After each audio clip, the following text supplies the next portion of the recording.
Chapter 1. The Pirate Realm.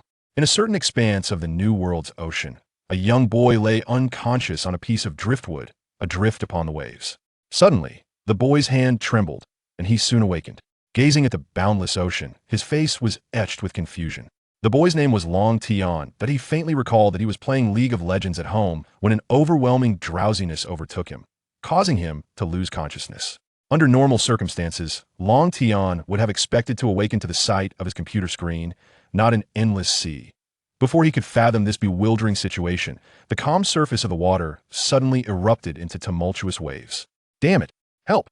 Realizing the danger, Long Tian frantically kicked his legs in an attempt to propel the wooden plank forward. Yet, despite his desperate efforts, it was futile. The shadow of the waves loomed over him.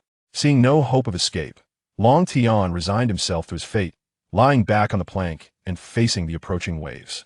"I hope this is just a dream," he murmured. However, just before the waves crashed down, a sweet, melodious female voice echoed in his mind. "Ding.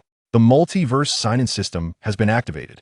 Initially resigned to his fate, Long Tian instinctively clutched the plank tighter upon hearing the voice.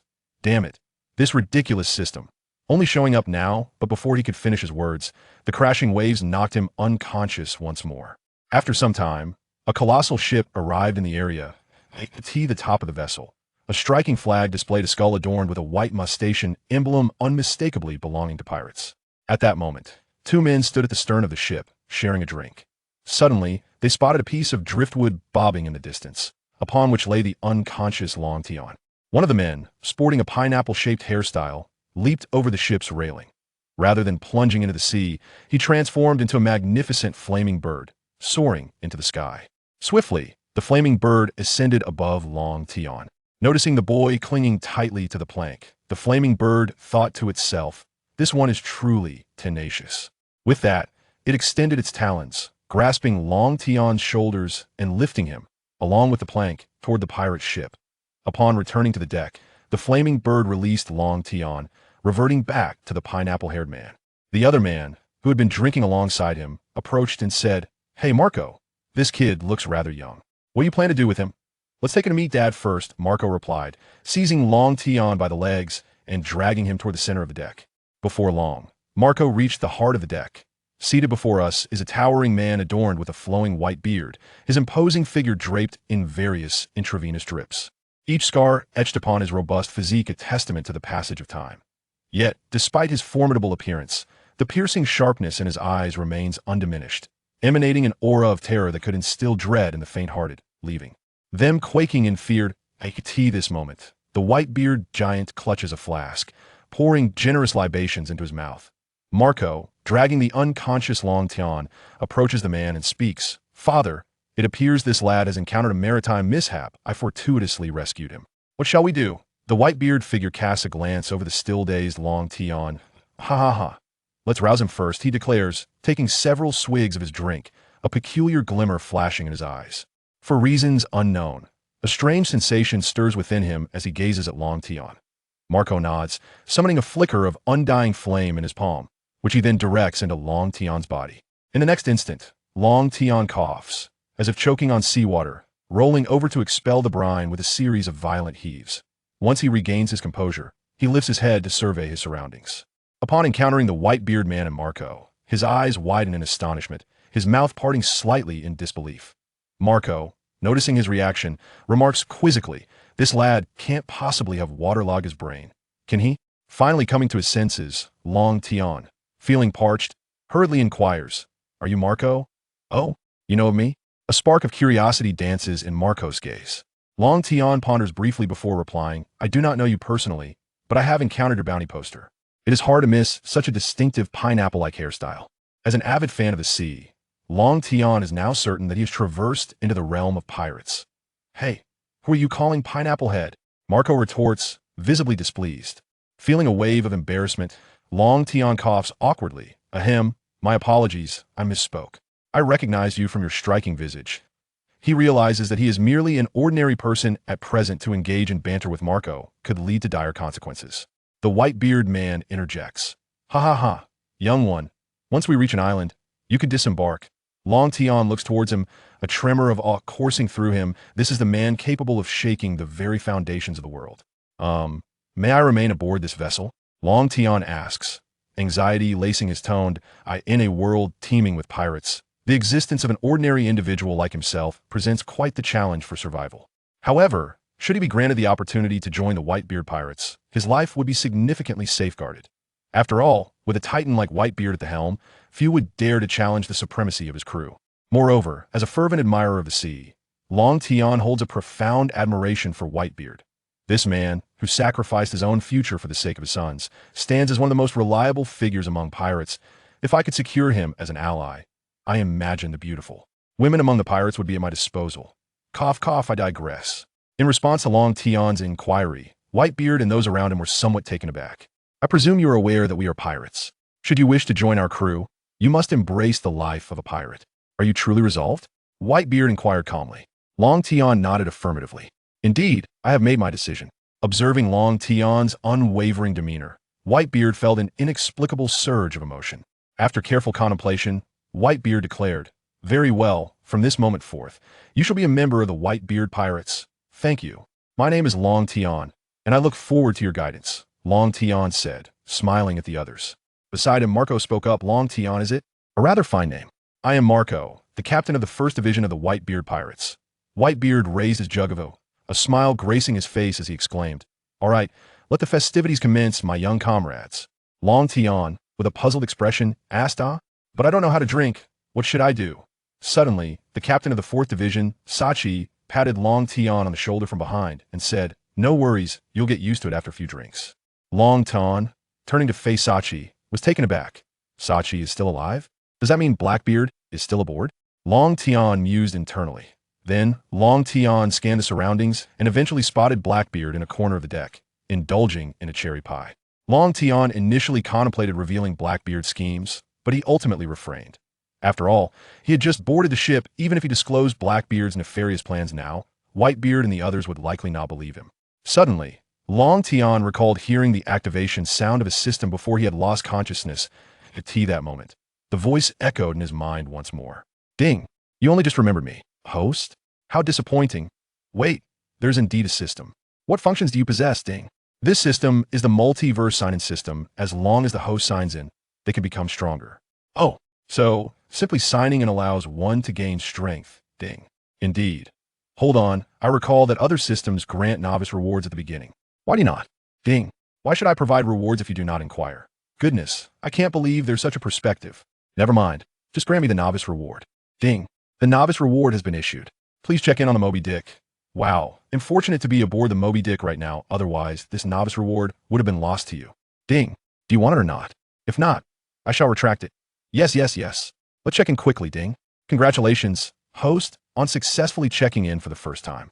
You have received a living great sword with skills including All Ultimate, Dragon Elephant Prajna Body Basic, Conqueror's Hockey Basic, Armament Hockey Basic, Observation. Hockey Basic, Instant Flash Basic, Culinary Master Ultimate, Piano Master Ultimate, Farming Master Ultimate. The system's voice faded. Long Tian's body underwent a dramatic transformation. His previously frail physique suddenly became robust, and most notably, his strength experienced an exponential surge. Feeling an overwhelming power coursing through him, Long Tian exuberantly declared, "I feel like I could smash this ship to pieces with a single punch." Ding. The host may attempt this and subsequently be struck down by Whitebeard. Long Tian, somewhat embarrassed, replied, "I was merely joking. Why take it so seriously?" Ding. Coward. Long Tian shrugged it off. He had already conceded.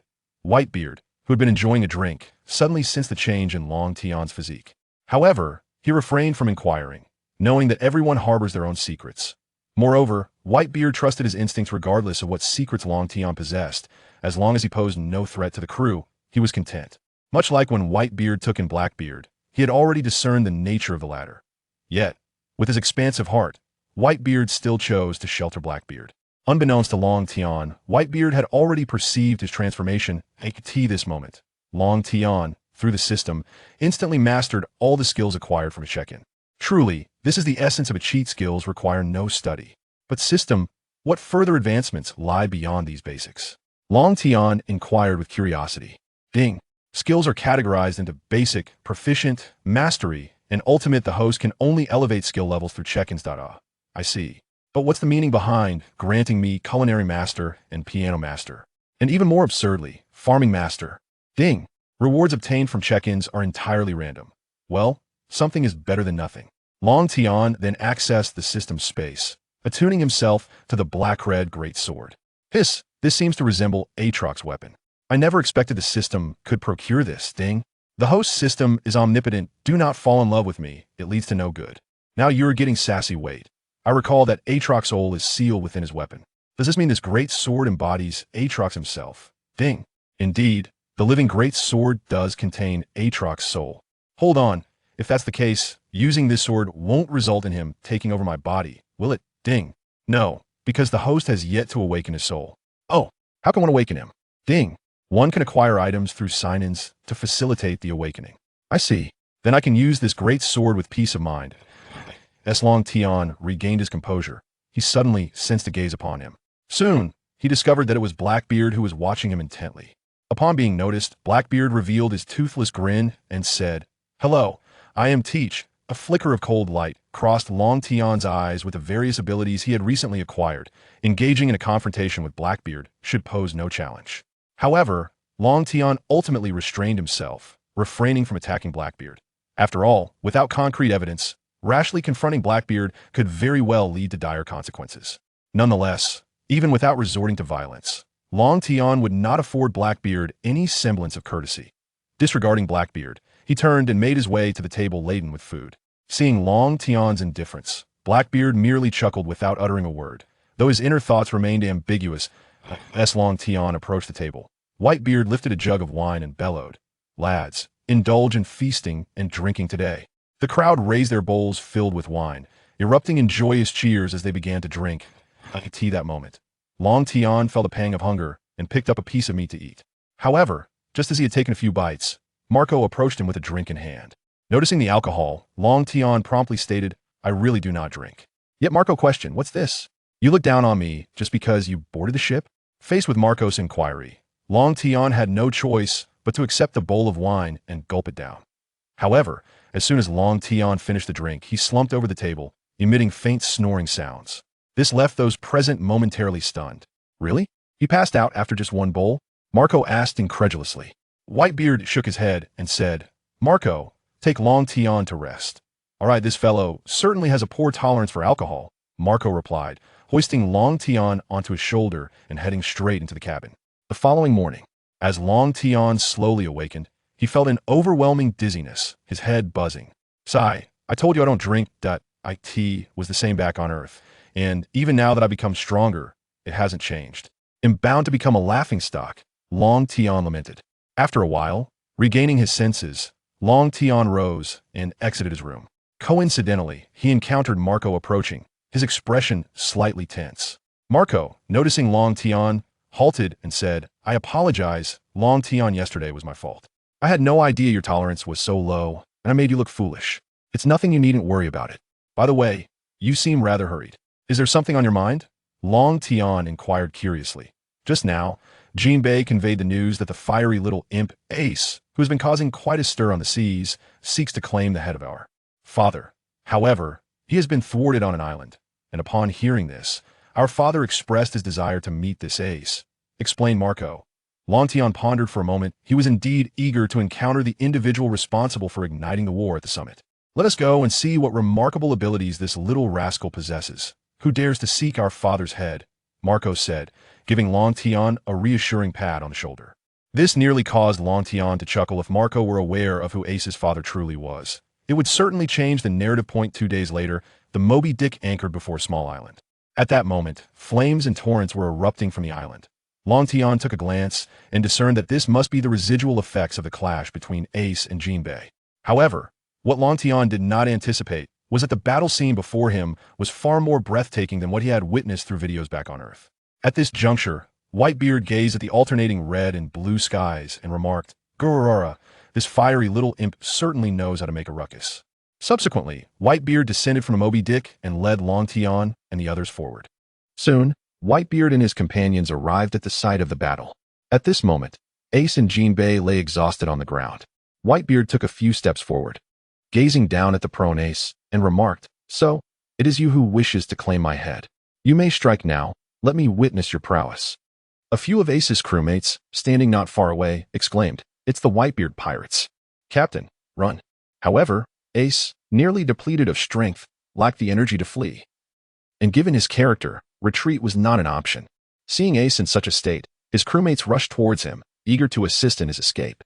At that moment, Ace, summoning his last reserves of strength, stood up and unleashed his devil fruit ability. Flame Wall. A barrier of fire materialized, obstructing the path of his crewmates. They anxiously questioned, "Captain Ace, what are you doing?" Yet Ace shouted back, "You all must escape." Whitebeard, observing the scene, inquired, "What's the matter? Are you backing down at this stage?" Ace responded, "I hope you will allow my friends to flee. In exchange, I shall not escape." Nearby, Long Tian felt a swell of emotion upon hearing Ace's words. To have a brother like Ace, one could entirely entrust their back to him. In light of Ace's request, Whitebeard smiled and remarked, "You little snot-nosed brat. How audacious you are." No sooner had Whitebeard finished speaking than Ace charged forward. Yet even at his peak, Ace would have struggled against Whitebeard, let alone in his current state of exhaustion. As expected, Whitebeard effortlessly knocked Ace back to the ground with a single punch. Ace, however, refused to yield. He rose again and continued to attack Whitebeard. After being knocked down countless times, Ace ultimately succumbed to fatigue and collapsed, unable to rise once more. "So, this is the man who once fought for supremacy with that fellow," Ace said, his face a mask of unwillingness. "Shall you rise again? It would be a pity to die now, little brat. If you have not had enough fun yet, then carry my name and roam freely across these seas." Upon finishing, Whitebeard extended his hand towards Ace and added, "Come, be my son. Don't joke around." Ace replied in disbelief. The surge of emotions overwhelmed Ace, causing his exhaustion to surge forth, and he fainted. Witnessing this, Whitebeard turned and called out, "Long Tian, come and bring this little brat aboard the ship." "Very well," Long Tian remarked as he approached Ace, who lay unconscious on the ground. Observing Ace in his current state of defiance, Long Tian felt an unexpected urge to smile. Despite Ace's vehement objections, it was inevitable that he would soon become a member of the Whitebeard pirates. Indeed, even in the realm of pirates, the allure of destiny remained ever potent. After escorting Ace back to the Moby Dick, Long Tian returned to Whitebeard's side. "Your captain is now aboard my ship. You should join us as well," Whitebeard declared before turning towards the sea, with Long Tian and the others following closely behind. Ace's crewmates exchanged glances and ultimately decided to follow suit. After all, with Ace on board, there was nowhere else for them to go. On their way back to the ship, Long Tian noticed Jinbe, covered in wounds. Out of admiration for the fishman, Long Tian approached him and inquired, "Are you all right? Do you require assistance?" However, Jinbe replied, "Who are you? I have not seen you aboard my father's ship." Long Tian explained, "I just came aboard a few days ago. My name is Long Tian." "Oh, I see. My injuries are not severe. I will recuperate on Fishman Island," Jinbe responded earnestly. "Well, as long as you're all right," Long Tian replied, harboring a favorable impression of Jinbe, for he would eventually join Luffy's crew. At that moment, Marco called out to Long Tian, urging him to come aboard and depart. Upon witnessing the scene, Long Tian addressed Jinbe, expressing, "I have heard that Fishman Island is quite beautiful.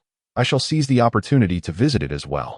Jinbe, with warmth, welcomed him to the island before leaping into the sea and departing. As Long Tian gazed at the undulating waves, the charming visage of White Star emerged in his mind, eliciting a subtle smile upon his lips. Days later, aboard the Moby Dick, Ace awakened, surveying his surroundings and examining his hands.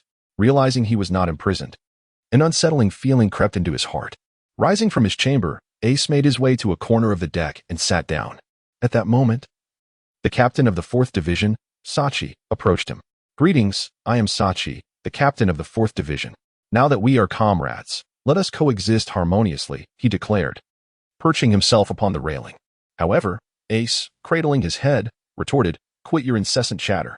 Noticing Ace's demeanor, Sachi inquired, "What's the matter? Are you feeling ill-tempered after waking up?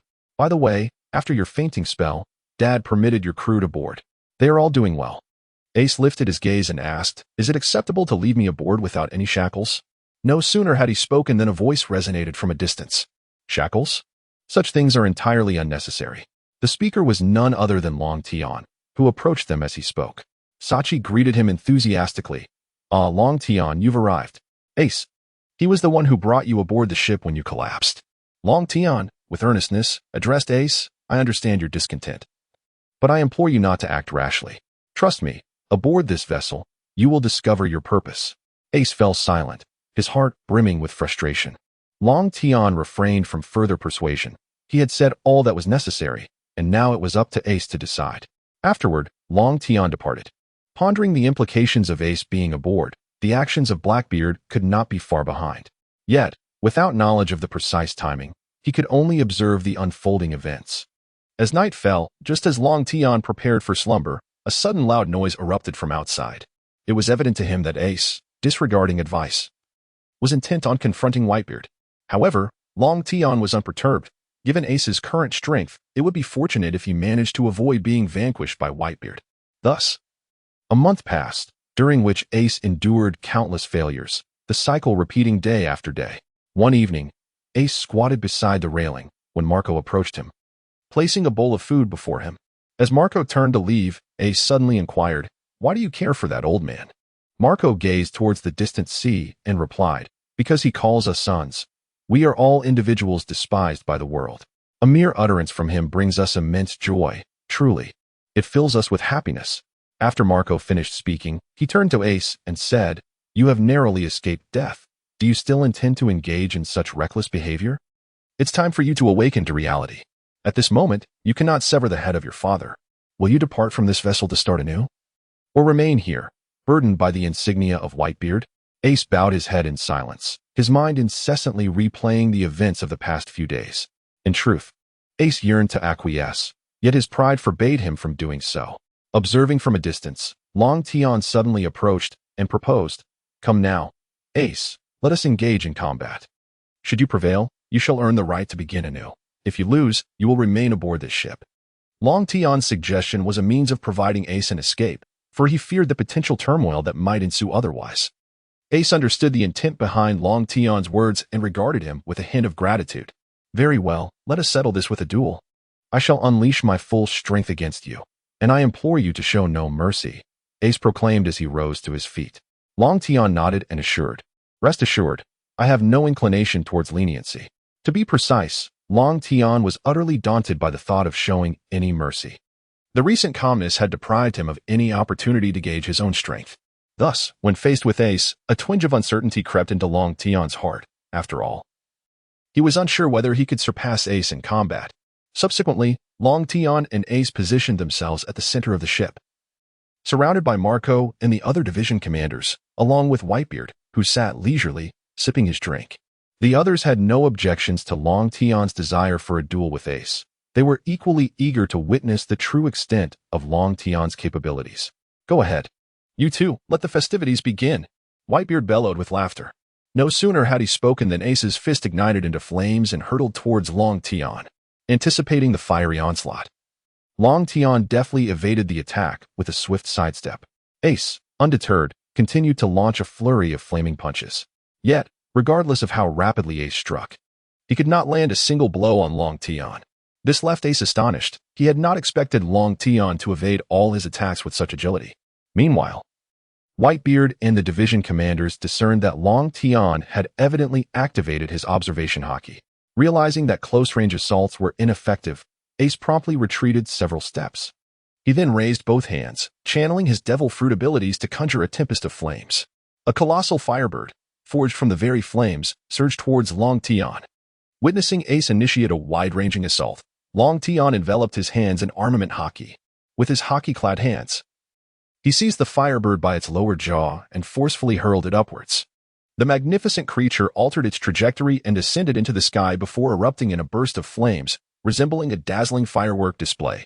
The onlookers were left in awe, their perceptions of Long Tian's strength profoundly altered. Achieving such a feat indicated that his prowess was on par with that of a division commander. As Ace observed Long Tian's formidable abilities, a sense of gravity settled in his gaze. Long Tian cracked his neck and retrieved a living greatsword from his system space. "It is my turn to strike," he declared, brandishing the massive blade as he charged towards Ace. The spectators, witnessing Long Tian conjure the greatsword seemingly from thin air, speculated that he had employed some form of devil fruit ability. Upon reaching Ace, Long Tian raised the greatsword and delivered a powerful slash. However, Ace did not flinch. He allowed the greatsword to descend upon him. To his dismay, rather than blood, flames erupted from Ace's body upon impact. Those possessing nature-type devil fruit abilities were impervious to physical attacks. Upon witnessing the situation, Long Tian unleashed his armed color haki, enveloping the surface of his greatsword, and once more struck towards Ace. Generally speaking, an attack imbued with armed color haki can inflict tangible harm on those possessing the abilities of a Logia fruit upon contact.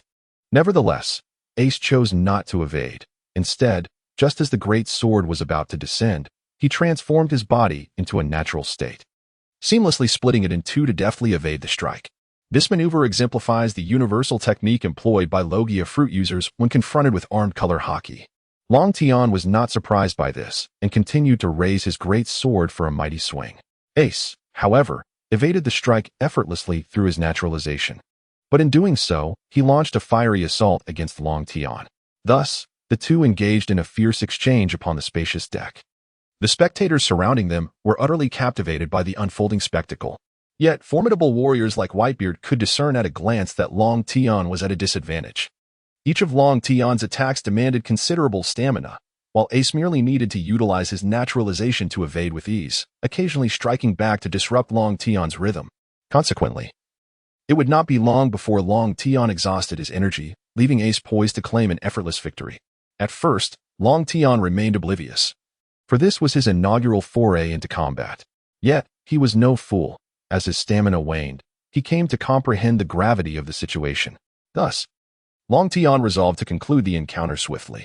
Seizing the opportunity during Ace's moment of vulnerability, he unleashed his Conqueror's Haki. A formidable aura erupted from within him, causing several crew members nearby to succumb to its overwhelming power and lose consciousness. Whitebeard and the captains of the subordinate crews were taken aback, astonished to discover that Long Tian possessed such formidable haki. Meanwhile, Ace, positioned closest, felt an inexplicable sensation wash over him, causing his body to stiffen momentarily. In that fleeting instant, Long Tian's great sword was poised at Ace's throat. Realizing the peril he was in, Ace understood that he had been bested. Had Long Tian chosen not to relent, Ace surmised he would have met a far grimmer fate. Taking a deep breath, Ace declared, "You have won." Long Tian sheathed his living sword and broke into a grin, saying, "Welcome to the Whitebeard pirates." Ace, of course, had not forgotten their earlier agreement, so he tacitly accepted Long Tian's words. However, Ace suddenly inquired, "By the way, was that the Conqueror's haki you just used?" During his years of adventures, Ace had encountered a myriad of experiences and had heard whispers about the Conqueror's haki. Long Tian nodded and replied, "Indeed, I have just employed the Conqueror's haki." With Long Tian's confirmation, Ace understood that his defeat was not unjust. At that moment, Marco approached, clasping Long Tian's shoulder, and remarked, "I never anticipated that you possessed the 3 types of haki." Long Tian scratched the back of his head and chuckled. Whitebeard let out a hearty laugh, raising his wine jug and proclaimed, "La la la, my friends, let us prepare a grand feast to celebrate the arrival of our new crew member." Yo! With Whitebeard's command, the crew sprang into action. Soon, the deck was adorned with tables of various sizes, laden with an array of meats and wines. Long Tian picked up a large cup of wine and handed it to Ace, saying, "Don't just stand there." Ace accepted the cup and glanced curiously at the juice in Long Tian's hand, asking, "What kind of wine are you drinking?" Before Long Tian could explain, Marco burst into laughter, exclaiming, "Long Tian gets drunk at the mere sip, so this is hardly wine, it's just ordinary juice." Exposed by Marco, Long Tian felt an impulse to punch him into oblivion. However, he ultimately restrained himself, fully aware that he was no match for Marco at present. Ace, upon hearing that Long Tian easily succumbed to intoxication, merely chuckled. The two then threw their arms around each other and began to celebrate with the crew. Yet, one individual remained an exception, Blackbeard, who sat in the corner. On the surface, he appeared to be celebrating, but inwardly, he was calculating the implications of the dark fruit's information. As night fell, after a day of festivities, many aboard the ship were inebriated and returned to their quarters. Collapsing into sleep, Long Tian, who had abstained from alcohol, lay on his bed staring at the ceiling. "System, it's been over a month.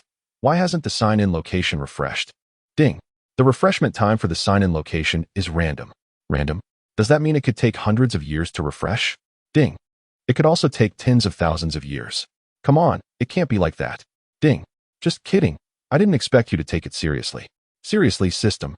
You truly are a rascal. Ding. Detected host's insult towards the system. Refresh time delayed by 10,000 years. Wait, system, I apologize. I was a bit loud. I'm sorry. Ding. Your acknowledgement of fault is acceptable. I'll let this slide and reward you later.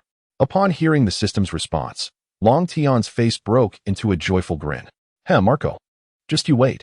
With thoughts of delivering a sound thrashing to Marco, Long Tian closed his eyes and drifted into slumber. The following morning, Marco arrived at Long Tian's room. Noticing that Long Tian was still asleep, with a faint smile gracing his lips, Marco couldn't help but feel curious about the delightful dream he might have been having. Hey. Long Tian, Marco prodded him gently. As Long Tian was roused from his slumber, he instinctively swung a punch toward Marco's face. Quick on his feet, Marco stepped back to evade Long Tian's fist. He then inquired, Long Tian, what are you doing? Long Tian hurriedly said, I apologize, I overslept. While he spoke these words, the truth of whether he had truly been in a daze only resided within him. Marco nodded and replied, I see. By the way, I nearly forgot the important matter. A band of pirates has been causing trouble in our waters. Father has instructed you to subdue them. Long Tian was taken aback and awkwardly suggested, perhaps someone else could handle it. He had never engaged in such endeavors before and feared he would fail. Don't be so anxious, Long Tian. You haven't ventured out in quite some time. This is a chance for you to broaden your horizons. Besides, you won't be alone. We've assigned a member of the squad to accompany you, and Ace will be there as well. Oh? Upon hearing that Ace would also be joining, Long Tian felt a bit more at ease. His primary concern was the fear of hesitating in a confrontation, but with Ace by his side, he could practice his skills. Very well, father. I shall go. Yes, go ahead. The reputation of Whitebeard will deter many. No one dares to harm my son. Hearing Whitebeard's words filled Long Tian with warmth, a sensation he had never experienced on Earth. He felt compelled not to disappoint his father's goodwill. Ace, truth be told, I have little experience in fighting. The last time we clashed, it was merely opportunistic. Please guide me this time, so I can hone my skills. Upon leaving his father, Long Tian promptly sought out Ace to explain the situation. Ace appeared somewhat bewildered. You can best me in a fight, yet you still need my assistance? He thought but replied, All right, Long Tian, I'll manage the situation while you fight. Exactly. That's what brothers are for. Now, it's time to set sail. With that, Long Tian and Ace boarded another vessel, ready to embark on their journey. Ahead lay the Doma pirate crew, Captain Long Tian. Oh, shall we approach and engage? The person speaking with Long Tian felt somewhat awkward. Shouldn't you be cautious? Father's task is to subdue them, not to crush them. He thought, but dared not voice his concerns for fear of retribution. Ace merely shook his head, remaining silent. After all, whether through negotiation or conflict, one must assert dominance in a battle. Doma, the Whitebeard pirates have dispatched 2 captain-level figures. One is Long Tian, whom I have not heard of, and the other is Ace. Known for his formidable strength, remarked a crew member. Doma, however, kept his thoughts to himself, as he harbored intentions of joining the pirate crew. Since he planned to join anyway, he did not anticipate any conflict. Yet, his hopes were overly optimistic. Upon encountering 2 headstrong youths as their ships collided, Long Tian immediately shouted, Charge, lads. Taking down 1 is worthwhile, 2 is a profit, and 3 earns you a bonus. He led the charge, with Ace closely following. Doma, initially intending to approach amicably and express his desire to join the Whitebeard pirates, was interrupted by Long Tian's rallying cry. Even a clay Buddha has its temper, he thought.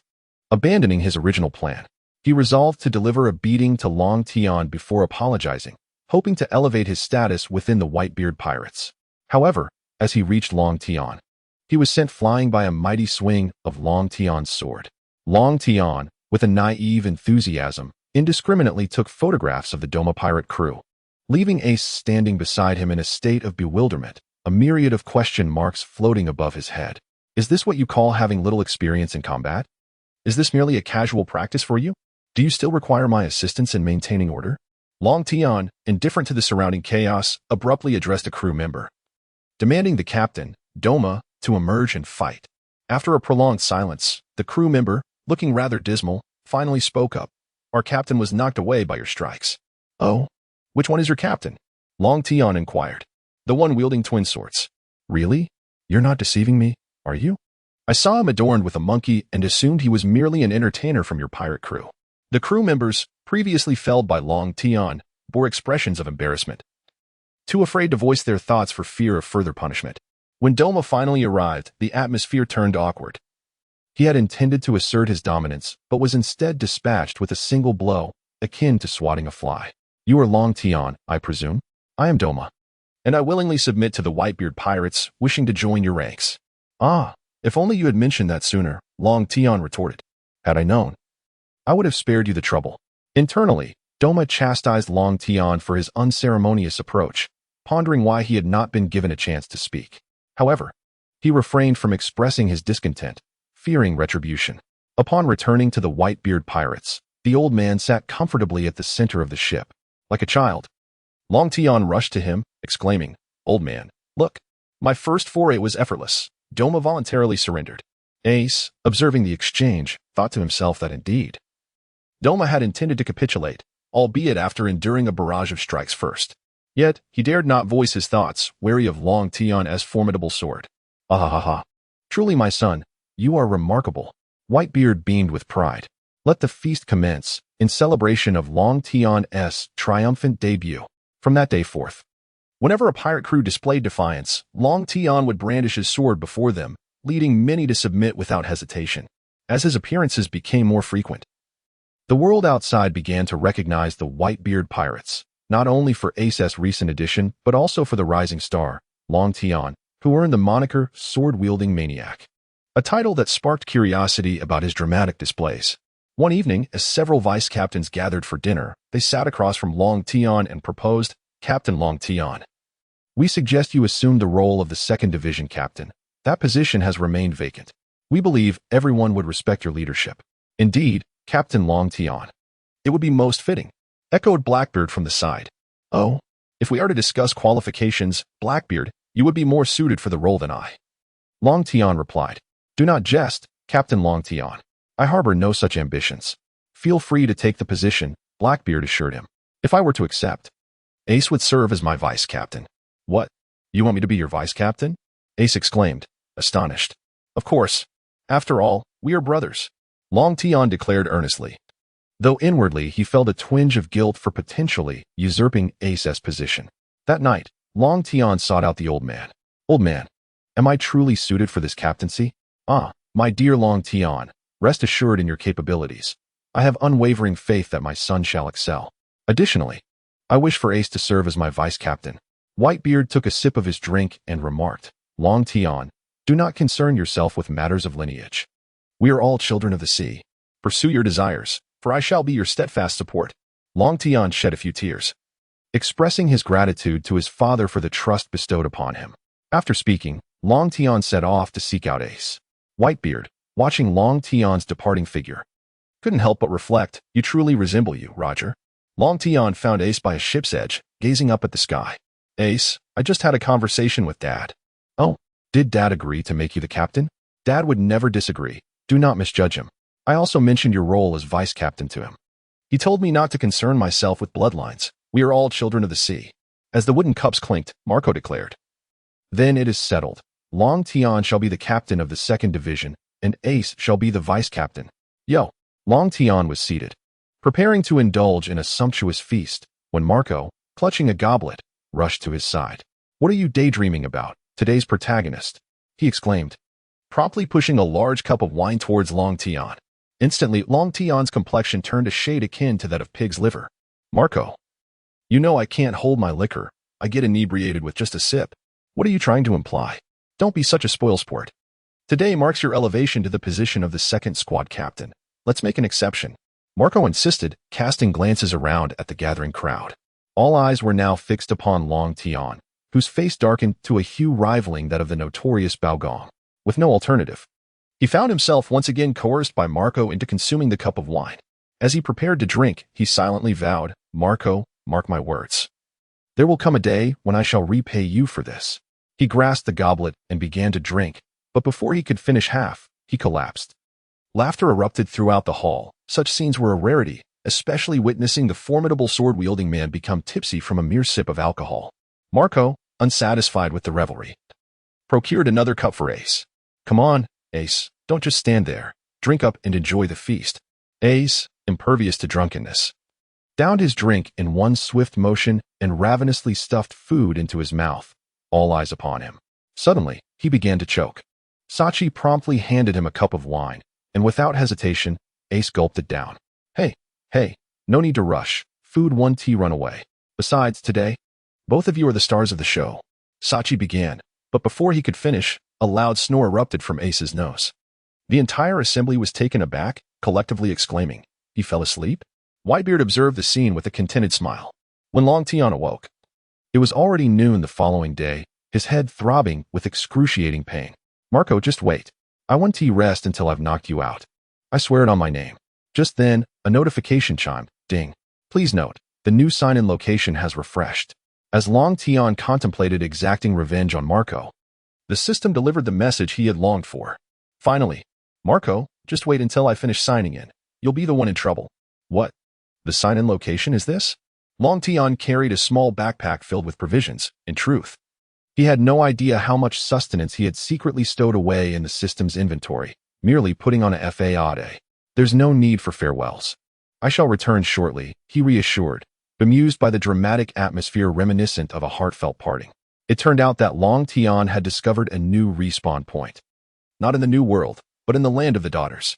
He informed his father of his intention to seek a bride, and the old man, with his white beard, readily permitted him to embark on this quest, assuring him that should anyone dare to trouble him, they could simply come to his father for assistance.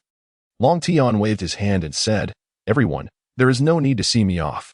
I shall return shortly." Although the crowd felt a tinge of sadness, knowing he would soon be back, their concern lingered, for they regarded him as family. Moreover, Long Tian still bore an air of immaturity. It remained uncertain whether this was an inherent trait or a reflection of his lack of maturity. To his surprise, the new checkpoint was located in the Kingdom of Women and, astonishingly, within the Empress's bath chamber. Elated, Long Tian's mind began to wander into fanciful reveries. But he was abruptly awakened by a jarring lurch from beneath the boat. "Who dares to intrude upon my delightful dream?" he exclaimed. Long Tian approached the ship's railing and peered down, only to be startled by a sudden jolt. "Could it be that I neglected to consult the calendar before venturing out today? Just as I stepped into the doldrums, a sea creature comes seeking me?"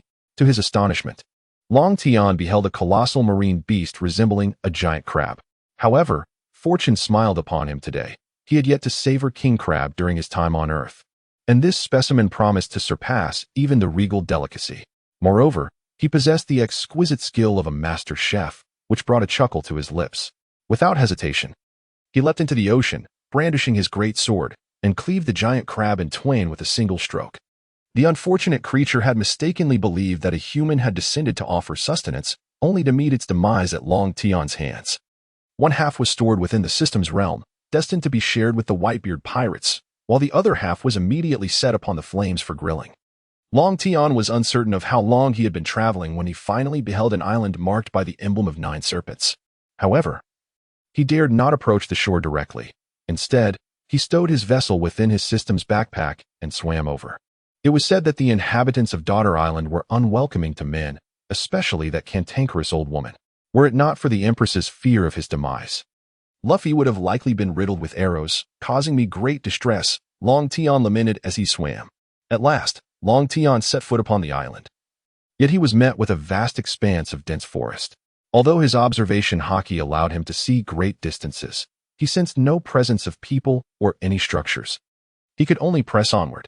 Time slipped away as daylight waned, and he eventually had no choice but to establish camp and prepare a meal. As he roasted the meat, his keen senses detected the approach of an unknown multitude rushing towards him. Vigilantly, he unsheathed his great sword and scanned the surroundings. Suddenly, a swarm of crimson eyes materialized around him. Fortunately, Long Tian was not afflicted by a fear of clusters. However, the sheer multitude caused a shiver to run down his spine. He soon realized that they were all serpents, drooling as they fixated hungrily on both the meat he was roasting and on him. "I just wanted to roast some meat. I didn't summon this horde of snakes." Long Tian felt a twinge of unease as the serpents collectively surged toward him and his meal. "After all my effort in crafting this masterful roast, you wish to partake? If it were a beautiful woman, that would be one thing, but a multitude of serpents is a mere fantasy," he exclaimed, ruthlessly cleaving through the serpents with his living sword. It was only when he began to tire that he realized the snakes seemed endless and unyielding tide. Conceding defeat, he seized the roasted meat and, in a flash, made his escape. If I cannot vanquish them, I can certainly flee, Long Tian mused, his feet unceasing in their flight. Long Tian was uncertain of his whereabouts, yet he sensed the presence of someone ahead. In the stillness of the night, who could possibly be around? As he approached, he heard the sound of flowing water, initially believing it to be a river and assuming someone was bathing, which made him hesitant to advance. When the individual moved, Long Tian seized the opportunity to follow, only to overhear a voice proclaiming, using the latrine at night is quite refreshing. I shall return to indulge in a long slumber. It dawned on Long Tian how fortunate he was to have refrained from advancing, for it could have spelled disaster. He then trailed the woman, who led him to the heart of the kingdom of women. In the distance, he observed a throng of people and, further beyond, a towering palace unmistakably the residence of the Empress. Suddenly, Long Tian sensed that someone had detected him. He swiftly changed his position and concealed himself. At that moment, a colossal figure with green hair appeared in the very spot he had initially hidden. Long Tian dared not make a sound. Oddly enough, he had distinctly felt that someone was spying. Could it be that he had misjudged? After the rotund woman spoke, she departed. As Long Tian took a breath, he recalled that the woman he had just seen was likely named Sandasonia, the sister of the Empress. Furthermore, she was ranked 3rd or 4th in terms of combat prowess within the kingdom of women. Fortunately, he had not been discovered. Yet he remained uncertain whether he could contend with her strength. Long Tian was unaware that he had already been labeled a lecher in the Empress's heart. Even if he were aware, it would be of little consequence, for he was indeed such a person. At that moment, the old woman spoke up. Long Tian entered the kingdom of women merely because he lost his way. Now he wishes to depart, so I kindly ask you, Lady Sheiji, to make the necessary arrangements. After a moment of contemplation, the Empress replied, very well. The hour is late, and you shall be escorted out tomorrow. For tonight, indulge in a grand feast to atone for my unceremonious behavior today. Well, if I must, I shall partake in this so-called grand feast of yours. Especially since I narrowly escaped becoming a pincushion, Long Tian said, feigning reluctance while secretly reveling in delight. Enough of this, Sandasonia, please lead him to dinner. As you wish.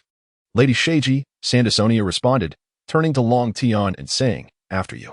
Long Tian realized that he had likely been discovered by the green-haired, plump woman last night. Feeling a sense of carelessness, he had no choice but to follow her to dinner, contemplating how to devise a plan after the meal. After Long Tian and Sandasonia departed, the grand hall was left with only Granny Jia and the Empress. Granny Jia, do you not owe me an explanation? The noble figure you foretold in your divination is this wasp? Granny Jia, visibly embarrassed yet reluctant to concede, replied, Serpent Princess, he is indeed a noble figure. Did you not notice the way he gazes at you, nearly spellbound? Should you wed, you would effectively align with the Whitebeard pirates. With Whitebeard's deterrent presence, none would dare to bully our daughter nation. The Empress, recalling Long Tian's lascivious gaze, found it unbearable. Granny Jia, please refrain from such reckless talk. Tomorrow, I shall arrange for him to be escorted away, and you too must leave now. With the Empress issuing her decree, Granny Jia had no choice but to depart. Long Tian gazed upon the array of dishes being presented before him. He took a bite, but immediately lost his appetite for a second. Sandasonia, noticing the plentiful spread set before Long Tian, yet seeing him refrain from eating, inquired with irritation, what do you mean by this? The table is laden with food, yet you choose not to partake? Long Tian immediately retorted, are you certain this is not your revenge for the dish I prepared for you? What revenge? Are you sure this dish is edible? Of course, replied Sandasonia as she picked up a piece and took a bite to demonstrate to Long Tian, who then conceded. Phew, where is your kitchen? Take me there. What do you need the kitchen for? Mind your own business and take me there. Reluctantly, Sandasonia led Long Tian to the kitchen. All right, everyone, please do not disturb me. I am about to commence my culinary endeavors, he declared as he pulled out a substantial piece of leftover king crab meat and began to cook alone. Aside from being somewhat surprised that Long Tian could produce such a large piece of crab meat, Sandasonia retreated to allow him the space to prepare the meal. Before long, a delightful aroma began to waft from the dishes Long Tian was crafting, initially permeating the hall, then the entire building, and eventually, the whole village. Even the Empress could sense the enticing fragrance. This was, in fact, Long Tian's deliberate ploy. Aware that he had left a less than favorable impression on the Empress, he resorted to this small trick, but who could blame him, as he was a master chef? What is that delightful scent?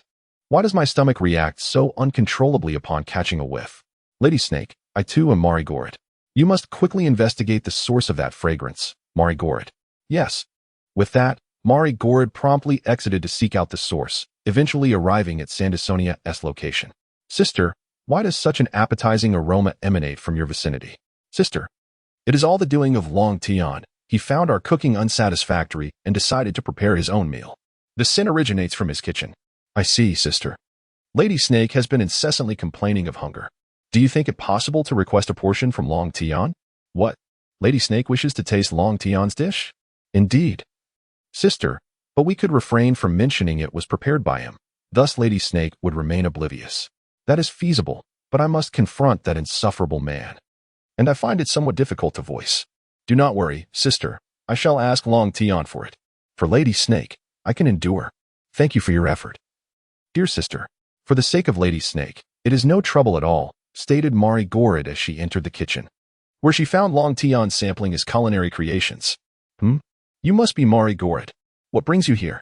Esteemed Long Tian, your food is simply irresistible. I would like a plate to savor. May I request this from you? Long Tian possesses the ability to perceive the world around her, effortlessly discerning the conversations of the two sisters outside.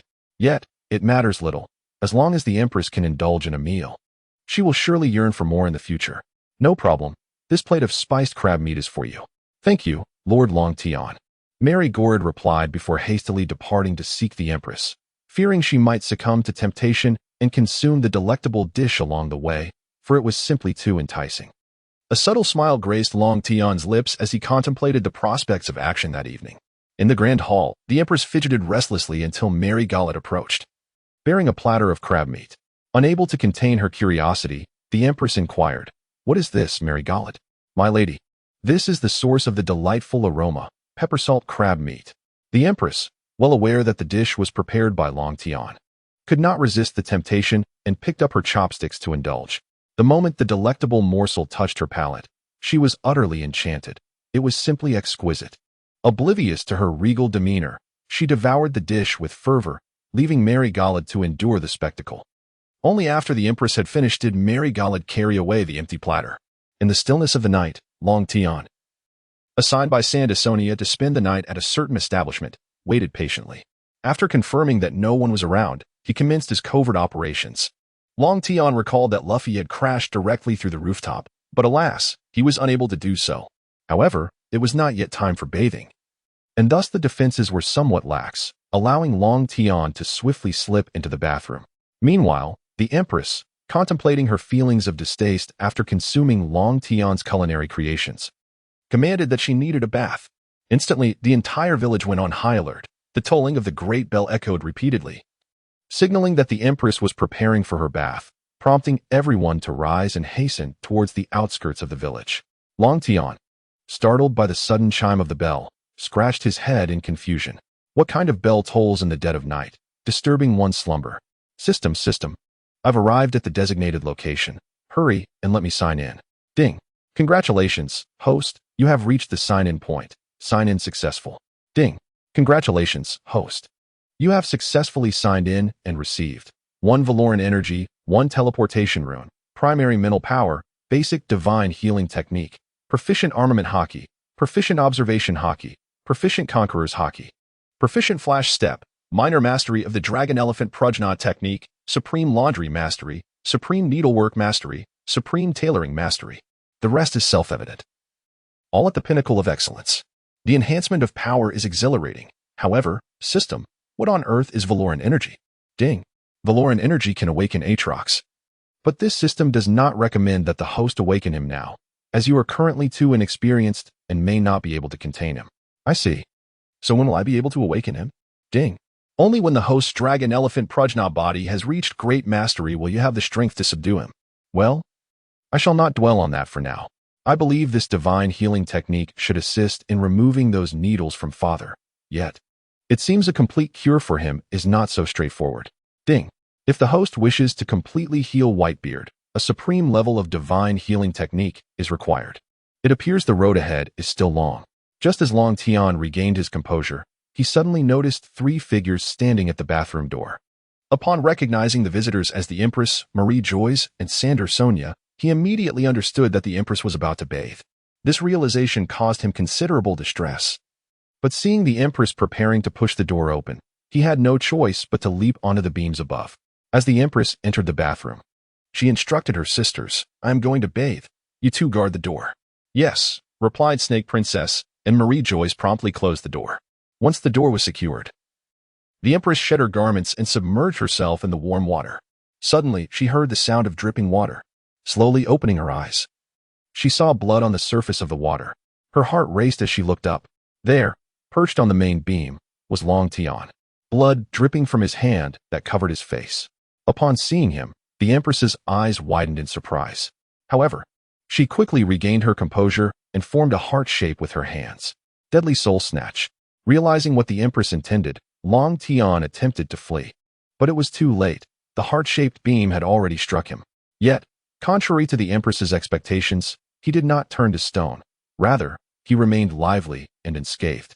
This left the Empress momentarily stunned, as it was the first time her ability had failed. Equally bewildered, Long Tian had prepared himself to become a statue. At that moment, a voice echoed in his mind. "Ding! Foolish host, the mastery of the dragon elephant Prajna body can summon ancient dragon elephants to trample the earth. Although the host has only achieved a minor transformation, he has already developed immunity to the fruit abilities of this world." "What? The dragon elephant Prajna body is that formidable? I had thought it merely served to enhance my appearance." Ding!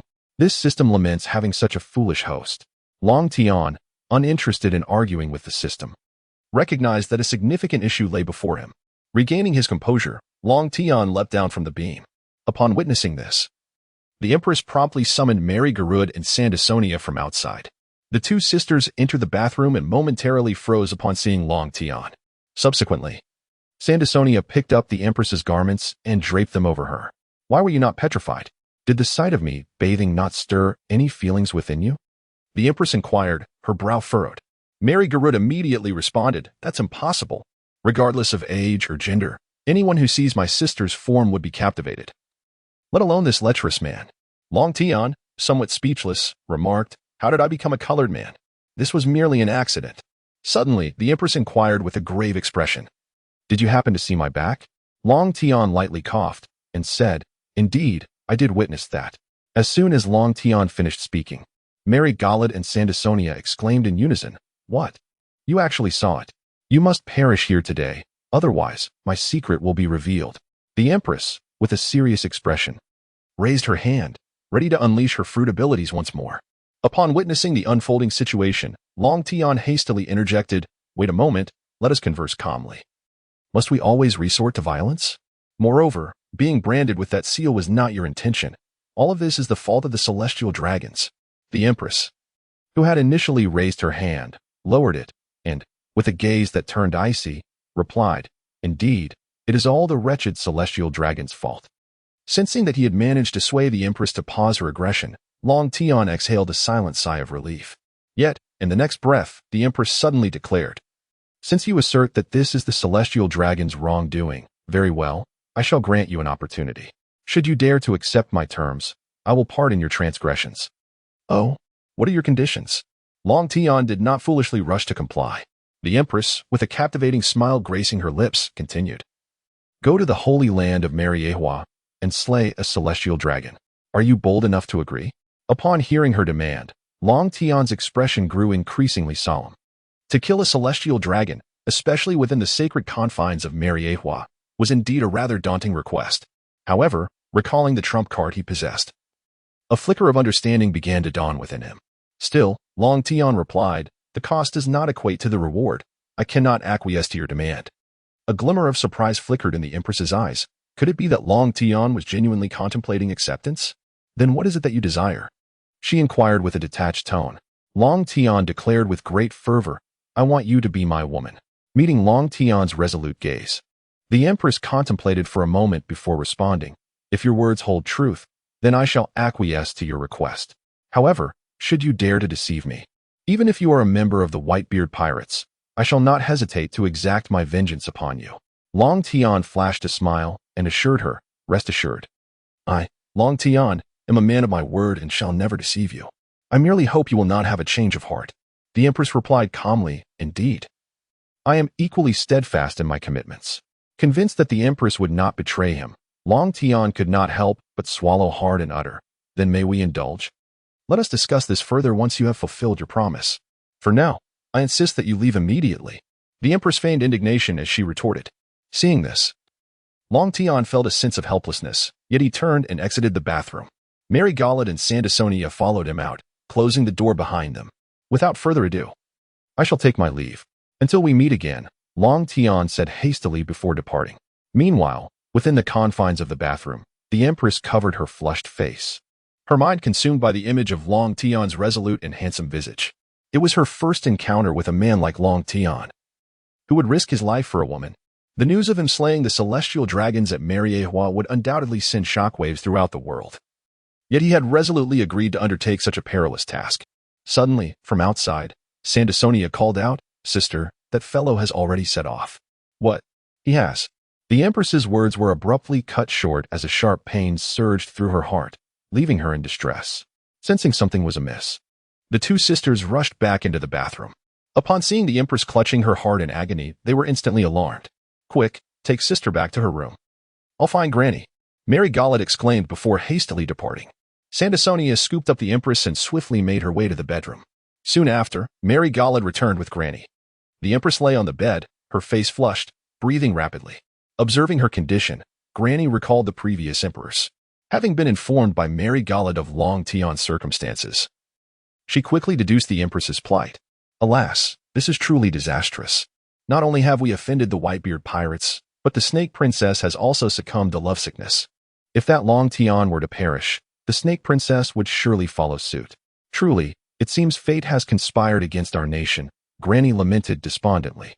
Although the Empress was in great discomfort, she summoned her strength to rise, kicking Granny away as she declared earnestly, Long Tian will absolutely not die. Aboard the Moby Dick, Marco rushed anxiously to Whitebeard, exclaiming, Father, Father. Whitebeard set down his drink and turned to Marco, inquiring, Garara, what is it, Marco? Has something happened? Marco quickly responded, Father. Just now the Kingdom of Women contacted us via a transponder snail. Oh, what does the Kingdom of Women want? Whitebeard asked, intrigued. Marco hesitated before replying, Father. Please remain calm before I speak. Sensing the gravity of the situation, Whitebeard urged, Marco, speak. I can handle it. The Empress of the Seven Warlords from the Kingdom of Women has stated that Long Tian is en route to Mariejois, intending to slaughter the celestial dragons, Marco stated. Beads of cold sweat forming on his forehead. What did you just say? Whitebeard asked uncertainly.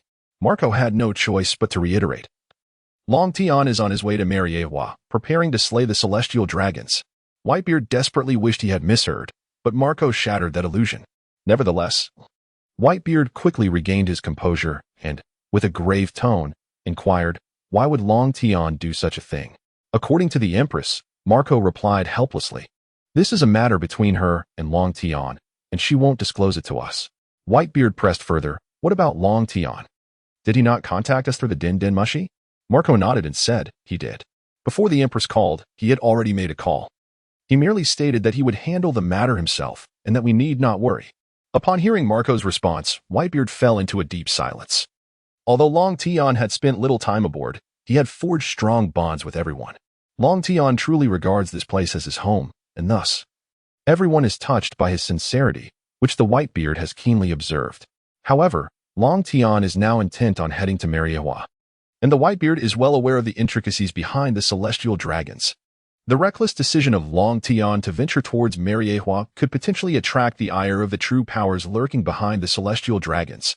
The mere thought of such a possibility caused the veins on Whitebeard's hand, which held the wine jug, to bulge ominously. Observing this, Marco instantly comprehended Whitebeard's concerns.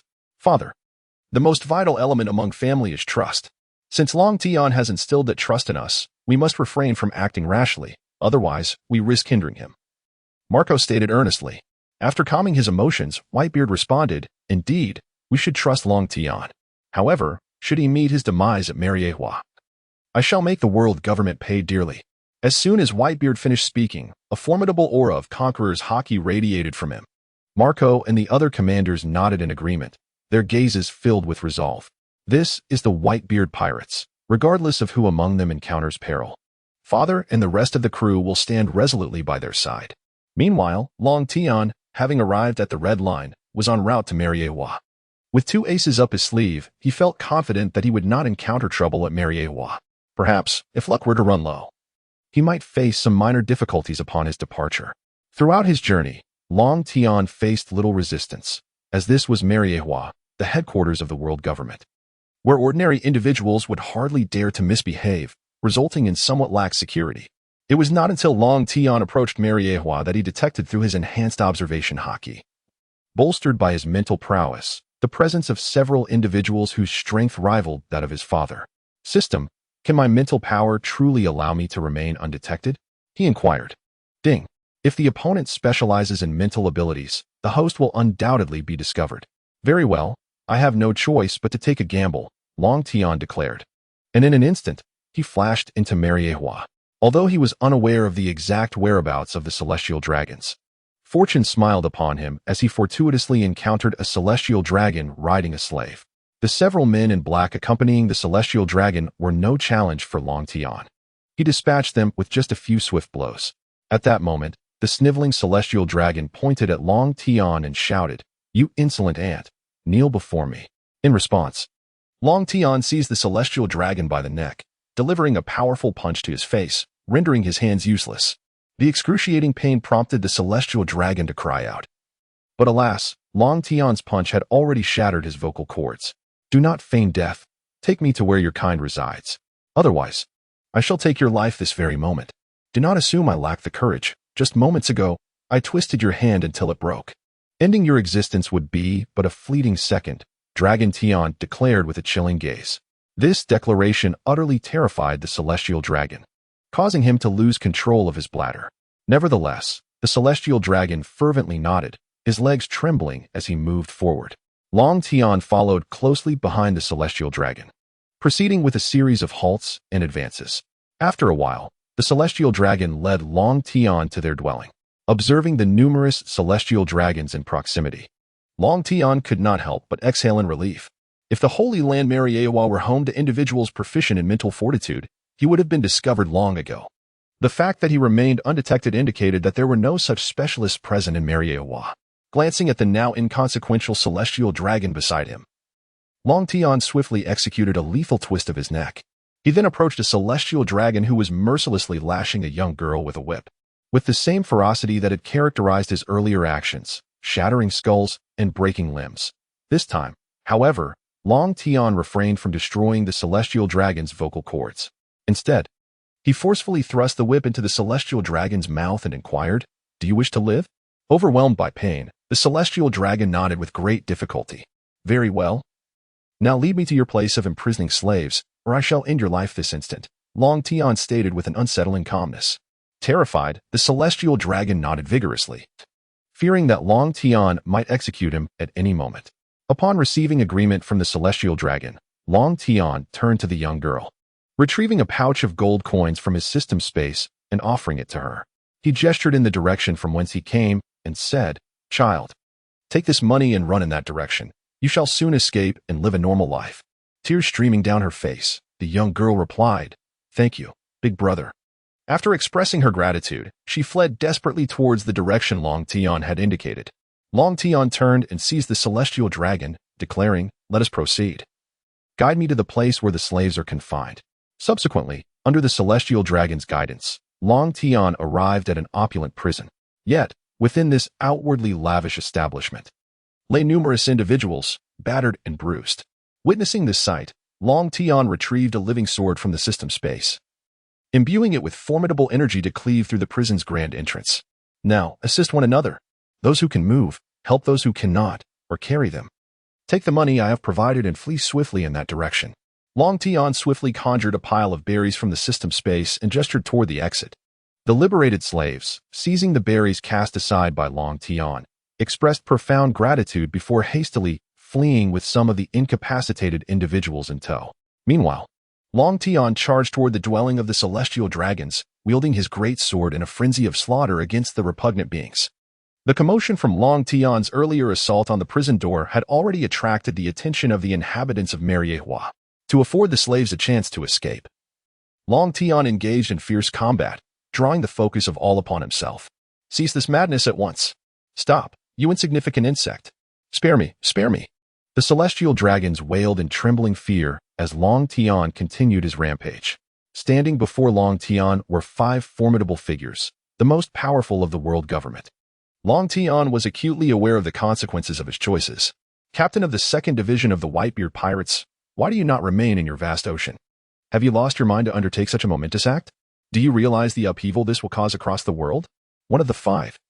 An elderly bald man clad in a white robe and spectacles, admonished.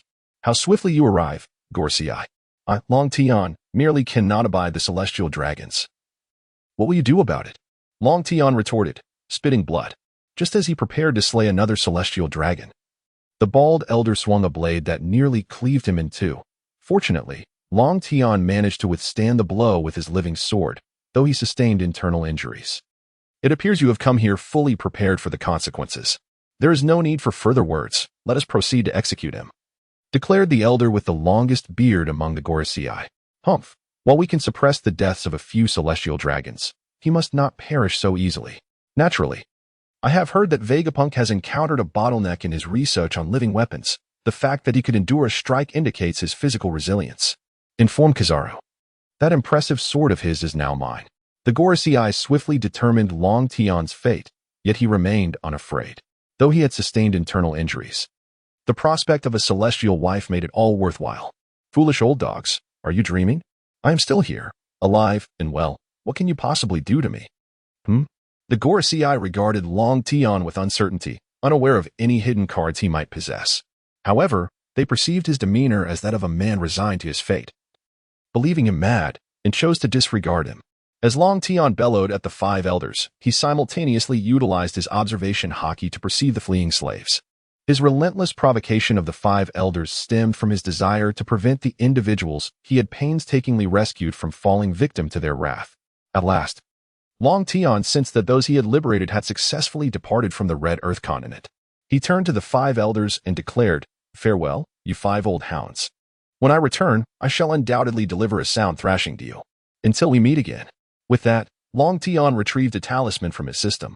This was his trump card. Although the system indicated that he would be randomly transported to any location, it possessed the ability to bypass any barriers.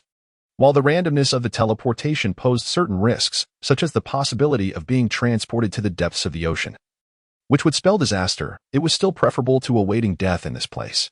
Long Tian was acutely aware that none of the formidable beings present here could be bested by him, particularly the ominous presence emanating from the palace not far away. This aura exuded a palpable sense of danger, distinct from that of the 5 elders, whom Long Tian believed he could withstand for a brief moment, albeit at the risk of being severely battered. However, he sensed that should he step foot inside the palace, his demise would be instantaneous. What an intriguing little imp, mused the figure seated upon the throne within the palace, recognizing the exceptional prowess of the observation haki augmented by mental energy. At the very moment Long Tian detected the presence within the palace, the individual on the throne became acutely aware of him as well. As the talisman in Long Tian's hand ignited, he vanished from the holy land of Mariejois. What transpired? The surrounding space had been sealed by Lord M. How could he possibly escape? The bearded elder furrowed his brow in confusion. This isn't a matter of fruit abilities, it must be the talisman he possesses, remarked the golden-haired elder, whose mastery of observation haki allowed him to discern the anomaly. The 5 elders wore grim expressions, for it was a grave humiliation that a mere fledgling could elude their grasp. CP0, you incompetent fools. You couldn't even prevent an intruder from breaching the holy land of Mariejois. Immediately retrieve all intelligence regarding Long Tian and swiftly ascertain his location. I shall have him flayed alive. After Long Tian's disappearance, CP0 finally made their appearance, only to be met with a torrent of scorn from the 5 elders, who left them cowering with their heads bowed. Once they had finished berating CP0, the 5 elders proceeded toward the palace, fully aware of the dire consequences awaiting them. Lord M, we have underestimated the situation and allowed Long Tian to escape. They half-kneeled, heads bowed before the figure seated upon the supreme throne, M, whose eyes were closed. Just as the 5 elders braced themselves for punishment, opened his eyes and spoke. This is not your fault. The talisman he wielded harbors an unprecedented power. Moreover, I sense that the colossal sword in his possession possesses a force beyond my own comprehension. This must be his trump card. You did well not to compel him to reveal it. Otherwise, the holy land of Mariejois would now lie in ruins. The 5 elders were left astounded. If even Lordum could not fully grasp it, then just how formidable a power had Long Tian concealed? Upon exiting the palace, the 5 elders returned to their office, where CP0 transmitted information regarding Long Tian. What? This is impossible. How could he have materialized from thin air? We cannot even trace his birthplace? A living enigma? They exclaimed. For the intelligence indicated that Long Tian had appeared aboard Whitebeard's ship 2 months prior, yet all previous records were blank. Here lies our breakthrough. This rascal is affiliated with Whitebeard's crew. The reports suggest he is a person of profound loyalty. It is time to rid ourselves of this remnant of the bygone era. The 5 elders conferred. Suddenly, CP0 delivered new intelligence regarding the Whitebeard pirates. The captain of the 4th Division has been slain, the perpetrator being Blackbeard Teach. He is currently on the run. This presents a promising opportunity. After all, there has never been betrayal aboard Whitebeard's ship. Blackbeard is the first. And Whitebeard shall not tolerate treachery. Unbeknownst to Long Tian, his arrival had triggered a minor butterfly effect, and a grand conspiracy awaited him. System, do you harbor a grudge against me? Having just traversed into this realm, I find myself adrift upon the ocean, and now you have teleported me to this endless desert? What madness is this? Beep. The system bears no animosity toward the host. The random teleportation talisman functions unpredictably and is beyond the system's control. Ah well. It is fortunate to have escaped. The palace we just left must have been that of Emu. It was truly terrifying. Although Long Tian has watched the anime, he has long forgotten many intricate plot details, only retaining a vague recollection. Thankfully, I possessed foresight and stored a substantial amount of food and water in the system space. Otherwise, I would surely perish of thirst in this desert. As he spoke, he retrieved a flask from the system. I recall that in One Piece. Such expansive deserts seem to exist only in Alabasta. After quenching his thirst, Long Tian surveyed his surroundings and remarked, "This teleportation has not been in vain." Princess Vivi and Robin, how delightful. As he walked, he indulged in his fantasies, unaware that Robin had already been taken away by Luffy. His arrival from another world had precipitated many events ahead of their natural course. In the boundless expanse of the desert, a solitary figure trudged forward. I must admit, this weather is unbearably hot. Long Tian could not help but lament. As Long Tian had just finished his lamentations, he sensed an object swiftly approaching him through his observation haki. Oh, what manner of creature could this be? How delightful it would be to sample the desert specialties. Long Tian remarked with keen interest. Just as he prepared to draw his great sword, a voice suddenly resonated in his mind. Ding. A new sign-in location has been refreshed. Ding. The host is requested to sign in at Wei Wei's bathroom while she is present. System, are you jesting with me? Once is one thing, but to have it happen again? Ding. Please, host, do not take advantage and then act coy. Long Tian's face flushed with embarrassment. What advantage have I taken? Ding. Since the host is so humorless, this system shall kindly assist in canceling it. Oh dear, system sister, I apologize. I was merely jesting, Long Tian lamented. Realizing the rare opportunity to woo a lady, to grow stronger, was at stake. Ding. Then please refrain from being insincere in the future.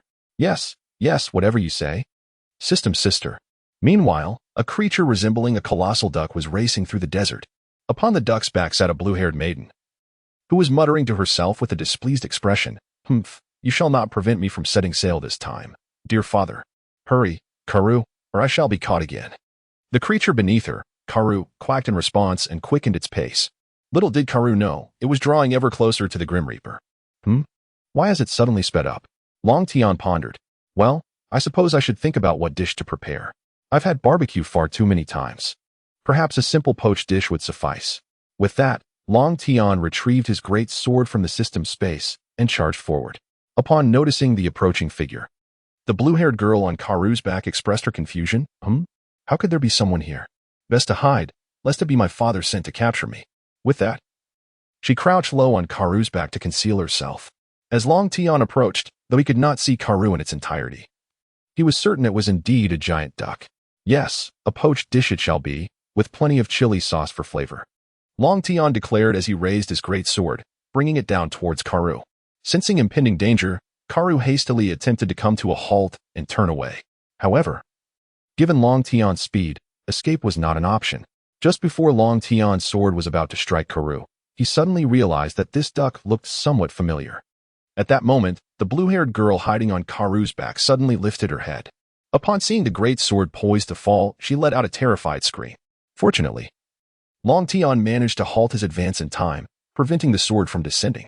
Observing the still screaming blue-haired girl, Long Tian sighed and said, "All right, please cease your screams." Upon hearing Long Tian's words, the azure-haired maiden slowly reopened her eyes. Realizing that she had not been struck down, she could not help but exhale in relief. At that moment, Long Tian inquired, "Are you Wei Wei?" Do you know me?" "No. Wait. You were just attempting to kill me," Wei Wei said, her expression tense. Long Tian, somewhat speechless, remarked, "If I truly intended to take your life, you would have perished long ago." Upon hearing this, Wei Wei found a semblance of logic in his words. Suddenly, an idea struck her like a flash of inspiration. "Though I am unaware of your identity, you nearly ended my life moments ago. Thus, you owe me compensation," Wei Wei declared, hands firmly placed on her hips. Long Tian nodded and said, "What compensation do you desire? Please speak plainly." Upon hearing his agreement, Wei Wei responded, "I wish for you to protect me as I leave the desert and accompany me to the seaside." Why do you wish to go to the seaside?" Long Tian inquired, somewhat perplexed. Wei Wei answered directly, "I intend to set sail in search of someone." "Oh, whom do you seek?" Long Tian pressed further. However, Wei Wei did not provide an answer. Instead, she stated, "Why do you need to know so much? Just take me there." After contemplating for a moment, Long Tian replied, "First, you must answer one question, and then I shall escort you." "Very well, ask quickly. Once you are done, we shall set off." Wei Wei nodded in agreement. Long Tian inquired, "Are you familiar with crocodile?" This prompted Vivi to respond with slight incredulity. Why do you wish to discuss that villain?" "Oh, it's nothing much. I have come here with the intent to confront him," Long Tian casually remarked. Vivi clarified, "I see, but he is no longer one of the 7 warlords. He is likely imprisoned in a navy facility now, thus, there is no need for you to pursue him." "What do you mean? Crocodile is no longer a warlord?" "That is implausible," Long Tian exclaimed, taken aback. According to the narrative, Crocodile should still be in the Alabasta Kingdom. After all, at this juncture, the Straw Hats had yet to set sail. Unbeknownst to Long Tian, his traversal had instigated a series of butterfly effects, precipitating certain events ahead of schedule. Observing Long Tian's incredulous expression, Vivi remarked, "Humph, that scoundrel was hell-bent on inciting a civil war. Fortunately, my allies, the Straw Hat crew, thwarted his plans. My journey at sea is to seek them out." Upon hearing Vivi's words, Long Tian fell into contemplation, now acutely aware that something was amiss. "System. Is the world I have traversed truly that of pirates?" "Ding. Yes, host. However, I must kindly remind you that any actions taken in each dimension may potentially trigger a butterfly effect." "Damn it, no wonder things turned out this way." "It is indeed this cursed butterfly effect," Long Tian thought, returning to the present. Observing Vivi's spirited demeanor, he sighed. "I understand you wish for me to shield you from your father's men, but I lack the strength to ensure your safety to the coastline." Vivi hesitated and questioned, "You aren't deceiving me, are you?" "Cough. I am not misleading you," Long Tian replied, feigning composure. He had no choice, as the current task required Vivi's presence. If she were to set sail, how could he fulfill his obligations? "How unfortunate for me. You may depart now, for I must take my leave," Vivi stated, as her steed, Karu, prepared to continue. Suddenly, Long Tian called out, "Wait. You must have a deep affection for your country. Why must you seek out the Straw Hats at this moment?" Vivi paused, skepticism etched on her face. "How do you know this? We have only just met." "Have we not?" I heard it from others," Long Tian responded, somewhat awkwardly. Though Vivi remained slightly perplexed, she explained, "I do indeed cherish my country. But my father is still there. Hence, I intend to find Luffy and continue my adventures. Farewell." As Vivi prepared to depart once more, Long Tian interjected, "Hold on. Don't rush away. Allow me to say this. You cannot flee too far, for the pursuers will soon catch up to you." "How do you know the pursuers will catch up to me so quickly? Are you deceiving me? Do you possess hidden strength?" Vivi scrutinized Long Tian, inquiring. Long Tian hurriedly waved his hand and said, No, I merely possess a heightened sense of perception." "Ding. Host, your abilities are quite formidable. Are you perhaps harboring the strength of a universe between your two fingers? Dog system, if you remain silent, no one will consider you mute. Vivi, if you trust me, return to the kingdom with me, and I can persuade your father to allow you to set sail. You can convince my father to let me go to sea? Vivi inquired, her brow furrowed in confusion. Regardless, you want to escape far before being captured again. Let us take a chance. We'll find out, Long Tian replied. Compelled by the mission to reason with Vivi, yes, this is solely for the task, not for any other reason. Phew, fine, I'll trust you this once. I hope you won't let me down. Vivi realized she wouldn't get far anyway and decided to believe Long Tian for the moment. By the way, after all this conversation, you know my name, yet I am still unaware of yours. Oh dear, I almost forgot. I am Long Tian. I look forward to your guidance. Long Tian exclaimed, patting his head. Long Tian? That name sounds familiar. Have you heard of me? Vivi shook her little head and suddenly exclaimed. You are the one who killed the celestial dragons in the holy land of Mariejois and managed to escape, the captain of the 2nd Division of the Whitebeard pirates. Long Tian. Long Tian absent-mindedly rubbed his nose and remarked, is it possible that the 5 Elder Stars can transmit information with such speed? Vivi leaped down from Karu and approached Long Tian, glancing back and forth, making him feel somewhat embarrassed. She scrutinized him, finally stating, You don't possess 3 heads and 6 arms, do you? How could you possibly have escaped from the Holy Land, Mariejois, after slaying a celestial dragon? 3 heads and 6 arms? Have you taken me for a monster? I merely possess exceptional skills in evasion, Long Tian replied, somewhat exasperated. No more suggestions, just a jest. However, I am inclined to believe that you can indeed help me set sail, given your illustrious reputation. Vivi playfully stuck her tongue out at him. At that moment, a group of individuals charged towards them from a distance. Damn that Straw Hat Kid. If it weren't for him, I would have already been with Vivi. I don't know what kind of enchantment he has cast upon her, compelling her to repeatedly seek escape to the sea. The leader of the group cursed Luffy internally. Who is that man? Why is he standing so close to Vivi?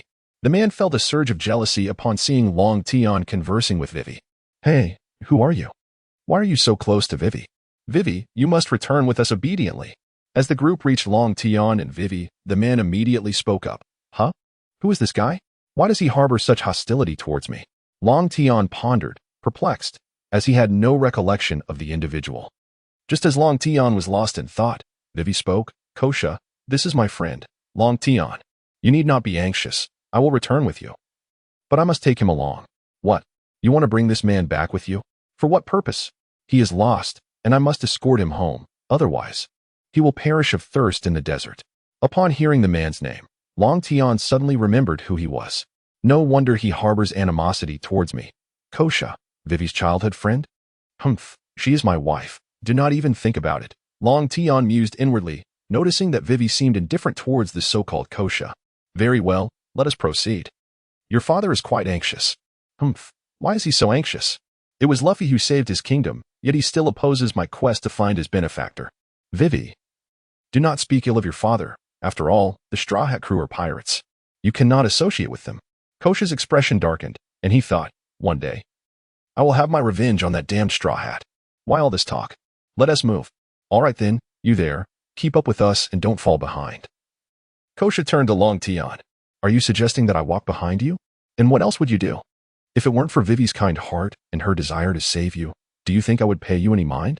Ignore him, come along. Let's ride back with Karu, Vivi urged. What? Vivi, you. Without turning her head, Vivi grasped Long Tian's hand and mounted on Karu. She sat in front while Long Tian occupied the rear, and to onlookers, they appeared as a couple. Alas, a Straw Hat has arrived. And now this little imp emerges from who knows where. I have yet to embrace Vivi, so what gives him the right? Vivi was aware of Kosa's affections towards her. Yet she regarded him merely as an elder brother. Unfazed, she commanded Karu to return home, and with remarkable speed, he darted away, leaving Kosa with no choice but to follow. Vivi, I believe Kosa has feelings for you, he remarked. What nonsense. I only see him as my brother. Oh, I see. And what about me? Long Tian exclaimed with excitement, though he could only glimpse Vivi's hair.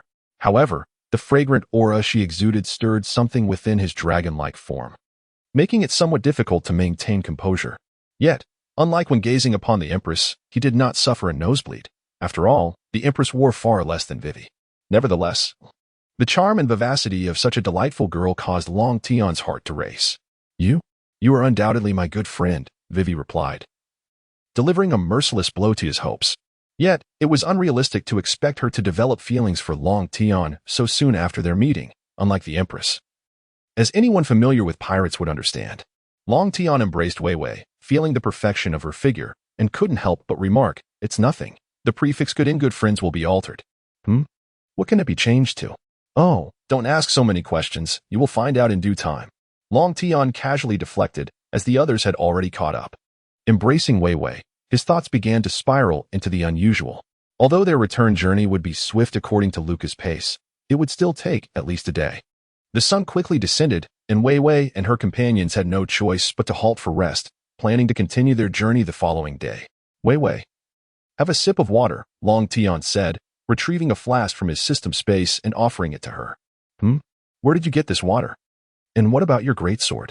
Wei Wei inquired, surprised and puzzled, as she noted the absence of the large sword Long Tian had wielded earlier, and he appeared empty-handed. Unable to conceal anything. No need to be astonished. I am a pocket person who has consumed the pocket fruit, allowing me to store inanimate objects in a certain space. Oh, I see, Wei Wei responded, taking the flask and drinking, as her own water supply had run dry. Nearby, Kosa, having finished roasting meat, looked on with a twinge of jealousy and promptly offered the freshly cooked meat to Wei Wei. Upon observing that Kosa intended to bring meat to Vivi, Long Tian felt a surge of anxiety. He swiftly turned to Vivi and proclaimed, "Today, my dear Vivi, you are in for a treat. I am a 5-star chef, and I shall prepare a delectable meat sauce pasta for you." What exactly is a 5-star chef? And what is pasta? I have never heard of it, Vivi inquired. Her curiosity piqued. A 5-star chef is the pinnacle of culinary excellence, the finest of chefs in the world. As for pasta, it is quite understandable that you are unfamiliar with it. I acquired the ingredients during my last sign-in. However, I have hesitated to indulge, as there is but a single package and once consumed, it will be gone. I do possess other food items, but they are merely snacks and insufficient to satiate our hunger. Only the pasta can adequately nourish both of us. Long Tian gazed at the solitary packet of pasta in his hand, feeling a twinge of regret, yet for the sake of Wei Wei, he was determined to persevere. Is this truly pasta? Why does it appear so peculiar? Aren't noodles supposed to be soft? Why does this seem so rigid? Ha ha ha, and they call themselves a world-class chef. You're only fooling the Navi. Little ghost Kosa, whose plans had been thwarted by Long Tian, initially seethed with anger. However, he soon found himself unperturbed, regarding Long Tian with a look of disdain, eager to witness the unfolding spectacle. Long Tian did not refute. After all, once it was made, you would all know just how delicious it truly was. Long Tian retrieved a tomato and a large piece of meat from the system, followed by an array of seasonings in an iron pot. Meanwhile, Wei Wei and her group looked on in astonishment, exclaiming, "Goodness, is this your treasure chest? What can't you pull out?" Ignoring the astonished expressions of those around him, Long Tian began to prepare a meal, and soon the air was filled with delightful aromas.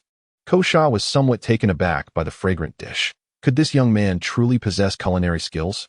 Shaking his head dismissively, he thought little of it, questioning whether such firm noodles could even be palatable without risking his teeth. He thus resumed his role as a spectator. It wasn't until Long Tian stirred the spaghetti in boiling water, allowing the noodles to soften, that Kosa realized he had been deceived by this mischievous lad. A steaming plate of meat sauce spaghetti was soon placed before Wei Wei, whose stomach was already protesting. "Hurry and eat, Wei Wei. I know how hungry Long Tian is," he urged. As soon as the words left his lips, Wei Wei eagerly took a bite. Upon tasting it, she was momentarily stunned, her eyes sparkling with delight, as she marveled at how such exquisite food could exist in the world. Unable to restrain herself, she devoured the dish, quickly finishing it. Yet, she felt an insatiable desire for more, casting her gaze towards the other plate of spaghetti that Long Tian had just sampled. Long Tian sensed Vivi's gaze and, feeling somewhat helpless, asked, "Vivi, do you find me undesirable?" "Huh, what could I possibly find undesirable about you?" Vivi responded, a hint of confusion in her voice. Bringing the plate of spaghetti closer to her, Long Tian said, "Here you go. I know you're still hungry." "Oh, is that really all right? I've actually had my fill," she replied, realizing what Long Tian was referring to. Yet, for reasons unknown, she did not harbor any disdain towards him. "It's quite all right, Vivi. I am not hungry." What reason could there be for a girl like you to go hungry? As he spoke, he took her hand and directly handed her the remaining spaghetti. Ah, well, if you insist, I shall treat you to a grand feast upon our arrival at the kingdom, Vivi said, feeling a bit shy but genuinely fond of spaghetti. And she began to eat with delight. After finishing, she sighed contentedly. Kosa observed Vivi enjoying Long Tian's leftovers and felt that the barbecue in his hands paled in comparison. You're finished, kid.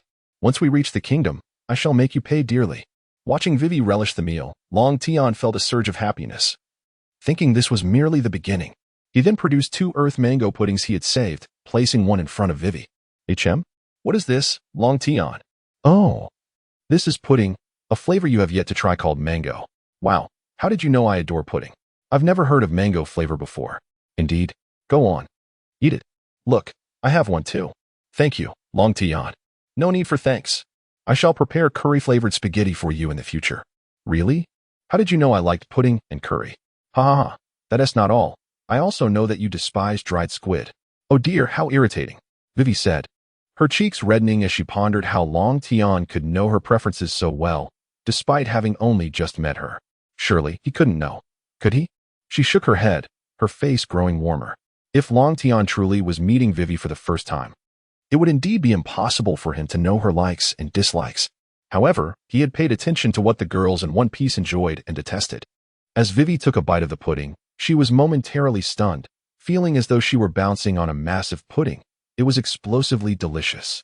And she finished it in just a few bites. Long Tian, what is it, Vivi? Would you accompany me to find Luffy? HM, why is that? I fear that if I leave you, I might never again taste such delightful food. Ha ha ha, fear not, Vivi. I shall always be by your side. However, we need not necessarily seek out Luffy. We could embark on our own adventure.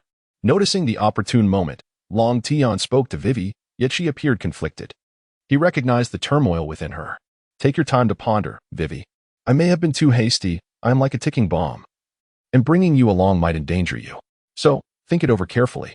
Long Tian was acutely aware that his recent actions in Mariejois had involved the elimination of celestial dragons, and his appearance before the public would undoubtedly incite a manhunt. Yet, he felt no trepidation.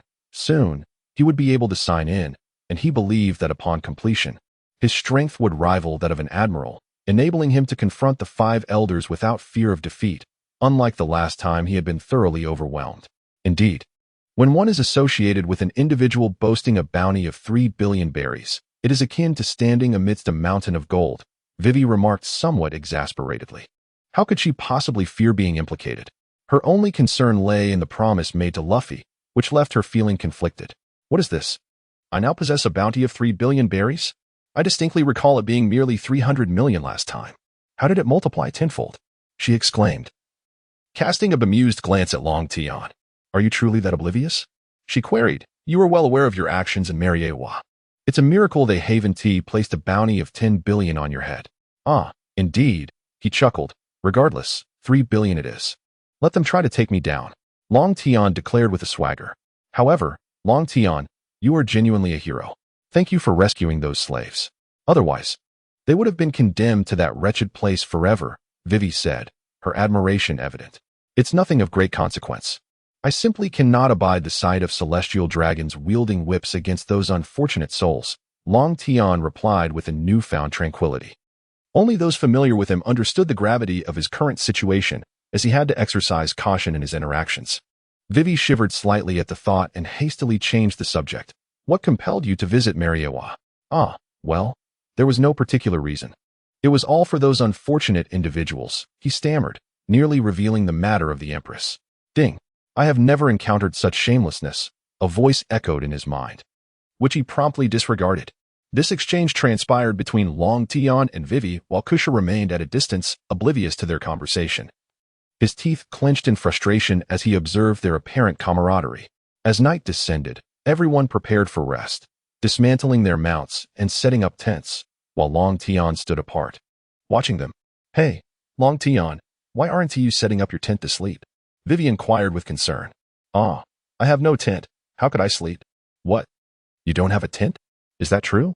Vivi questioned, her skepticism evident, for Long Tian was akin to a treasure trove. How could he possibly lack such an essential item? As Vivi suspected, Long Tian indeed had a tent in his system backpack but was harboring ulterior motives. Truly. I don't, he insisted. Why would I deceive you? Ding. The host could be even more shameless. Long Tian dismissed the incessant chatter of the system, focusing on his current endeavor. Observing the desolate terrain around them, Vivi pondered for a moment before saying, Long Tian, come, sleep in my tent. It's too pitiful for you to sleep on the ground. Ah, no. Really, Vivi, I can manage on the ground, he replied, inwardly elated. Oh, come on. Stop being so coy, she said, taking his hand and leading him into the tent. As Long Tian entered the tent, he nearly succumbed to an overwhelming urge to bleed from his nose. The interior was adorned with an array of Weiwei's garments, the specifics of which are best left unspoken. Perceiving the warmth radiating from Long Tian's hand, Weiwei glanced over to find him fixated on a particular spot. Following his gaze, she soon discerned the source of his distraction. In an instant, Weiwei hastily covered Long Tian's eyes and exclaimed, What are you looking at? You need to step outside, quickly. Long Tian, taken aback, complied and exited the tent, exhaling deeply, nearly losing his virginity in the process. Come back in, Weiwei called from within the tent. With that, Long Tian re-entered to find that Weiwei had tidied her clothes. She handed him a pillow and declared, I will sleep here, and you will take that side. You mustn't engage in any mischief, or else. She pointed to her chosen spot, revealing a sharp feather from her sleeve and mimicking a slicing motion, sending a shiver down Long Tian's spine. How could you think of me that way? I am a man of integrity, incapable of such indecent acts. Long Tian retorted as he settled into the space Weiwei had designated.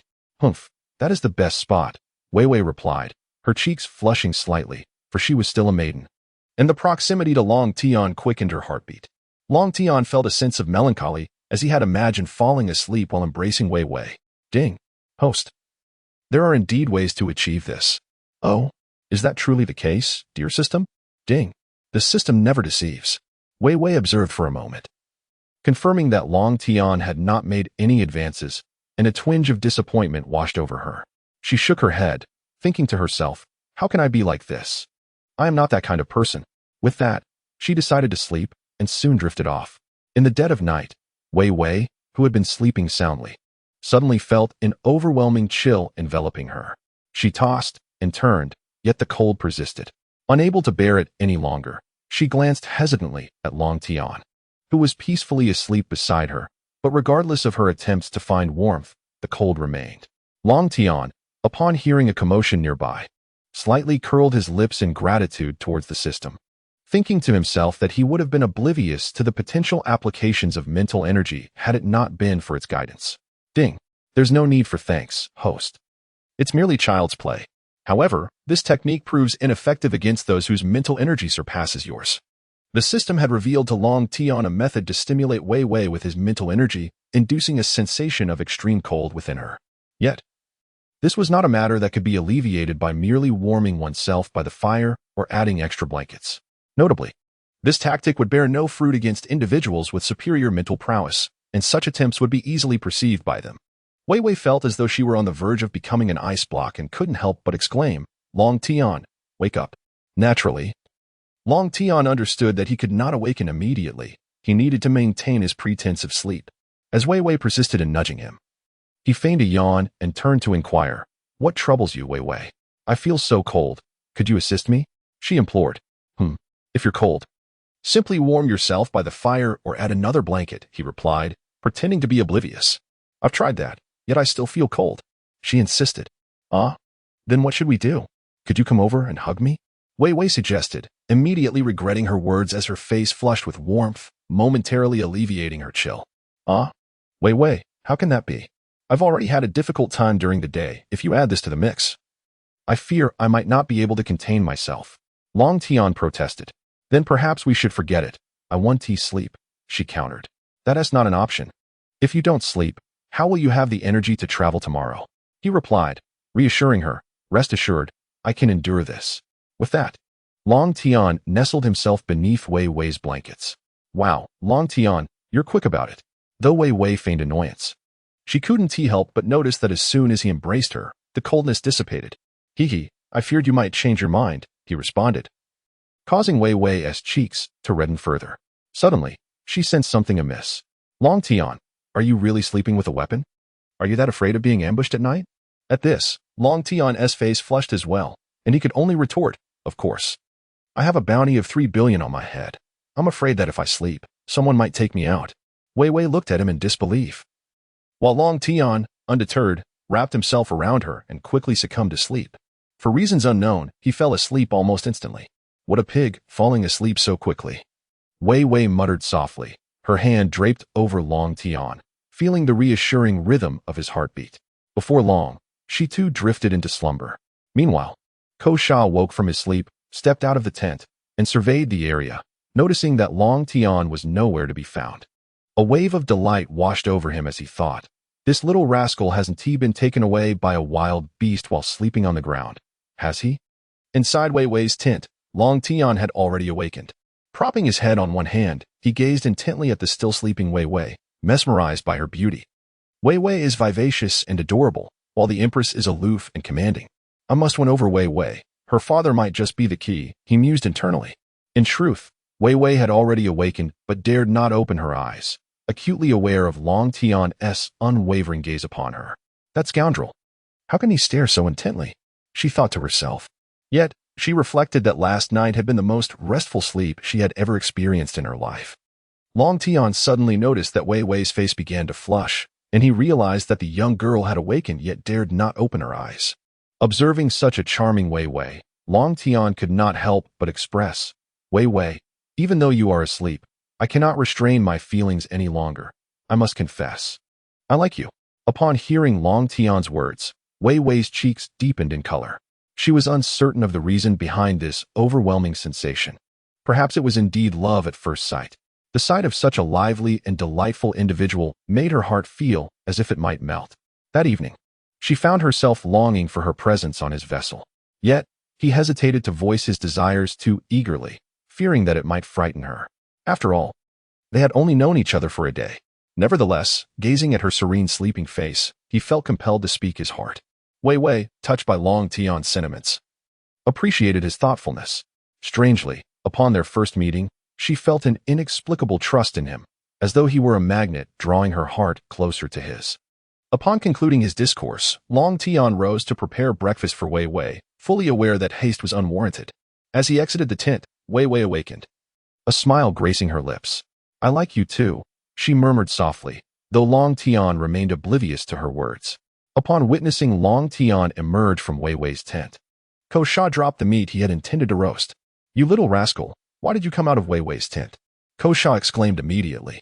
What concern is it of yours if I emerged from Wei Wei's tent? Long Tian retorted. What? It is of no concern to me. Do you have any idea who I am? I am the Minister of Environment for the kingdom. I couldn't care less about your title, minister or not. Allow me to advise you. Do not provoke me. Oh dear, Kosa, you have misunderstood. Long Tian merely has no tent to sleep in. I permitted him to rest by the entrance of my tent, Wei Wei interjected, hastily coming to Long Tian's defense. However, she refrained from disclosing the fact that they had slept in each other's embrace. Humph, since Wei Wei has stated it thus, I shall not hold anything against you, Kosa declared, though internally he could not suppress the frenzied thoughts of ensuring this brat's demise. Little did he know, he had provoked a being of formidable terror. Long Tian gazed into Kosa's eyes and instantly discerned his thoughts. If looks could kill, Kosa would have condemned Long Tian to death countless times. However, for Long Tian, eliminating him would be as effortless as squashing an ant. Wei Wei observed Long Tian's nonchalance and finally felt a sense of relief. After all, although she did not harbor particularly fond feelings for Kosa, he was someone she had known for many years, and she did not wish for him to meet a grim fate. Her intervention was intended for his own good. Yet, Kosa was entirely oblivious to Wei Wei's intentions. He mistakenly believed that she was involved with Long Tian, which only fueled his anger further. Ignoring the murderous glare of Kosa, Long Tian retrieved his cooking utensils and began preparing breakfast for Vivi. Before long, he had crafted a pot of seafood porridge, which he promptly placed before her, saying, It's time for breakfast, Vivi. Here is some seafood porridge for you to try. The enticing aroma assured Vivi of its delectable taste. After all, food prepared by Long Tian could hardly be anything but exquisite. Indeed, upon savoring the first spoonful, Vivi could not contain herself and quickly polished off bowl after bowl until none remained. Kosa, drawn in by the delightful scent and witnessing Vivi's sheer joy, found himself yearning for Long Tian's culinary skills as well. Yet, a moment's reflection revealed the impossibility of that desire, as he was all too aware of Long Tian's disdain towards him. Damn that insolent brat. Once we reach the kingdom, I shall make him cook for me for eternity. Kush mused. Oh dear, I accidentally finished it all. Long Tian, you haven't eaten yet, have you? I'm so sorry. Vivi exclaimed. It's quite all right, Vivi. I'm already full, Long Tian replied. You're full? What did you eat? Do tell, she inquired. Oh, nothing but the sight of a certain gluttonous girl feasting, which was quite the spectacle. Without needing Long Tian to elaborate, Vivi understood his implication and lowered her gaze, realizing that he had not taken a single bite himself, deriving satisfaction merely from watching her eat. I'm sorry, Long Tian, she said, her cheeks flushed with embarrassment. Observing her bashful demeanor, Long Tian found her utterly charming. It's nothing, Vivi. Even if I went days without food, it wouldn't matter. If I find myself hungry, I can always cook again. Vivi felt her heart melt. Thank you, Long Tian. You are so kind to me. Well, we are good friends after all, he quipped. Once everyone had finished breakfast, they rose and set off. Long Tian and Vivi continued to ride together on Karoo, but today, compared to yesterday, Vivi felt a newfound sweetness in her heart. Little brat. We are almost at the kingdom, so don't even think about running away, Kusha grumbled, his irritation flaring as he observed the closeness between Long Tian and Vivi. Before long, a city emerged in the distance. Vivi, this is Alabasta, isn't it?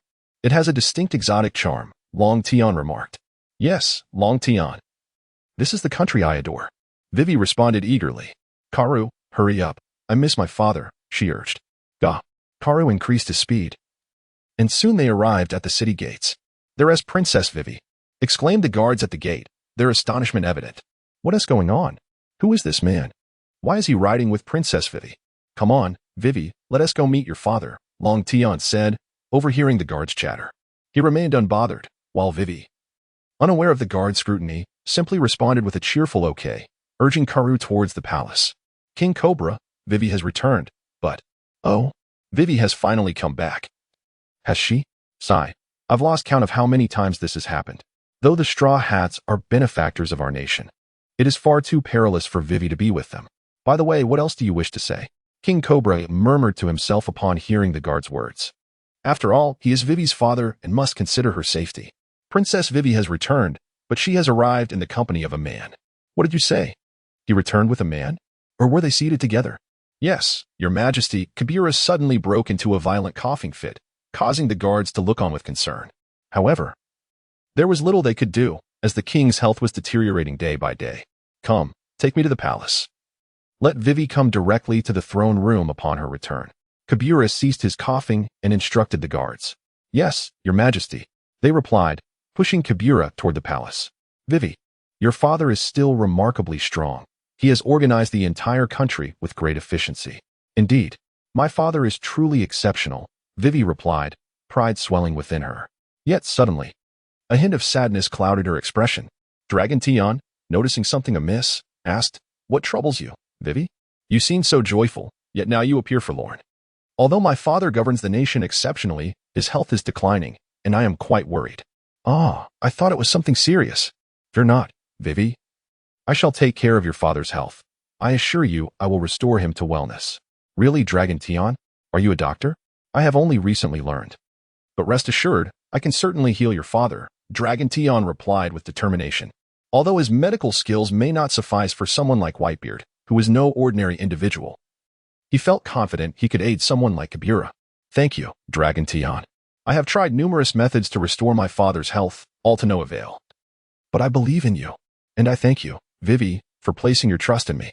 As they spoke, Karoo had already brought them to the palace gates. While Kusha thought to himself, Boy, once you stand before the king, your fate is sealed. However, I will plead with the king to spare your life, ensuring you will serve me for eternity. Princess Vivi, the king is awaiting you in the throne room, a guard announced as he approached Vivi. Oh, right, I understand. Dragon Tian, let us go meet my father. Yes, indeed. Vivi, do not be anxious. I, Dragon Tian, will fulfill my promise and will certainly heal your father. Vivi nodded. For she had sought out various renowned physicians and remedies with the ministers, yet none had succeeded in restoring her father's health. This left her feeling somewhat apprehensive. as she yearned to see her father rise and no longer cough from weakness like an ordinary person. Under Vivi's guidance, the group swiftly reached the throne room. As they drew near, they heard a fit of coughing, prompting Vivi to rush into the grand hall. "Father, are you all right?" I am fine, Vivi. Just the usual ailment. Your return is all that matters. My health is worsening. Promise me you will refrain from seeking out the Straw Hat crew again. All right? Father. You know. Cough, cough. Well, what can I do with you? Will you not introduce this gentleman? Oh, by the way, Father, this is Long Tian. He possesses the ability to heal your ailment. Kobula gazed at Long Tian, and only then did Wei Wei come to her senses and hurriedly explain, "Greetings. King of Alabasta. I am a friend of Wei Wei. I have a modest understanding of medicine. May I take your pulse?" Long Tian immediately discerned Kobula's condition. Yet he knew that even with his current extraordinary medical skills, he still needed to take the pulse to accurately cure it. Long Tian. Why does that name sound so familiar? Just as Kobula was deep in thought, an incongruous voice interrupted. Huh? You possess medical skills? You, so young. Attempting to deceive us. Besides, we are still unaware of your intentions in approaching Wei Wei. How could we possibly allow you to treat the king? Kosa. Do not speak recklessly. Long Tian would not deceive us. Wei Wei interjected, but the king interrupted her. What is this about, Kosa? Your Majesty. When I caught up with Wei Wei, I saw him with her and sensed something amiss. Though Wei Wei claimed he was her friend. What are the odds of encountering someone in this vast desert? On our journey back, this brat has been excessively flattering Wei Wei. I even suspect he has hypnotized her with some ability, and last night, he slept in the same tent as her. What? You shared a tent with Wei Wei? The king exclaimed in shock. Dad, don't listen to Kosa's nonsense. I didn't expect you to think of me this way. Last night, Long Tian had no tent to sleep in, and out of compassion, I let him rest at the entrance of my tent. Nothing untoward happened. And Long Tian is not that kind of person. Is it so easy to say? Kosa retorted sarcastically, disregarding the consequences. He usually made an effort to present himself well in front of Wei Wei, but this time, he was infuriated by Long Tian's actions, which were more outrageous than those of a mere rogue. Kosa, you. Enough. Guards, seize this brat and confine him until we ascertain the truth. The king commanded. Interrupting Wei Wei. After all, a man and a woman alone together could lead to complications, so he needed to investigate. Dad, you can't. Kosa. Take Wei Wei away first. Kosa, dare you. I apologize, Wei Wei, but this is your father's command, and as a loyal subject, I must obey. Inwardly, Kosa was elated, thinking, just wait, the main course has yet to be served. Wei Wei stood beside Long Tian, almost on the verge of tears. Long Tian observed the scene and comforted her. Wei Wei, why are you so anxious? You know my capabilities. Do you really think they can capture me with their meager skills? Oh, right. But Long Tian, do be gentle. We wouldn't want any fatalities. Fear not, Wei Wei.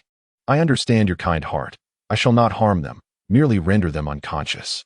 At that moment, the guards rushed in, encircling Long Tian and Wei Wei. Kosa reached out to seize Wei Wei, but Long Tian remained unmoved, unleashing his conqueror's haki. The guards stood frozen, one by one collapsing to the ground. With Kosa, standing closest, being the first to fall. The king was deliberately safeguarded by Long Tian, so he remained unharmed, while Wei Wei, though surprised, felt no fear. After all, how could Long Tian, who had caused chaos at Mariejois and emerged unscathed, lack strength? However, the king's outward calm belied the turmoil within. He gazed in astonishment at Long Tian, his mouth agape. The conqueror's haki. After many years of ruling, he could discern its presence instantly. Who exactly are you? Such potent conqueror's haki cannot go unnoticed. Father, have you forgotten the shocking incident that transpired at Mariejois not long ago? What? No wonder the name Long Tian sounds so familiar. It belongs to you, commander of the Whitebeard Pirates 2nd Division. Long Tian scratched his nose, dismissing the notion of shocking the world. I merely dispatched a few celestial dragons and liberated some unfortunate souls. Only a few celestial dragons? How can you say that so casually? Kabira remarked with a wry smile. Just days ago, I met a slave who escaped from Mariejois, and he told me that the corpses of the fallen celestial dragons could form a small mountain. Only Long Tian could treat the slaughter of celestial dragons as a mundane affair. However, they do not share your mindset. A single celestial dragon can compel an admiral to take action. I sincerely apologize, Long Tian. I regret my earlier behavior. Please, do not unleash a massacre. Kabira looked at Long Tian, knowing that he was a harbinger of death, one who could slay celestial dragons with the ease of butchering a dog, allowing for no carelessness. A massacre? Impossible. Setting aside the fact that you are Vivi's father, this is Vivi's homeland. I would be mad to act thus, Long Tian replied. Striding towards the fallen Kusha, he proceeded to shatter both of Kusha's legs, ensuring it was permanent, signifying that Kusha would never rise again, unless Long Tian chose to heal him. Which was out of the question. While I may spare his life, I shall incapacitate him. I have never shown leniency towards my foes. If not for Vivi, he would have perished long ago. King, do you have any objections? None at all. This is only fitting. It is Kusha's own short-sightedness that nearly led to disaster. I hereby declare that he is no longer our Minister of Environment. Vivi observed the scene in silence, her disappointment in Kusha palpable, though he had once saved her. If Kusha were to regain consciousness, he would surely be infuriated, an unfortunate turn of events due to his own miscalculations. Well, that is settled. By the way, I promised Vivi I would heal you. Please extend your hand so that I may take your pulse. Ah, this? Kabira hesitated, for Long Tian was so young, and he had grown somewhat despondent after years of futile treatments. Father, let Long Tian examine you. I believe he can heal you, Vivi encouraged, her faith in Long Tian unwavering. Very well, Long Tian, you may try. Even if it proves ineffective, do not feel pressured. I have grown accustomed to this. Alas, Your Majesty, I possess the capability to heal your ailment at this very moment and restore your ability to stand. However, for a complete cure, I must first take your pulse. With that, Long Tian seized the arm of Ko Bula to check his pulse. Wei Wei anxiously observed Long Tian, and Ko Bula mirrored her concern. Ah, it is done, Your Majesty. I can treat you now. May I inquire if you have any needles here? What do you need needles for? Even if I explained, you would not comprehend. I shall fetch the needles, Wei Wei declared, dashing out and shortly returning with a large handful. Is this truly safe, Long Tian? Wei Wei worriedly regarded her father, adorned with needles. Fear not, Wei Wei. This is your father. I would not dare act recklessly, especially considering he is to be my future father-in-law. Do not worry, Wei Wei. I feel warmth surging through me, and the weakness has dissipated. Very well, father. Now, Wei Wei, please do not interrupt me. We are but one crucial step away from your father's recovery and his ability to stand.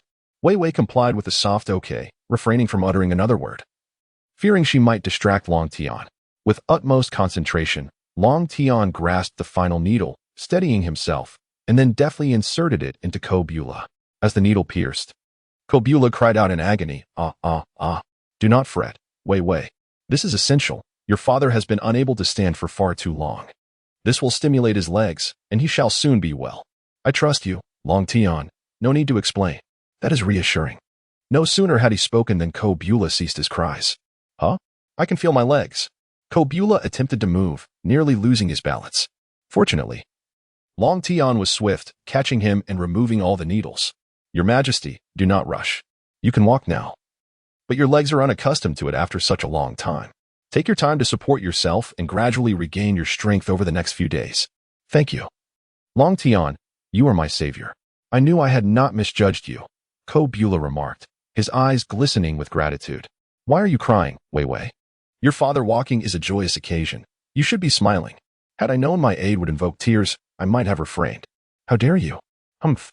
Wei Wei burst into laughter, though a hint of irritation lingered. That's the spirit. A smile suits you far better. Observing the playful banter between Long Tian and Wei Wei, Ko Bula discerned his daughter's affections for Long Tian, a thought that stirred a sense of protectiveness within him. Yet, he mused, it was preferable for her to be with Long Tian than with the Straw Hat crew, given Long Tian's formidable strength and his affiliation with the Whitebeard pirates. I am immensely grateful, Long Tian. Whatever you desire, name it, and it shall be yours. Your Majesty, do you truly mean that? Indeed, Long Tian. The king pondered, somewhat perplexed, as to what a person of Long Tian's caliber could possibly find of value in their kingdom. Could it be that he seeks the history of the underworld inscribed on a plaque? What should we do? Just as the king was at his wit's end, Long Tiandao said, You must grant me what I desire, and there must be no turning back. Rest assured, Long Tiandao, as your king, my word is my bond. I shall not go back on it. Indeed, what Long Tiandao sought was the historical text. The king pondered anxiously. Phew, now I must state my request. I wish for Wei Wei to be my woman. What? Ah, Long Tiandao, you. Of course, I merely meant that you should not hinder my pursuit of Wei Wei. As for whether I succeed, that is of no concern to you. The king exhaled in relief, grateful that it was not the historical text he was being asked for he truly would not have known how to respond. He noticed that Wei Wei remained silent, her head bowed. However, the smoke rising from her head indicated her face was undoubtedly flushed, almost as if one could cook with the heat emanating from it. So, dear king, do you agree or not? Long Tian pressed on, his boldness fueled by his affection for the lovely Wei Wei. Agreed, agreed. You may even call me father now, for I accept you as my son-in-law. Father, what nonsense are you speaking? There is nothing between Long Tian and me, so do not think incorrectly. Wei Wei hastily clarified, alarmed by her father's words. Oh, so Wei Wei, you do not fancy Long Tian then? If that is the case, I could send him away. Father, please. This is all happening too fast. You must give him some time. Ha ha ha. Very well, Long Tian, since Wei Wei has said so, you are indeed my son-in-law. Rest assured, father. I will treat Wei Wei well for a lifetime. Long Tian, how could you? Wei Wei, I truly like you, very much so. From the moment I laid eyes on you, I was smitten. Long Tian seized the moment to profess his feelings. Long Tian, may I have a moment to consider? I will give you my answer tomorrow. In truth, Wei Wei's heart already belonged to Long Tian. However, out of modesty, she felt compelled to delay her response. That's perfectly fine. Wei Wei, I shall await your answer tomorrow. Ha ha ha, son-in-law, my daughter can be quite mischievous. Do take good care of her. Father, if you say that again, I will be upset. Ha ha ha. All right, I shall not speak further. Long Tian, the evening is upon us. You should stay in the palace tonight. I will have someone prepare a meal, and we shall share a drink. Upon hearing the mention of drinks, Long Tian's face turned an alarming shade of liver. And Wei Wei observed him in silence, asking, Long Tian, what is wrong? Why do you look so unwell? In nothing, Wei Wei. However, your majesty, I can partake in the meal. But I must decline any alcohol, for I am utterly incapable of consuming it. Oh, you cannot drink? Very well, then we shall forego the alcohol. A sumptuous feast will suffice. Agreed, that poses no problem. Before long, the meal was prepared, and Wei Wei and Long Tian sat at the dining table. This is not good. It does not taste right. Long Tian, I want to eat what you prepare. Wei Wei exclaimed after tasting a dish, turning to Long Tian with a playful demeanor.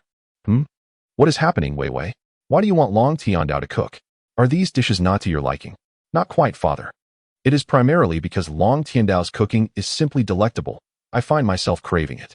Oh, Long Tian, is your cooking truly that exceptional? As Hu gazed at Wei Wei's adorable demeanor, Long Tian found it somewhat unbearable and exclaimed, all right, I shall prepare it now. I am indeed your personal chef. Yay, Long Tian. I want to eat curry, Wei Wei replied eagerly. Very well, I shall make it for you. May I trouble the guards to escort me to the kitchen?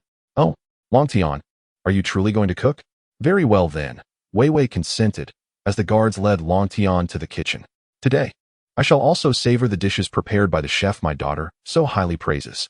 Under the guidance of the guards, Long Tian entered the kitchen and began his culinary creations. Before long, the entire palace was filled with delightful aromas. Wei Wei, these are all your favorites, he declared as the guards brought forth the dishes. I am utterly enamored with you, Long Tian. They are all made with curry. Wei Wei exclaimed, her mouth watering. Ha ha ha, as long as you are happy, Wei Wei. I will always be your personal chef. Whatever you desire, I shall prepare, Long Tian replied. How wonderful. I shall not hold back, she said as she took her first bite. After savoring a mouthful, Wei Wei fell silent, her expression akin to one who had ascended to the heavens. Kabula, observing Wei Wei's rapture, could not resist tasting a bite himself. This is simply exquisite. Such a dish ought to exist only in the heavens, seldom tasted by mortals, the king proclaimed after a taste, unable to restrain his poetic inclinations. He then disregarded all decorum and began to feast heartily, prompting Wei Wei to join in without hesitation. Long Tian nodded in satisfaction and joined them in their meal. Once the meal concluded, Long Tian produced slices of cake, piquing the king's curiosity. What is this, Long Tian? He inquired. This is called milfai, Long Tian replied. Milfai? I have not heard of it before. You shall know once you try it, Wei Wei. Then I shall indulge, she exclaimed as she took a piece and savored it. Delicious. Utterly delightful. Wei Wei's eyes sparkled with joy. Oh, I shall give it a try, Kabula said, also taking a piece and soon displaying the same rapture as Wei Wei. This is so delectable, Long Tian. I fear I shall suffer greatly if I cannot have this cake in the future. What shall I do? The king's heart was filled with mischief at the thought of such delightful cake. That is easily remedied. I will teach your chef how to make it. And you shall enjoy it daily, Long Tian assured Kabula. Oh, I cannot thank you enough, Long Tian. The king replied without hesitation. What can I say? After all, you are my father-in-law. I must fulfill your wishes. Long Tian chuckled. Ha ha ha, splendid. Hearing the exchange between Long Tian and her father, Wei Wei felt her cheeks flush, yet she said nothing, tacitly acknowledging the sentiment. Having feasted and conversed at length, Long Tian and Kabula lost track of time, and soon it was bedtime. However, both Wei Wei and her father had overeaten and felt somewhat bloated, wishing to rest before returning to their chambers. Long Tian pretended to feel drowsy and was escorted by the guards to his resting quarters. Phew, now that Wei Wei has not yet returned to her room. This is the perfect opportunity to sign in, Long Tian said, opening the window and swiftly making his escape. Father, I have rested enough and shall return to my room now, Wei Wei announced. Ah, my dear daughter, you and Long Tian are truly a match made in heaven. Do not let such a remarkable man slip away, the father implored. All right, father, I will give it careful thought, she replied, her cheeks flushed as she hurried away. Phew, if Vivi ends up with Long Tian, she will no longer seek out the Straw Hat crew, the king murmured to himself, a hope blossoming within him. Meanwhile, Long Tian arrived at Vivi's room and promptly communicated within his mind. System, initiate the sign-in process. Ding. Host has reached the sign-in location. Sign-in successful. Ding. Congratulations, host.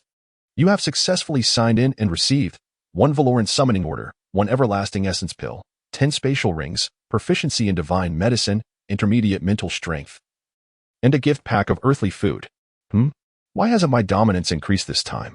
And where is the dragon elephant body? Ding. Rewards obtained from sign-in are random and not consistent each time. Very well, Long Tian sighed, though he was pleased with the enhancement of his mental strength and medical skills. Just as he was about to examine the other rewards, he suddenly sensed someone entering the room. Not again. This happened last time too. Am I experiencing good luck or bad luck? He muttered, but instinctively leapt onto the beam above.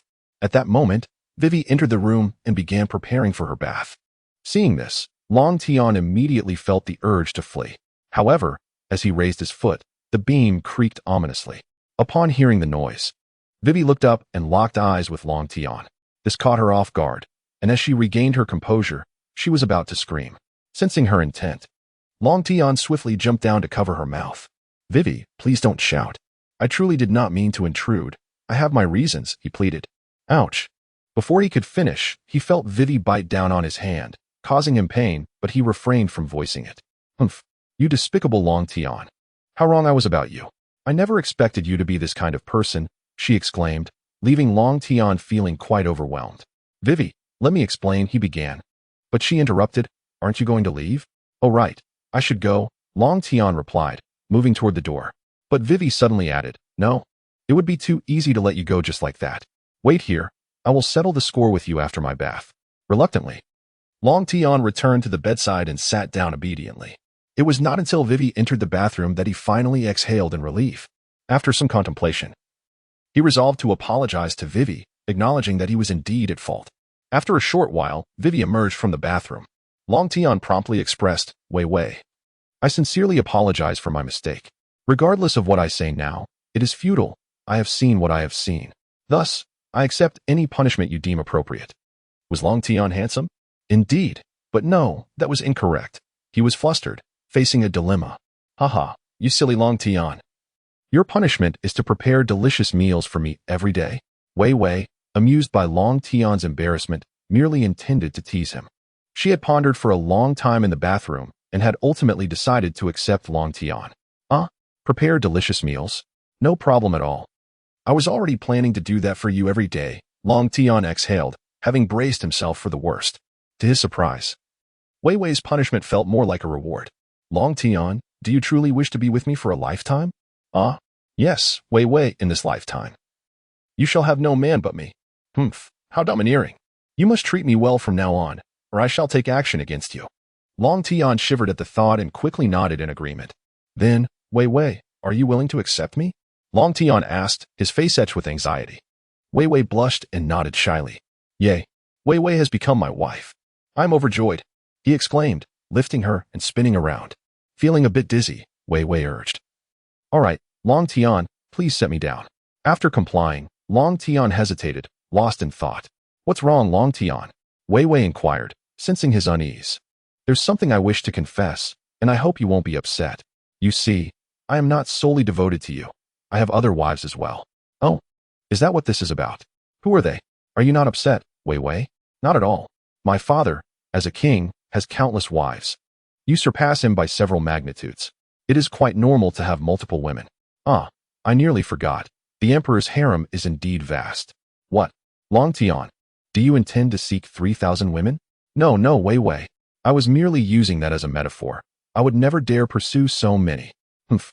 That is good to hear. All right, Wei Wei, I shall retire for the night, Long Tian stated, preparing to leave. Wait a moment. Wei Wei called out, her cheeks flushed. Yes? Is there something you need? Please, stay with me, she said, immediately covering her face with the blanket, unable to meet Long Tian's gaze. Stunned by her request. Long Tian was momentarily taken aback. Yet, in the next instant, he understood and approached her, rubbing his hands together in anticipation. The following morning, Long Tian opened his eyes, gazing at the pink and sky-blue ceiling, feeling somewhat incredulous. However, upon sensing the enchanting presence beside him, he was drawn back to reality. Long Tian gently rose, planting a tender kiss on Wei Wei's forehead before stepping out. Little lazy pig, it's time to get up. The sun is shining on your backside. And breakfast awaits, he announced, bearing a bowl of home-cooked chicken soup and a steamer basket of dumplings as he approached Wei Wei's bedside. Wei Wei opened her eyes, and the sight of Long Tian, who had risen early to prepare breakfast for her, filled her with immense happiness. Humph, who are you calling a little lazy pig? She retorted playfully. You, of course, little lazy pig. Humph, I'm not a little lazy pig. You are. Haha. All right. I am the little lazy pig. Now, get up.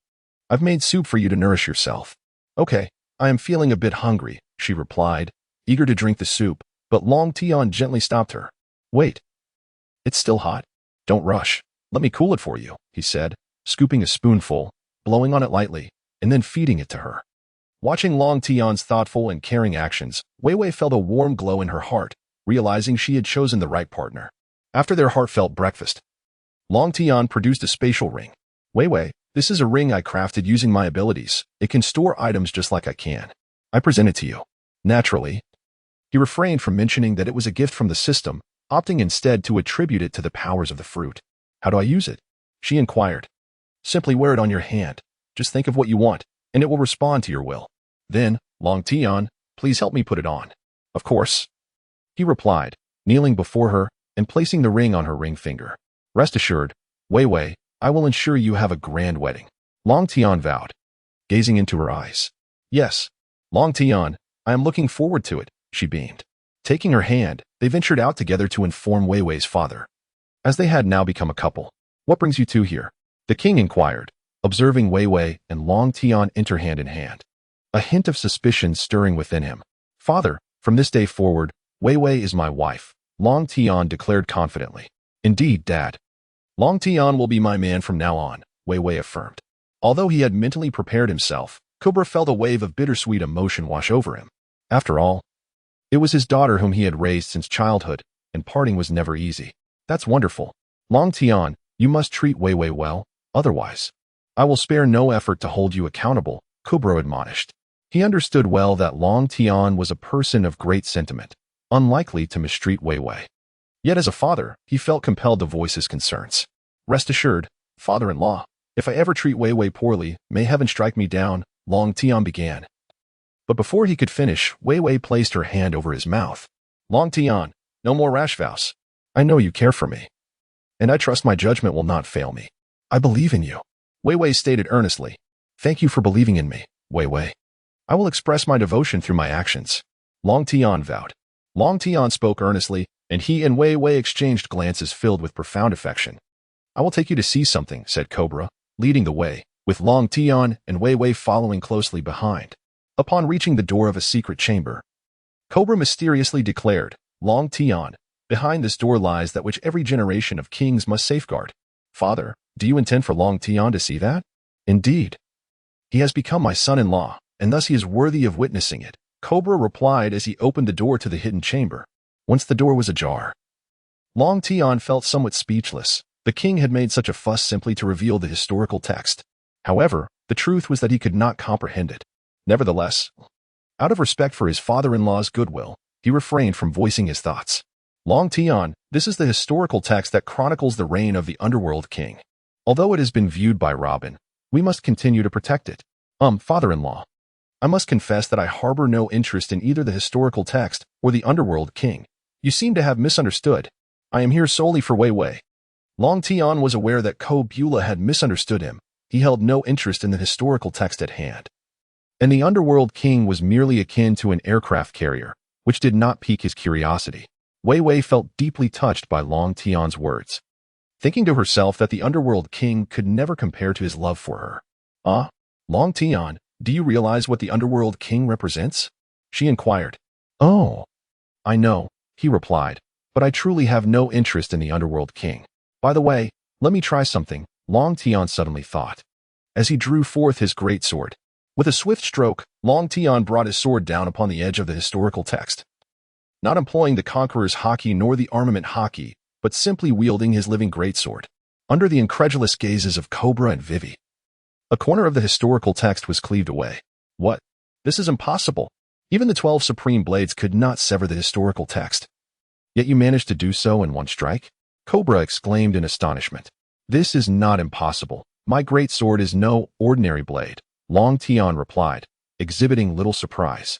For it was evident that a weapon capable of slicing through the historical text must exist. Come, father-in-law, I find this thing incomprehensible and truly unremarkable. With that, he took Vivi's hand and departed, displaying a genuine disinterest in the historical text. Otherwise, he might have attempted to seize it. Thankfully, Vivi had not misjudged him. Once Long Tian and Vivi had left, Cobra stood alone, muttering to himself, Long Tian, are you not curious about the blank century of history? Why do you ask? Vivi? Well, Robin wishes to gather all historical texts to unravel the mystery of the blank history. Thus, I too am somewhat intrigued about what this period entails. Oh dear. If you are so curious, you might as well wait for Robin to complete her collection and then inquire with her. No matter how curious you are now, it will be of no avail. That is true.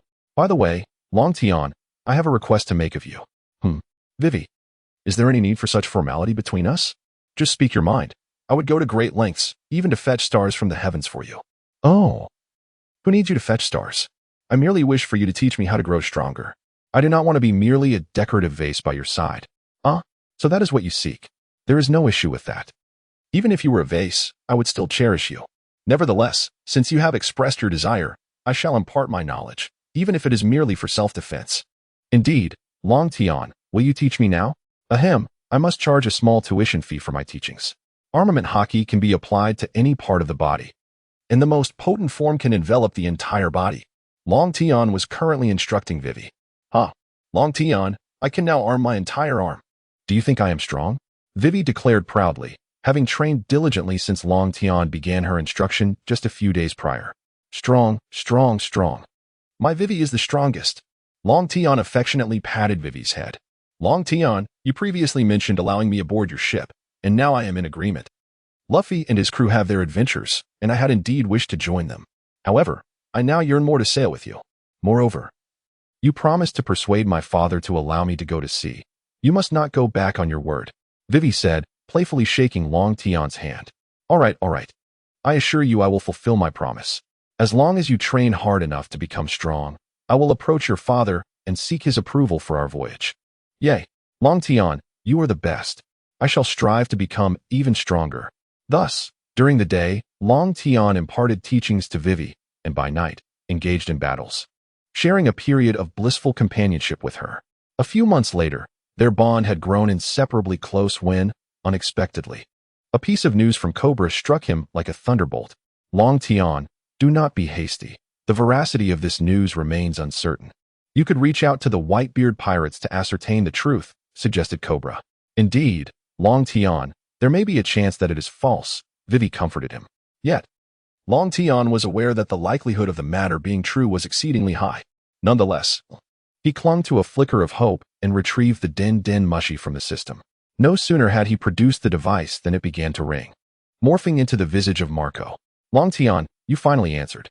Father wishes for your return, the din mushy conveyed before abruptly disconnecting. Despite the brevity of the message, Long Tian comprehended that the most undesirable of scenarios had come to pass. Long Tian, are you all right? Vivi inquired with concern, yet he offered no reply, instead retreating to his room. Vivi, allow him some space. After all, that is his brother. Cobra sighed, helplessness lacing his voice as he addressed Vivi. As the individual closest to Long Tian, Vivi discerned that the more he withdrew, the greater his internal anguish became. Thus, she felt compelled to console him and entered the room. Alas, the world is on the brink of upheaval. Cobra sensed an unsettling shift in the air. It is all my fault. I cannot rid myself of the wretched habits I cultivated on Earth. The moment I grew comfortable, I distanced myself from the outside world. Had I called sooner, this calamity might have been averted, Long Tian lamented, cradling his head in despair. Yet, he recognized the futility of his self-reproach. After all, he was a living being, and decades of reclusive tendencies could not be undone in mere months. However, this incident had irrevocably altered him. As Vivi opened the door, she found Long Tian huddled in a corner, and her heart ached for him. Nevertheless, she approached him and said, Long Tian, this self-destructive demeanor will only earn my disdain. Ace has not yet faced execution. As long as he is alive, there remains a chance. Will this despairing attitude truly bring him back? Indeed, there is still hope. Ace is currently imprisoned in an underwater facility. If we rescue him, the war at Marineford may be averted. Long Tian raised his head to gaze at Wei Wei, tears streaming down his face as he bit his lip. He understood that his self-destructive behavior had caused her suffering as well, and his heart felt as if it had been struck with a heavy blow. Long Tian gently embraced Wei Wei, using his sleeve to tenderly wipe away her tears. Wei Wei, had it not been for your admonition, I might have succumbed to despair, thus missing the opportune moment to save Ace. Thank you, Long Tian expressed with heartfelt concern. Observing Long Tian regain his former confidence, Wei Wei smiled and remarked, What can I say? You are my husband. I cannot bear to see you in sorrow. It pains me greatly. However, the reason I spoke so sternly was to inspire you. Please do not be disheartened. How could I be unhappy? Wei Wei, your presence is the greatest joy of my life. Long Tian declared. I feel the same, Long Tian. I cherish the days spent together. The two gazed into each other's eyes, unable to resist a kiss. Long Tian, this time you must take me with you. Otherwise, I shall not permit you to leave. Ah, Wei Wei, I am going to rescue someone, not for leisure. I'm not suggesting I wish to accompany you to prison. I merely wish to meet your father, Wei Wei replied. Her cheeks slightly flushed. Very well, let us bid farewell to your father before we depart. Indeed, it is prudent to inform him. With that, Long Tian took Wei Wei to find Cobra. Father-in-law, I intend to take Wei Wei to meet my father, and I wanted to say goodbye. Dad, I'm going to see with Long Tian. You wouldn't object this time, would you? His strength is more than sufficient to protect me. Sigh, daughters are not meant to stay. Go, but Long Tian, you must ensure Wei Wei's safety, Cobra acknowledged, realizing that any attempts to dissuade them would be futile. After all, being with Long Tian posed no danger, so he decided to relinquish his concerns. Rest assured, father-in-law, unless someone steps over my corpse, I will not allow Wei Wei to suffer even the slightest harm. Very well, go ahead. Goodbye, father. Go, my daughter. Remember, your father will always be your strongest support. As Long Tian and Wei Wei turned to leave, Cobra couldn't help but shed tears, uncertain of when he would see his daughter again. Wei Wei, we won't be bringing Karu this time. He is too slow. I shall carry you, and with my speed, we will swiftly reach the sea. All right, I trust you. Long Tian. Long Tian held Wei Wei tightly as they dashed across the desert with incredible agility. Time was of the essence. Although Ace had just been captured, and there was still a while before his execution, it was better to hasten their journey. Within a few days, Long Tian had led Wei Wei out of the desert, and he swiftly navigated a ship toward the New World. Has he returned yet? Wei Wei inquired. Yes. I just sent him back, my father, came the reply. I wonder where he has come from and how long it will take. Sighed, both he and Ace are formidable. One has ventured into the abyss, while the other insists on going against all odds. My father, this is an unavoidable circumstance. We can only blame that scoundrel Teach. Whitebeard remarked, reclining on his bed with a drink, conversing with Marco. Let us hold off all discussions until Long Tian returns. Ace is one of his crew members. Not long after Long Tian and Wei Wei set sail, they found themselves in dire straits. Fire the cannons. We must sink that pirate ship, commanded a naval major, clad in a cloak of justice. Yes, Major.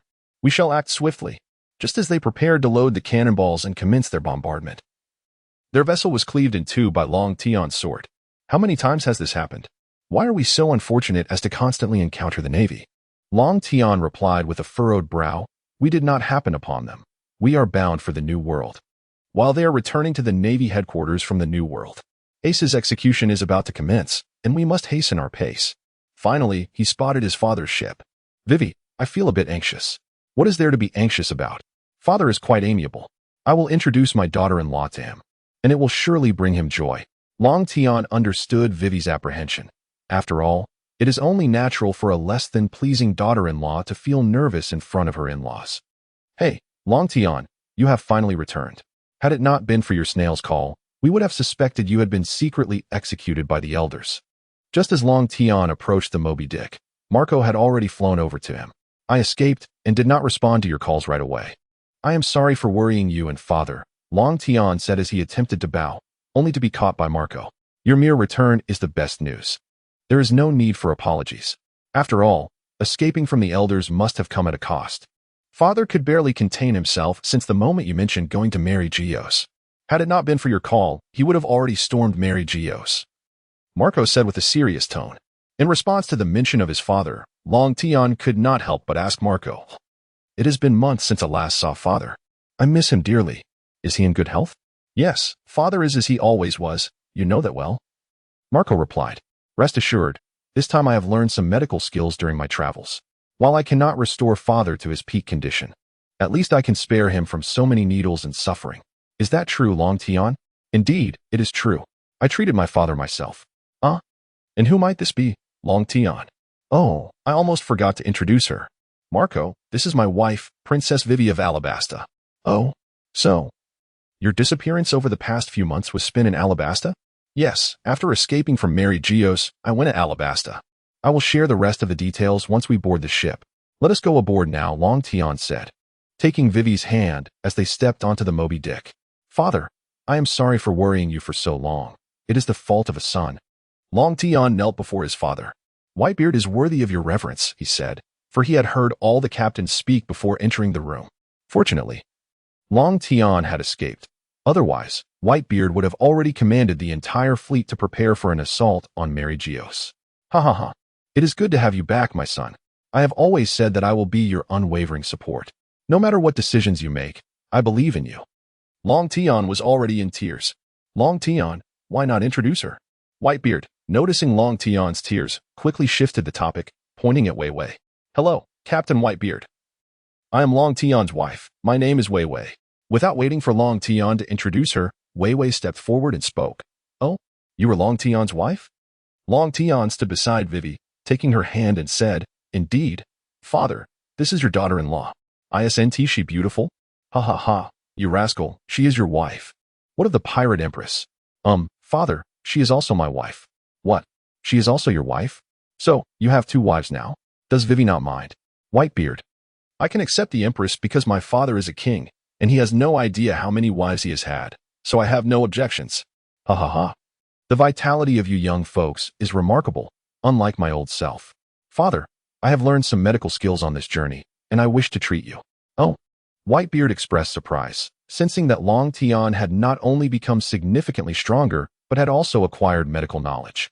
Truly a prodigy. Indeed, father. My father was healed by Long Tian. Let him give it a try, Marco suggested. Very well, let us see what you can do, Long Tian. Long Tian promptly took out his needles and began treating Whitebeard. His medical skills had become quite proficient, allowing him to diagnose Whitebeard's ailments at a glance, revealing the injuries sustained from years of battle. However, he could only alleviate the symptoms for now. A complete cure would require his medical skills to reach their utmost potential.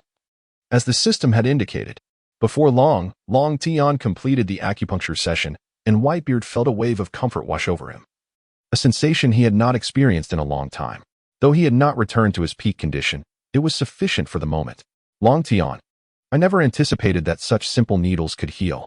Father, for now, I have merely suppressed the injuries within you. Once my medical skills improve further, I will be able to provide a complete cure. Long Tian, I'm astounded that you learned such formidable medical expertise on your journey. Do these needles possess any special abilities? Marco inquired, intrigued, as they had sought out numerous doctors across the seas, ultimately relying on intravenous fluids to maintain Whitebeard's health. While Long Tian could manage to suppress the injuries with just a few needles. Ha ha ha, Marco, these are merely ordinary needles. You can check for yourself.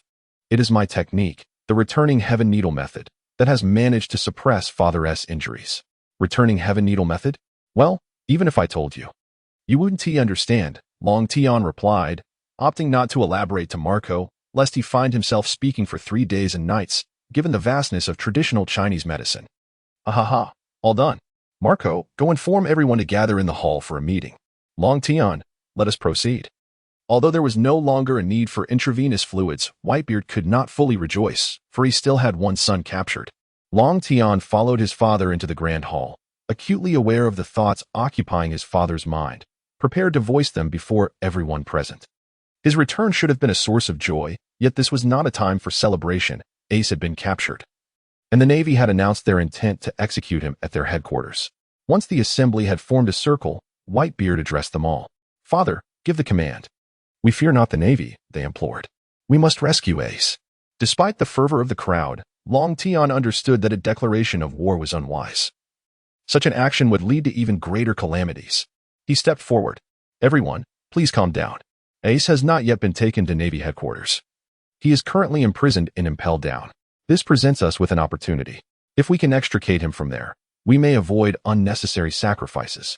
Therefore, I intend to venture to Impel Down and rescue Ace. What? Long Tian, you cannot go to Impel Down. That place is impregnable. You would be walking to your death. Marco immediately protested. Marco, there's no need for such alarm. I've devised a plan for infiltrating Impel Down, so I ask you not to hinder me, Long Tian replied, his gaze resolute as it met his father's. You stubborn boy, much like Ace, you possess a fierce will. Very well, Marco, cease your attempts to dissuade him. Let him go. But Long Tian, I hope you understand, Ace is my son, and you are too. So, ensure you return safely, Whitebeard cautioned. A sense of foreboding lingering in his heart since Ace's capture and Long Tian's intention to rescue him.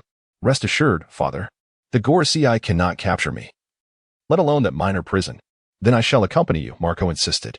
Marco, that's unnecessary. I can manage alone. A larger group would draw too much attention, Long Tian replied. Turning to Vivi. Vivi, wait for my return aboard father's ship. Yes, go ahead, Long Tian. Promise me you will return alive, no matter what. Haha, Vivi. Do not make this a scene of parting as if it were a matter of life and death. I fear not Impel Down. You know all my strength. Long Tian quipped, noticing the slight redness in Vivi's eyes, prompting him to change the subject. Ha ha ha, indeed, I am the world's strongest husband. I'm off now, he declared. Be careful on your journey, Vivi replied, her concern evident yet unspoken. Father, everyone, I am leaving. Please look after Vivi for me. Go with peace of mind. Long Tian, no one shall harm my daughter-in-law, Whitebeard reassured him. As Long Tian set sail, he noticed a ship approaching the Moby Dick that emanated an aura of danger. That vessel must belong to the red-haired pirates, Long Tian murmured to himself. Ha ha ha. While Long Tian embarks on his rescue mission, we must remain prepared for war. If he fails, we shall proceed to Navy headquarters to rescue Ace. Understood, father. I shall prepare at once. HM? Marco, prepare to welcome our guests. Guests? Marco queried, puzzled, as he spotted a pirate crew drawing near. As Long Tian traversed the distance, he sensed 2 exceptionally potent waves of Conqueror's haki erupting behind him. He was indeed curious to encounter the individual wielding the mean fruit. However, the immediate priority was rescuing Ace, and he believed they would eventually cross paths. With that thought, Long Tian hastened his pace. In the Marine headquarters, Admiral Tsuru sat opposite Sengoku. Sengoku, please discreetly inform Magellan to relocate Ace, she stated. Oh? Do you believe someone might attempt a prison break? Sengoku inquired. I cannot be entirely certain, but should Ace be abducted, our plans would be thwarted. Thus, it is safer to keep him at Marine headquarters, especially since war is imminent. Very well, I shall notify Magellan, Sengoku replied, picking up the transponder snail to make the call. Unbeknownst to Long Tian, Ace had already been transferred. He had now arrived at the port of the Kuja nation and learned that the Empress had just returned from her journey.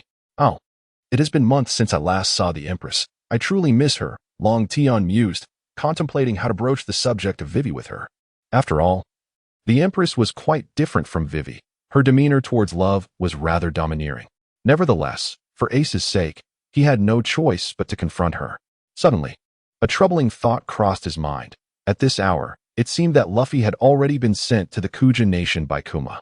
Oh no! Long Tian exclaimed as he dashed toward the village, his heart racing. Damn it, Luffy! If you have laid eyes upon my wife, I care not whose grandson or son you are, I shall dismantle you piece by piece. The truth was, Long Tian had claimed Luffy's wife first, and thus the Empress was a woman he had already deemed his own.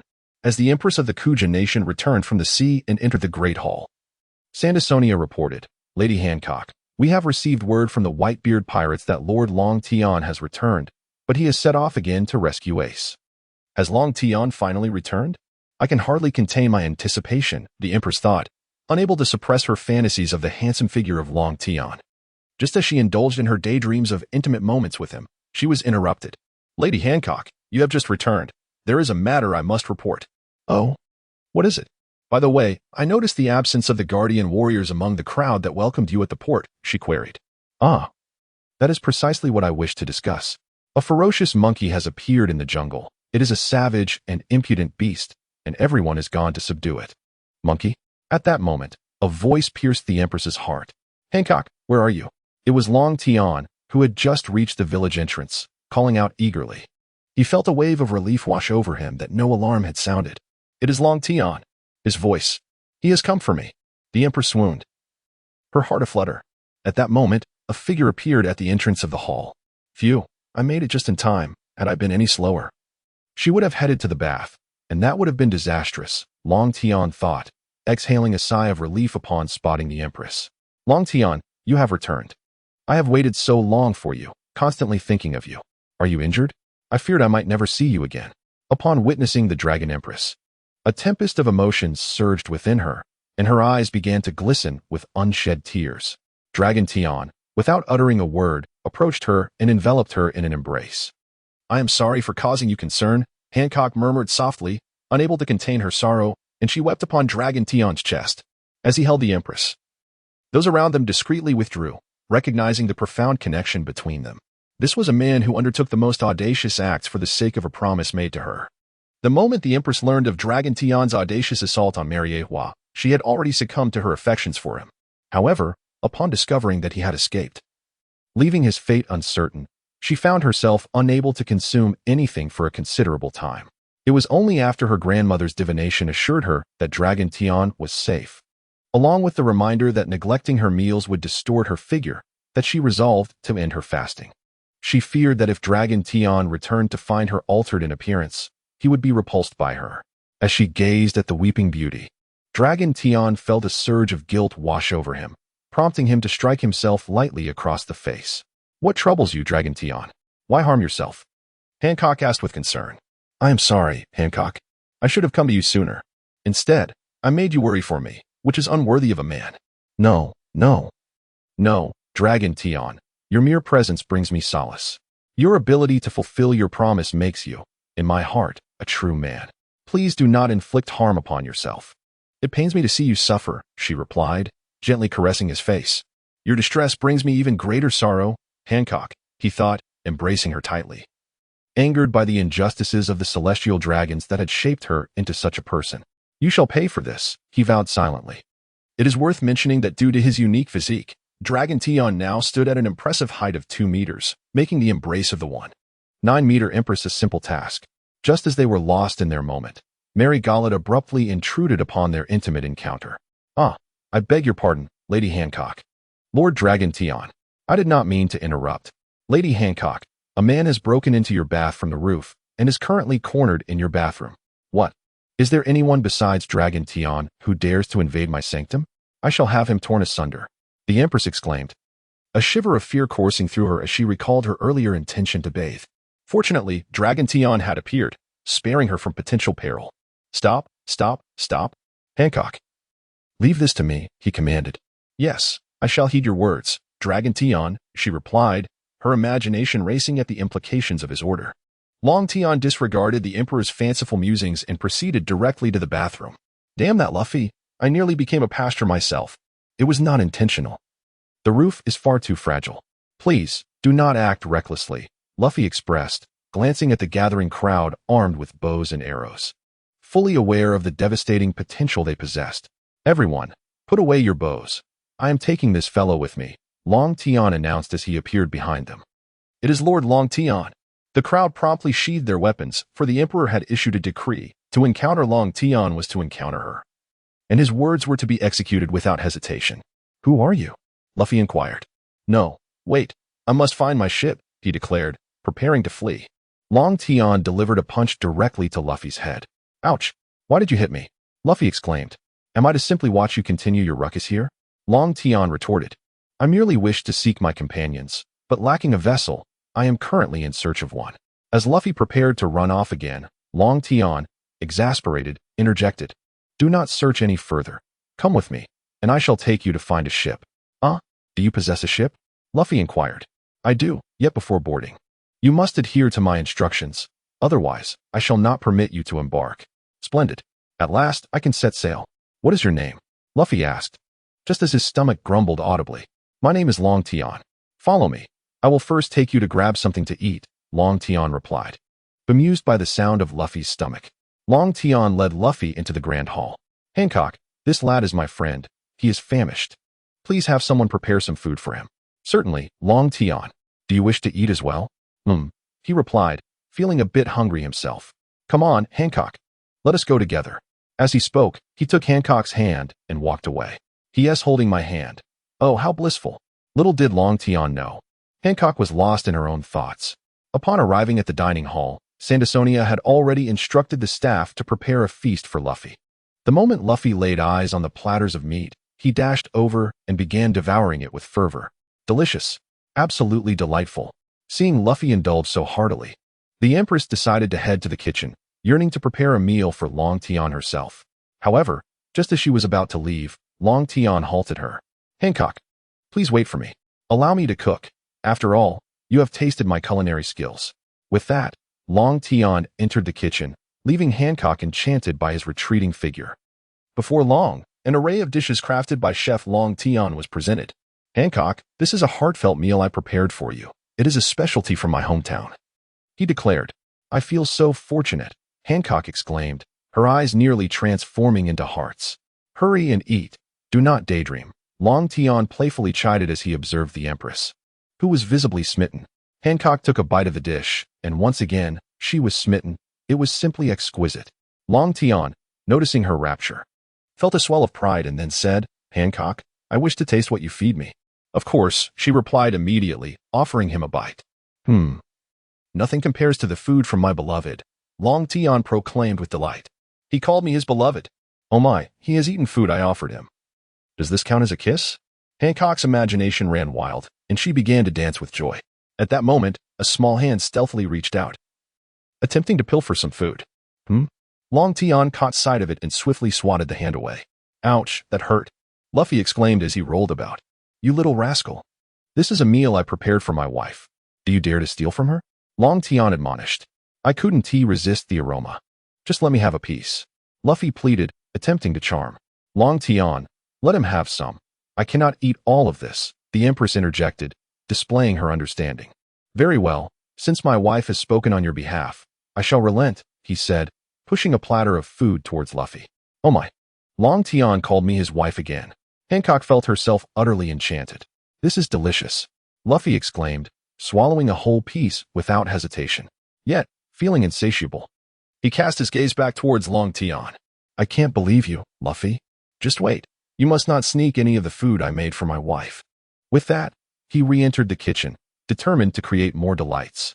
Long Tian was uncertain how many dishes he had prepared to satiate Luffy, and he swore he would never cook for him again. It was simply too arduous. I am so full. Long Tian, your cooking surpasses Sanji's, Luffy exclaimed. If you remain silent, no one will consider you a mute, Hancock interjected. By the way, Long Tian, I wish to ask you for a favor. What is it? Earlier, I encountered a rear admiral who requested my presence at Ace's execution in a week, but I did not acquiesce. Luffy, listening intently, trembled with anxiety. I wish for your assistance regarding this matter, Hancock. Please contact the Navy again and inform them that you agree to attend. But only if you are granted a visit to Impel Down. Are you suggesting we rescue Ace? Indeed. Ace is my dear brother. I cannot bear to witness his execution. Hey, Long Tian, is what you just said true? Ace has been captured? Yes, he was apprehended while pursuing that traitor, Blackbeard. I am preparing to rescue him. Wait. Long Tian, I want to go too. Absolutely not. Bringing you along poses too great a risk. Ace is my only remaining brother in this world. I must save him. Luffy declared, pulling out a piece of burning paper from his straw hat. This is from Ace. Has it burned so intensely? Long Tian recognized the significance of the paper.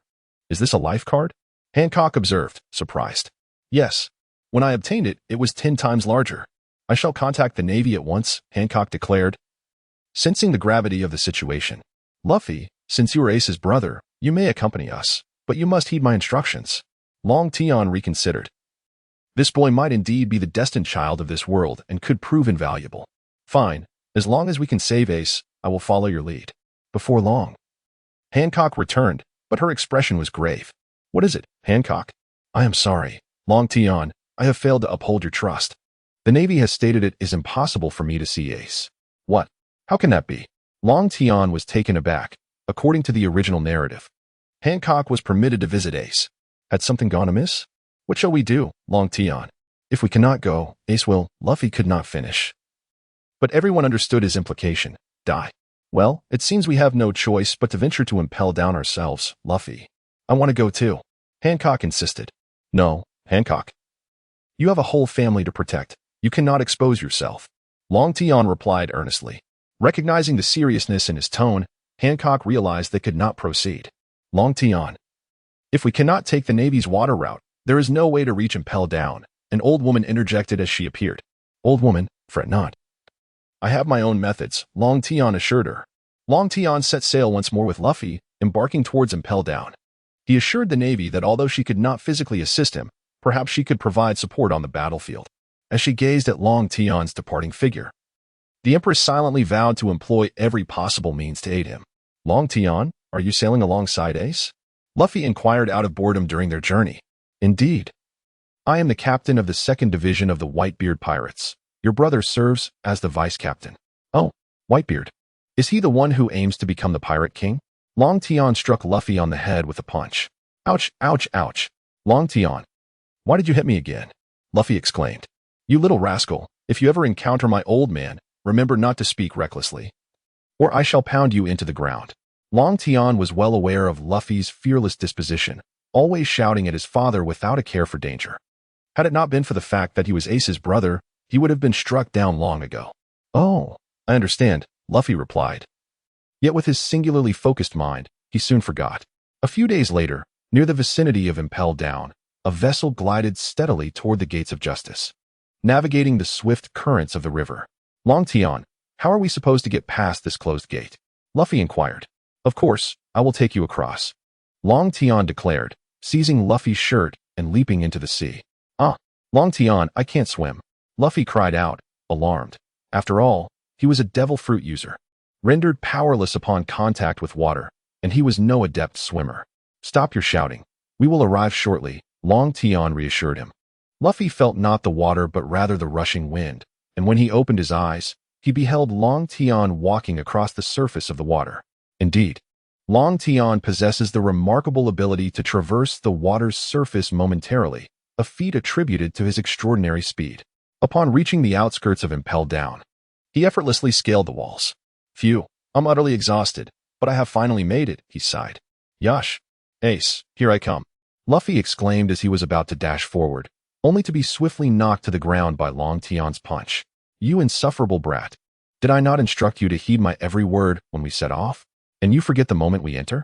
Long Tian felt a twinge of regret for bringing him along. The boy was nothing but a reckless fool, with no other option. He hoisted the unconscious Luffy and continued onward. Along the way, numerous surveillance snail monitors lined their path. However, these posed no threat to Long Tian. After all, he had directly infiltrated the snails with his mental prowess, rendering the monitoring room incapable of capturing his presence. Long Tian entered the depths of the prison, and Luffy awoke, too frightened to wander aimlessly after being intimidated by Long Tian. Along the way, numerous prisoners pleaded for him to unlock their cells. However, Long Tian chose to disregard their cries, fully aware that their hands were stained with the blood of the innocent. Yet, as he continued, he suddenly found himself disoriented. For the labyrinthine paths were treacherous. Without warning, the mechanisms around him activated. Cursed be his forgetfulness. He had almost overlooked the antics of the clown buggy. Resigned, Long Tian drew his great sword to fend off the traps, and soon the onslaught ceased. That was close, Long Tian, Luffy remarked, a hint of trepidation in his tone. Let us pause here for a moment, Luffy. A certain clown will be arriving shortly, and he may guide us, Long Tian suggested. A clown? Luffy questioned, bewildered. Just as Buggy came sprinting from behind.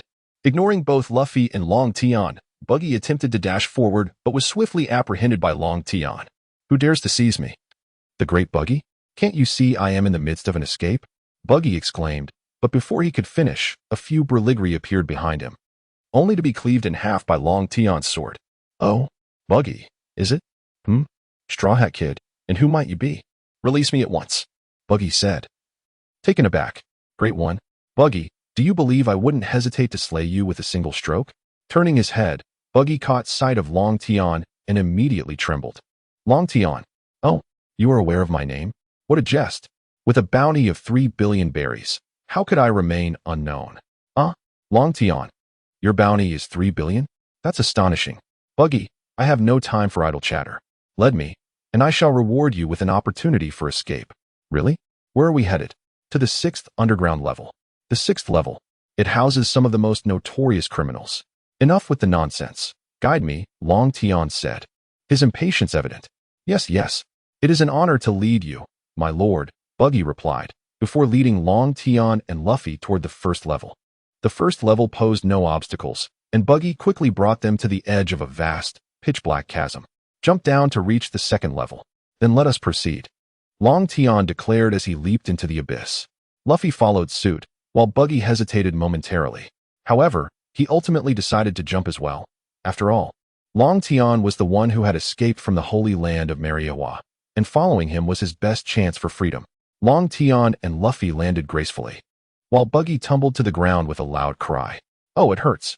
Lord Long Tian, this 2nd level is the Beast Hell, teeming with creatures from the Demon Realm. Demon Realm beasts? Luffy, don't let him frighten you. They are merely small animals. Come on, Buggy. Indeed, to Lord Long Tian, they are just trivial creatures. After saying this, Buggy immediately took the lead. As they walked, a large eye suddenly appeared above Long Tian and the others, only to be swiftly cleaved in half by Long Tian's sword. Truly, he is Lord Long Tian. A single strike dispatched the basilisk. Buggy, witnessing the massive corpse fall, couldn't help but pat Long Tian on the back. In the monitoring room of the prison, several guards observed the surveillance screens. What's going on? Haven't we located the clown Buggy yet? There is a situation on the 2nd level. The basilisk has inexplicably died. However, the footage merely showed it being struck by an unknown force before perishing instantly. Continue monitoring. I will report this to the warden. Just as Magellan emerged from the restroom, he heard the phone bug ringing. What did you say? Someone has escaped? There is an unusual situation on the 2nd level. Long Tian was oblivious to the fact that their group had already attracted attention. His sole desire was to swiftly rescue Ace. As they passed in front of a prison gate, someone suddenly leaned against the bars and called out, Straw Hat Kid. Who are you? I am Mr. 3. He replied, tossing his hair back. It was only then that Luffy realized he was the one from the island of the giant uncle. What do you want? Straw Hat Kid, let me out. I am a man who knows how to repay kindness. No sooner had he uttered these words than Long Tian cleaved open the prison door. Enough chatter, let us go? Long Tian, aware that Mr. 3 would indeed assist Luffy, kindly released him. Thank you. I will repay you well. I don't even know your name. Oh, I am Long Tian. Long Tian, just like Buggy? Upon realizing it was Long Tian, Mr. 3 was taken aback. Enough with the small talk. If we don't hurry, it will soon be execution time, Long Tian urged. Buggy quickly led the way, and along the route, they encountered numerous faces resembling lions and scorpions. Such trivialities were no match for Long Tian's sword. Ahead lay the elevator leading down to the director's office on the 4th level. However, a colossal sphinx, a lion with a human face, guarded it. Oh, we've reached Magellan's level. This presents quite a conundrum. I, however, am indifferent. but you all might succumb to poison at once. By the way, Mr. 3, you could be of use. Me? I can't. I cannot defeat the director. I want to have you fight him. That is my task. But you must use your wax to protect yourselves. Well, that is good. Leave it to me, Mr. 3 said with an air of pride. As Long Tian and his companions quickly approached the stairway, the Sphinx blocked their path. Ah, it's indeed enormous, Long Tian remarked, gazing at the Sphinx. Straw Hat Kid. Be careful. It's attacking. Buggy and Mr. 3 warned simultaneously, but Long Tian feigned ignorance. After all, if Luffy were struck, he would no longer be able to follow Long Tian downward. Ramen. The Sphinx bellowed, lunging its hand toward Luffy. Luffy deftly dodged the massive palm and blew at its fingers. Rubber giant pistol. Luffy delivered a powerful punch, sending the Sphinx flying. Oh no! Long Tian exclaimed as he noticed the Sphinx crashing into the elevator. But it was too late. The Sphinx had smashed into the elevator, causing it to collapse. Oh. My apologies. I used too much force, Luffy said, his carefree demeanor nearly exasperating Long Tian, who regretted bringing him along. Well, there is no choice now but to stick to the original plan, Long Tian sighed, observing Luffy. However, aside from the elevator, alternative routes remained. What should we do? Long Tian? The elevator is blocked, Buggy said, his delight evident. Long Tian was well aware of Buggy's ulterior motives. Is there really no way forward? As I opened the path, Long Tian directly employed his armed color on his arm and forcefully struck the ground, causing the surface to shatter like glass. Alas! Just as Mr. 3 had finished speaking, the entire ground collapsed. Oh, Long Tian, you truly possess a multitude of methods. Luffy was captured in Long Tian's grasp. While they descended in a standing position, with Buggy and Mr. 3 plummeting in various acrobatic styles. What is happening? The Sphinx-guarded elevator entrance to the second level has collapsed, leading directly to the third level's monitoring room, where the prison guard exclaimed in shock. First, send someone to investigate. The director has fallen ill again and cannot act at this moment. I feel as though I am melting, Mr. 3 lamented. Lord Long Tian, could you perhaps fetch me a bottle of water? I am on the verge of dying of thirst. Buggy, observing Long Tian and Luffy sharing water, could not resist addressing Long Tian, seeing that Buggy and Mr. 3 were nearing their limit. Long Tian finally retrieved 2 bottles of water from the system space and tossed them to them. After all, he needed them to guide him. It would not do for them to perish of thirst. A slight punishment for their little schemes would suffice. Suppress your little thoughts, otherwise. It will not merely be a matter of going without water, Long Tian said, striding ahead of them. Upon reaching the third level, he remembered a crucial individual he needed to rescue. Although he was not particularly fond of cross-dressers, he was deeply moved by the fact that this person would sacrifice everything for the sake of friendship.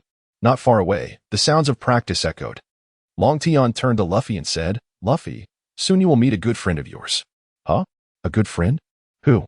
Luffy pondered, unable to recall the voice. However, both Buggy and Mr. 3 were suddenly filled with goosebumps. You will know shortly, he replied, making his way towards the source of the sound within the prison. Inside the prison, a group of individuals was dancing, but as they continued, only one remained standing while the others collapsed. Do not be so useless. What is this level of heat? I shall not succumb to such warmth. One voice echoed as Long Tian and his companions arrived at the prison entrance. Xiaofeng, Luffy exclaimed, joyfully clutching the iron bars. Straw Hat? What a delight to encounter you here. All right, Luffy, step aside. Let me free him first. And then you may catch up, Long Tian declared, cleaving the prison door with another stroke of his sword. Mr. 3, just transform your hand into a key to unlock his handcuffs. I know, Xiaofeng. That is certainly the case, he replied, transforming his finger into a key to assist in freeing Xiaofeng. Luffy and Xiaofeng immediately embraced one another, while Long Tian scratched his nose, slightly unsettled by the presence of a crossdresser. Xiaofeng, I thought you were a goner last time. I never imagined I would find you here, Luffy exclaimed with joy. Enough reminiscing for now. I sense someone is coming to greet us. No sooner had he spoken than they were surrounded by a deluge of Brugger and prison guards. It has been confirmed that there are intruders and escapees, but it remains unknown what abilities they have employed to obscure the surveillance signals of the telephone bugs. A diminutive individual, grasping a triangular insert in one hand and a telephone bug in the other, reported, it is Saradice. Upon seeing this, Little Feng immediately recognized him. Is this the extent of their forces attempting to apprehend us?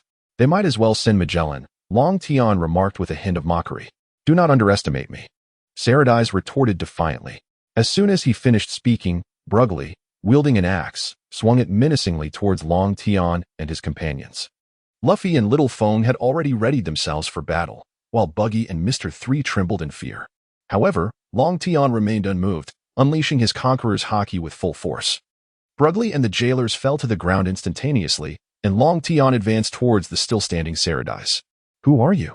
Such potent Conqueror's Haki cannot belong to an obscure individual. Saradais stammered. Allow me to clarify, I am Long Tian. Now, do you comprehend my qualifications to dismiss you? Long Tian, Saradais exclaimed in shock, realizing the magnitude of the being he had provoked. Well, farewell. I intended to journey quietly to the 6th level, but you discovered me. I suppose it is simply your misfortune. With that, he swiftly dispatched Saradais with a single stroke. Let us depart. I trust the entirety of Impel Down is now aware of our presence, Long Tian remarked with resignation. He had no desire for this commotion, amidst the crowd. How could he have noticed such a small figure? You don't suppose he has seen One Piece, do you? Who would specifically remember such a diminutive person? Buggy, Mr. 3, and Little Phone gradually recovered from their astonishment. The intensity of the Conqueror's Haki had been nearly comparable to that of an emperor, leaving them awestruck. Meanwhile, Luffy, seemingly unaffected, innocently inquired, Huh? I was ready for a great battle. Why did they all faint? Little Straw Hat, who is this person to you? Little Phone asked, a hint of trepidation in his voice. Oh, you mean Long Tian? He is the captain of my brother Ace's crew. And we are heading to the 6th level to rescue him. Ah, so he is a friend of your brother. That is reassuring. I know the way to the 6th level. Come, I shall guide you. Really, Little Phone? That is splendid. Thank you. Little Straw Hat, you need not thank me, as you are a friend of mine. Besides, I have someone I wish to meet on the 5th level. You wish to meet Iva, do you not? Huh? Long Tian. Do you know him? Well, I do not know him personally, but I have heard of him, the commander of the Revolutionary Army. For now, let us rescue Ace. Lead the way, Little Phone. Very well, follow me, he replied, twirling in front of them. Meanwhile, it had been confirmed that there were intruders and escapees. Saradais had gone silent. Director, what shall we do next? I understand. You all must continue to guard the area and prevent anyone from breaching our defenses. It seems these intruders and escapees have a specific target. Just as Sengoku had surmised, someone would inevitably attempt a prison break. Fortunately, Ace had been successfully relocated, and the execution was imminent. Magellan concluded the conversation and hung up the phone. Humph, does one simply waltz into Impel Down? A bunch of oblivious fools. Is anyone currently on the 3rd level? The director stated that the Minotaur had been dispatched to intercept them, and the guard promptly replied, It is unlikely that anyone with such mediocre strength could manage a prison break. Inform everyone to gather at the junction between the 4th and 3rd levels. And do so swiftly. Understood, Director, the guard said before rushing out to notify the various departments. Long Tian had anticipated that there would indeed be someone to obstruct their path on the 4th level. However, his strength compelled him to continue his descent. A Minotaur wielding a mace stood before Long Tian and his companions. Do not fear, for Lord Long Tian is here. Such a foe shall be dispatched in an instant, said Buggy as he cowered behind Long Tian. Shaking his head, Long Tian noted Buggy's palpable fear. I have heard this creature possesses considerable vitality. I wonder if it can withstand a strike from my sword, Long Tian mused, drawing forth his great sword, infused not with armament haki, but with Conqueror's Haki. Suddenly, the Minotaur attacked with astonishing speed, swinging its mace towards Long Tian and his group. We're done for. It's too fast, Buggy cried out. Just as the mace was about to descend, Long Tian acted, cleaving the weapon in two with a single stroke. He then struck the Minotaur, who collapsed to the ground. Lifeless and motionless. Is that all? Surely not. I had heard that awakened Zoan fruit users possess boundless vitality. How could it be so weak? Could it be a failed experiment? Long Tian pondered, while Buggy and Mr. 3 behind him shivered once more, their understanding of Long Tian's prowess deepening. Enough of this. Let us move on. We must rescue Ace. Oh, and we should take this creature with us, Long Tian declared, hauling the Minotaur's corpse as they proceeded. With Xiaofeng leading the way, the group soon arrived at a wall, noticeably warmer than their surroundings, causing discomfort to all except Long Tian, who remained unfazed. Though his mastery of the elephant's form was still nascent, it sufficed to withstand this level of heat. However, Magma posed a different challenge. It was precisely this immunity that rendered him unafraid of Magellan. He felt impervious to toxins, and fire was no exception. The passage to the 4th level is just above. Let us ascend, Xiaofeng said, leaping upwards, followed by the others. Ouch! Ouch! Exclaimed Luffy as smoke rose from beneath his feet. Mr. 3 felt as if he were on the verge of melting. Long Tian, Straw Hat, come see. Below us lies the 4th level, the Inferno of Scorching Heat. The Inferno of Scorching Heat, you say? Indeed, the 4th level resembles a colossal cauldron. Once you descend, you will be greeted by a boiling pool of blood. Compared to the next level, this one is hardly hot at all. While we can descend from here, we must choose our landing spot wisely, otherwise, that searing blood pool will consume us instantly. Xiaofeng is correct, which is why I brought this Minotaur's corpse. Everyone should stand upon it, Long Tian instructed. Pointing at the body. Huh? Long Tian, what are you planning? Luffy asked, puzzled. Why worry about the details? And once you ascend, hold hands with each other. We have to hold hands too. Bucky felt a twinge of fear, especially with Little Feng present. He certainly did not wish to hold hands with him. Oh, do you have any objections, Bucky? No, not at all, he replied. Lord Long Tian then ascended the corpse of the Minotaur, followed by the remaining 3 who joined hands. With Luffy holding on to Little Feng. All right, steady yourselves. I am about to begin, declared Long Tian as he lifted the Minotaur's body. In that instant, Bucky and the others comprehended Long Tian's intentions. Lord Long Tian, please, do not jest. Falling into the blood pool would mean certain death by fire. Long Tian disregarded anything Bucky might say and unceremoniously dropped them from the ventilation tower. He then leaped onto the Minotaur's back. Just as they were about to plunge into the blood pool, with a powerful grip, Long Tian seized Little Feng and hurled him towards the ground. Utilizing the Minotaur's lifeless body, he vaulted onto the surface, followed closely by the other 3, who fell down as well. Phew, my Lord Long Tian.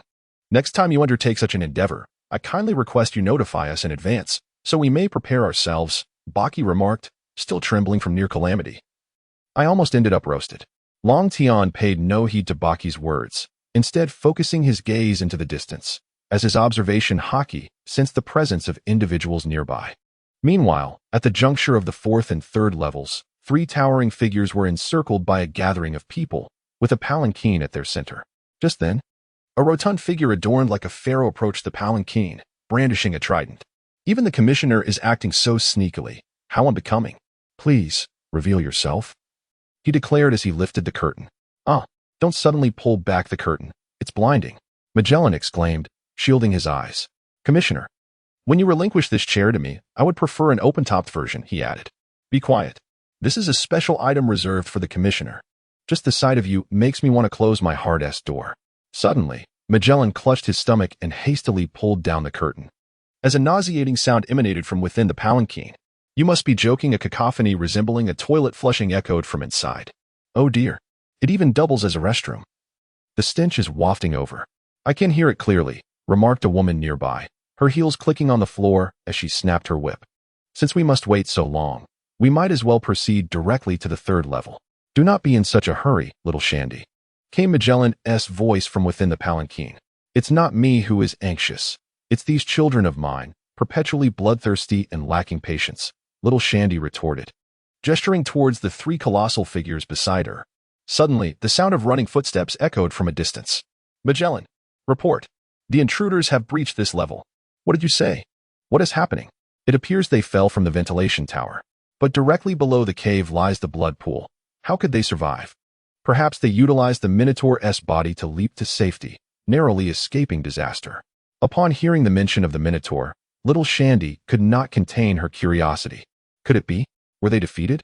Most likely. Is that truly the case? It's hard to believe. Calm yourself. Now, issue the command. If they wish to descend from this 4th level, they can only use one staircase, which requires the approval of the guards. Everyone, proceed. Wonderful. I can hardly contain my excitement, little Shandy exclaimed, wriggling with anticipation. All units, move out, Magellan proclaimed, taking the lead. As Long Tian and his companions approached the elevator leading to the 5th floor, he suddenly came to a halt. A fierce battle is imminent. Magellan is already stationed at the elevator entrance. I will do my utmost to hold them off. You all should enter the elevator first, and I will adapt to the situation as it unfolds. Long Tian sensed Magellan's presence ahead. If it were only Magellan, it would be manageable. However, the situation is far more complicated. Should he confront Magellan, he could only suppress him but would be unable to eliminate him. After all, Magellan is a formidable adversary, and Long Tian's current strength still falls short of that of a general. Yet, he believed that if he could enhance his power further, even if he could not vanquish Magellan, he could at least contend with him effectively. At present, Long Tian could manage to restrain Magellan alone. However, his friends, Luffy and the others, would be in peril against the three-headed jailer beasts, whom they could not hope to defeat. Consequently, he resolved to delay the enemies, allowing Luffy and his companions to advance while he devised a plan. Such was the disadvantage of having a multitude. Were he alone, he could have charged through to confront Magellan. Nevertheless, considering the safety of Luffy and the others, Long Tian found himself constrained. All right, Long Tian, we will heed your guidance. We are merely 2 floors away from rescuing Ace, Luffy declared with excitement. Let us proceed. They await us just ahead. Director, they are approaching. Indeed. I sense that among them is an individual of remarkable strength. Exercise caution. Understood, Director. Long Tian and his companions swiftly arrived. And it was only then that Magellan discerned the identity of the intruders. Though he had harbored some suspicions, the moment they appeared before him, he was taken aback. Ah. Magellan, good day. I am Long Tian. Would you kindly open the elevator doors? We need to pass, Long Tian jested, interrupting any chance for Magellan to respond. What jest is this? If I were to allow you passage, what would become of my duties as the warden, you, Long Tian? Captain of the 2nd Division of the Whitebeard Pirates? Magellan finally uttered Long Tian's name, causing all within Impel down to gaze in astonishment at him. After all, this was the individual capable of assaulting Mariejois and emerging unscathed, with a bounty of 3 billion. With a sigh, Dragon Tian, feeling unappreciated despite his amiable tone, decided to take action. He swiftly drew his great sword and struck at Magellan. The latter, unwilling to confront the attack head-on, resorted to allowing venom to seep from his body in a bid to evade. I knew the venom fruit would prove troublesome, Dragon Tian lamented. However, he quickly shifted his focus to others, sending a radiant arc of his sword towards the jailers, resulting in numerous individuals collapsing in an instant. Straw Hat. While Dragon Tian distracts them, let us make our escape, Xiaofeng urged, seizing the opportunity to call for everyone to move. What a farce.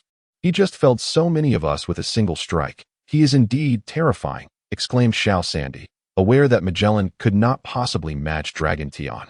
Meanwhile, Hannibal, having been struck by Dragon Tian's earlier blow, writhed on the ground in pain.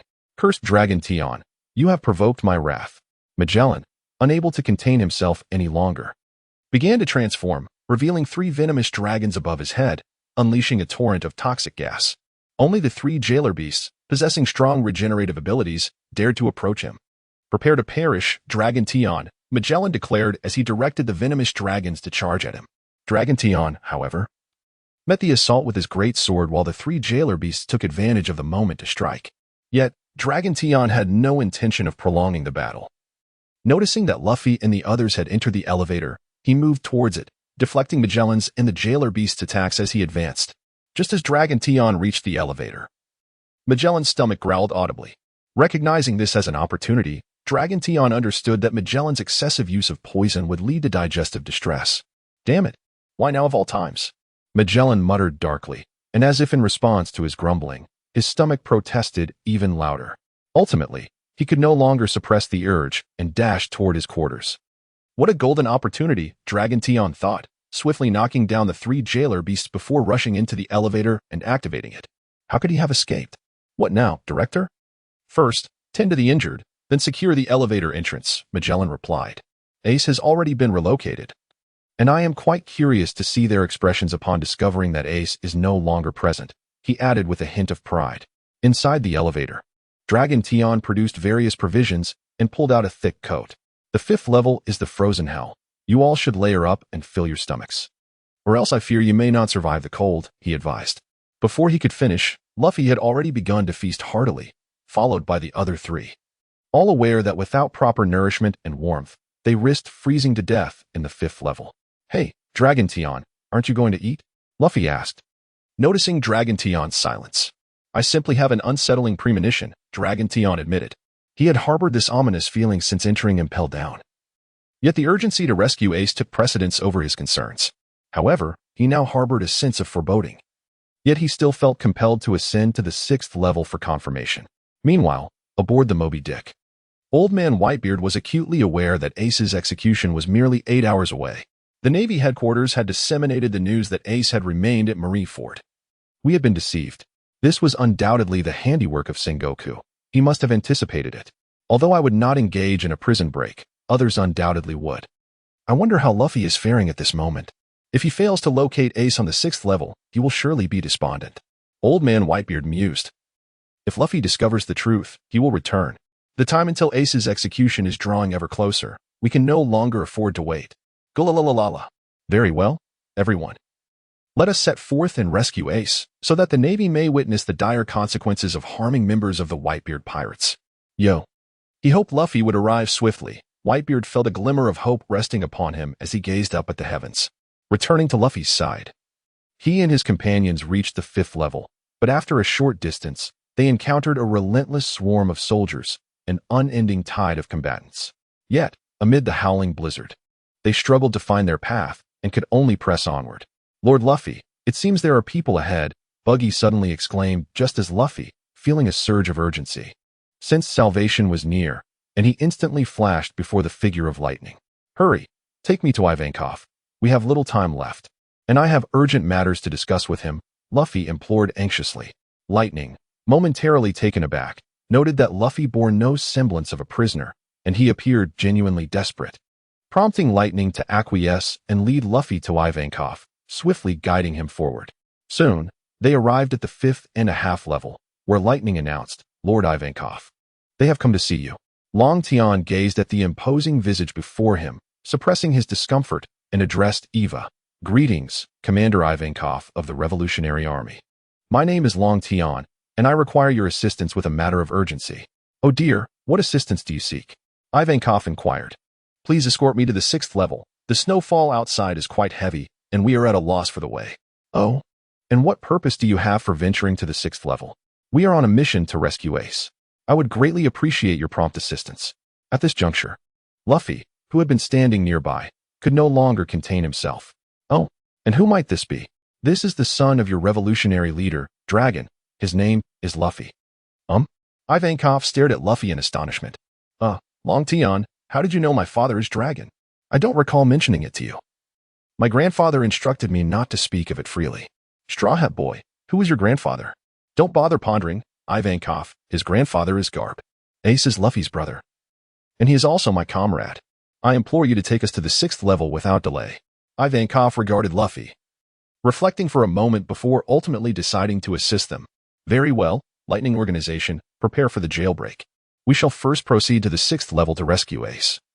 My boy, Xiaofeng, Buggy, Mr. 3, you will remain here with them until we return from the 6th level. Luffy, let us depart. Yosh, let's go, Luffy exclaimed, charging ahead with determination. Long Tian and his companions swiftly arrived at the entrance leading to the 6th level. Lightning, the key, he instructed. Understood, Lightning replied, rushing forward to unlock the grand door. Beyond it lay the staircase leading to the 6th level. Ivankov, the boy from Long Tian, expressed his gratitude. Thank you. Long Tian, let us hasten. Once we rescue Ace, we shall depart. Without hesitation, Long Tian charged ahead, with everyone closely following in his wake. As Long Tian descended the stairs, he pondered the fact that Magellan must have notified Sengoku by now. They were likely en route, and after rescuing Ace, they would need to depart immediately. Delaying would prove detrimental once Sengoku and his team arrived. However, unbeknownst to him, Magellan had indeed informed Sengoku. But the latter was fully engaged in preparations for the battle at Marineford and could spare no resources, leaving Magellan to handle the situation independently. The order from Sengoku was to delay Long Tian for as long as possible. Ace had already been relocated and was on the verge of execution. As long as they could impede Long Tian, it would mean a significant loss of strength for Whitebeard. Upon arriving at the 6th level, Luffy shouted frantically, Ace, where are you? After calling out for a while without receiving a response, Long Tian's expression darkened. He had utilized his observation haki to scan the entire 6th level and found no trace of Ace, indicating that Ace had already been moved. He had foolishly believed Ace was still within Impel down. Damn it, damn the Navy, damn Sengoku. You will all pay for this. A wave of murderous intent erupted from Long Tian, causing everyone around him to tremble. Long Tian, what's wrong? Where's Ace? Luffy inquired. Ace has been moved. We've come here for nothing and have been toyed with. Moreover, the execution is imminent, Long Tian replied. What? Ace isn't here? What are we going to do? Long Tian, Ace is my only brother. I can't let him die. Luffy's voice trembled with despair. Seeing Luffy in such a state, Ivankov reassured him, Straw Hat Boy. Don't panic. Let's first hear what Long Tian has to say. Calm down, Luffy. There is only one course of action. We must break out of Impel Down and head to Marine headquarters to rescue Ace. Yes, that's the only option left. Straw Hat Boy, you must gather your resolve. Your brother is counting on you, Ivankov urged. What are we waiting for? Let us set off, Long Tian. Suddenly, a sound of clanking chains echoed from a nearby cell. As the source of the noise emerged from the shadows, Luffy exclaimed in surprise, You were captured and brought here. Crocodile. It's been a while, Straw Hat Kid, Crocodile replied, just as Long Tian severed the lock on his cell with a single stroke of his sword. Long Tian gazed at Crocodile, the sand alligator, and said, Let us not dwell on the past. You have indeed proven to be a significant asset. Now that you have been released, your verbosity is rather excessive. Time is of the essence. Any further delay could prove detrimental. Oh, and who might you be? You possess quite the audacity, Crocodile replied. I am Long Tian, and in due course, you shall come to know me. With that, Long Tian proceeded to break open another prison door, revealing Jinbei within. Ah, a reunion under such circumstances. I did not foresee this, Jinbei remarked. However, we lack the luxury of reminiscing. Rescuing Ace is paramount. Allow me to tend to your injuries before we depart. I understand, Long Tian, the elder responded. Now is not the time for idle chatter. However, before Ace was taken away, he uttered a single phrase. Do not come to rescue me. Alas, this stubborn youth. He truly leaves me exasperated. The predicament he finds himself in is of his own making, yet he speaks such foolish words. Long Tian utilized his healing needle to treat Jinbei, and in a brief moment, he was restored. Ivankov observed Long Tian with a hint of surprise, but refrained from commenting. Let us depart. The remaining individuals are not worth saving. With those words, he ascended the staircase, followed closely by the others. Long Tian. Why have the guards shown no reaction? Ivankov voiced his greatest curiosity during their journey. They are reliant on the transponder snails to perceive us, while I have directly invaded their minds using my psychic abilities. Thus, what they observe in the monitoring room is nothing but phantoms. As for the nature of psychic power, we shall discuss that later. For now, our primary objective is to break free. Before long, Long Tian and his entourage reunited with Ivankov's new army of transgenders, which included Buggy, Mr. 3, and Little Phone. Ivankov addressed the entire group. This is a splendid opportunity for our prison break, as well as a chance to strengthen our ranks. We must rescue all prisoners on each level. Do you comprehend? Yes, Lady Ivankov. While Ivankov spoke to his recruits, Long Tian approached Little Phone. Given the urgency of the situation, he resorted to the original plan, asking Little Phone to impersonate Magellan to deceive and unlock the gate. Little Phone, I have a matter to discuss with you. What do you require of me, Long Tian? I need you to remain in Impel Down for the time being. Utilize your abilities to unlock the gates of justice. Otherwise, we may be delayed for an eternity before reaching Marineford. Since you require my assistance, I shall stay here to contribute my part. Long Tian felt a sense of relief in having saved Little Phone. Otherwise, given the current timeline, being hindered by the gates of justice would have spelled disaster. Enough talk. Time is precious. Everyone, charge out of Impel Down and seize a warship at the earliest opportunity. Due to the treacherous currents outside the gates of justice, Long Tian could not reclaim his ship from the system. Thus, they had no choice but to commandeer a naval vessel. At the entrance to the passage from the 4th to the 5th level, Shandy, 3 guard beasts, and Magellan awaited them. Suddenly, a guard sprinted towards Magellan, reporting, Director Magellan. According to the monitoring room, the passageway door from the 5th to the 6th level has been breached, and 2 prison doors on the 6th level have been opened, those belonging to Crocodile and Jinbei. Everyone prepare. I can sense their intent to break free from Impel Down. We must not allow them to escape, and inform someone to release Shiryu on the 6th level, or we shall not withstand this onslaught. Just as Magellan finished speaking, a tremendous noise erupted from the gate, which was cleaved open, revealing Long Tian leading a throng of individuals. Leave Magellan to me. You shall deal with the rest. Long Tian declared, wielding a massive sword as he approached Magellan. Damn it. How could it be so swift? Long Tian, you shall not escape from Impel Down, Magellan retorted. Do you truly believe you can stop me? I have no time to waste with you. so prepare to meet your demise. With that, Long Tian swung his greatsword towards Magellan. On the other side, Luffy had managed to defeat the 3 troublesome jailer beasts with the help of his companions, while the remainder were dispatched by Ivankov's new recruits. Luffy, you go ahead. I will catch up shortly. Long Tian was engaged with Magellan, leaving Luffy no choice but to proceed with his group. Go on, Straw Hat. Long Tian cannot hold out for long. Magellan has yet to reveal his final move, and we must break through swiftly so he can escape, Ivankov remarked, observing the fierce clash between Long Tian and Magellan. All right, little Ivankov, let us go. Crocodile, Jinbei. It's up to you, Luffy said before dashing away. Meanwhile, Long Tian understood he could only temporarily hold Magellan at bay, which stirred his frustration. Damn this system. Since my last checkpoint, it has been utterly silent. If only I could sign in once more to bolster my strength. Though I still possess some trump cards, they cannot be recklessly employed, especially with the imminent Marineford war approaching. These are my greatest assets. Ding. A new checkpoint has been refreshed. Please check, the system suddenly announced, delivering a message Long Tian had longed to hear. However, upon seeing the location, he could not help but exclaim, System, I adore you. Ding. Please do not develop feelings for me. It leads nowhere, the system replied. Hey, you call me fat, and yet you're panting. For now, I must hold out until Luffy and the others break through, Long Tian thought.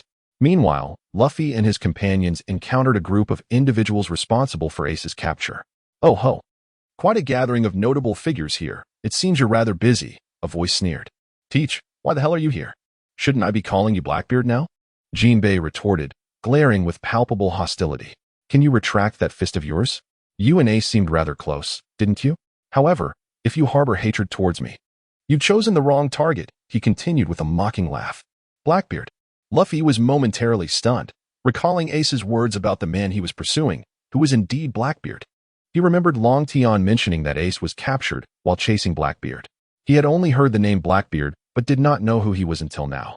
Recognizing him as the individual he had encountered in Jaya, Luffy approached Blackbeard, asking, Are you Blackbeard? Speaking of which, I haven't introduced myself yet. Long time no see, Straw Hat Kid. I must admit, I was taken aback to learn you are Ace's brother, Blackbeard chuckled, unable to restrain his urge to strike. Luffy was perceptibly thwarted by Blackbeard's keen insight into his intentions. Blackbeard taunted him. Is there nothing for you to do here? Soon, the public execution of your brother will commence. Ha ha ha. Suddenly, a voice echoed from a distance, Long Tian's voice. Luffy, do not let him provoke you. There will be ample time to confront him later. Have you considered what will happen to Ace if you engage him now? Our time is running short. Upon hearing Long Tian's words, Luffy managed to suppress his impulse and instead led the charge towards the staircase that ascended to the 3rd level. After all, Long Tian was correct. Any further delay would result in Ace's execution beginning, and while Blackbeard could be dealt with later, Ace could not afford to wait. Ha ha ha. Captain Long Tian, it has been quite some time. Long Tian did not respond to Blackbeard, as he was momentarily distracted by Luffy, allowing Magellan to exploit a flaw and deliver a powerful blow to his abdomen, sending him crashing through the ground and plummeting towards the blood pool. Unperturbed by Long Tian's silence, Blackbeard, instead, proceeded with his crew towards the staircase leading to the 5th level. However, Long Tian was no ordinary individual. He swiftly leaped back to the surface from the blood pool, leaving Magellan puzzled as to why Long Tian had not succumbed to the depths, yet he dismissed the thought. After all, how could one who dared to wreak havoc in Mariejois be so easily vanquished? Damn you, Teach, just wait, Long Tian declared, re-engaging in combat with Magellan. Thanks to Blackbeard, every level had been cleared of obstacles, allowing Luffy and his companions to encounter minimal resistance while liberating numerous captives. Now, only the guards remained, and with Magellan occupied by Long Tian, they swiftly reached the 1st layer above the sea. Damn it, the warship has been taken. What should we do? Luffy exclaimed in despair, gazing at the distant vessel. Just then, Jinbei arrived, dragging a large wooden door and casting it onto the surface of the sea. Luffy, hop on. I will take you across to commandeer the ship. Oh, Jinbei, thank goodness you're here. Luffy responded, leaping onto the makeshift plank. Straw Hat Boy, just the 3 of us, me, you, and Crocodile. We'll go, you all stay here. Meanwhile, aboard the moving warship, a smug captain boasted, Fortunately, the commander is shrewd. He had us set sail first, ensuring they cannot escape. Ha ha ha.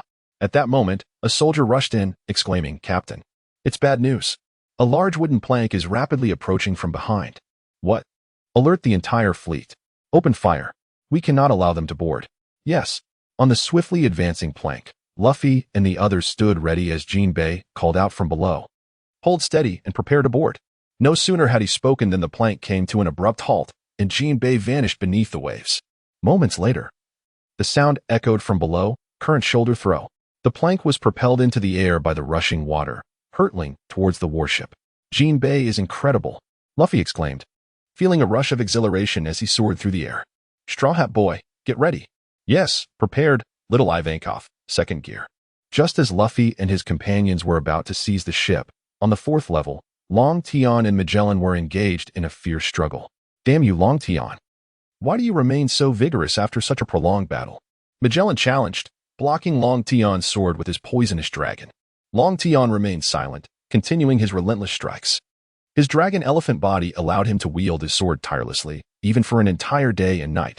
Yet, he found himself in a predicament. His swordsmanship was rudimentary, limited to simple slashes. While he could easily dispatch opponents weaker than himself, facing those of equal or greater strength relegated him to a battle of endurance. A significant vulnerability in his current skill set. However, in close combat, Long Tian was unafraid. The challenge lay in the fact that engaging Magellan in such a manner would be perilous. Despite being immune to most poisons, Magellan wielded a corrosive toxin that posed a significant threat. Consequently, Long Tian had to rely on his haki to protect himself during their encounters. Otherwise, he would have been reduced to mere pulp. It was time. Luffy and the others must have boarded the ship by now. It was time to retreat. Long Tian pondered, then addressed Magellan. "Hey, Magellan, are you certain you don't want to take a look at the 6th level?" What is going on at the 6th level?" "Wait, did you release those criminals?" "No, that's not it. The transponder snail monitor only shows that you released Jinbei and Crocodile. The other cells remain intact." "Stop overthinking it. Magellan, I wouldn't be foolish enough to release those criminals, but Blackbeard might not share my restraint." "What? Blackbeard?" Magellan gasped in shock. Suddenly, Long Tian unleashed his conqueror's haki and invaded Magellan's mind with his mental prowess. Magellan, momentarily stunned by Long Tian's words, was soon overwhelmed by the aura of conqueror's haki. He felt as if his mind was being invaded, leaving him momentarily dazed. "Ah, what a perfect opportunity," Long Tian remarked, seizing the moment to slam his massive sword down without a cut, merely knocking Magellan to the ground. You may wonder why he chose not to strike. In Magellan's venomous form, Long Tian lacked the ability to kill him outright. Thus, he opted to incapacitate him, as he had no intention of engaging in a life-or-death duel. Taking advantage of Magellan's unconsciousness, he hastily made his way out, lamenting that it was too late to stop Blackbeard. He had likely already released those criminals. Long Tian had no desire to be reckless. With that thought, he sprinted towards the 3rd level. "Hey, everyone, get on the ship," Jinbei called out as he maneuvered the vessel to the Impel down dock. All right, everyone began boarding the ship, and soon the dock was devoid of people. "Wait, if it weren't for Long Tian, we wouldn't be able to escape." "He will come back," Luffy asserted with unwavering conviction. All eyes were fixed on the ominous dark gate, anxiously awaiting Long Tian's return. "Damn Long Tian, I will not let you escape." A massive red skull writhed ominously. "Seriously? He woke up so quickly and even summoned the giant of poison? I can't withstand that." Long Tian sighed, hearing the sounds behind him. After all, he was unafraid of poison, but this corrosive ability was beyond his capacity to endure. Unless his dragon elephant body improved further, he would remain vulnerable. Hopefully, Luffy and the others have found the ship. Otherwise, I might have to resort to using it. "Luffy, let us go. If we don't leave now, Ace's execution will commence." With a sigh, Long Tian expressed his impatience as he awaited the arrival of Luffy. Suddenly, a voice echoed from the gate. "Jinbei, hurry. Set sail, or it will be too late." Long Tian exclaimed as he leaped aboard the ship. Jinbei, without uttering a word, promptly initiated their departure. Not long after they set off, the crew soon understood why Long Tian had insisted on leaving without delay. A colossal crimson skull materialized at the dock. The massive skull rapidly diminished in size, ultimately revealing Magellan's figure. "Long Tian, do you really think you can escape? You cannot unlock the gates of justice," Magellan bellowed from behind as they approached their destination. Yet, to his astonishment, the gates began to creak open. "Impossible. How could the gates open? He exclaimed. Ha ha ha. The gates are open. We can finally leave this cursed place. Laughter and joy erupted from the ship, but Long Tian remained somber. Why did the gates open? He pondered. Indeed, Long Tian, the gates can only be opened from within the management of Impel down. It was Xiaofeng who aided us, came the response. What? No. I must return to save Xiaofeng, Luffy insisted. But Luffy, Xiaofeng will be fine. If you go back now, what will happen to Ace? Long Tian interjected. But Xiaofeng, Luffy protested. Magellan will not kill him, trust me. There will be opportunities to rescue him later. Here, take this, Long Tian said, handing Luffy a small transponder snail. Go say farewell to Xiaofeng. With that, he turned and exited to the warship's quarters to devise a strategy. He was acutely aware of the monumental challenge that lay ahead in rescuing Ace. Soon, the ship was filled with the sounds of weeping as the gates of justice closed. Long Tian, hearing the sorrowful cries from his room, felt his eyes moisten. He was a person willing to forsake everything for the sake of friendship. Xiaofeng, rest assured. Once I rescue Ace, I will return for you. After all, it was I who sent you, and it must be I who brings you back.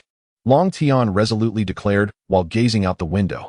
At Marine headquarters in Marineford, Ace walked towards the execution platform with a stoic expression.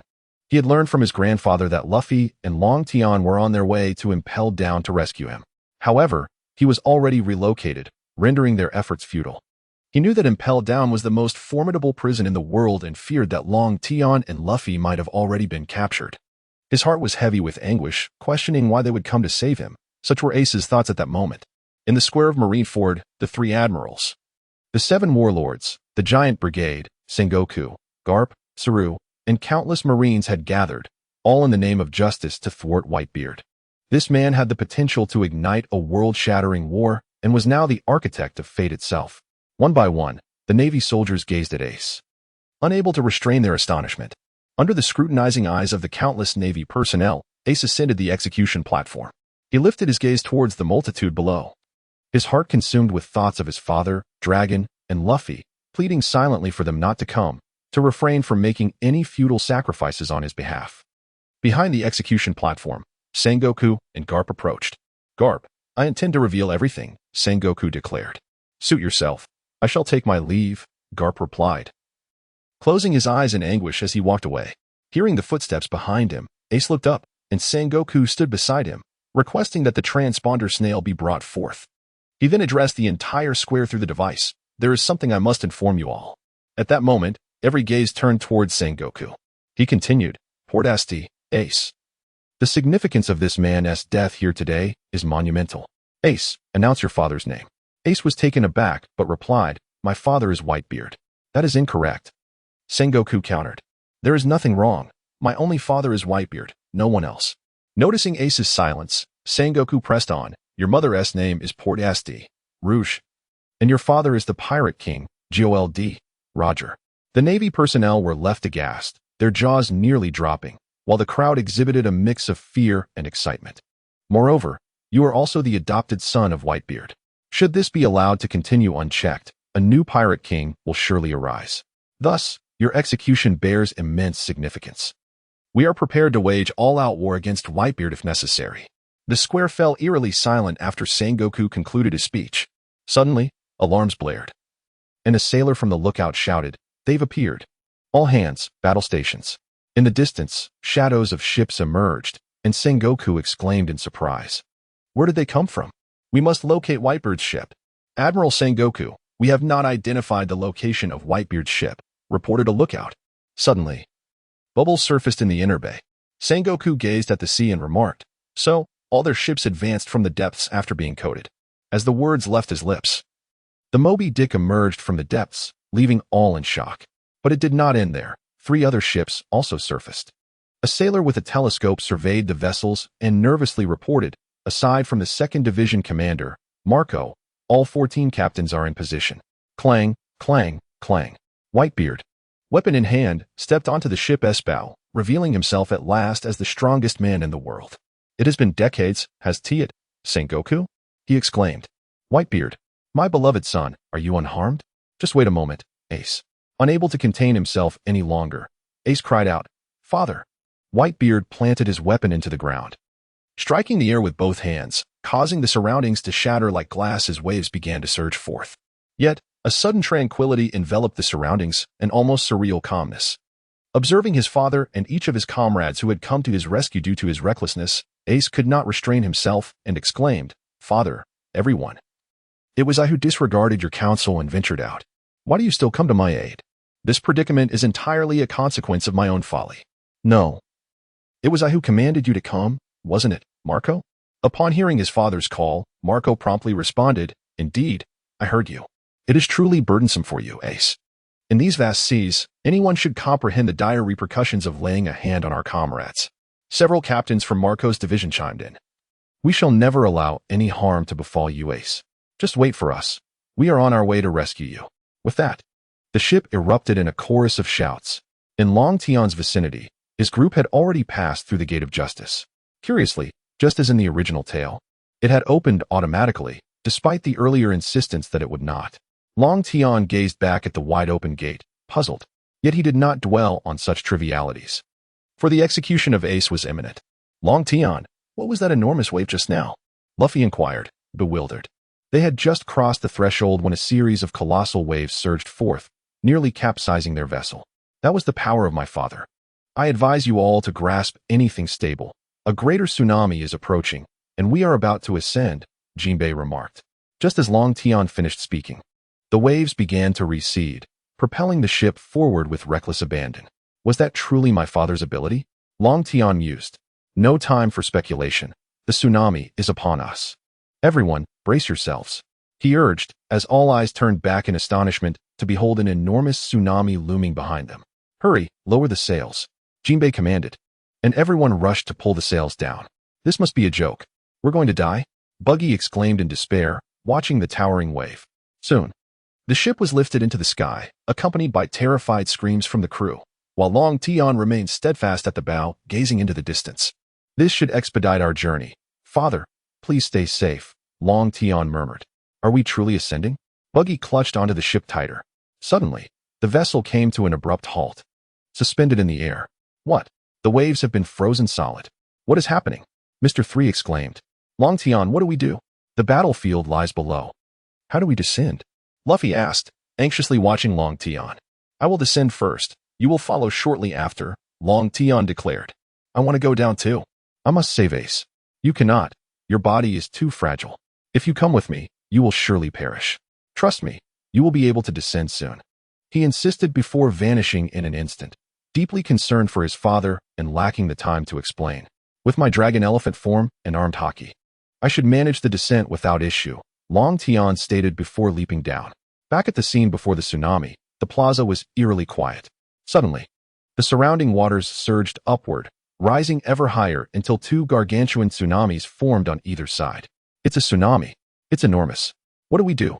A naval soldier cried in terror as chaos unfolded in the plaza. "Though we hold the advantage in numbers, I do not believe victory is assured. For that man possesses the power to obliterate the world," Sengoku declared, surveying the scene, fully aware that this was the shockwave brought forth by Whitebeard. "Edward Newgate, the man who wields the power of the Tremor fruit. What a terrifying power this is. No wonder it is the legendary monster," Don Quixote Doflamingo exclaimed. Just as the Navy found themselves at a loss, the three admirals atop their high seats took action. Admiral Akiji leaped into the air, his hands swiftly freezing the approaching tsunamis, instantly transforming two massive waves into blocks of ice. "Ice Age, Akiji, you little rascal." He shattered the ice encasing his hands and directly unleashed his technique, the double spear, upon Whitebeard. In response, Whitebeard countered with a powerful punch, shattering several spears, causing Akiji to disintegrate into pieces and fall into the sea. The surface of the water quickly froze over, and Akiji restored his form. "Do not fear, Whitebeard. We have the three admirals on our side. Open fire on the Moby Dick," shouted a Navy rear admiral. The cannons within the bay began firing upon the Moby Dick. Suddenly, a Navy soldier cried out, "Look above. Someone is falling." Everyone turned to witness a figure plummeting rapidly, crashing onto the ice and creating a large crater. The surrounding ice mist obscured the figure's condition, leaving all to wonder if they were alive or dead. "That person must be dead," someone remarked. "What a joke. Falling from that height, they have to be dead. What terrible luck." While the ordinary Navy soldiers dismissed it, those with a measure of strength gazed intently at the crater. knowing that the individual could not possibly be dead and eager to discover their identity. As the crowd focused on the icy pit, the mist finally cleared, revealing none other than Long Tian. Upon seeing him, an eerie silence enveloped the crowd. "Oh, so many people are watching me. I feel a bit shy. Father, I have arrived. Ace, just hold on. I will rescue you." Long Tian brushed off the ice from his body and instantly teleported back to Whitebeard's ship. Ace, upon spotting Long Tian, felt a sigh of relief wash over him, yet the absence of Luffy filled him with dread. Damn it, did Magellan not stop him? How did he arrive here so quickly? This was a miscalculation. Sengoku lamented as he observed Long Tian with a headache. The seated Kizaru turned to Akainu and remarked, "How frightening, falling from such a height and appearing unscathed. Indeed, the youth of today are quite formidable. Damn you, Long Tian. Your presence alone cannot alter the tide of battle," Akainu retorted. "Hey, are you joking? He has also arrived." Doflamingo interjected. "Ah, my destined child has fallen from the heavens." The Empress swooned, collapsing onto her pet snake. "He is indeed powerful, worthy of a battle," Mihawk remarked, gazing at Long Tian. "Hee. It seems this battle will not be easily won," Moonlight Moria stated. As Long Tian boarded the ship, all the captains gathered around, and Whitebeard turned to face him. "Gururara, my son, you have finally arrived." "Long Tian, I was beginning to think you would not make it," Marco said. "Ah, Marco, do not even mention it. I endured great hardships to reach the 6th level, only to discover that Ace had already been moved. I was nearly driven mad with frustration." Ha ha ha. All the captains erupted in laughter. "Now, let us not dwell on the past. I have a few matters to address. Jozu, you shall take that position and create a gaping hole of ice. As for the ice blocks you produce, simply toss them to the Navy. Then, Father, once Jozu has made the hole, kindly clear away the ice on either side. I have others above who need to drop directly into the pit Jozu has created." Jozu acknowledged with a yes and descended from the ship, rushing toward Long Tian's designated spot. "Zla. Long Tian, you mentioned there are still others above?" "Indeed. Father, your recent display of power has been quite fortuitous for me. Otherwise, it would have taken me much longer to arrive.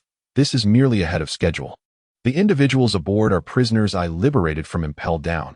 You will understand once they descend. Zla. It is wonderful that you could return. This rescue of Ace hinges upon you." Whitebeard, upon seeing Long Tian's arrival, felt a glimmer of hope for Ace's salvation. "Do not worry, Father. Ace will undoubtedly be rescued. However, that is not my sole objective. My aim is for all of us to return alive," Long Tian declared resolutely, vowing to prevent any untoward incidents. Upon reaching the location designated by Long Tian, Jozu delivered a powerful punch to the ground, causing the ice surface to crack. What is he planning? What exactly did Long Tian convey to him? Sengoku observed Jozu below, perplexed. The ice swiftly fractured into a perfect circle. Jozu summoned all his strength, lifted the ice block, and hurled it towards the Navy square behind him. Hey, are you joking? That massive block of ice. The Navy soldiers descended into chaos at the sight of the incoming ice. Just then, Akainu rose to his feet.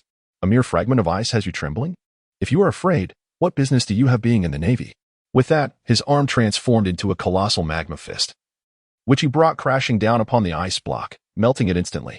Akainu retracted his fist and returned to his seat. "A little Long Tian cannot alter the outcome. So what are you all so afraid of?"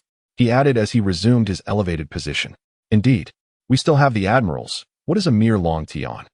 The Navy soldiers began to rally. Just as their spirits lifted, Whitebeard on the Moby Dick unleashed his powers once more, cleaving the ice on either side, causing it to plummet. What trick is Whitebeard up to now? Sengoku found their actions increasingly baffling. "Look, a warship is falling from above." A Navy soldier sensed a shadow and gazed upward. The entire ship crashed down onto the sea created by Jozu's impact, revealing the occupants to the Navy soldiers below. "Oh, prisoners and transgenders?" The soldiers regarded those on the ship with confusion. At that moment, a figure leapt onto the ship's deck and shouted, "Ace!" from the execution platform. Ace echoed, "Luffy." Not far away on the Moby Dick, Long Tian turned to Whitebeard and said, "Father, that is Ace's brother, Luffy." However, the two of them truly resembled each other, akin to two naive youths, both singularly focused. I nearly succumbed to frustration while advancing towards the city. La. You are no different, Long Tian. At times, you two can be quite obstinate. That incident in Mariejois, when you acted unilaterally without consulting me. Did you ever consider the consequences if something were to happen to my son? Although my words may seem harsh, Long Tian felt a warmth in his heart. Having such a father is indeed a blessing. Thus I must protect him diligently. Long Tian mused, maintaining a foolish grin as he gazed at his father. At that moment, he sensed the approach of a sand crocodile. However, he paid it no heed, for Luffy had also arrived, drenched, and decided to let Luffy handle it while he stepped aside. System, hurry, I need to sign in. My current strength is insufficient. Ding. The host has reached the sign-in location. Sign-in successful. Ding. Congratulations to the host for successful sign-in. Receiving the Wind Blade Weapon, Wind Swordsmanship, and 10 Rejuvenation Pills. Images of the 4 techniques of wind swordsmanship flashed in Long Tian's mind, and he quickly felt he had mastered them completely. Phew. Although the rewards from this sign-in were modest, their quality was indeed high. Now that I have learned wind swordsmanship, I no longer need to flail about aimlessly like before. The weapon I received is surprisingly from Terrasso. I can hardly contain my eagerness to test its power. Ding. The rewards obtained from sign-ins are random. Hence a variety of rewards may appear. Just then, a voice pulled Long Tian back to reality. I am the one destined to become the Pirate King. A hush fell over the crowd, all startled by Luffy's declaration, especially given the boldness he had just exhibited before Whitebeard. At that moment, Long Tian approached the two, exasperated. Father, now do you believe me when I said I was nearly driven to despair? This kid is even more stubborn than Ace. All right, Luffy. You can aspire to be Pirate King later. For now, saving Ace is paramount. ZZZZZZ, this little rascal is indeed audacious. If you dare to hold us back, I will not forgive you, Whitebeard chuckled, wiping his nose. I will do things my way, Luffy declared, leaping off the ship and charging towards the execution platform. Ivan, Jinbei, I leave Luffy to you. Rest assured, Long Tian, with me around, nothing will happen to Luffy, Ivan and Jinbei promptly assured him. As for Buggy and Mr. 3, Long Tian did not summon them. They were already entangled in a confrontation with the Navy alongside the prisoners. Although this was not their intention, the Navy would not concern themselves with such matters. Father, attack now. If we delay, it will be too late, Long Tian urged. All of you charge. Save Ace. With that, everyone leaped off the ship, rushing towards the execution platform. Stop them from advancing. The Navy commanded, and soon a fierce battle erupted between the two sides. Long Tian recognized that despite his recent enhancements, it was impossible for a single individual to rescue Ace. The captains of various divisions charged forward, while Marco attempted to soar above, only to be intercepted by Kizaru, engaging in a fierce duel. On the icy surface, each division captain encountered obstacles posed by the 7 warlords and the Navy. At that moment, a colossal figure emerged from the bay, and Long Tian knew it was over. The most reckless of them all had arrived. I never expected to encounter the descendant of Oars. Soon, I shall have a fresh corpse, chuckled Gecko Moria as he gazed upon Little Oars. In no time, Little Oars shattered the walls, allowing those outside to enter the bay. The Little Oars, the Navy's giant brigade, appeared merely as children.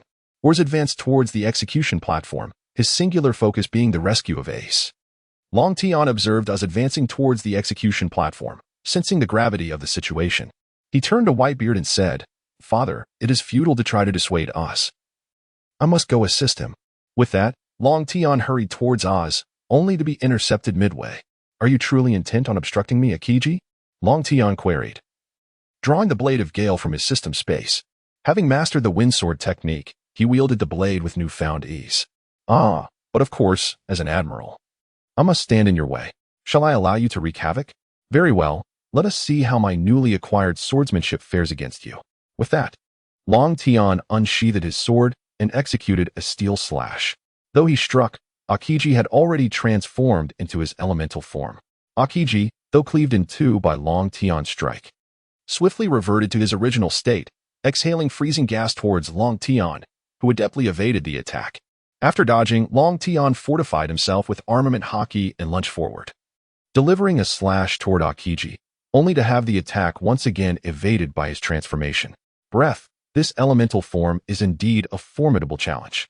In that case, I shall attempt this technique. Gripping the sword sheath in one hand and the sword hilt in the other, a gust of wind began to swirl around him.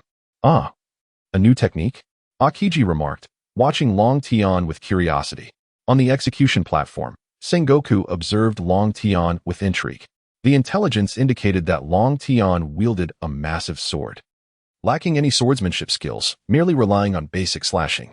Yet now, he was exhibiting exceptional sword techniques, and Sengoku surmised that had Aokiji not transformed, he would certainly have sustained injuries from the previous attack.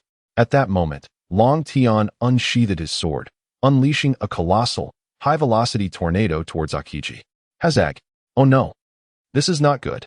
Aokiji exclaimed just as he transformed again. Unfortunately, it was in vain. He was still caught in the tornado, lifted into the air and shattered into several pieces.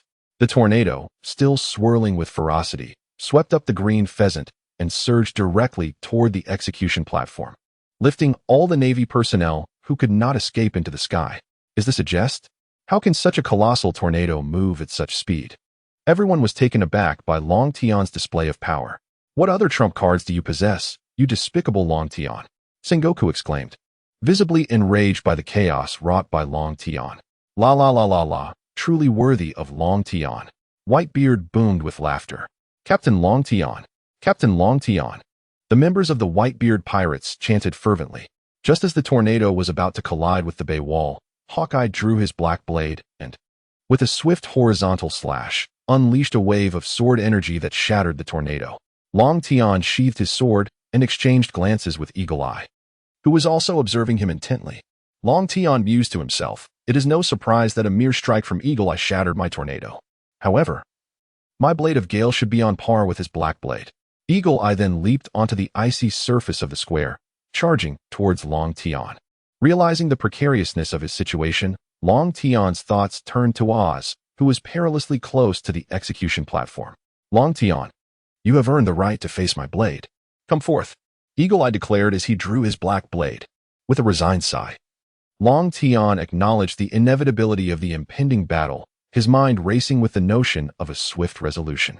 Long Tian unsheathed his sword and launched a steel slash at Hawkeye, who deftly defended with his black blade. Swiftly, Long Tian countered with a forward slash, and the two became entangled in fierce combat. Meanwhile, on the execution platform, Ace watched the battle unfold below, noting that Oz had reached the platform.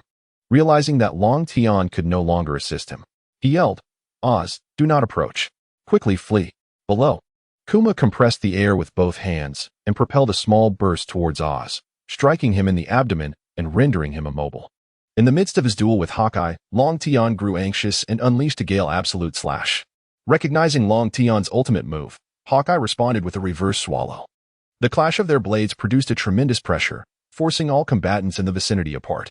The sheer ferocity of their swordsmanship was astounding, as it could match the legendary swordsman, Hawkeye. Meanwhile, although Oz had been injured and was bleeding from Kuma's gaseous attack, he resolved to take down one of the 7 warlords, stabilizing his faltering body and striking at Doflamingo, causing the wall to collapse. However, this assault was of little consequence to Doflamingo, who leapt above Oz, leaving him unable to move. What is the matter, demon? Doflamingo taunted, landing as he severed Oz's foot with his strings. Oz knelt on the ground, and Ace, witnessing this tragedy, was filled with sorrow. Though Oz knelt, he did not fall. Memories of his time with Ace flooded his mind as he struggled to save him, reaching out towards Ace on the execution platform. The onlookers below were filled with dread, marveling at how Oz, despite his severe injuries, remained standing. That bastard Doflamingo has severed his foot. His corpse is meant for me. Moria, wielding his shadow powers, pierced through Oz's body with a single strike. Oz, Ace cried out in desperation. Despite being impaled, Oz's hand continued its slow ascent towards the execution platform. Just a little further, Ace managed to utter. Unable to contain his emotions any longer, Ace shed tears, while Oz, overwhelmed by his injuries, succumbed to unconsciousness, collapsing onto the plaza. Oz, Ace's anguished cry reverberated through the air. With this guy's corpse, I can create the strongest zombie. Moria exclaimed gleefully, only to suddenly feel a chilling gaze upon him. Long Tian was watching from a distance, and Moria realized that his fate was sealed. Long Tian and Hawkeye's swordsmanship was evenly matched. Neither sustained injuries in their recent duel. However, upon seeing the fallen oars in the distance, Long Tian was engulfed by fury. Although he was aware that Oars was merely unconscious, Long Tian was resolute in his vow to never forgive those who harmed his family. Thus, in his heart, he had already condemned Moria to death. At that moment, Whitebeard aboard the Moby Dick was ambushed by a giant admiral, only to swiftly retaliate and slay his assailant. Long Tian turned to look at his father, knowing that he must be overwhelmed with sorrow. Whitebeard then commanded, "Step over oars and advance." Suddenly, Long Tian noticed a cloaked figure about to be struck down by a weapon wielded by a naval admiral. The weapon was adorned with feathers, prompting an immediate surge of anger within him as he rushed forward. Hawkeye, sensing Long Tian's wrath, did not impede his advance. Vivi, facing the imminent strike, recalled Long Tian's face and thought to herself, "I'm so sorry, Long Tian. I can no longer be by your side," before closing her eyes. After a brief moment, she realized she was unharmed, cradled in someone's arms, and upon opening her eyes, she beheld the very person she had just been longing for. Phew, that was close. Vivi, what are you doing here? Do you have any idea how terrified I was? What would I do if something happened to you? Long Tian exclaimed, holding Vivi with frustration. Upon realizing it was Long Tian, Vivi buried her face in his chest and wept. Long Tian shook his head, embracing her as they returned to the Moby Dick. After a while of crying, Vivi finally lifted her head, meeting Long Tian's upset gaze. Apologetically, she said, "I'm sorry, Long Tian. I just wanted to help. I knew you would come for me, so I snuck aboard. Please don't blame my father. I came here on my own. They didn't want me to come." With a sigh of exasperation, Long Tian replied, "You truly are impossible to deal with." Noticing that Long Tian bore no anger towards her, Vivi beamed and said, "Hee hee. I just wanted to assist you." "All right, Vivi, you must stay aboard my father's ship. You are not to leave again. If something were to happen to you, I fear I would lose my mind," Long Tian said earnestly. Vivi nodded, understanding that her ability to contribute on this battlefield was minimal. Thus, rather than complicate matters for Long Tian, she resolved to remain here quietly. After Long Tian set way down, he approached the position where Whitebeard stood. "Father, you need not grieve. Oz is not dead, he still lives." "Is that truly the case? How wonderful. Oz has not perished." Whitebeard gradually recovered from his sorrow. Observing that the progress of the attack was not particularly smooth, Long Tian realized it was time to reveal some hidden cards. Long Tian extracted a token from the system, upon which the 3 characters Valoran were inscribed. "System, how is this token to be utilized?" "Ding. Simply crush it to summon." "And what may be summoned?" "Ding. Any hero from the continent of Valoran to assist the host. However, they possess their own consciousness and will remain for but 1 hour." Goodness. If I summon the Dragon King, won't we all be doomed? Yet, with their own consciousness, might they not act against me? Ding. The summoned hero will only retain 10% of their original strength and will not harm the host, although they will assist with 1 task. Even 10% of the Dragon King's power is formidable. However, only 1 task within an hour seems rather inadequate. What if I summon Teemo? That would be disastrous. Heaven help me, Dragon King, I summon thee. As Long Tian spoke, he crushed the token. His father observed as Long Tian held the token, clasped his hands together, and then shattered it, finding it rather peculiar. At that moment, a pitch-black portal materialized beside Long Tian, from which the sound of clashing steel reverberated. Could it be? Long Tian surmised, while from a distance, the execution platform's warring states observed him closely. Upon noticing the black void beside Long Tian, he grew curious and then saw a figure emerge from the abyss, an armored figure wielding a massive iron hammer, yet the contents within the armor remained obscured. Long Tian's excitement surged as he beheld the armored figure. "By heavens, it is Mordekaiser. They are finished now," he exclaimed, addressing Mordekaiser directly. Whitebeard, observing Mordekaiser standing beside Long Tian, found it curious, for beneath Mordekaiser's armor lay merely a mass of dark green light, devoid of any semblance of life. Mordekaiser stood before Long Tian and spoke in a hollow voice. "Weakling, what is your command?" The overwhelming presence was palpable. "Please eliminate all the naval forces across the square," Long Tian instructed, gesturing toward the naval plaza. "Another batch of worthy souls shall join my ranks," Mordekaiser declared as he leaped down from the ship. "Who is he?" Long Tian's father pondered, sensing that he was not a living being, yet exuding considerable strength. "Father, he is the one I summoned," named Mordekaiser. "The token I found unexpectedly allows me to summon someone from the underworld to assist me, albeit for only an hour." Long Tian refrained from mentioning the system, conveniently offering an excuse as it happened to be Mordekaiser. "The underworld, you say? This world has an underworld?" "Indeed, father, and there lies the path to the Yellow Springs. There is a person aboard the ship who has returned from the underworld." "Oh, I would like to meet them when time permits," Whitebeard remarked, turning his gaze toward Mordekaiser. intrigued to witness the abilities of one from the underworld. Many merely regarded Mordekaiser's descent from the ship with curiosity. After all, it is not a monster, merely a mass of metal. Mordekaiser strode towards a giant admiral, who found the heap of iron rather peculiar. However, upon recognizing that Mordekaiser had descended from the Whitebeard ship, he immediately brought down his spiked club. Mordekaiser gazed up at the giant admiral, his eyes emanating a green glow. As the club descended rapidly, Mordekaiser moved, brandishing his weapon. The nightfall, towards the giant admiral, and in an instant, both vanished. What manner of ability is this? A person has simply disappeared without leaving even a trace of presence. Is he an ability user? Sengoku stood in astonishment, for if this mass of metal were to employ its powers against any admiral, it would cost them a formidable asset, severely affecting the entire battle situation. All present turned their gazes to the spot where the two had vanished, astonished by the sudden disappearance of such a colossal figure. How terrifying. Is this a new ability user? Kazara remarked, directing his attention towards Dragon. The disappearance of such a large being, leaving no trace whatsoever, is indeed an intriguing ability, Doflamingo added. La la la la. Is this the power of the denizens of the underworld? Is it a fruit ability? Old man. That is not a fruit ability, it is his own technique. Just as the crowd was enveloped in shock, a more astonishing event unfolded. The two who had vanished reappeared. Yet the giant admiral lay fallen, and Mordekaiser had grown even larger, adorned with a crown upon his head. In that moment, Mordekaiser spoke with his hollow voice. Addressing the assembly, another fine specimen, the realm of the deceased has succumbed to my will, and now it is this world's turn. What? The deceased? Does that imply he hails from the realm of the dead? Sengoku exclaimed in shock. Hey, are you joking? This heap of metal comes from the world of the deceased? The entire navy buzzed with speculation, and Akainu stood, addressing all the navy. It is merely a mass of metal. What is there to fear about the dead? Indeed, he is just a heap of iron. Bombard him. Reduce him to fragments, a navy rear admiral declared, as all cannons aimed at Mordekaiser. How ignorant Akainu is, a mere heap of metal. He will soon pay for his folly. Old man, I command everyone to retreat. Oh, Dragon, are you certain? We are on the verge of breaching the square. Retreating now would be unwise.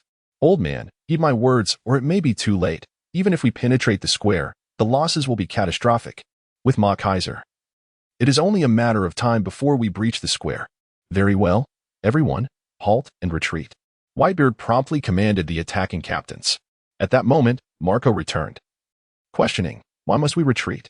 We are about to enter the square. Retreating now would squander our efforts. Old man, it was I who urged the retreat order. It is merely a temporary withdrawal. Also, go fetch Luffy. That little fool will surely resist. As Marco soared towards the advancing Luffy, he muttered in frustration, damn it. We were so close to executing the plan. Why must we retreat now? Sengoku's voice was tinged with irritation. Hello, Luffy. Dragon has instructed me to bring you back to the ship. We must retreat. Jinbe, Ivankov, you should also withdraw. Why? I must rescue Ace. If we retreat, what will happen to him? Luffy exclaimed. What is going on? Marco, isn't Ace your comrade? Marco reassured him. Rest assured, Dragon has promised to save Ace. This is merely a temporary withdrawal. Now, enough talk. If we don't leave soon, it will be too late. Transforming into the Phoenix. He grasped Luffy and descended towards the ship, followed closely by Jinbe and Ivankov.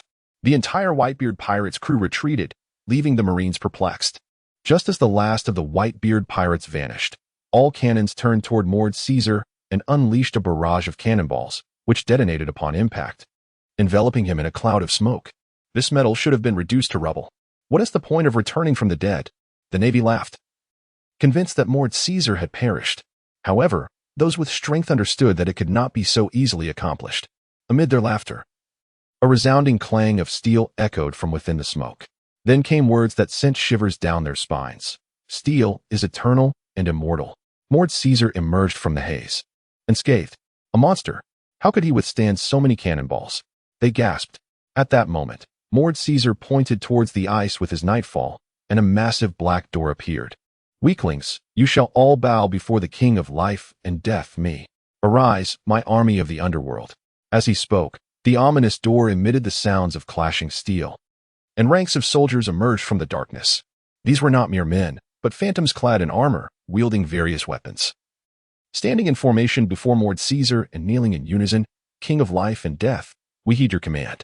This spectacle not only stunned the soldiers but left the entire battlefield in shock as the dark portal continued to spew forth an endless stream of troops. At that moment, a fearsome figure emerged, the previously seen giant admiral. Though still clad in armor identical to the fallen corpses around him, his form had transformed into a deep green shade. Devoid of any human semblance, merely a soul bound to obey Lord Caesar. Go, my army. Enlist new soldiers for my realm. Lord Caesar commanded, directing Nightfall towards the Marines. They're coming. Run. I don't want to die. Panic ensued as some Marines began to flee, dropping their weapons in terror, realizing that to be slain would mean becoming one of the very ghosts they now faced. However, the army of the underworld has surged before them, and both sides have commenced their brutal clash. Intriguingly, their abilities bear a resemblance to those of Moonlight Moria, yet they harbor no fear of the sea. But they can indeed be slain, whereas my army of zombies cannot, declared Don Quixote da Flamingo. Moonlight Moria interjected, Marco, observe. This is one of the reasons I urged your retreat. Those soldiers from the underworld do not distinguish friend from foe. They merely differentiate between the living and the dead. If you were still present, you would be assailed. Phew. Thankfully, Long Tian, your timely withdrawal spared us. Otherwise, it would have been disastrous. By the way, do you have any ties to the underworld? Long Tian replied, no. Lord Caesar was summoned by me using a token and can only exist for an hour. He is the lord of the underworld, and those soldiers are his army. Not mine. However, they can assist us in depleting the Navy's strength. Long Tian, with a sense of resignation, added that he wished this army belonged to him. Yet, that was evidently impossible. With a little over 40 minutes remaining, he hoped Lord Caesar could exhaust the Navy's resources. After all, these spirits could be vanquished. But Lord Caesar's army from the underworld was boundless. Even if 2 were slain, replacing 1 Navy soldier would suffice, as the deceased would continue to serve Lord Caesar. Gulalala. If this continues, our numbers will equal those of the Navy. However, the surviving Navy members are predominantly formidable, thus we are poised for a fierce battle. Whitebeard expressed with concern. Fear not, father. I assure you that I will ensure everyone's safe return to the new world. Please, have faith in me. Long Tian proclaimed to Whitebeard, resolute, as he was prepared to reveal all his cards today. Above all, he was determined that everyone must survive and return to the new world. Marco, promise me one thing, Long Tian said with earnestness. Long Tian, we are family. I will do whatever you ask, Marco responded, though slightly puzzled. Not at this moment, but after rescuing Ace, I need you to help me take Hancock away. If she hesitates, tell her it is my command that she must leave. Very well, I understand, Marco replied. The army of the underworld ruthlessly slaughtered the Navy. Displaying no fear of death, each fallen Navy soldier would emerge anew from the gates of darkness, transformed into Lord Caesar's soldiers of the underworld. Damn it, Akiji, take action. Freeze them all. Sengoku exclaimed, his eyes aflame with fury as he watched the Navy soldiers fall, his heart heavy with sorrow. Akiji did not respond to Sengoku. Instead, he approached the army of the underworld, prepared to unleash his powers. Suddenly, he transformed into his natural state, only to be ensnared by an ethereal hand that drew him towards Lord Caesar. Lord Caesar raised his weapon, Nightfall, and smashed Akiji into shards of ice. However, Akiji quickly regained his form and directed a blast of icy mist toward Lord Caesar, intent on freezing him. However, before his icy mist could approach Mordekaiser, it was thwarted by a transparent shield. Weak mortals, magic is ineffective against me, Mordekaiser mused, mistakenly believing that Akiji was utilizing sorcery. As the world of Valoran bore no resemblance to his own, devoid of the devil fruits. Observing that his freezing attack was blocked, Akiji refrained from further conjuring the icy mist and instead thrust his twin-pronged spear towards Mordekaiser. This time, without the interference of the transparent shield, the spear plunged directly into Mordekaiser's chest, yet upon impact, it shattered, failing to inflict any harm. A feeble blow, mortals worship me, and I grant you eternal life. Mordekaiser proclaimed to Akiji, eyeing him as a potential worthy slave. Hearing Mordekaiser's words, Akiji retorted, allow me to worship a corpse? Who do you think you are? Admiral Carp? The hypocritical deity could not protect you. Mordekaiser, interpreting Akiji's reference to Admiral Carp as a deity, felt a surge of anger. He then pointed his nightfall at Akiji, and both vanished from sight. By the way, where did Long Tian and the others go? Marco inquired, perplexed by the sudden disappearance of the two. Well, that should be an alternate space created by Mordekaiser. Simply put, you witness their vanishing act. In reality, they remain in that realm, akin to a door that exists in a world separate from ours. Damn, this iron-skinned man's power is extraordinarily formidable. Capable of sealing even an admiral away, Sengoku remarked, observing the location where Aokiji and Mordekaiser had vanished. Nevertheless, he was convinced Aokiji could not possibly perish. Merely believing he had disappeared, yet the outcome might not align with his expectations. Yellow Ape, act now. Aside from Akainu, you are the only one with wide-ranging offensive capabilities. Sengoku commanded, noting that Akainu had nearly reached the point of intervention. However, the Whitebeard pirates' retreat had caught them off guard. Oh, how terrifying, Sengoku. Very well.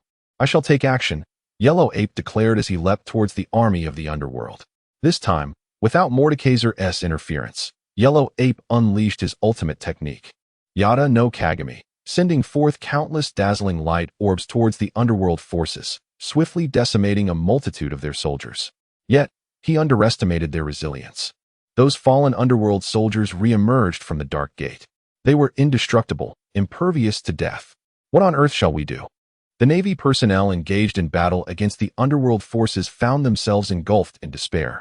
They witnessed the giant Vice Admiral, who had just been slain by Yellow Ape, once again emerge from the Dark Gate, and the sheer number of the underworld army left them oblivious to their true appearance.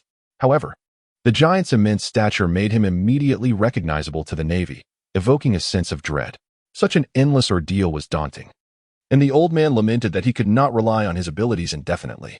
With a resigned sigh, he transformed into a beam of light and returned to his high seat, while Sengoku silently observed the battle below. On the battlefield, the Navy struggled to fend off the forces of the underworld, while the 7 warlords of the sea appeared largely indifferent, seemingly unconcerned about the Navy's fate. In fact, they seemed to hope for the Navy's substantial weakening, as they were pirates at heart. This conflict was broadcast live, and the external world watched in astonishment as the underworld's army created chaos, with countless reporters feverishly capturing the moment, knowing that tomorrow's shocking headlines would reverberate across the globe. Aboard the Moby Dick, is Long Tian mused, do you think that Aokiji can come out? Old man. It's impossible for him to emerge unless Mariah himself releases him. Otherwise, it cannot happen. When the time comes for Mariah to depart, Aokiji should be able to exit, albeit utterly exhausted. Oh, he will be fatigued? Marco, filled with doubt, remarked, although he may not be able to defeat that colossal iron block, surely he can run, right? It seems that giant is rather slow. If it were not for the impending battle, Long Tian would have surely reprimanded Marco for his incessant chatter. Nevertheless, he elaborated, it's because he has nowhere to run. Do you think there is space to escape inside? It's likely no bigger than a ring, leaving Aokiji with no option but to confront Mariah. While all eyes were glued to the fierce confrontation, no one noticed that only Kazuru remained in the seats of the 3 admirals. The battle escalated to a fever pitch, with the Navy desperately defending the square to prevent the underworld's advance. Suddenly, all underworld soldiers ceased their movements, each one beginning to dissipate, and the Dark Gate closed. Aokiji reappeared on the icy surface, gasping for breath, with blood streaming from his arms and head. Old man, let's launch a full-scale attack. Mariah has already retreated, and the Navy has dwindled to a mere handful, all utterly exhausted, and Aokiji is wounded, Long Tian declared, observing the vanishing underworld army, knowing that the time had come. Men, initiate a full-scale assault. We must rescue Ace this time, Whitebeard bellowed. Initially, the Navy felt a sense of relief as they witnessed the underworld soldiers disappearing one by one. However, upon seeing the pirates leaping from the Moby Dick, despair washed over them. Damn it. No wonder they waited until now. We should have initiated our plans earlier, Tsuru remarked as she spoke into the Den Mushi. Agreed. Instruct the Navy not to descend onto the ice. This time, it's an opportunity. Let the weapons of the world commence. Tsuru commanded through the Den Mushi. The entire Whitebeard pirates began their full-scale assault, with Luffy leading the charge and Whitebeard standing at the ship's bow, overseeing the entire operation. Dragon Tian had already made his way onto another Moby Dick, heading toward the entrance of the inner bay. At that moment, towering figures emerged at the bay's entrance, and Dragon Tian recognized their presence. He resolved to confront these humanoid weapons himself. Just as the Whitebeard pirates charged forward, a sudden explosion echoed from behind, causing everyone to turn and witness a group of imposing figures encircling their rear, some with mouths agape, unleashing beams of laser. Were these the rumored human weapons of the world government? Little ones, do not look back. Continue your assault and disregard what lies behind. Whitebeard commanded from the bow of the ship, his thoughts lingering on Dragon Tian, trusting him to handle the situation. Upon hearing their father's words, everyone turned back and resumed their charge, catching a fleeting glimpse of a figure dashing towards the adversaries. "Onward, peace messenger," shouted Bartolomeo, and as his words fell, he spotted a shadow, instinctively tightening his grip on the axe. "So many, this is troublesome. I must first deal with that rotund one before unleashing a tempest to sweep them all away." Dragon Tian, well-versed in the unfolding plot, had anticipated the Navy's strategy and had long been prepared. "Advance, peace messenger. This one I shall hold off," Bartolomeo declared, gazing at Dragon Tian. "Oh, you intend to stop me, little chubby? You certainly speak boldly. Who are you calling little chubby?" "I shall not disclose that I am the world's mightiest defense," Dragon Tian retorted, his playful banter belied by his swift preparations. Time was of the essence, and he had no luxury to squander on this plump opponent. Long Tian refrained from idle chatter, swiftly unsheathing the blade of the gale and executing a ferocious wind-severing slash towards Jean Tamaru. In response, Jean Tamaru raised his axe to counter Long Tian's strike. However, their weapons clashed with such force that Jean Tamaru was sent sprawling, his axe shattering into several pieces. "How is this possible? I was defeated in a single blow?" he uttered incredulously from the ground, for he was known as the mightiest of defenders. Despite his desire to rise, he was swept away by a small tornado conjured by Long Tian. "Phew, having dispatched the rotund one, I now face these automatons," Long Tian declared, just as the weapons of humanity aimed at him and unleashed a barrage of lasers. Gripping the hilt of his sword, he trembled slightly. Just before the lasers could strike him, he swept his sword downwards. Barrier of wind. All the lasers collided with his wind wall, failing to penetrate. During the wall's existence, gusts of wind began to swirl around Long Tian's form. "What is happening? Why haven't the weapons reached us?" Sengoku shouted into the Den Mushi, as the pirates on the ice were drawing near. "Admiral Sengoku, the human weapons have been thwarted by Long Tian." "What? How can that be? He is single-handedly holding them off." "What of Jean Tamaru?" "Jean Tamaru has been vanquished by Long Tian. However, he cannot withstand the onslaught for long. As the human weapons are beginning their assault, quickly order a retreat for the human weapons. They cannot possibly defeat Long Tian." As Sengoku shouted into the Den Mushi, the wind wall surrounding Long Tian dissipated. At that moment, Long Tian unsheathed his sword, unleashing a cataclysmic whirlwind that instantly tore apart the first of the human weapons to come into contact, sending them flying one after another. "Phew. My stamina can endure one more push. Just enough. I must rely on my father and the others for recovery." "Oh no." Before he could finish his thought, he dashed towards the Moby Dick, nearly forgetting the most crucial matter.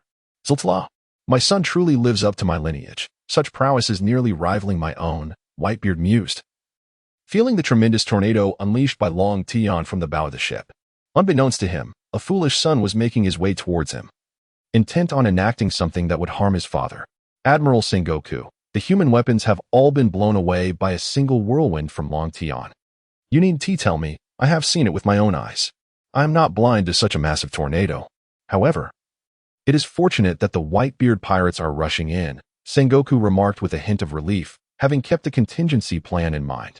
On the Moby Dick, Whitebeard stood at the helm, oblivious to the impending crisis. Squirto approached from behind, addressing him, "Father." Noticing the presence behind him, Whitebeard responded, "Squirto, are you unharmed?" "I am fine," Squirto replied, moving closer to his father. "Is that so? I've been unable to reach you. What is the situation at the bay?" "It appears that the affiliated pirate crews have suffered tremendous losses. I took a shortcut to arrive here." Just then, a voice commanded his attention. "Squirto, wait." Long Tian rushed over here, while Skuyard merely stood in place, still unable to articulate his questions. "Zila la la la, Long Tian, you've arrived. Have the matters at hand been resolved?" "Phew, father, I have dealt with all the weapons, but there are still 2 issues remaining." "Skuyard, I know what you're about to ask, but you are gravely mistaken. How do you know what I wish to inquire?" Skuyard replied, "Because I am aware that you have been swayed by Admiral Akainu. If your intent is to harm father for the sake of the Pirate King, can you truly justify it to your conscience?" What on earth has transpired, Skuyard?" "Father, allow me to explain. He has been incited by Akainu at the bay, claiming that father has made a deal with the Navy, exchanging their heads for Ace's life." Skuyard, if this is indeed the case, do you truly believe your heads hold more value than mine? Think deeply, and moreover, Ace has stood by us through thick and thin. What has his father done to you? How foolish. Long Tian shook his head in disbelief. Zila la la la, Skuyard. The notion of paying debts with the next generation is utterly foolish. Has Ace ever wronged you? His lineage is inconsequential in this vast ocean where we converge. Everyone here is my son, Whitebeard declared, prompting Skuyard to collapse to the ground in tears. Alas, Skuyard, as a man, you must rise. What purpose does your weeping serve? Having been deceived by a Kainu, you should grasp your sword and confront him. That is the mark of a true man. As Long Tian's words fell, massive iron plates began to rise in the inner bay. The pirates nearing the Navy Square were left bewildered, exclaiming, "The walls! We are surrounded. What do they intend to do?" On the Moby Dick, Long Tian gazed at the ascending iron barriers and addressed Father. "Father, I have exhausted my final move and have no strength left. The rest is up to you. You must rescue Ace." Zila la la la, rest assured, Long Tian. I shall certainly save Ace, Whitebeard replied. Hearing Father's words, Long Tian gripped the hilt of his sword, trembling violently. On the execution platform, Sengoku turned to Akainu and stated, "Although Skuyard's plan has failed, they have all surged deep into the bay, leaving them with no escape. Moreover, the iron defensive wall has risen. Akainu, it's time to act." Upon hearing Sengoku's words, Akainu slowly stepped forward, his arms beginning to transform into magma. Meteor volcano. Akainu raised his arms to the heavens, unleashing a frenzied barrage of magma.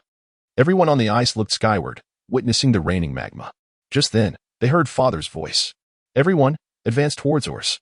Gather beside oars and pay no heed to the magma."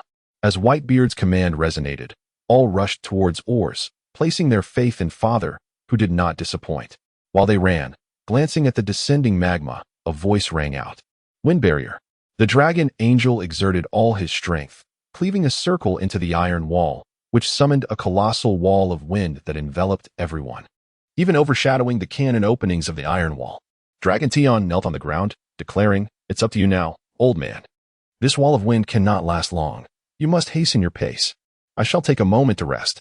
As soon as he finished speaking, Vivi, clad in a cloak, assisted him back to his chamber. Molten lava and cannon fire rained upon the wind wall, yet all dissipated harmlessly. "Ah, Captain Dragon Tian, what a powerful strike!" All members of the Whitebeard pirates exclaimed, uplifted by Dragon Tian's formidable attack. "Curse Dragon Tian! Ever since his arrival, our plans have been utterly disrupted." Sengoku seethed with fury. At that moment, aboard the Moby Dick, Whitebeard shattered the ice surrounding the ship with a single punch, prompting the vessel to set sail towards oars, swiftly approaching him from behind. "Everyone, aboard quickly. What on earth does Whitebeard intend to do?" Sengoku gazed in bewilderment at Whitebeard's maneuvers. Just as everyone boarded, oars awakened, shocking all present. Upon hearing the old man's call, oars responded, "Old man, let's south head to the square." Grasping the Moby Dick, oars exerted tremendous force, dragging it toward the Navy Square. "So that's it. The demon has not perished. Hurry, stop them," Sengoku shouted. But he was already a step too late as the ship entered the Navy Square. "Rescue Ace. Take down the Navy headquarters." With that, the crew began to leap off the ship, engaging in combat with the Navy. Oars, having exhausted his strength, collapsed. "Damn it, have they breached so close?" Sengoku muttered, but suddenly thought of Dragon Tian. He looked around but could not find him, his expression darkening. "That rascal isn't plotting something again, is he?" Sengoku was increasingly unnerved by Dragon Tian's unpredictability. At that moment, Whitebeard leaped from the ship and commanded, "My sons, fall back." As his words echoed, everyone began to retreat. Whitebeard then raised his weapon and unleashed his power, cleaving the air, sending the Navy soldiers in the square flying. "Charge, my sons! Rescue Ace!" With a resounding cheer, everyone surged forward, led by the destined child, Luffy. Whitebeard aimed to continue wielding his power, but as he prepared to lift his weapon, Akainu stepped on it, declaring, "If you continue this chaos, this island shall sink. Then guard it well, you magma brat." Whitebeard retorted, engaging in battle with Akainu. Unbeknownst to Whitebeard, Akiji, disguised as an injured comrade being carried away, lay hidden in the shadows. Though wounded, he was not incapacitated. Observing the comrades who sacrificed themselves for him, Ace felt a pang of anguish. Yet, he quickly resolved that he could not let their sacrifices be in vain. Marco confronted Kazuru, while Jozu charged unimpeded towards the execution platform. Just as he was nearing his destination, he was struck away by a punch from Garp. "With me here, none of you shall pass," Garp declared, choosing justice over familial bonds and inner convictions. "We have the naval hero, Admiral Garp. Pirates, do not even think of advancing." The mere presence of Garp invigorated the Navy. Amidst the fierce struggle between Whitebeard and Akainu unleashed a magma fist towards Whitebeard, who prepared to counter with his powers. However, at that moment, he felt his entire arm freeze, and Akainu's magma fist struck him in the abdomen, piercing through. Whitebeard coughed up blood, half kneeling on the ground, as a scent of charred flesh wafted from his wound. "Father." The sight of Whitebeard being ambushed shocked everyone, including Ace on the execution platform, who felt the deepest anguish. "Father, I'm coming to fight Kizaru right away." Marco, aware that his father's injuries were merely suppressed by the powers of Dragon, understood that any harm would surely resurface. However, Kizaru's light beam pierced straight through him. For Marco, this was insignificant. After a moment's surprise, he immediately rushed towards Whitebeard. "Oh, the Phoenix's resurrection ability? It's your turn now," Kizaru said to the nearby Gecko Moria, who swiftly pursued the disinterested Marco, using life return to shackle him with sea stone handcuffs. Kizaru unleashed 2 beams of light, penetrating Marco, who lost consciousness and collapsed. "You've grown old, Whitebeard," Akainu remarked with a hint of pride. "La la la, Akiji, your disguise is quite convincing," Whitebeard said, enduring the excruciating pain as he stood up. "Alalala, can you still speak after being pierced through the abdomen? Truly, you are a monster." Akiji emerged from the shadows. "It is far too early for me to fall," Whitebeard asserted, gazing resolutely at his fallen sons. Meanwhile, outside, Dragon remained oblivious to everything, having fallen into a deep slumber, utterly exhausted. Vivi cradled Dragon's head in her lap, hoping to provide him with comfort, as he had already been asleep for a short while. Vivi watched over him, but noted the furrowed brows of Dragon, feeling a pang of sympathy, knowing he was likely restless. As she caressed his face, Dragon suddenly opened his eyes and inquired, "Wife, how long have I slept?" "Don't worry, Dragon, you've only been asleep for less than 10 minutes. Ah, that's a relief. I feel my strength returning, enough to assist father." Dragon stretched his arms. "Go then, Dragon. I will be here, waiting for your return," Vivi said, gazing at the man who would risk everything for his family. "Wait for me, my wife. No matter what happens, just wait for me." "I will be fine," Dragon vowed earnestly. "Yes, I believe in you, my husband." Upon hearing Vivi call him husband, Dragon felt invigorated. "All right, I will leave now," he said, departing from the room and heading outside the ship. On the execution platform, Sengoku announced a terrifying decree: an early execution. "The executioners are ready." Ace, Luffy, at the forefront, gazed fearfully at Ace, who was about to be executed. "What should I do? How could it come to this? Damn Sengoku." The captains below the execution platform lamented the timing. Their father was injured, and Marco and Jozu had fallen, while Dragon was nowhere to be found. Whitebeard, watching the execution platform, unleashed his powers in an attempt to intervene, but was swiftly countered by Akainu's magma fist. "Whitebeard, do not even think about stopping this. Just watch the execution," Akainu taunted, as the executioners commenced their grim task. Luffy felt a tremor in his heart at the sight of the descending blade, prompting an explosion of Conqueror's haki. "Stop!" Simultaneously, the bow of the Moby Dick radiated a surge of Conqueror's haki, and the two forces collided, stunning the crowd. The weaker individuals began to collapse, and the executioners, overwhelmed, dropped their blades. Luffy, disregarding everything else, pressed on, grateful that the execution had not proceeded. "No way, is this for real?" Akiji exclaimed in astonishment. "What a surprise. 2 haki signatures," Kizaru remarked with his characteristic nonchalance. "What is happening? Where is the second haki coming from?" Straw Hat, Sengoku, tense, scrutinized the scene until he spotted a figure approaching Whitebeard. "Father, what is happening?" "Here, take this," Dragon said, pulling a pill from his inventory and feeding it to Whitebeard. The everlasting pill, regardless of the injuries sustained, as long as there is breath, one can be revived. Upon consuming the pill, Whitebeard felt the wounds on his abdomen begin to heal, the pain from his burned organs subsiding, and the hidden ailments gradually recovering. After years of accumulation, it was miraculous that he could suppress such injuries, but the everlasting pill not only halted the deterioration but also initiated recovery, leaving Whitebeard astounded. Dragon had not produced it earlier. He merely wished to enhance his medical skills before using the pill to treat all of Whitebeard's ailments. Apologies, Dragon, I was ambushed. Fortunately, you intervened, or else Ace would. No more talking, father. I didn't expect Akiji to be able to strike back with such severe injuries. Dragon, what was that pill you gave me? Oh, just a regular pill I had prepared for you. I was waiting to improve my medical skills a bit more before treating you, alongside the pill. Gulalala, that pill must be quite precious, huh? Why do you say so much? You are more valuable to me than anything else. Now, let us focus on saving Ace, Dragon declared, charging towards Akainu. Furious that he dared to harm their father. Watching Dragon rush towards Akainu, Whitebeard felt that the greatest fortune of his life was having Dragon as his son. Damn it. What did Dragon feed Whitebeard? Surprisingly, his wounds began to heal. Why concern yourself with so much? Steel-cutting flash. Long Tian did not utter a word to Akainu. He swiftly drew the blade of the gale and struck, cleaving Akainu in two as he transformed into his natural state, regaining his form. Akainu retaliated with a molten fist aimed directly at Long Tian. As Long Tian gripped the hilt of his sword, it trembled slightly. Just as the magma fist was about to strike him, he unsheathed his blade and summoned a barrier of wind, creating a wall that thwarted the molten attack. Damn it. Not this move again, Akainu muttered upon witnessing the wind wall impede his blow. As the gusts began to swirl around Long Tian, Akainu, fully aware of Long Tian's swordsmanship, attempted to retreat, but it was too late. With a fierce cry, a tempest surged toward Akainu. Realizing the impending danger, he had no choice but to turn back and attempt to counter the whirlwind with magma. However, to his astonishment, the moment the magma met the tempest, it was torn asunder, transforming what was once a mere gale into a fiery maelstrom. What? It cannot be halted, Akainu exclaimed in frustration. Knowing he could not withstand the onslaught, he instinctively shifted to the side, evading the infernal wind, which surged straight toward the execution platform, incinerating the Navy personnel in its path. What is Akainu doing?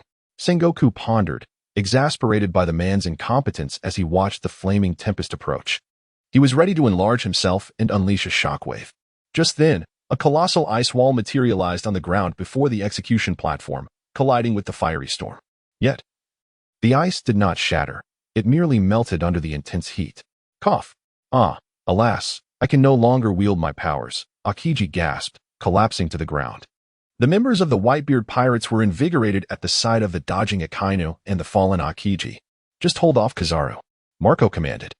Leave the rescue of Ace to me. Long Tian cleaved through Marco's stone handcuffs and then addressed him. All right, Marco, without hesitation. Marco utilized his abilities to mend the wound inflicted by Kizaru, fixing his gaze upon the Admiral. Oh my, how terrifying. You've recovered so swiftly, Kizaru remarked, eyeing Marco. Old man, I'll leave Akainu to you. Be careful. Long Tian called back to Whitebeard before charging toward the execution platform. Ha, have I been underestimated? Long Tian exclaimed, his spirit undeterred. Whitebeard, fixated on Akainu, understood that he must prevent any opportunity for the latter to thwart Long Tian. Damn it, Long Tian, Akainu fumed. Realizing that with Whitebeard present, he could not make a move. Yet, he pondered that Long Tian seemed to have forgotten about another presence atop the execution platform. Long Tian swiftly arrived beside Luffy, who was nearing the execution platform, and said, Luffy, I will hold off Sengoku, but your grandfather's fate rests in your hands. Additionally, I entrust Ivankov to you. Don't worry, Dragon Boy, Ivankov reassured, fully aware of the formidable challenge posed by Sengoku. Yes, I must rescue Ace, Luffy declared. But as soon as he spoke, a blinding light emanated from the front, revealing a colossal Buddha. Luffy, leave this to me, Dragon Tian exclaimed, charging towards the gigantic figure. Damn it, Dragon Tian, you shall not save anyone. Sengoku, embodied in the form of the Buddha, declared before unleashing a shockwave towards Dragon Tian with a mighty palm. Anticipating Sengoku's abilities, Dragon Tian swiftly conjured a wind barrier to deflect the oncoming attack. Once again with the wind. Do not presume that I am limited to shockwaves, Sengoku retorted, noticing the ineffectiveness of his previous attack. He then opted for a direct assault, aiming to crush Dragon Tian with a powerful strike. Long Tian gazed upon the enormous palm, hesitant to underestimate its might, and unleashed his ultimate technique, the Gale's absolute severance, aimed directly at the hand. Yet, it proved futile against the impenetrable defense of the warring states, resulting in his being forcefully slammed to the ground. While Long Tian struggled against the warring states, Luffy had already arrived beneath the execution platform. He turned to Ivankov beside him and exclaimed, Little Ivankov, assist me. With a mischievous grin, Ivankov responded, "Come forth, lightning. Clear a path for Luffy." As he spoke, lightning emerged from Ivankov's hair, clutching a wine glass. Lightning swiftly transformed his hands into scissors and plunged them into the earth, swiftly carving out a direct route leading to the execution platform. "Go for it, Luffy," Ivankov urged. Luffy nodded resolutely and charged forward, with Ace within arm's reach. However, at that moment, Garp stood firmly in the middle of the path. "Grandfather, move aside," Luffy implored. "How could I possibly step aside? I am a Vice Admiral of the Navy headquarters. If you wish to pass, you must slay me. This is the path you have chosen." Old man, Ace, witnessing the scene from the execution platform, felt a profound sorrow. "I can't do this, grandfather." Faced with his grandfather's obstruction, Luffy unleashed a second gear and delivered a powerful punch, while Garp retaliated with his own fist. Yet, in that instant, Garp reminisced about the cherished moments spent with Luffy and Ace. Ultimately, he allowed his fist to remain unarmed, closing his eyes, and let Luffy's blow send him flying. Cap. Seeing his old friend hurled away, the warring states understood that Garp could not abandon his familial ties.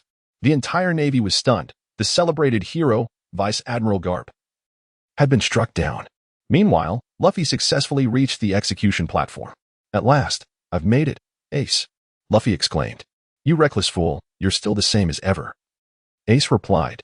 However, suddenly, Luffy realized, "Wait, I don't have the key. This is a disaster." Just as Luffy was overwhelmed with despair, one of the executioners regained consciousness, reigniting hope within him. 3. Quickly, conjure a key to save Ace.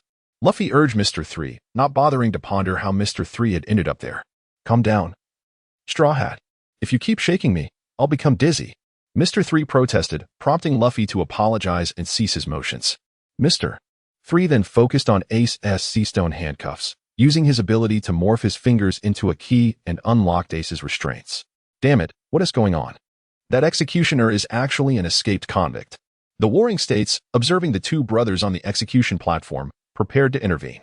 However, Long Tian, who had been struck to the ground, stood in his way, brandishing the blade of the Gale, now transformed into a living sword. "Warring states, can't you just watch quietly?" Long Tian spoke, blood trickling from his lips, having been injured by the warring states' earlier strike. It was no wonder, as the Navy Admiral could incapacitate Long Tian without even employing a shockwave. "Are you jesting? This war is a gamble on the Navy's honor. How could I allow you to escape? You are already my defeated foe. Do you dare to obstruct me? Perhaps justice is of utmost importance to you. But for me, family holds the highest value." With that, Long Tian wielded his great sword and unleashed a devastating strike towards Zhanghua. Although using the blade of the Gale would grant him swifter speed, it would not penetrate Zhanghua's defenses. However, the living greatsword could. "Do you believe that merely switching to a larger weapon would allow you to overcome me?" After speaking, Zhanghua delivered another slap, which Long Tian managed to block. While it still failed to breach his defenses, at least he held his ground. "Who, Ace? Luffy, stop dawdling and move," Long Tian exclaimed, straining under the weight of Zhanghua's strength. "I'm coming to help you." Ace, now freed, desired to assist immediately. "No, go reunite with Dad, don't worry about me. I command you this in the name of the 2nd Division, Captain." Upon hearing Long Tian's words, Ace had no choice but to take Luffy and head toward their father. "Long Tian, do you think you can speak freely just because you've blocked me?" Zhanghua retorted, unleashing a shockwave directly at Long Tian, who was struck and coughed up a mouthful of blood. Damn it, he can use shockwaves like that? This Zhanghua was different from the one Long Tian had known on Earth. Meanwhile, on Whitebeard's side, Ace's presence alleviated much of the pressure. "Everyone, aboard the ship. Return to the New World.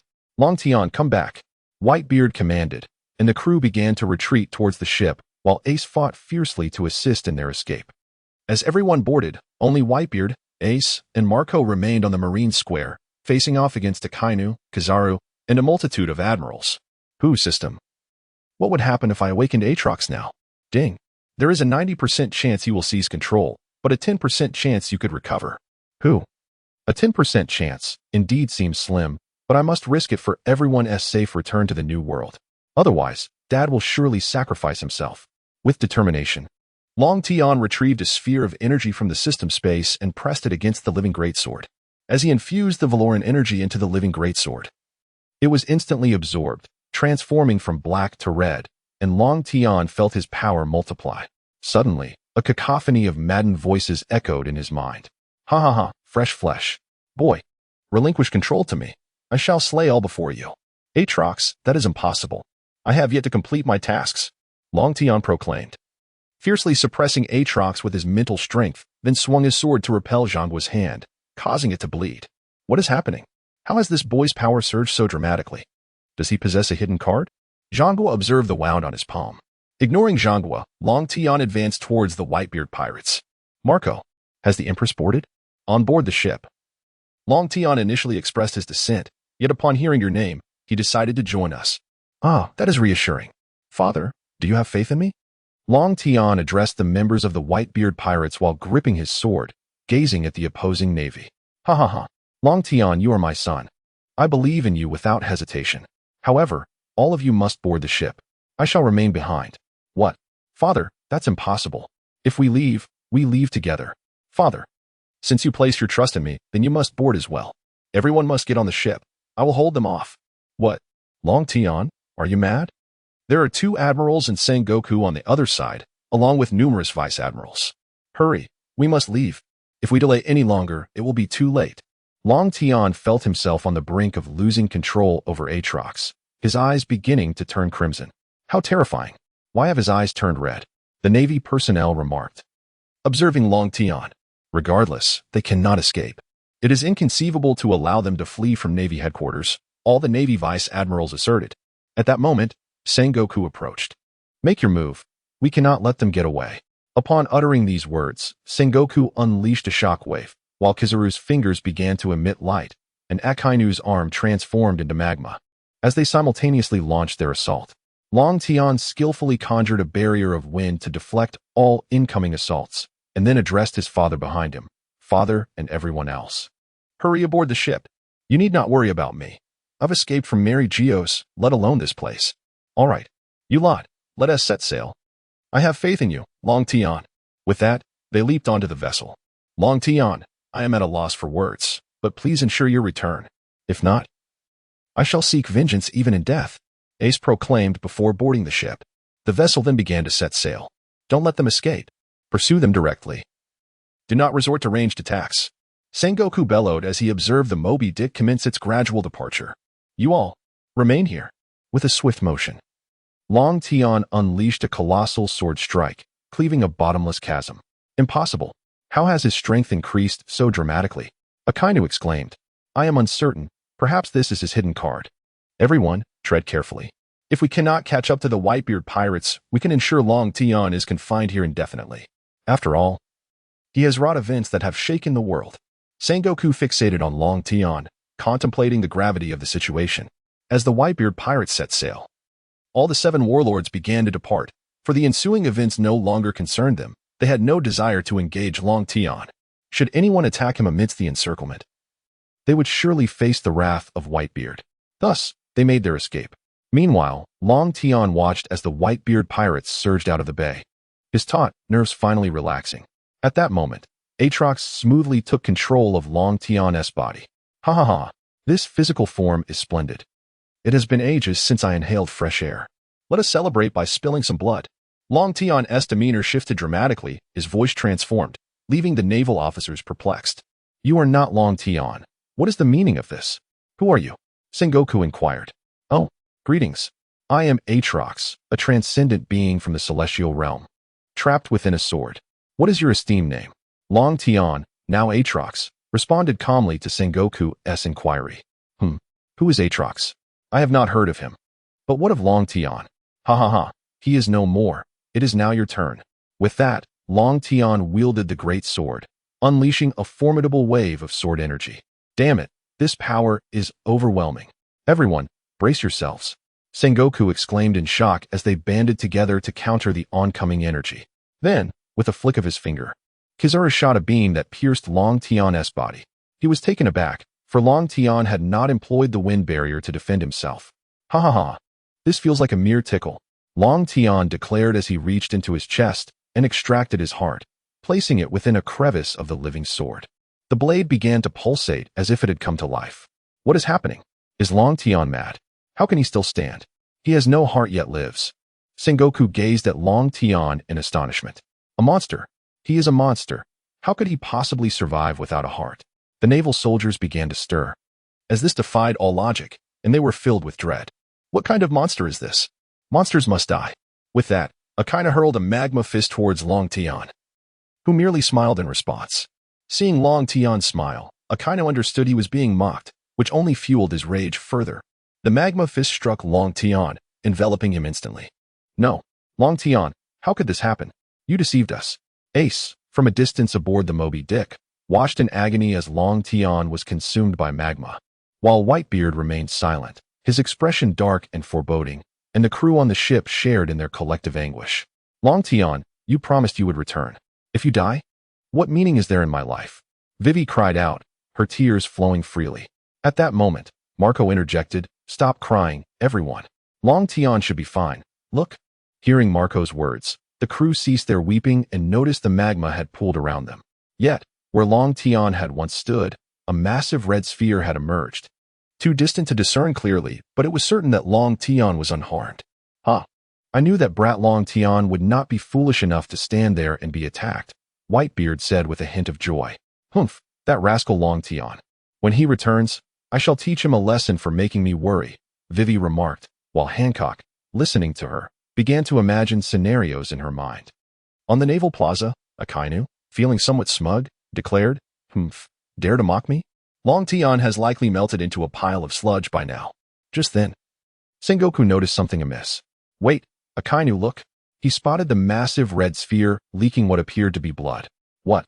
Could it be that he is unharmed and merely shielding himself? Akainu exclaimed in astonishment. At that moment, the blood sphere erupted with a maniacal laughter. Do you think you can kill me? The voice resonated throughout the naval plaza, instilling fear in all who heard it. Sengoku, recognizing the danger, unleashed a shockwave towards the sphere, yet it remained unyielding. What? How is this possible? Sengoku's shockwave had no effect? As the Navy stood in awe, the blood sphere shattered, revealing a figure whose flesh was crimson, adorned with black armor at each joint, horns protruding from his head, and eyes glowing with a fiery hue. This was no longer Long Tian. We now referred to him as Aatrox. Ha ha ha. Kneel before me, mortals, as I prepare to cleanse your bones. Aatrox brandished his colossal sword towards the naval forces. What? Where is Long Tian? What manner of creature is this? Sengoku questioned in shock, for he sensed the terrifying power that emanated from this being. So formidable. This power is overwhelming, Kazara remarked. Who are you? Do you intend to oppose us, the Navy? Akainu demanded. In response, Aatrox declared, I do not seek to oppose you. Oh, not opposed to us? Ha ha ha. What happened to that earlier arrogance? Still mortals? Still demanding our submission? Akainu was slightly taken aback, but at that moment, a statement from Aatrox instilled a sense of dread within him. I shall stand against this world. Upon uttering these words, Aatrox sprouted 1 or 2 pairs of colossal wings from his back and soared into the air, striking down at Akainu with his sword. Meanwhile, aboard the Moby Dick, which was about to completely depart from the Navy headquarters, everyone was perplexed. The figure emerging from the sphere was not Long Tian. Where was the Dragon Man? Old man, could that red monstrosity be Long Tian? Marco could not help but inquire. La, I'm not quite sure. However, Long Tian hastened our departure, appearing quite anxious. I hope he is safe, Whitebeard mused thoughtfully. The Whitebeard pirates and their allied crews had all left the Navy headquarters, which had entirely vanished from their sight, and those aboard could only silently pray for Long Tian's well-being. Akainu observed the massive sword descending upon him and instinctively transformed into his natural form, only to be cleaved in two by the blade. He reverted to his original state, but a trickle of blood escaped from the corner of his mouth. Damn it, everyone be cautious. The natural form is utterly ineffective against him. He can inflict harm upon those in their natural state. Akainu exclaimed, wounded internally. What? Natural transformation is of no use? What should we do? Sengoku questioned. Just then, Aatrox turned his gaze towards Sengoku, finding the golden glowing figure quite irksome, and thus, he launched himself towards Sengoku with a strike. Marshal Sengoku, be careful. All the Marines cried as they saw Aatrox hurtling toward him. Sengoku reacted promptly, unleashing a shockwave from his hand towards Aatrox. However, Aatrox was struck by the shockwave and bled, yet he remained undeterred, delivering a powerful blow to Sengoku's palm, cleaving it in half. Marshal Sengoku, Everyone gasped at the astonishing sight as Sengoku reverted from his Buddha form to an ordinary man, clutching his hand in terror as he gazed at Aatrox. He believed that had that sword struck him directly, he would have been severed in two. With so many of us, why should we fear just one? Indeed, we are the Navy. We cannot retreat. Witnessing Sengoku's injury, all the Marines charged recklessly toward Aatrox, their fervor only fueling Aatrox's excitement. With every strike he delivered, countless lives were extinguished. Akainu and Kazara could not restrain themselves from attacking. Yet, they were met with Aatrox's blade, leaving them both spitting blood. Ha ha ha, I am Aatrox, the harbinger of this world's end. Aatrox raged. At that moment, he suddenly flew toward the structures of the Navy headquarters, and with a single strike, the buildings were reduced to ruins, revealing a massive figure behind the debris. You filthy creature, who permitted you to spy? Aatrox shouted at the gigantic figure. It was the enormous warship, Saint One Wolf. How did he end up here? The astonished Marines exclaimed, for he was imprisoned in the 6th level of Impel down. A notorious criminal. They then witnessed a group of individuals standing on the execution platform, further shocking them. Ah, we've been discovered. Little Ant, what are you babbling about? Ha ha ha, mortal, you shall perish.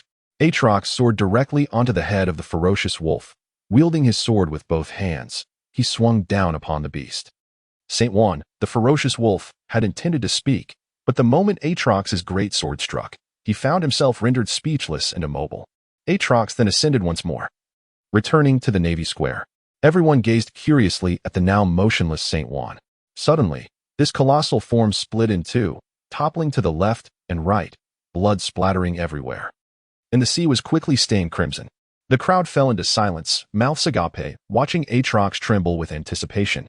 What manner of being are we battling against? This was the collective thought of all present.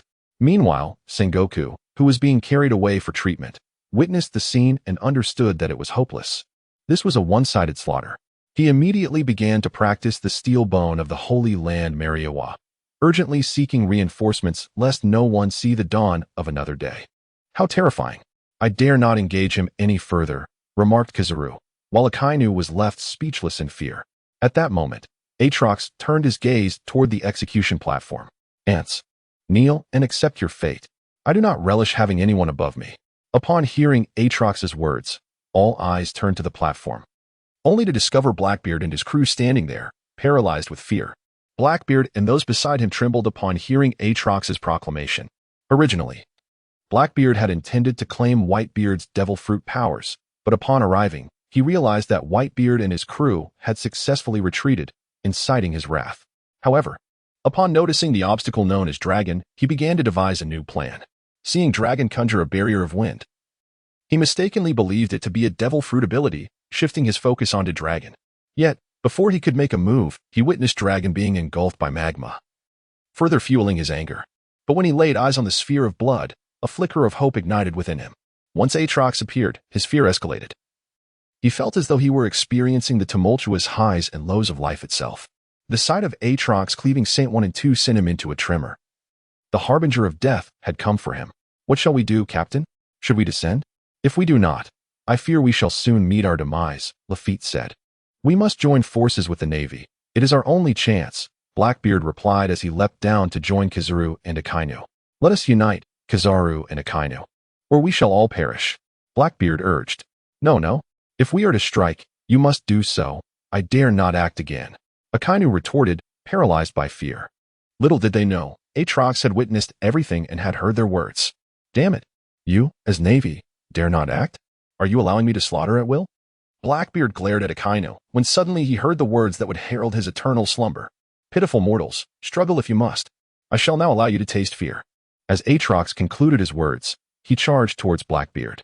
Upon witnessing Aatrox's advance, Akainu and Kizaru promptly retreated, for Aatrox had no interest in them. It was infuriating. Everyone was fighting for their lives, for otherwise, they would simply await their demise. Dark water, exclaimed Blackbeard, as tendrils of dark mist erupted from his hands, propelling him towards Aatrox. The other crew members likewise unleashed their abilities and weapons in a frantic assault against Aatrox. Observing their futile struggles, Aatrox could not help but smirk, remaining stationary as Blackbeard and his crew launched their attacks. When Blackbeard's hand made contact with Aatrox, he let out a boisterous laugh, proclaiming, Foolish one, once I touch you, your fate is sealed. However, he soon realized that no matter how he wielded the powers of the dark fruit, they proved ineffective. Fear gripped him as he gazed at Aatrox, who declared, "Foolish mortal, do you truly believe you can contend with the noble Dark One?"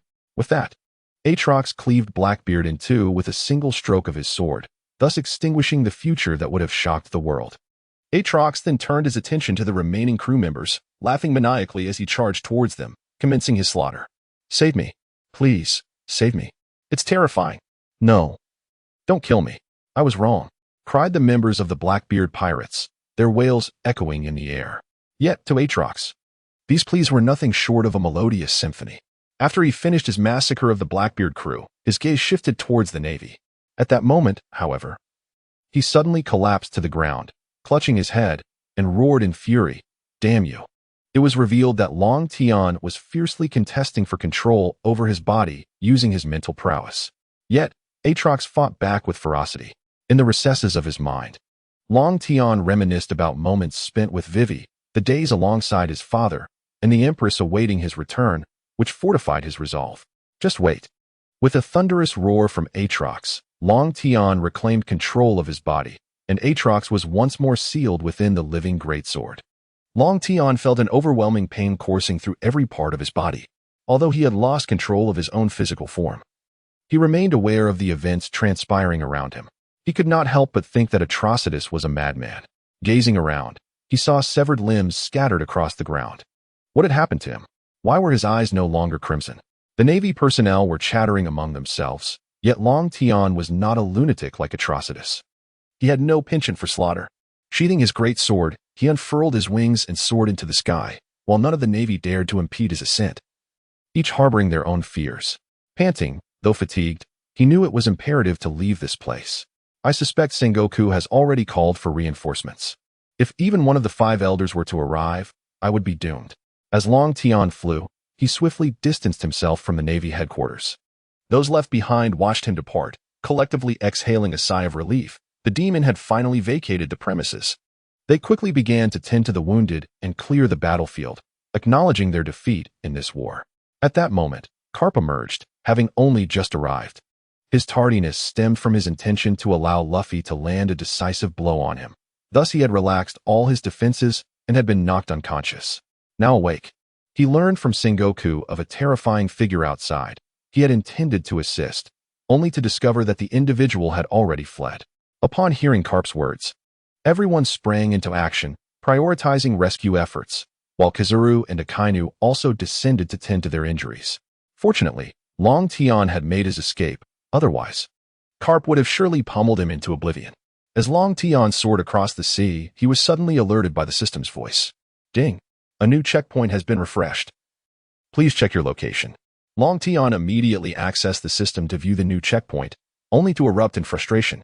"System, I don't even know where the island of Mihawk is located. How am I supposed to find this checkpoint? Moreover, I am utterly drained. Ding. Please proceed to the location autonomously." Long Tian was nearly driven to exasperation, but then a thought struck him, now that he had transformed into a monster. How could he revert back? "System, what should I do if I am neither human nor ghost?" Ding. The host dragon elephant prajna body must be cultivated to perfection to return to normal. Phew, it is a relief that restoration is possible.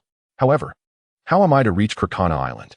Resigned, Long Tian could only fly aimlessly, determined to distance himself from the Navy headquarters. It was crucial to avoid detection, lest he meet his end.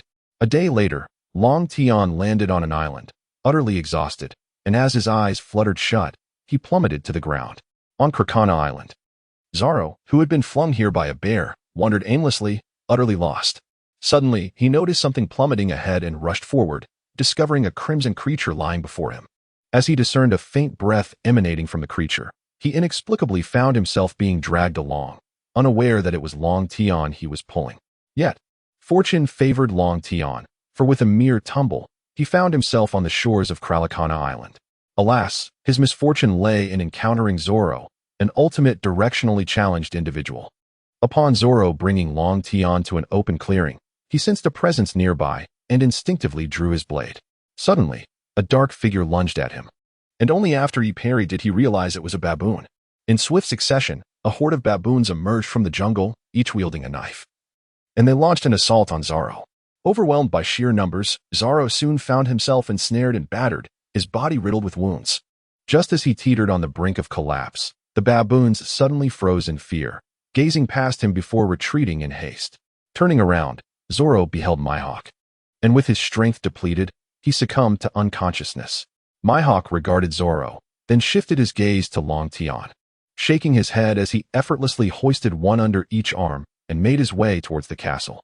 Upon entering, he unceremoniously dropped Long Tian and Zoro onto the floor, instructing Perona to tend to their injuries.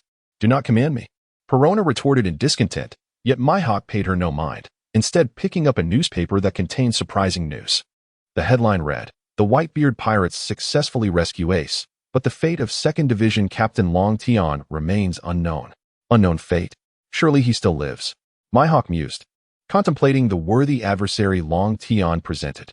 Meanwhile, Perona placed Zoro upon a bed and unceremoniously tossed Long Tian onto the ground, deeming Zoro's recovery more urgent, as the latter appeared less fearsome.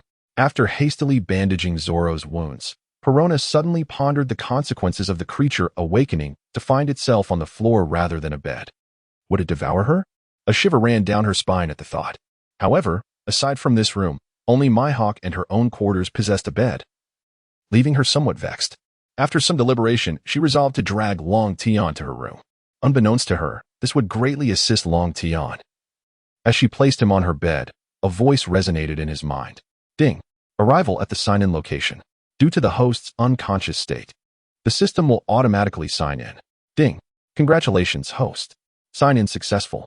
Rewards obtained. Dragon Elephant Prajna Body. Mastery, Mental Strength, Advanced, Medical Skills, Proficient. Conqueror's Haki, Proficient. Armament Haki, Proficient. Observation Haki, Proficient. However, Long Tian, still in a state of unconsciousness, remained oblivious to these developments. Just as Perona prepared to treat him, Long Tian's body began to revert to its normal state, startling Perona, who feared he might awaken, prompting her to flee to the doorway. With the presence of the Dragon Elephant Prajna Body, a living great sword emerged autonomously from the system's inventory. The heart embedded within the sword returned to Long Tian's chest, beginning to beat steadily, while the sword fell to the ground, regaining its obsidian form. Long Tian transformed back into a normal human, and thanks to the mastery of the Dragon Elephant Prajna Body, he emerged even more handsome than before. If previously I would have rated Long Tian an 8 out of 10 for his charm, now he has undoubtedly reached a perfect score of 10. Upon hearing something fall to the floor in the room, Perona initially feared that a monster had arisen. Thus, she instinctively employed her ability to separate her soul and phase through the wall, only to find a remarkably handsome man lying on her bed. She lingered at Long Tian's side, captivated by his exquisite visage. After an indeterminate period, Perona finally realized that the monster had vanished. She returned to her physical form and floated back in, only to discover that Long Tian bore no wounds. He was merely unconscious. Why does this man seem somewhat familiar? Oh well, since he appears to be unharmed, I shall not dwell on it. Oh, what is this large sword doing here? Perona exclaimed, attempting to lift it, but found it far too heavy. Never mind the sword. I shall instead admire my handsome gentleman, she thought, gazing at Long Tian with unabashed infatuation, unable to resist his breathtaking beauty. Later that evening, Hawkeye inquired about their conditions, to which Perona replied that everything was handled, though neither had yet awakened. Before retreating to her own quarters, "How fortunate that I shall share the night with such a handsome man," Perona mused as she lay down beside Long Tian, drifting into slumber.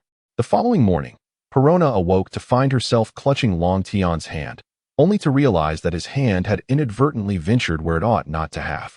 In an instant, she delivered a resounding slap to Long Tian's face. Long Tian was awakened with a resounding slap.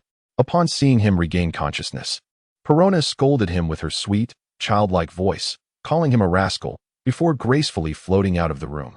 Long Tian was taken aback, feeling a slight pain on his face. It was then that he realized the reason for his awakening. He couldn't help but exclaim in disbelief.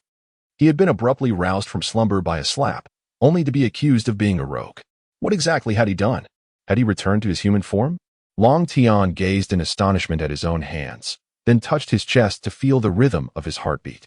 Upon noticing the great sword beside the bed, He realized he had returned to his normal state and sensed that his strength had increased once more. What is happening with the system? He pondered. Ding.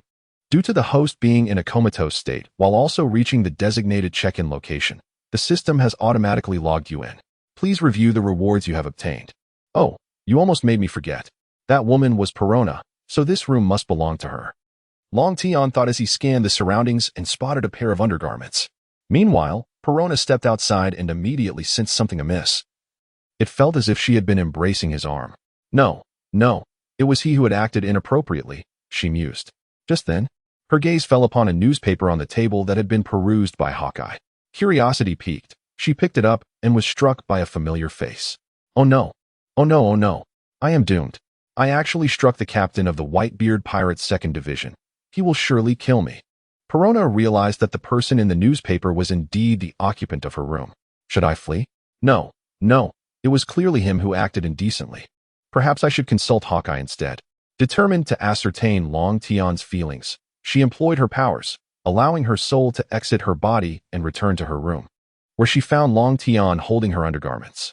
Both were momentarily frozen in shock. This is it. I've been caught.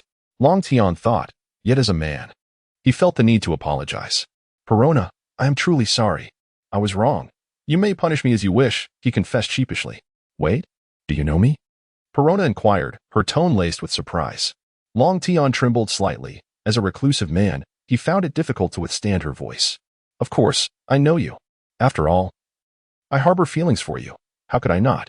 Long Tian understood he had to muster the courage to speak boldly. If he were timid, he would never win the heart of a woman. Really? You say you like me? Perona's heart soared with joy. Yes, indeed. I have been secretly in love with you, he admitted. Will you be my wife? Wait, is this really happening? Are you being this direct? Yes, I am being quite straightforward. Will you accept, or shall I take my leave? With that, Perona turned to walk away, but she did so by phasing through the wall. Long Tian gazed at Perona as she departed, feeling an inexplicable pang of melancholy. Surprised for a moment, he lamented the loss of such a companion, wishing he could strike himself in frustration. Just then, the door swung open once more, and Perona floated back in. Oh, it turned out she was not a mere figment after all. So, Long Tian, will you truly proceed? Yes, absolutely, he affirmed, retrieving a spatial ring from his system pouch. He was eager to wed her at that moment. In truth, as a former recluse, Long Tian had a penchant for the allure of younger girls, though not in a superficial sense, but rather those like Perona and the likes of Izumi. Here, Perona, let me adorn your finger from this day forth. You shall be my wife, Long Tian declared joyously within, unaware that Perona's sentiments mirrored his own. After all, had he looked into a mirror, he might have understood why she had so readily accepted him. Nevertheless, his thoughts were consumed with the notion of apologizing to Zaro for claiming his beloved. Perona extended her hand, and Long Tian knelt to place the ring upon her 4th finger. Perona, this is not merely a ring. It is a manifestation of my abilities. By the way, how is it that you are willing to accept me without knowing who I truly am? I am well aware of your identity, Long Tian, the 2nd captain of the Whitebeard Pirates, Perona replied with a hint of pride. How utterly adorable, Perona. I can hardly contain myself, he exclaimed. Really? Am I truly that cute? You mustn't be deceiving me, she teased, her playful demeanor causing Long Tian's heart to race, nearly causing a nosebleed. Her charm was distinct. Unlike Vivi's vivacious cuteness, Perona's allure was whimsical and slightly mischievous. What were you planning to do with my underwear just now? Perona inquired. Huh? Well, Long Tian's face flushed crimson as he averted his gaze at a loss for words. Just as he felt a wave of embarrassment, he heard Perona stifling a laugh, prompting him to look up and see her giggling behind her hand. Ah, you cheeky girl, Perona. How dare you tease your husband? Just wait, I shall punish you. With that, Long Tian swept Perona into his arms and onto the bed. Please, Long Tian, don't.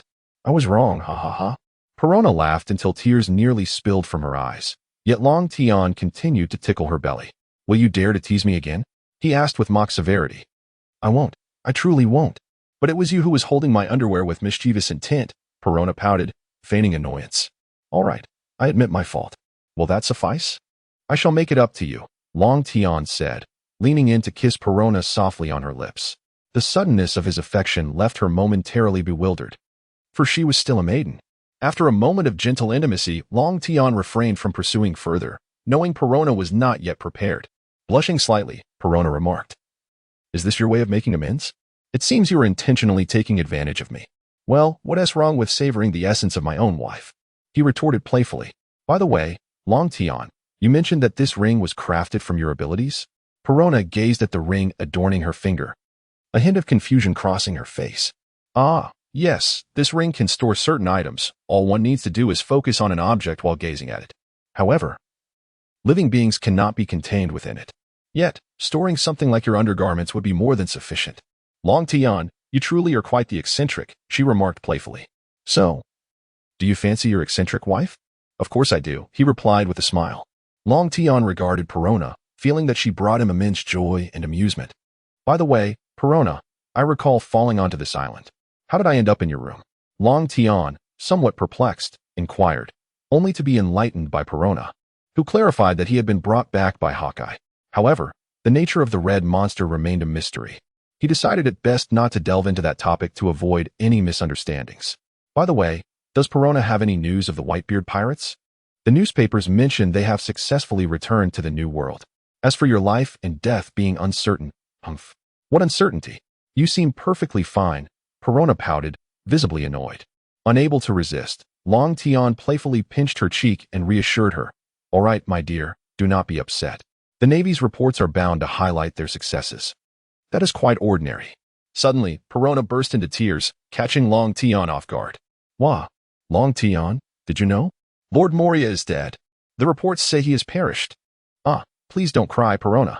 Your tears are breaking my heart. Lord Moria is not dead. That is merely what they reported. Why didn't you ask me? I was there until the very end." "Huh? Lord Moria isn't dead?" "No, he is still alive. Originally, Doflamingo intended to kill him, but he managed to escape using the powers of the Shadow Fruit. That is wonderful. It's a relief that Lord Moria is alive. By the way, Perona, take me to see Hawkeye. I wish to express my gratitude." "Oh, you want to find him? He is not charming at all. He constantly orders me around," Perona lamented, unable to contain her grievances upon hearing Long Tian's intentions. "All right, my dear, from now on, if anyone dares to bully you, I shall smash their head." Long Tian immediately embraced Perona, offering comfort. "How splendid. I have such a formidable husband. Let us see if Hawkeye dares to bully me." Perona declared with a hint of pride, for a man like Long Tian, who possessed both strength and affection for his wife, was indeed rare. "You come along," he said, and shortly thereafter, Perona led him to Hawkeye. Upon seeing Long Tian, Hawkeye appeared somewhat surprised and asked, "Long Tian, what brings you here? Why shouldn't I be here?" "He is my husband." "Hawkeye, if you dare to bully me, I will have Long Tian thrash you," Perona retorted. Hawkeye, observing Perona's boldness, regarded her with a piercing gaze, prompting her to shyly retreat behind Long Tian. "All right, Perona, enough of that. Hawkeye, I have come to thank you for bringing me back." "I did not bring you back," Hawkeye replied. "Oh, right, that red figure was indeed me. Allow me to clarify, I am not a monster. It was merely the side effect of my great sword unleashing its full power," Long Tian explained with a sigh. "Oh, so that red monster was indeed you?" Perona questioned. Her curiosity piqued. "Perona, I told you, I am not a monster. It was just a side effect. Do you understand?" "Oh, I got it. No need to raise your voice. I can't hear you," she responded. "Long Tian, may I see that great sword?" Hawkeye suddenly inquired. "No problem," said Long Tian, as he retrieved a great sword from the system space, which he handed to Hawkeye. "I can sense a demon residing within this sword. It must be the very demon that transformed you into that crimson monstrosity." "Indeed, but not anymore. My strength has increased somewhat, allowing me to suppress him now." "Oh, your power has increased again?"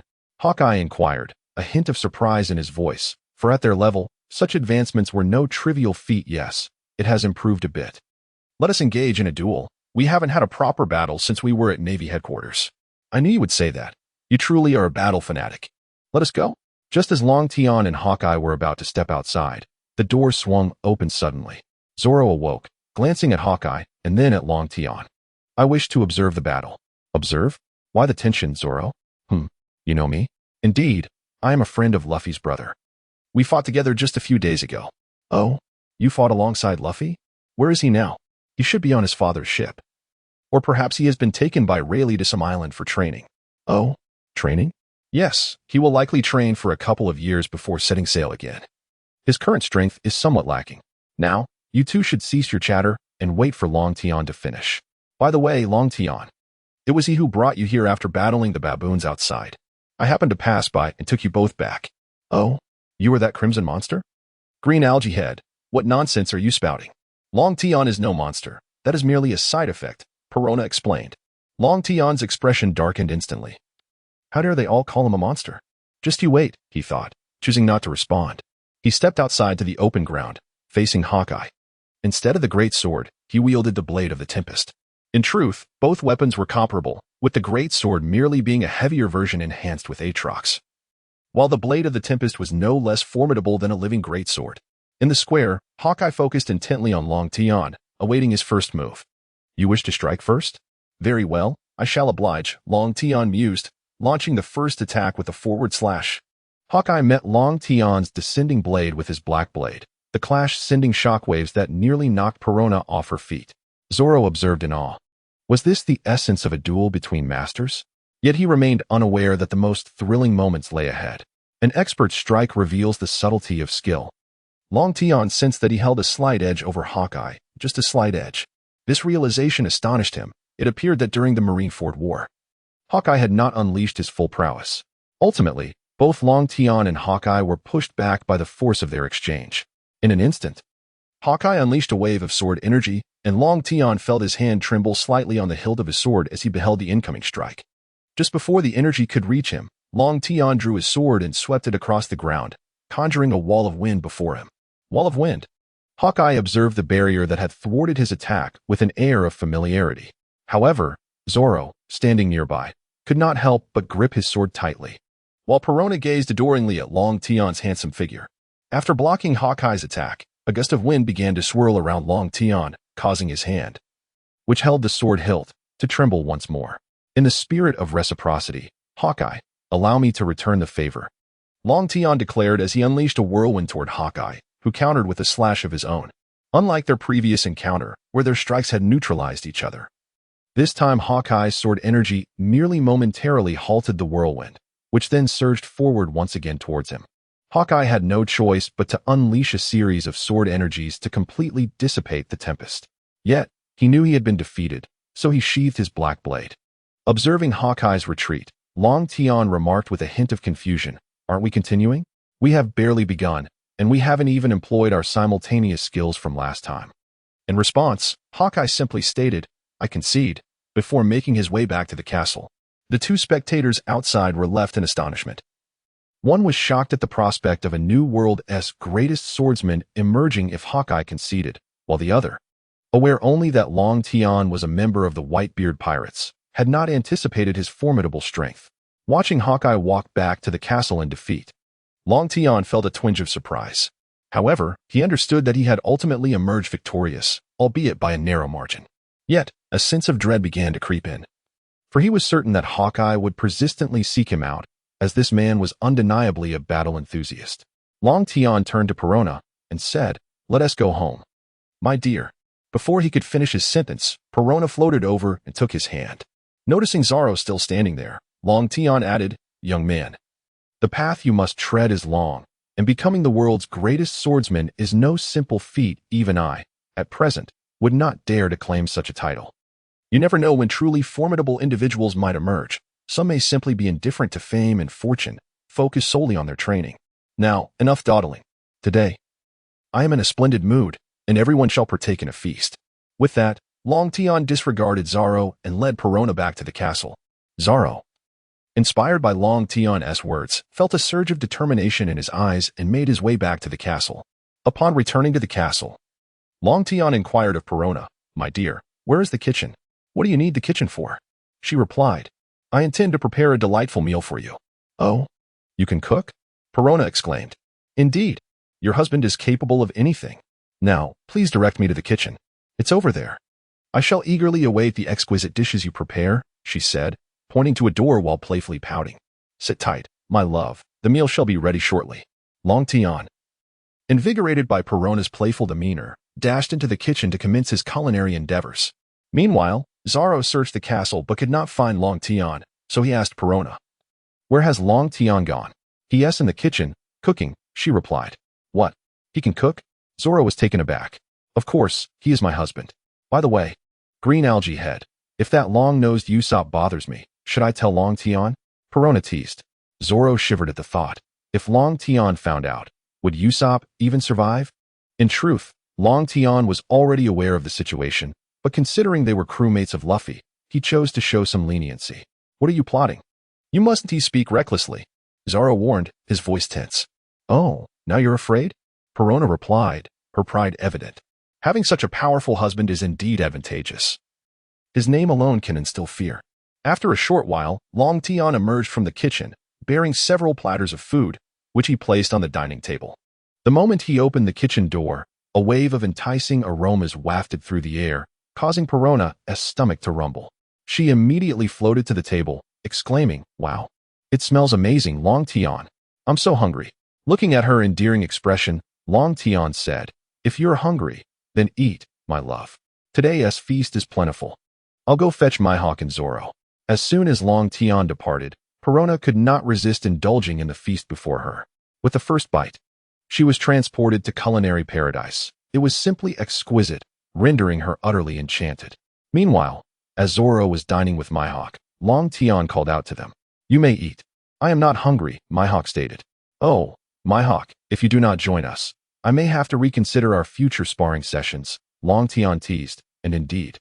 The threat proved effective, compelling Mihawk to accompany Long Tian and Zoro to the dining table. By then, half of the dishes had already been devoured by Perona, who, having satisfied her appetite, gently floated over to Long Tian. He affectionately ruffled her hair, feeling somewhat helpless, yet he believed that cherishing his wife was a duty. Please, sit and enjoy. I shall prepare a few more dishes, he said, retreating to the kitchen while Zoro and Mihawk took their seats at the table, albeit without immediately digging in. Noticing their reluctance to eat, Perona could not help but exclaim, Why aren't you two eating? If I weren't so full, I would want more. From now on, I will have Long Tian cook for me every day. Upon hearing her words, Zoro took a bite of the dish. And to his delight, it was utterly delicious. Unable to resist, he began to eat heartily, prompting Mihawk to follow suit, though his expression remained inscrutable.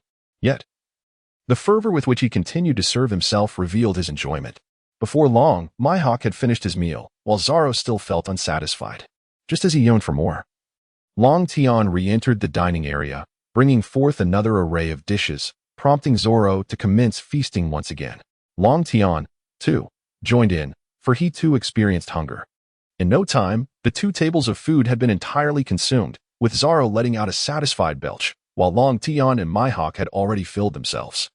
They subsequently vacated the dining area, settling in the hall, seated opposite one another in conversation. Zoro listened intently as Mihawk and Long Tian discussed the events of the Paramount War, aware that an opportunity was at hand. Long Tian was engaged in conversation with Eagle Eye, discussing the solitary battle he faced against the entire Navy after his father's departure. He harbored no fear that Eagle Eye would divulge this information, for he knew him to be a man of integrity. Meanwhile, Perona listened with rapt attention. Each time Long Tian recounted his perilous encounters, she felt a chill of fear. Eventually, she candidly urged Long Tian to refrain from such impulsiveness, to which he could only acquiesce. Nevertheless, when danger truly beckoned, he would inevitably rise to the occasion, as was the duty of a man. Zoro entered the hall but chose not to interrupt their discourse, instead opting to listen quietly. After Long Tian and Eagle Eye concluded their conversation, Zoro knelt before them. Surprising both men, they were aware that Zoro was a man who would never bend the knee for the sake of pride.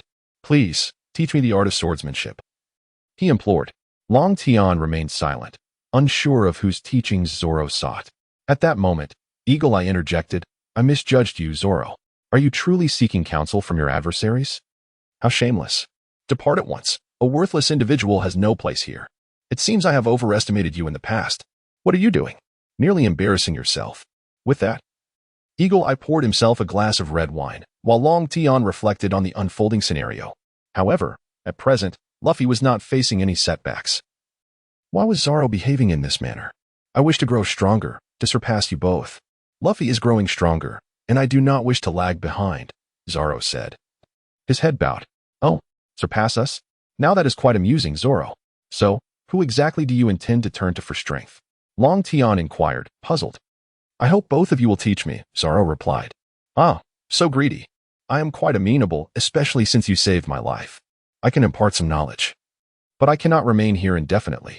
Therefore, I can only teach you a portion. The rest must be learned from Eagle Eye. However, I have conditions. Defeat all the baboons outside and then seek me, Long Tian stated, echoing what Zoro would have originally done, albeit delayed by his arrival.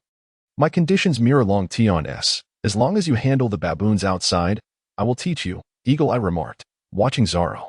Zoro said nothing, simply rising and turning towards the door. Both Long Tian and Eagle Eye understood his intention. Hey, Eagle Eye, do you think this kid can handle those baboons? Long Tian asked. I'm uncertain, but those baboons are not easily vanquished. Once he passes the test, I will teach him a bit of my windsword techniques. The foundational skills will be your responsibility, Eagle Eye replied. Oh, you are so confident he will succeed? Long Tian queried. Of course, you must not underestimate him. He would do anything for Luffy, Eagle Eye asserted. The Straw Hat Boy? Indeed, he is no ordinary person, Long Tian contemplated silently, thinking it was only natural for one favored by destiny to jest with him. Ignoring the sounds of battle outside, Long Tian and Eagle Eye resumed their conversation. Night soon enveloped the surroundings, and the Hall-S door swung open as Zoro entered, bloodied and battered. I have dealt with all the baboons, he announced. Eagle Eye nodded. I told you, this kid possesses an extraordinary will. Do not underestimate him, Zoro. With that, Long Tian retrieved a rejuvenation pill from his system bag, one that could instantly halt blood loss and gradually heal injuries. Zoro accepted it and consumed it without hesitation, immediately feeling the pain in his wounds subside. All right. The day has grown late. It's time to rest. I will teach you more tomorrow, Zoro declared, as Long Tian accompanied Perona back to her room. Mihawk observed Long Tian's departure before retreating to his own quarters, leaving Zoro to return to the room where he had awakened earlier. Long Tian, you wouldn't do anything. Would you? My dear, am I that kind of person? Indeed, you are. Although aware that Perona was jesting, Long Tian couldn't resist teasing her. He feigned a dramatic gesture. Placing a hand on his chest, Perona, I never imagined I was perceived this way in your heart. I shall take my leave and never return. He pretended to rise from the bed, which startled Perona. She had only intended to joke, never expecting Long Tian to take it so seriously. Quickly, she grasped his hand and pouted. Darling, I was just kidding. Please don't take it to heart. She shook his hand playfully. But when she realized Long Tian was unresponsive, she moved to face him, noticing the amused expression he was suppressing. Unable to contain herself, Perona unleashed her negative spirit upon him. However, rather than collapsing in despair as she anticipated, Long Tian merely regarded her with an air of bemusement. Dear, there is no need to use that negative spirit on me. For someone of my mental fortitude, it feels akin to a mere mosquito bite, he explained. Upon hearing this, Perona floated back to her bed, burying her head in the pillow, ignoring Long Tian. He was aware that she was doing so intentionally. Yet he felt compelled to appease her. After all, he couldn't truly anger his wife. I'm sorry, truly sorry. I was merely jesting in response to your teasing, he insisted, shaking her hand gently. Despite his efforts, Perona remained stoic, prompting him to resort to his ultimate tactic. Ha ha ha. Long Tian, stop tickling me. I forgive you, all right? She laughed. Really? Yes, truly. I would never deceive you. Well then, a kiss? Long Tian shamelessly suggested. Perona, blushing, leaned in to peck his lips. Yet Long Tian, still yearning for more, suddenly embraced her, showering her with fervent kisses until she was nearly breathless, finally relenting as they drifted off to sleep together. The following morning, Long Tian was blissfully asleep, cradling Perona, when he was abruptly awakened by a series of knocks at the door. Reluctantly, he rose to answer it, only to find Zoro standing there. Dear, continue to sleep. I will teach Zoro now, Long Tian said, gently shutting the door behind him as he stepped outside with Zoro. In the open space, Long Tian addressed Zoro. Today, I shall teach you a couple of techniques, specifically the wind blade technique I employed during my battle with Mihawk. Zoro nodded, and then Long Tian continued, I will demonstrate it in slow motion, and afterward, you shall apply what you have learned. I will correct any errors. After speaking, Long Tian drew the blade of Gale from the system, gripping the hilt with one hand and the sheath with the other, his hand holding the hilt beginning to tremble slightly. Zoro could sense the surrounding air coalescing around Long Tian, and as the blade was drawn, it grazed the ground, conjuring a wall of wind before him. This is the first technique I wish to teach you, the wind barrier. Zoro, I would like you to attempt to demonstrate it for me. Upon hearing Long Tian's words, Zoro mimicked his earlier actions, gathering the wind and sweeping it across the ground. However, the wind barrier was far from complete, riddled with gaps. Yet, achieving such a result after a single demonstration speaks volumes of Zoro's innate talent. Outside the castle, in the plaza, Long Tian was instructing Zoro. Your posture is correct, but the gathered wind is insufficient. Just practice more, and you'll master it. Once you have perfected this technique, I shall teach you the next. With that, Long Tian retreated to the castle to prepare breakfast for his wife, while Zoro diligently practiced. After preparing breakfast, Long Tian returned to Perona's room, calling out, "Little piglet, it's time to rise." Hearing his voice, Perona rubbed her eyes and got out of bed. Upon seeing Long Tian with breakfast, she felt fortunate to have such a husband, and she affectionately kissed him before starting her meal. After finishing breakfast, Perona joined Long Tian and Mihawk by the window of the castle, watching Zoro practice repeatedly. At that moment, Mihawk remarked, "Long Tian, how long do you think it will take him to fully master this technique?" "No more than 10 days, I reckon. After all, he is quite diligent. He has been knocking on my door at the crack of dawn, and after I leave, he knocks on yours. Haha." Long Tian initially felt a bit irritable about being awakened so early, but the thought of Mihawk experiencing the same morning wake-up routine brought a smile to his face. Time passed swiftly, and on the 10th day, Long Tian was still enjoying a leisurely slumber with Perona. Zoro had not disturbed him for several days, allowing him to sleep soundly, but he was awakened once more by the sound of knocking. "Here we go again. No need to knock, Zoro. I already know it's you." Long Tian recognized the visitor without needing to use Kinbunshika Haki. True to his expectations, Zoro had indeed mastered the technique on the 10th day. "Let us go? Demonstrate it for me in the plaza," Long Tian urged as he led Zoro back to the square. Upon arrival, Zoro immediately assumed the stance, his hand trembling slightly as he swept it across the ground, conjuring a flawless wind barrier before him. "Well done, very impressive. This technique can deflect all ranged attacks. I needn't elaborate on what it can withstand, as you will feel it for yourself. Now, I shall teach you the final technique." With that, Long Tian retrieved the Blade of Gale from his system backpack. Adopting the same motion as before with the wind barrier, he summoned gusts of wind around his body, then slashed forward, instantly conjuring a powerful whirlwind. Then, with astonishing speed, he swiftly arrived at the jungle, tearing through trees as if they were mere paper. However, he soon came to a halt, and what was once an untrodden wilderness revealed a path. "This is the final technique I wish to impart to you, the Death Tornado. It is a rather challenging maneuver, so I suggest you give it a try first." Having said that, Long Tian stepped aside, allowing Zoro to take his place. He mimicked Long Tian's movements, and though winds began to swirl around him, they were erratic in nature. The slash he executed did not conjure a hurricane. It was merely a gentle breeze. Now, let me guide you through it, for without assistance, it may take you quite some time to master. After all, this is one of the sword techniques Long Tian excels at, second only to the Gale Slash. Time flew by, and nearly half a month later, Zoro was ready to set forth. He had also received a message from Luffy, instructing them to regroup at Sabati Archipelago in a year and a half. "Zoro, come forth and let me witness your progress."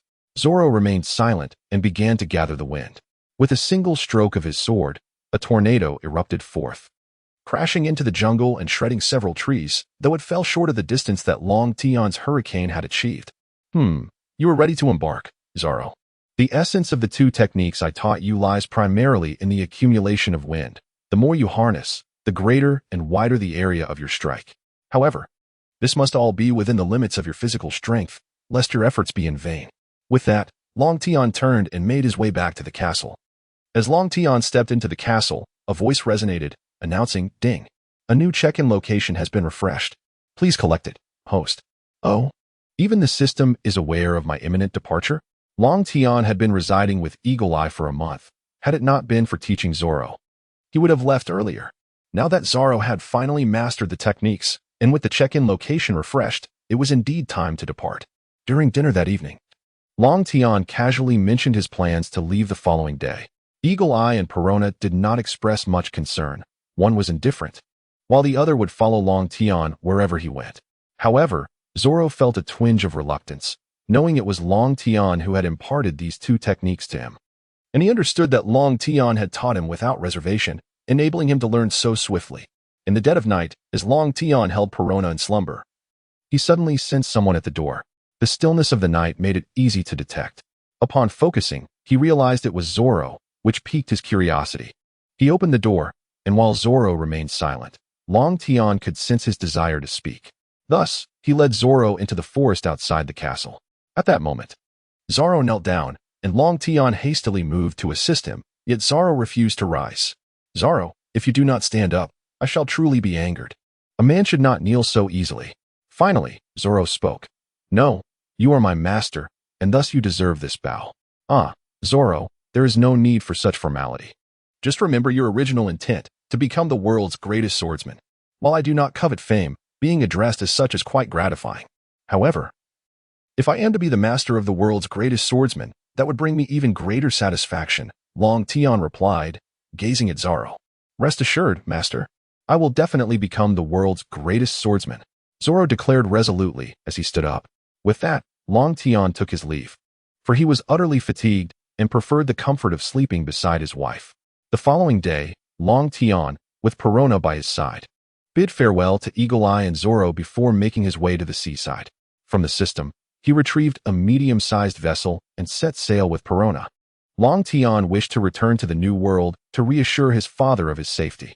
After all, the telephone snail was a living creature, unable to be integrated into the system, and others possessed dedicated lines. 3 days later, Long Tian spotted the Moby Dick in the distance, while Perona appeared somewhat anxious. After all, that was Whitebeard. Observing Perona, Long Tian shook his head, pondering why everyone had labeled his father as a fearsome figure. He was, in fact, exceedingly amiable, kind-hearted towards his son, yet unyielding against those who would harm him. "Father, this little rascal has returned." At that moment, Marco approached Whitebeard and said, "Gurura, has this brat finally decided to come back? He must have forgotten his old man by now." "Oh, father, how could you say such a thing? I always report back as soon as I return from the sea." With that, Long Tian and Perona stood before Whitebeard. "Oh, Long Tian, is Vivi still aboard? The Empress returned early due to matters of state, and you've brought another one?" Long Tian, who is Vivi? And what is this about the Empress?" Perona immediately reacted, questioning Long Tian, while Whitebeard and Marco exchanged amused glances, thinking to themselves that this little rascal had returned with a wife. Let's see how he handles this situation.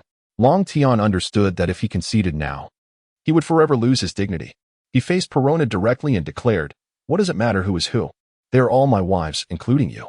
So, let us not quarrel. I shall treat each of you equally. If you doubt my words, test it tonight." Upon hearing Long Tian's statement, Perona blushed and retorted, "Humph. Let your Vivi come forth." Before Long Tian could respond, Vivi had already rushed over. "You rotten Long Tian, you terrible person. Do you know how worried I have been about you? You have been away for so long, and it turns out it was for another woman," Vivi said, her eyes brimming with tears. This pierced Long Tian's heart, and he hastily began to explain. "Vivi, you misunderstand.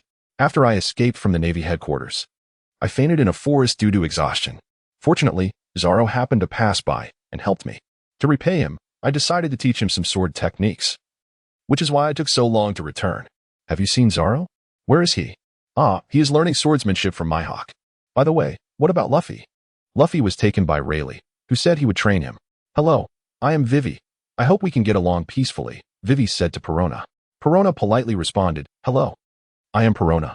I look forward to your guidance. How did you and Long Tian meet?"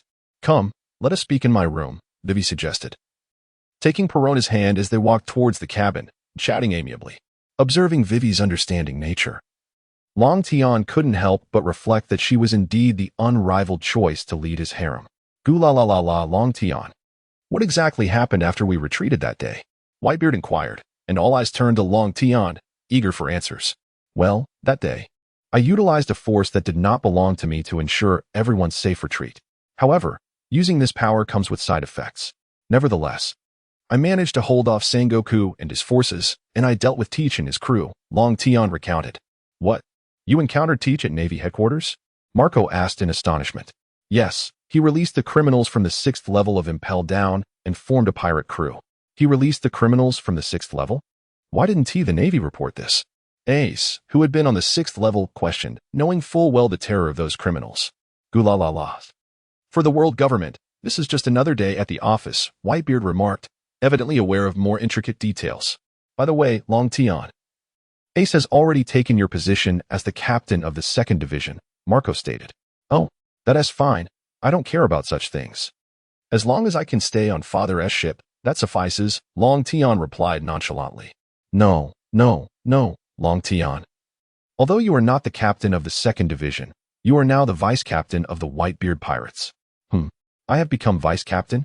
Is that appropriate, father? Long Tian couldn't help but ask. Gula. Long Tian, you may ask everyone if they agree. Without needing to ask, Long Tian, everyone unanimously agreed. In the battle atop the summit, you bravely shielded us from all adversaries, and this recognition is rightfully yours. Observing the heartfelt emotions displayed by those around him, Long Tian sincerely replied, No, I do not crave fame. As long as father and everyone are safe, all my efforts are worthwhile. Marco, unable to contain his tears, found that the entire crew was moved to tears upon hearing Long Tian's words. What is all this weeping about? The banquet is about to commence, my young friends. Let us embrace happiness. With these words, Whitebeard cast a kindly gaze upon Long Tian. Hey, everyone began to bustle about, and soon the festivities were underway. At that moment, Marco decided to stir up mischief. Long Tian, now that you are the vice-captain, isn't it customary to raise a glass? Marco asked with a mischievous grin.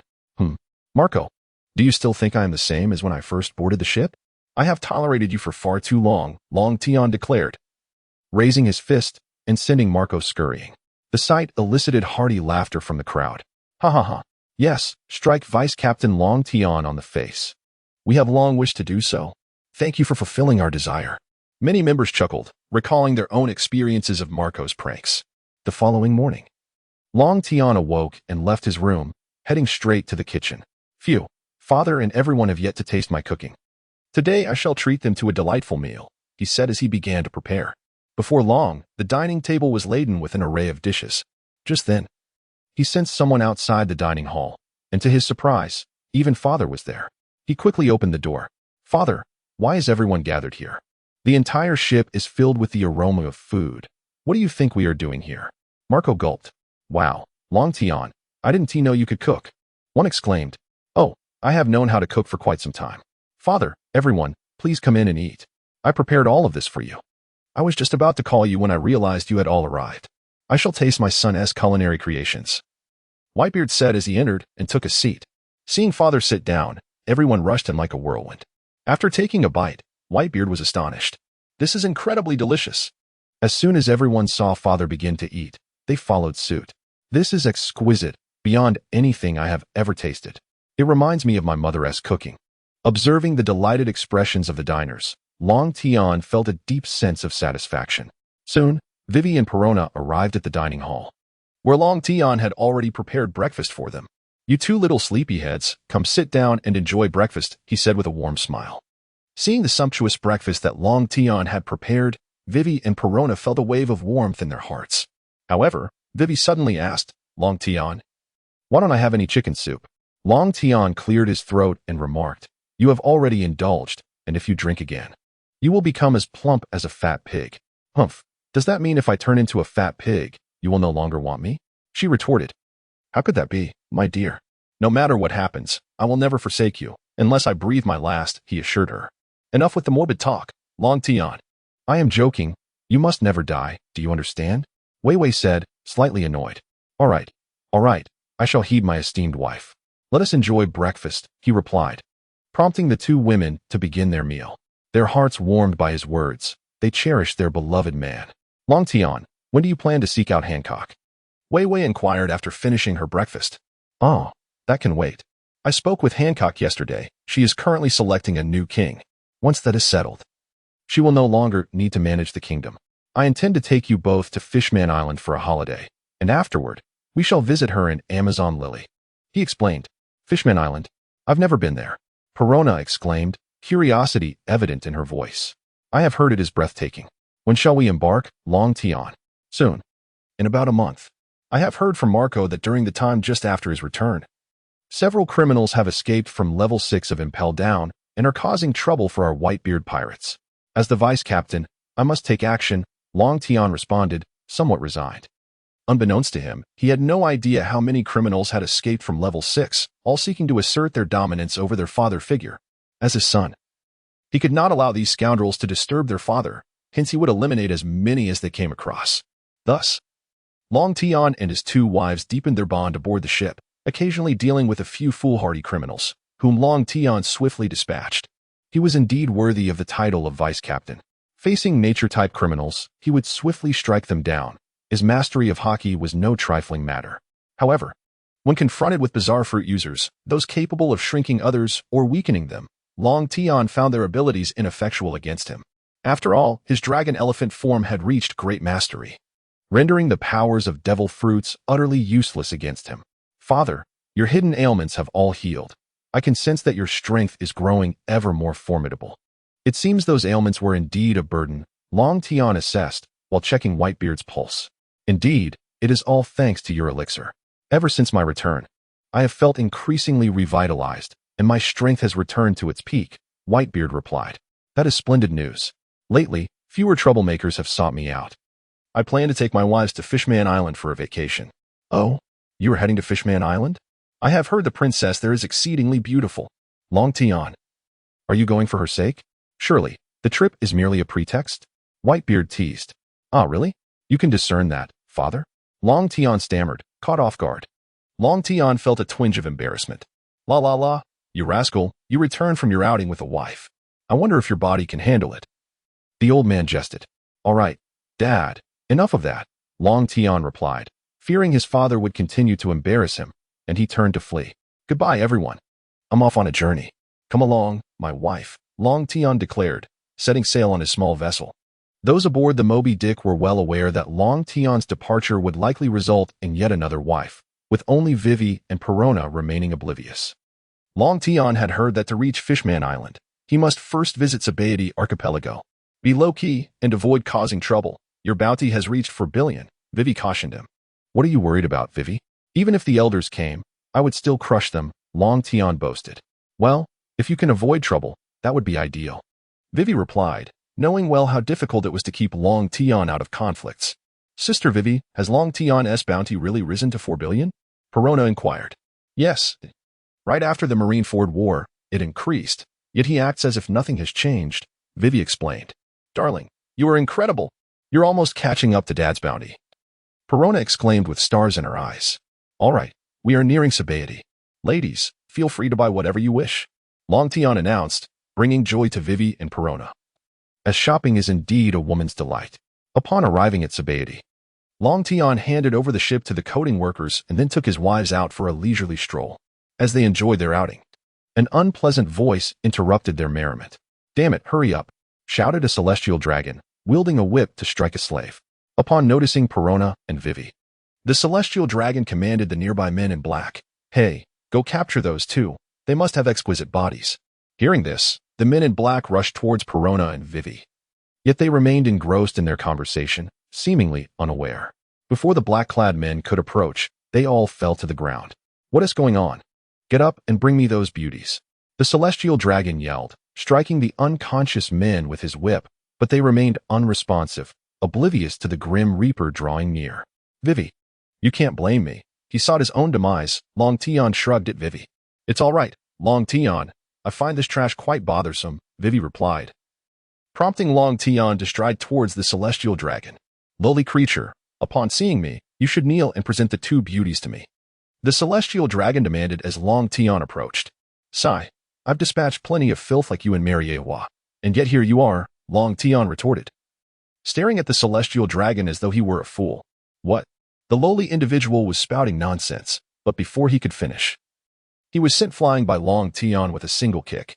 Witnessing this spectacle, the surrounding onlookers hastily fled, fearing the impending arrival of the admiral, knowing that they would be caught in the crossfire. Curse be you, your doom is imminent. The Navy Admiral approaches. At that moment, the man in black, just regaining consciousness, witnessed the dragon's fall and promptly informed the Navy headquarters. Do you comprehend why I refrained from ending your life? You lack the courage, lowly one. The Admiral is almost here, and your fate is sealed, declared the dragon, still seething despite being sprawled on the ground. What a fool you are.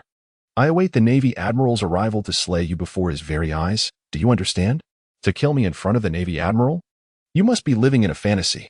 This dragon has lingered in Sabaody. Had he been present in Mariejois, he would surely be trembling in fear. At the Navy headquarters in Marineford, Admiral Kizaru was instructed to investigate which imbecile had provoked the celestial dragons.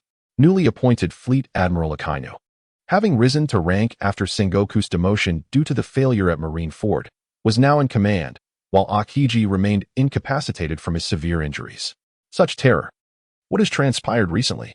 The Straw Hat Brat has just angered the celestial dragons, and now another individual has done the same. I must take my leave. With that, Kizaru set off. Long Tian, can you withstand the Admiral's might? Vivi expressed her concern while gazing at him.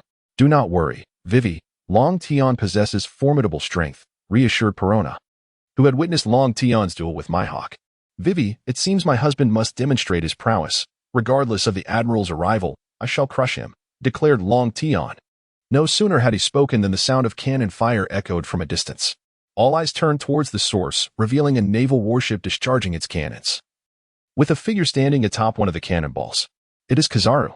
You are finished, the man in black growled upon seeing the Admiral's approach. Humph, lowly one, kneel now. And I might grant you another chance, the dragon sneered, realizing the Admiral's presence only fueled his arrogance. At that moment, Kizaru casually appeared before Long Tian, and upon recognizing him, a flicker of fear crossed his face. Admiral Kizaru, swiftly eliminate this scoundrel. He dares to harm a celestial dragon, the man in black shouted. Yet Kizaru paid him no mind, addressing Long Tian instead. How formidable you are, Long Tian, having escaped the summit, you dare to reappear. Long Tian remained silent, merely retrieving the living greatsword from the system space.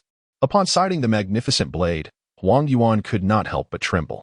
After the conclusion of the war atop the Red Line, they had convened once to discuss Aatrox, harboring suspicions that Long Tian himself was Aatrox, primarily due to the presence of this very sword. Huang Yuan, observe how they incessantly proclaim their intent to slay me. Come forth, and let me witness your attempt. Long Tian declared as he drove the greatsword into the ground before him, activating it, causing its hue to shift from black to crimson. At present, Long Tian had perfected his dragon elephant form, and his mental prowess had also ascended. Thus, he could wield the power of the living greatsword at will without succumbing to monstrosity, for Aatrox's influence was firmly sealed away by him. Hearing Long Tian's words, Huang Yuan contemplated fleeing. Yet with the celestial dragon present, he felt compelled to maintain his composure. Just then, Long Tian struck down the prostrate celestial dragon and the cloaked figure with a single stroke. Now, Huang Yuan, I have dispatched them. You may act, Long Tian remarked. My wife does not believe I can best you. Huang Yuan retorted, what does your wife's disbelief have to do with me? That detestable celestial dragon has provoked the wrong individual. Though these thoughts raced through Huang Yuan's mind, he maintained his fade, asserting, that is unfounded, Long Tian. When have I ever claimed to assist the celestial dragons? I am merely here on holiday. Whatever occurs is of no concern to me. Oh, you venture out in the attire of an admiral? Surely you jest, Long Tian replied. Fear not, I shall not slay you. I merely wish to offer my wife some proof. With that, he swung the great sword, causing Huang Yuan to instinctively attempt to transform and flee. However, he was struck by Long Tian's blade mid-transformation, crashing to the ground and revealing his true form, blood spilling from his lips. Upon witnessing Huang Yuan's bloodshed, Long Tian sheathed the great sword, resorting to his armed hockey-enhanced fists to rain blows upon him. Behold, Vivi, an admiral of the Navy, yet reduced to a pitiful state by my hand. Long Tian exclaimed, gesturing towards the bruised and battered Huang Yuan. Vivi gasped in astonishment. Despite having heard tales of Long Tian's might from Perona, she had not anticipated his ability to so thoroughly dominate an admiral. Indeed, Long Tian, you are the mightiest and most exceptional, Perona praised him. Enough flattery, Perona, lest his ego elevate to the heavens, Vivi jested, addressing Perona with a playful smirk. Very well. Huang Yuan, you may depart. Be sure to inform Akainu at Navy headquarters not to seek me out, or I shall advise against a return visit to the headquarters. Long Tian said to the face-clutching Huang Yuan. He indeed possessed the capability to vanquish Huang Yuan, but believed it unnecessary to exert his full strength in doing so. After all, Kizaru might be a member of the Revolutionary Army, and Vivi and Perona were wary of the potential repercussions for them. Upon hearing Long Tian's words, Kizaru nodded fervently and then swiftly departed, fearing that Long Tian might change his mind. Thus, he utilized the fastest speed of his life. Suddenly, Long Tian sensed someone observing him. He turned to see a little girl, who, upon noticing him, fled. However, something about her face struck Long Tian as familiar. All right, from now on, you are free. No longer shall you endure the whip of the celestial dragons. Long Tian spoke to the former slave who had once been subjugated by the celestial dragons. Upon hearing Long Tian's words, the individual began to weep, rushing forward to bow. But Long Tian prevented him. Do not bow to me. I do not appreciate such gestures. Go and live your life well. Long Tian remarked as he produced a bag of berries and handed it to the man. Thank you, my lord Long Tian. I shall repay your kindness. The man exclaimed before hastily departing. To others, Sabaody Archipelago might seem like a commercial paradise, yet to him, it resembled a hellish landscape. Come, my dear. Let us continue our stroll. No one shall disturb us now, Long Tian said, extending his arms, allowing each woman to take hold of one of his arms as they resumed their shopping. Unbeknownst to Long Tian, a little girl was stealthily trailing them from the shadows, as he had no intention of consciously utilizing his observation haki. After all, even an admiral had been soundly defeated by him. Who would dare provoke him further? Long Tian arrived at a tavern accompanied by his 2 wives, but his intention was not to indulge in libations. He merely sought a visit. Please bring me 3 glasses of fruit juice. The barmaid replied, I apologize, but we do not serve fruit juice here at a tavern. Do not jest with me. You indeed have fruit juice, Long Tian asserted, while Vivi and Perona exchanged puzzled glances, wondering why one would seek fruit juice at a tavern instead of a beverage shop. Oh, how about a glass of fruit juice for 5,000 berries? Will you partake? What? 5,000 berries for a single glass of fruit juice? How exorbitant! Vivi exclaimed upon hearing the price. Very well, I shall have 3 glasses, and Xia. Long Tian, you. Vivi began, but was interrupted by a wave of Long Tian's hand. Haha, Long Tian, your 2 young companions seem somewhat displeased. It was merely a jest. How could I dare charge the vice captain of the Whitebeard pirates? With that, she retrieved a bottle from behind and poured 3 glasses of fruit juice for Long Tian and his companions. Sigh, Aunt Xia, I merely came to pay a visit. Please do not tease us. Also, I was hoping to see Uncle Rayleigh and Luffy. Long Tian shook his head. Oh, you seek the old man? You may be disappointed. He has taken Luffy somewhere for rigorous training. Why does Rayleigh sound so familiar? Vivi pondered. Sister Vivi, Rayleigh is the vice captain of the Pirate King, Silver's Rayleigh. Perona clarified. So she must be Rayleigh's wife? Vivi thought, astonished, for he was the vice captain on the Pirate King's ship, and his strength must be formidable. No wonder the tavern bore such a name. Long Tian, you just arrived on the island and have already slain a celestial dragon. Are you not concerned about attracting the 5 elders? We are not far from the Holy Land, Mariejois, Xiachi remarked, lighting a cigarette. I had no choice. He was courting death. I could scarcely protect my wives, and that celestial dragon dared to utter such blasphemy against them. So I dealt with him swiftly, Long Tian shrugged. Haha, you speak in such a way that makes me want to be your wife, Xiachi jested.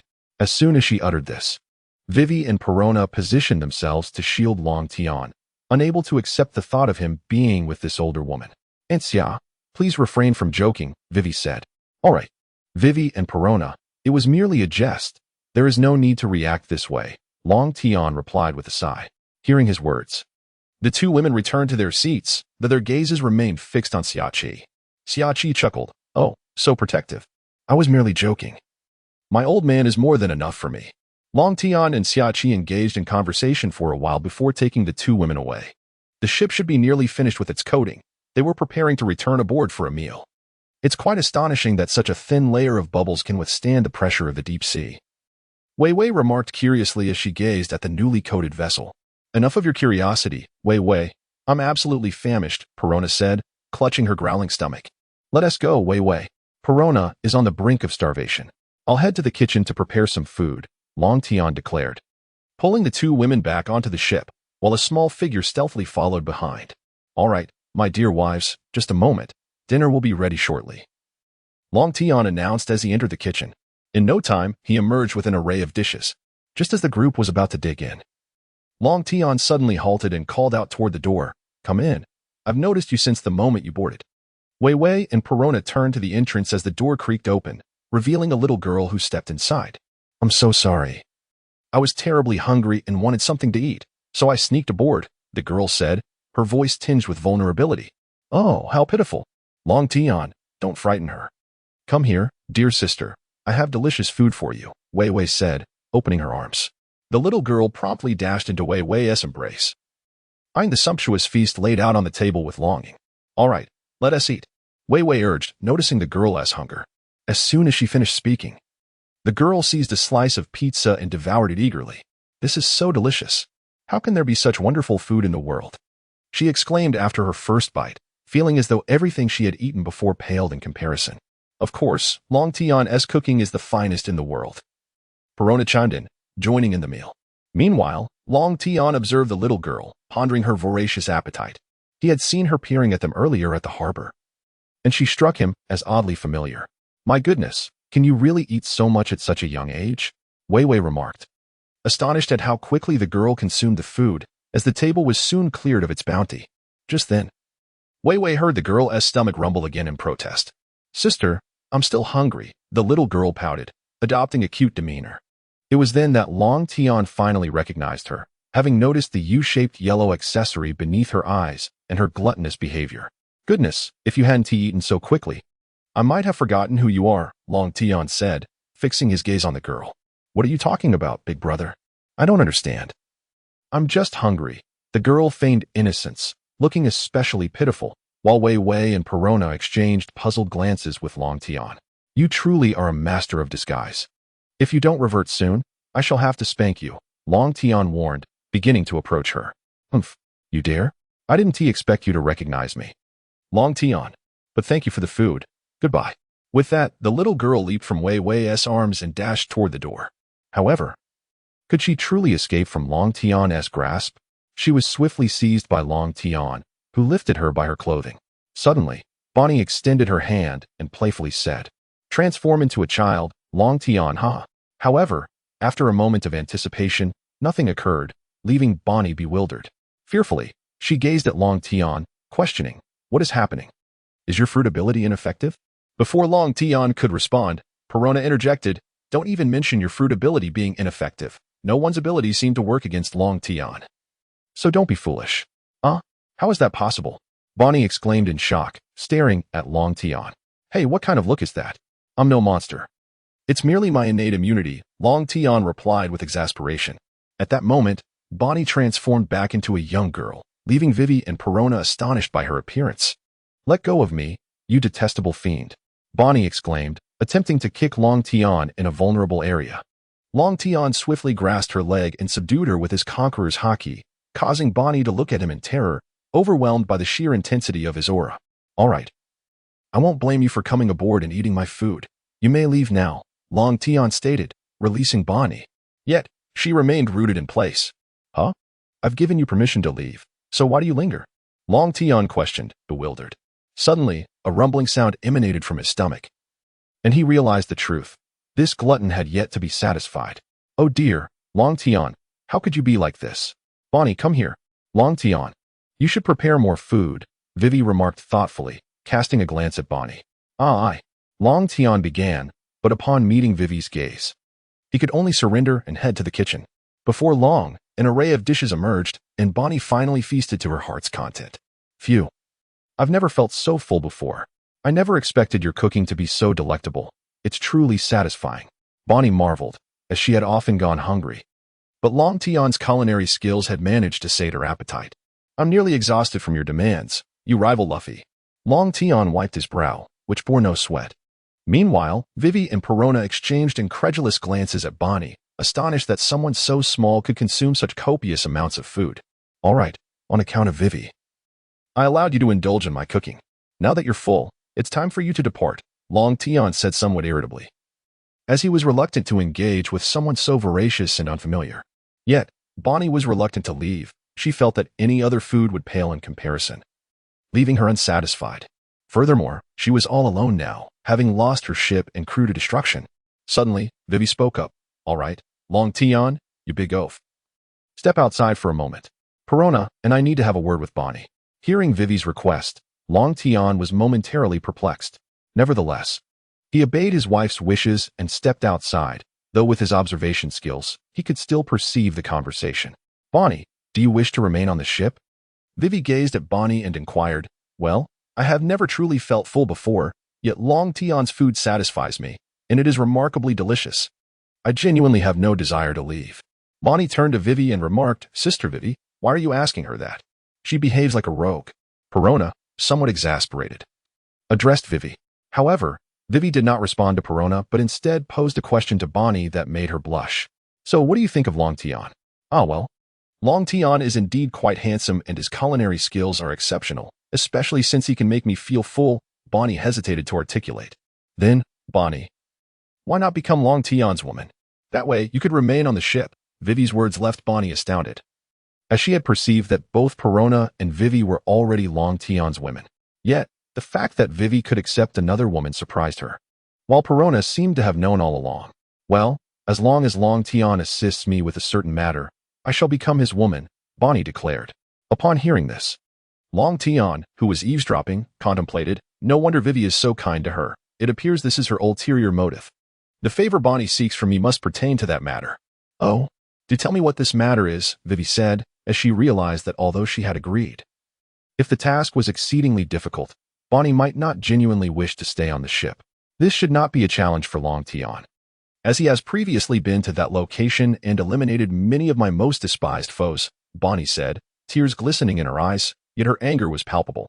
You are not referring to the Holy Land Mariejois, are you? Perona interjected. Yes, indeed. I wish for Long Tian to rescue my brother. If he can accomplish this, I will willingly become his woman, Bonnie stated earnestly, fixing her gaze upon Vivi.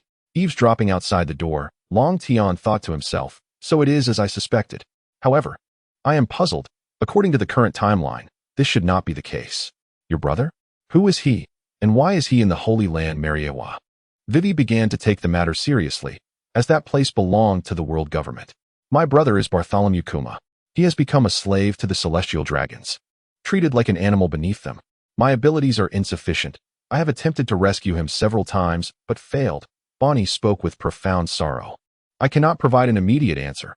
I must consult Long Tian, Vivi stated. Just then, Long Tian pushed open the door. Vivi, you need not inquire.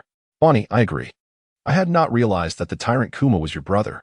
However, rescuing someone from the Holy Land Mariejois should not pose a difficulty for me, Long Tian declared, only to shiver slightly as he caught sight of Vivi's irritated expression. Humph, you wretched Long Tian, why were you eavesdropping? Ah, Vivi, you cannot blame me. Given my current strength, it is quite challenging not to overhear your conversation. Long Tian quickly defended himself. Humph, then next time, keep your distance and do not eavesdrop, understood? Indeed, I shall heed my wife's words, Long Tian replied, turning to Bonnie with a hint of confusion. He had just addressed Vivi and now faced Bonnie. Please, ask away. I shall answer any inquiry you have. It is not a grave matter, merely a query regarding Xiong. Was he not guarding Luffy's ship at Sabaody? How has he come to be a slave of the celestial dragons? Ah, that is due to a wretched celestial dragon who happened to pass by and spotted my brother. Subsequently ordering his capture, Bonnie exclaimed with indignation.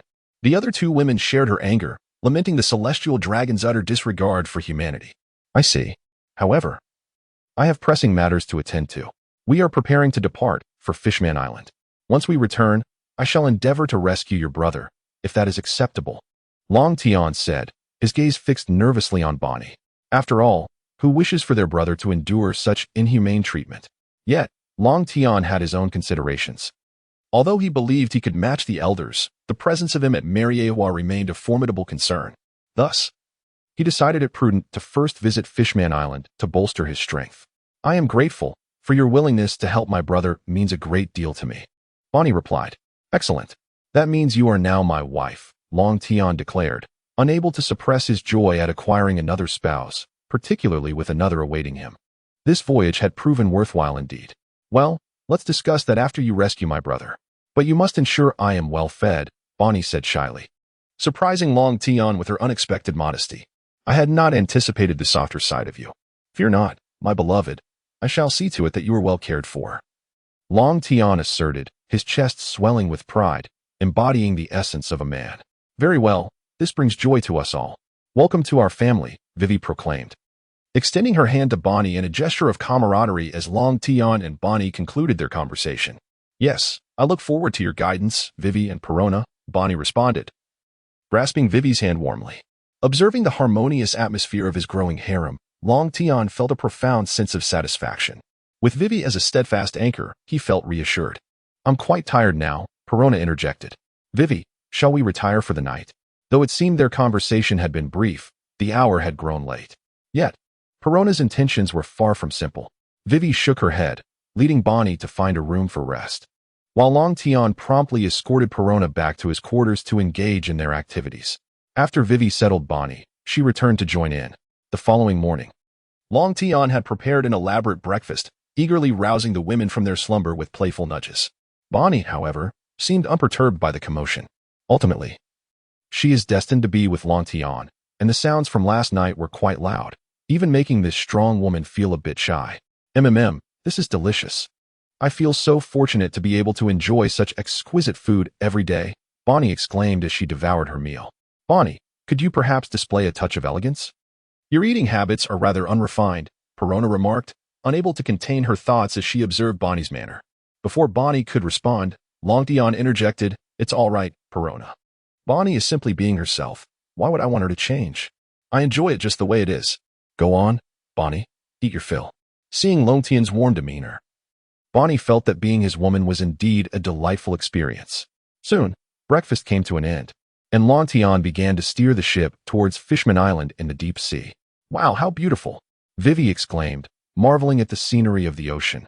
While Bonnie and Perona shared her curiosity, as neither had ever ventured into the deep sea before. Suddenly, Vivi pointed in a direction, exclaiming, Long Tian, look over there. Is that a sea king? It won't crash into us, will it? All eyes turned to the direction Vivi indicated, where a peculiar-looking sea king was fixated on their ship, sending a shiver down the spines of the three women. What are you afraid of, my dear wives? If you don't like it, I shall send it away, Long Tian said, gazing at the sea king for a moment before it swam off. Huh, what just happened? It seems you didn't do anything, so why did it leave? Perona questioned, her curiosity mirrored in the expressions of the other two women. Oh, it's nothing. I merely informed it that it frightened my wives and asked it to keep its distance, Long Tian replied casually. What? You can speak to it? All three women exclaimed in unison. After all, it was a sea king, and they had never heard of it being able to communicate. Especially since Long Tian hadn't uttered a word. Well, I wouldn't say it was speaking, rather it was a mental exchange. I communicated with it using my spiritual power, Long Tian clarified as he noticed their puzzled looks. Oh, I see, Vivi responded, recalling that Long Tian had previously mentioned his spiritual abilities to her and Perona. However, Bonnie remained perplexed, having never heard of such a concept. Noticing Bonnie's confusion, Vivi took her aside to explain. Long Tian, how much longer until we reach Fishman Island? Perona inquired. Don't worry, Perona. We will arrive shortly, Long Tian assured her, as his observation hockey had already sensed Fishman Island's proximity. The journey to Fishman Island was devoid of any dangers, as Long Tian's prowess as an exceptional navigator and his intimidating aura kept various sea creatures at bay. Just as they were nearing Fishman Island, a figure swam towards Long Tian's ship and soon boarded. My apologies, Long Tian. I intended to welcome you, but there has been a situation at Fishman Island, which caused a delay. Jinbei expressed his regret to Long Tian. Not at all, but could you elaborate on the situation at Fishman Island? Long Tian inquired. This matter is not merely a source of headache for me, but for all the inhabitants of Fishman Island as well, Jinbei remarked, rubbing his forehead. Oh, for a warlord like Jinbei to be troubled by something, it must be quite a predicament, Bonnie mused with a hint of curiosity. Are you the notorious Big Eater, Bonnie? Indeed, Jinbei is now my husband. Let us not dwell on that, she replied, her curiosity piqued regarding what could possibly trouble him. Alas, it is due to the flying pirate crew, Jinbei lamented. What is this flying pirate crew? I have never heard of them. Can a mere pirate crew truly cause you such distress? Ah, it is because their captain, Vanderdeck Ken 9, has once again sought the hand of Princess Shirahoshi in marriage. After being rejected, he resorted to attacking the Noah.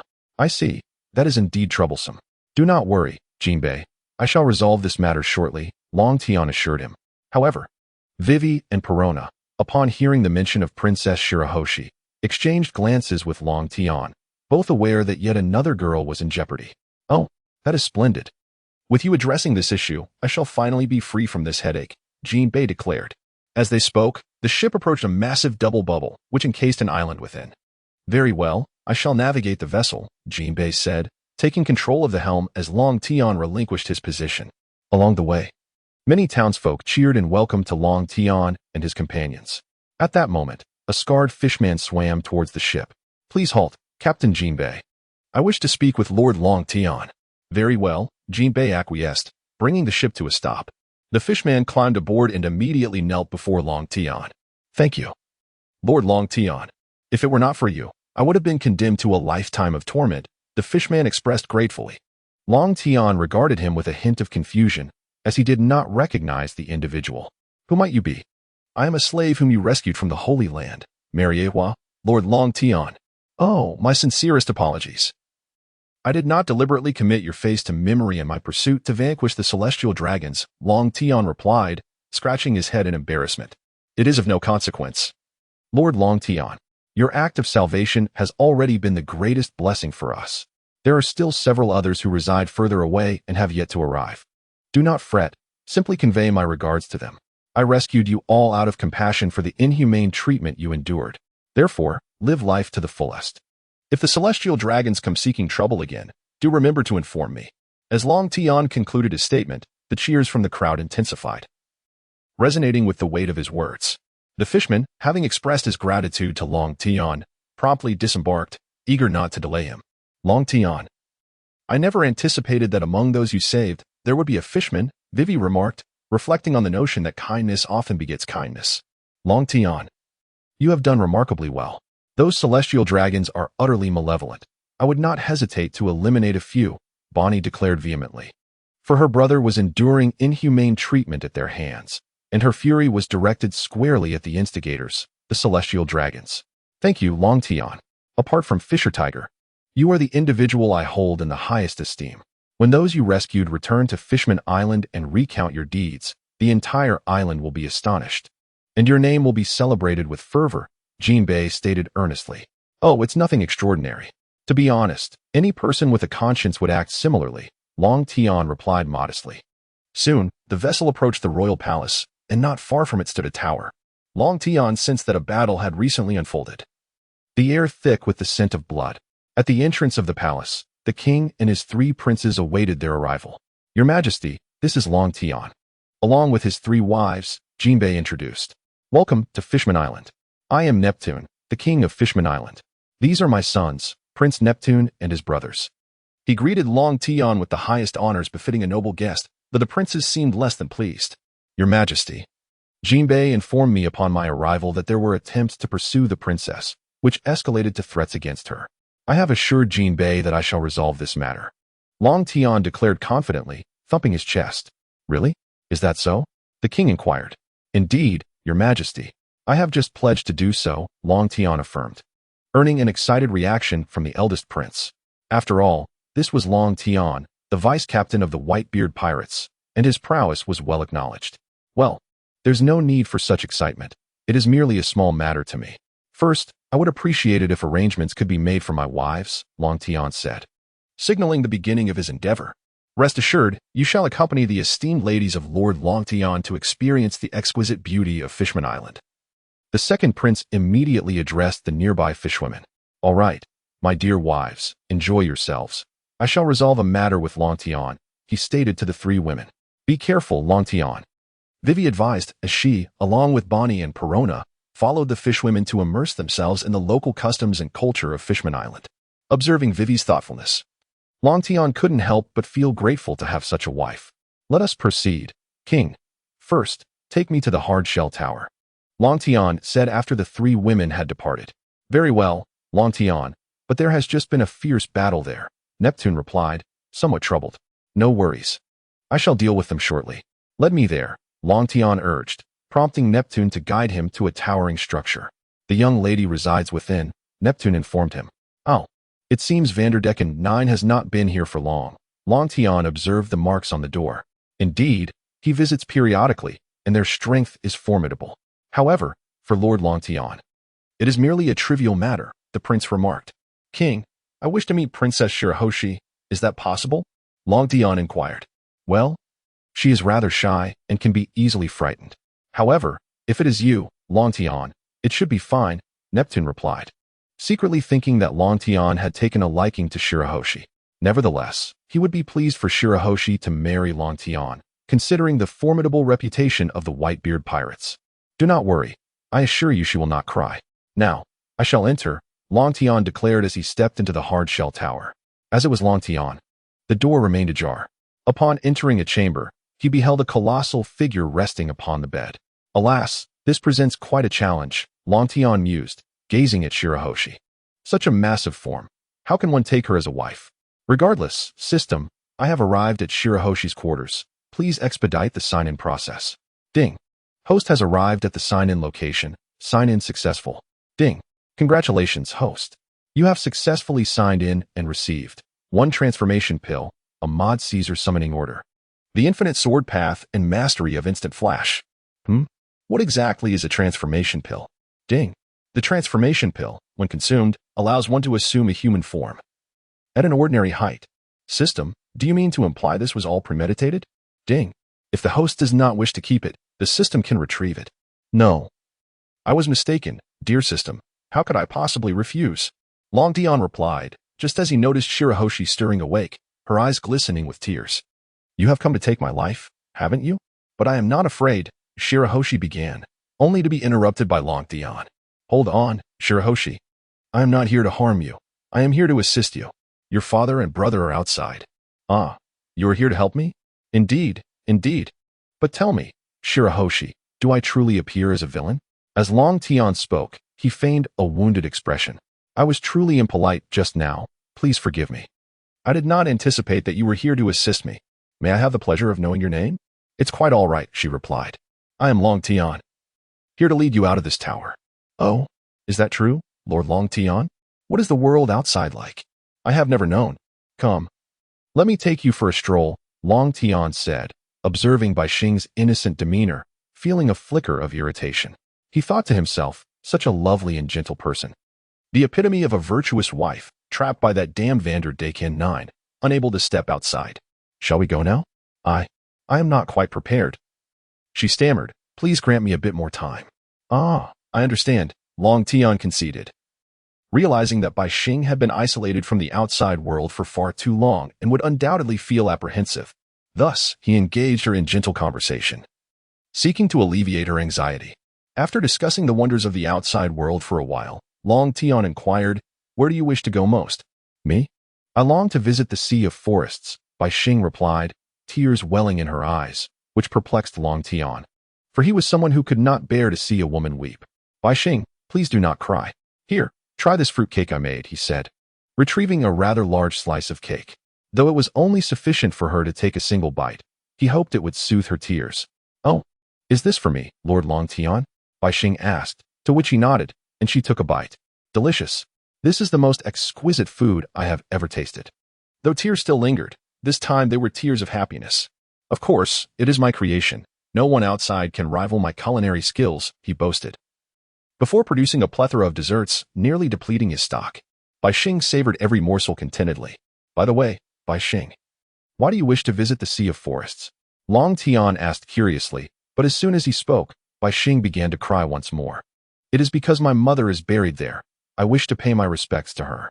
However, my royal brother and father have warned me that the outside world is perilous. Oh dear, I apologize, Bai Xing. Long Tian realized he had unwittingly broached a painful subject. Feeling a pang of guilt. It is all right, Lord Long Tian.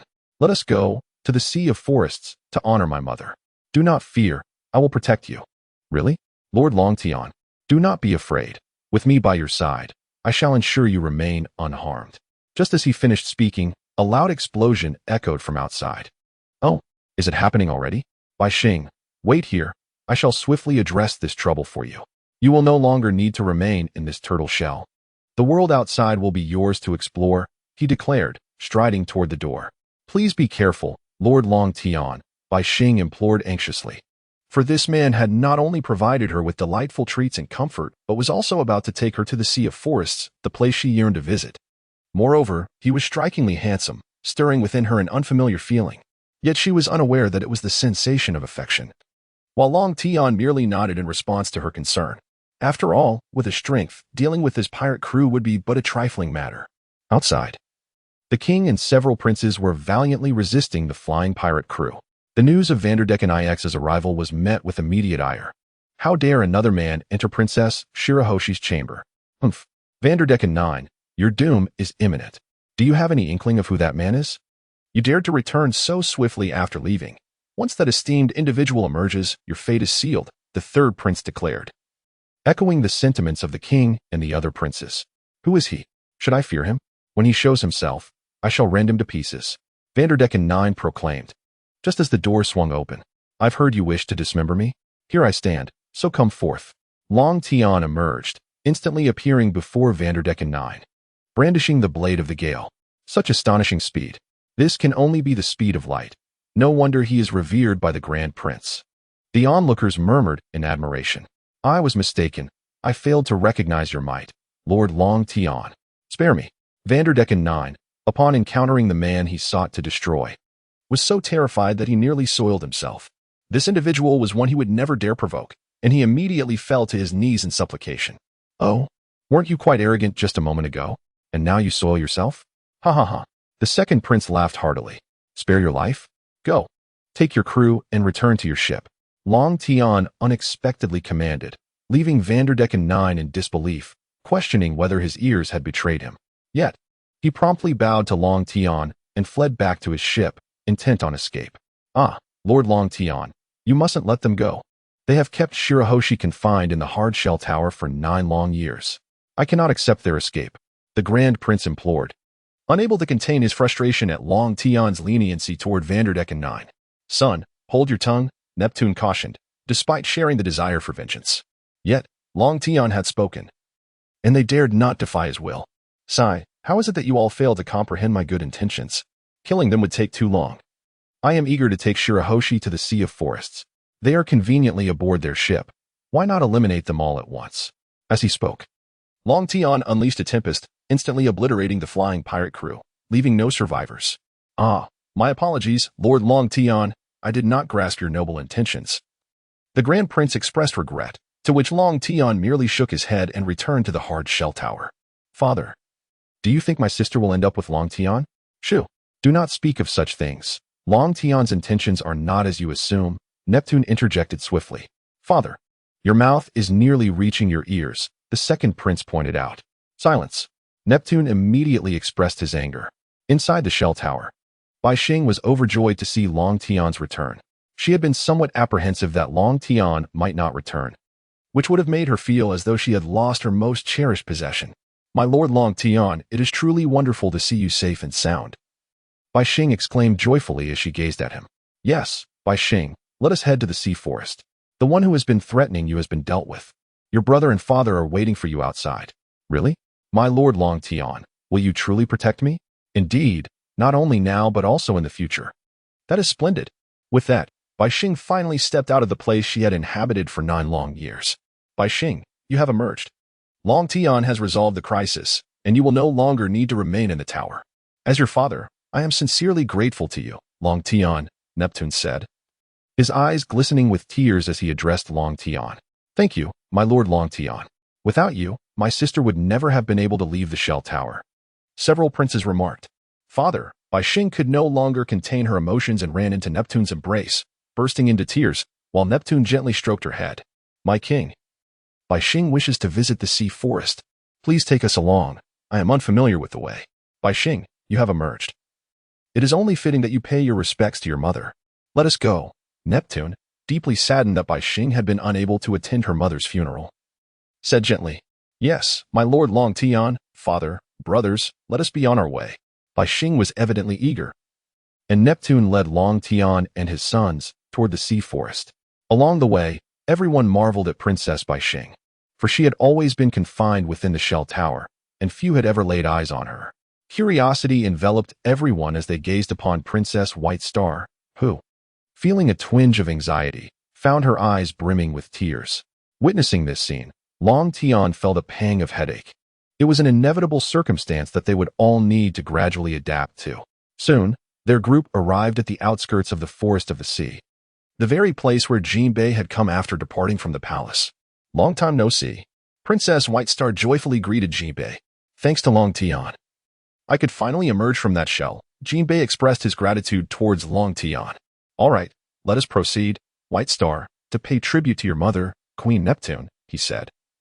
His gaze falling upon the tombstone, a hint of sorrow in his eyes. Upon hearing her father's words, White Star followed him into the forest of the sea. Glancing back at Long Tian, who nodded reassuringly before she approached the gravestone. The royal family gathered around the tombstone of Queen Iji, their eyes closed, hands clasped in reverence. Tears glistening in the corners of their eyes, as they honored her memory without interruption. Thank you, Lord Long Tian, White Star expressed joyfully after the tribute. It was but a small matter. Your happiness is what truly matters to me. Please, do not cry again, as I cannot bear to see women in tears. Long Tian replied with urgency, genuinely fearful of witnessing her tears once more. The king and the princes, observing Long Tian's demeanor, found it amusing, yet could only suppress their laughter. I apologize, Lord Long Tian, for causing you distress, White Star said, her expression betraying her desire to weep. Long Tian felt overwhelmed by her sorrow. At that moment, a soldier rushed in, addressing the king. Your Majesty, 3 noble ladies were attacked while passing through Fishman Street. What of them? Are they unharmed? The king inquired. They are currently within the palace. The assailants did not harm them. But one of the noble ladies transformed one of the attackers into an infant. Sighing heavily, Long Tian disregarded the king's words and instantly teleported towards the palace, with the royal entourage trailing behind him. What is the connection between these 3 ladies and Lord Long Tian? White Star pondered as she followed closely behind. Upon arriving at the palace, Long Tian sensed the presence of the 3 ladies and hurried towards them. Vivi, what happened? Are you all right? He asked anxiously, wishing he could punish the attacker severely. It's nothing, Long Tian. The fishman intended to assault me, but was turned into a child by Bonnie, Vivi quickly explained, recognizing Long Tian's concern. Just as she finished speaking, the king and his entourage arrived. I sincerely apologize for the fright you 3 have experienced. This is a failure on our part, Neptune addressed Vivi and her companions. Not at all, Your Majesty. May I introduce Princess White Star? Vivi deftly shifted the subject. Greetings. I am Bai Xing. May I inquire your name? Bai Xing spoke shyly. The 3 women, upon observing Bai Xing's physique, assumed she had no chance with Long Tian, unaware of the existence of the system. I am Vivi. This is Perona, and she is Bonnie, Vivi introduced. Bai Xing greeted each of them in turn. Noticing Long Tian's nervous demeanor around the 3 women, Bai Xing felt a twinge of disappointment within her. All right, as a gesture of apology, please allow me to treat you to a meal at the palace. I am quite famished myself, Long Tian said to Bonnie. The king then guided everyone to the dining hall, and soon the dishes were served. After taking a bite, Bonnie immediately spat it out, drawing all eyes upon her. The king inquired, I sincerely apologize, esteemed guest. Is there an issue with the dish? Unable to restrain herself, Bonnie pouted at Long Tian. I would prefer to savor the dishes you prepare. These do not suit my palate. Long Tian felt a chill run down his spine, while Vivi and Perona shook their heads in exasperation. Though they had dined on Long Tian's cooking, which was unparalleled, they did not express their dissatisfaction as Bonnie did. Alas, what am I to do with you, Bonnie? Your Majesty, may I trouble you to have the guards escort me to the kitchen? Long Tian asked. Huh? Long Tian, can you truly cook? The king's daughter inquired. Father, Long Tian's cooking is delectable. I long to taste it, Bai Xing said with a pitiful expression, further aggravating Long Tian's headache. The king, observing Bai Xing's demeanor, promptly instructed the guards to lead Long Tian to the kitchen. This is exquisite, truly delightful. No wonder the esteemed guest finds our palace chef's dishes lacking. This is divine, the king exclaimed, reveling in the flavors, while Bonnie began to devour her food voraciously. The princes, too, displayed expressions of sheer enjoyment, whereas Vivi and Perona, having tasted Long Tian's cooking many times before, maintained a more subdued reaction. Once everyone had their fill, Long Tian finally returned to the dining hall. He felt he would rather engage in a brawl with the 5 elders than return to Fishman Island to prepare meals for such large appetites, especially Bonnie's insatiable hunger. Noticing Long Tian's exhaustion, Vivi took a handkerchief and dabbed his forehead. Ah, Vivi, my considerate wife. Long Tian savored her tenderness, feeling his burdens lift slightly.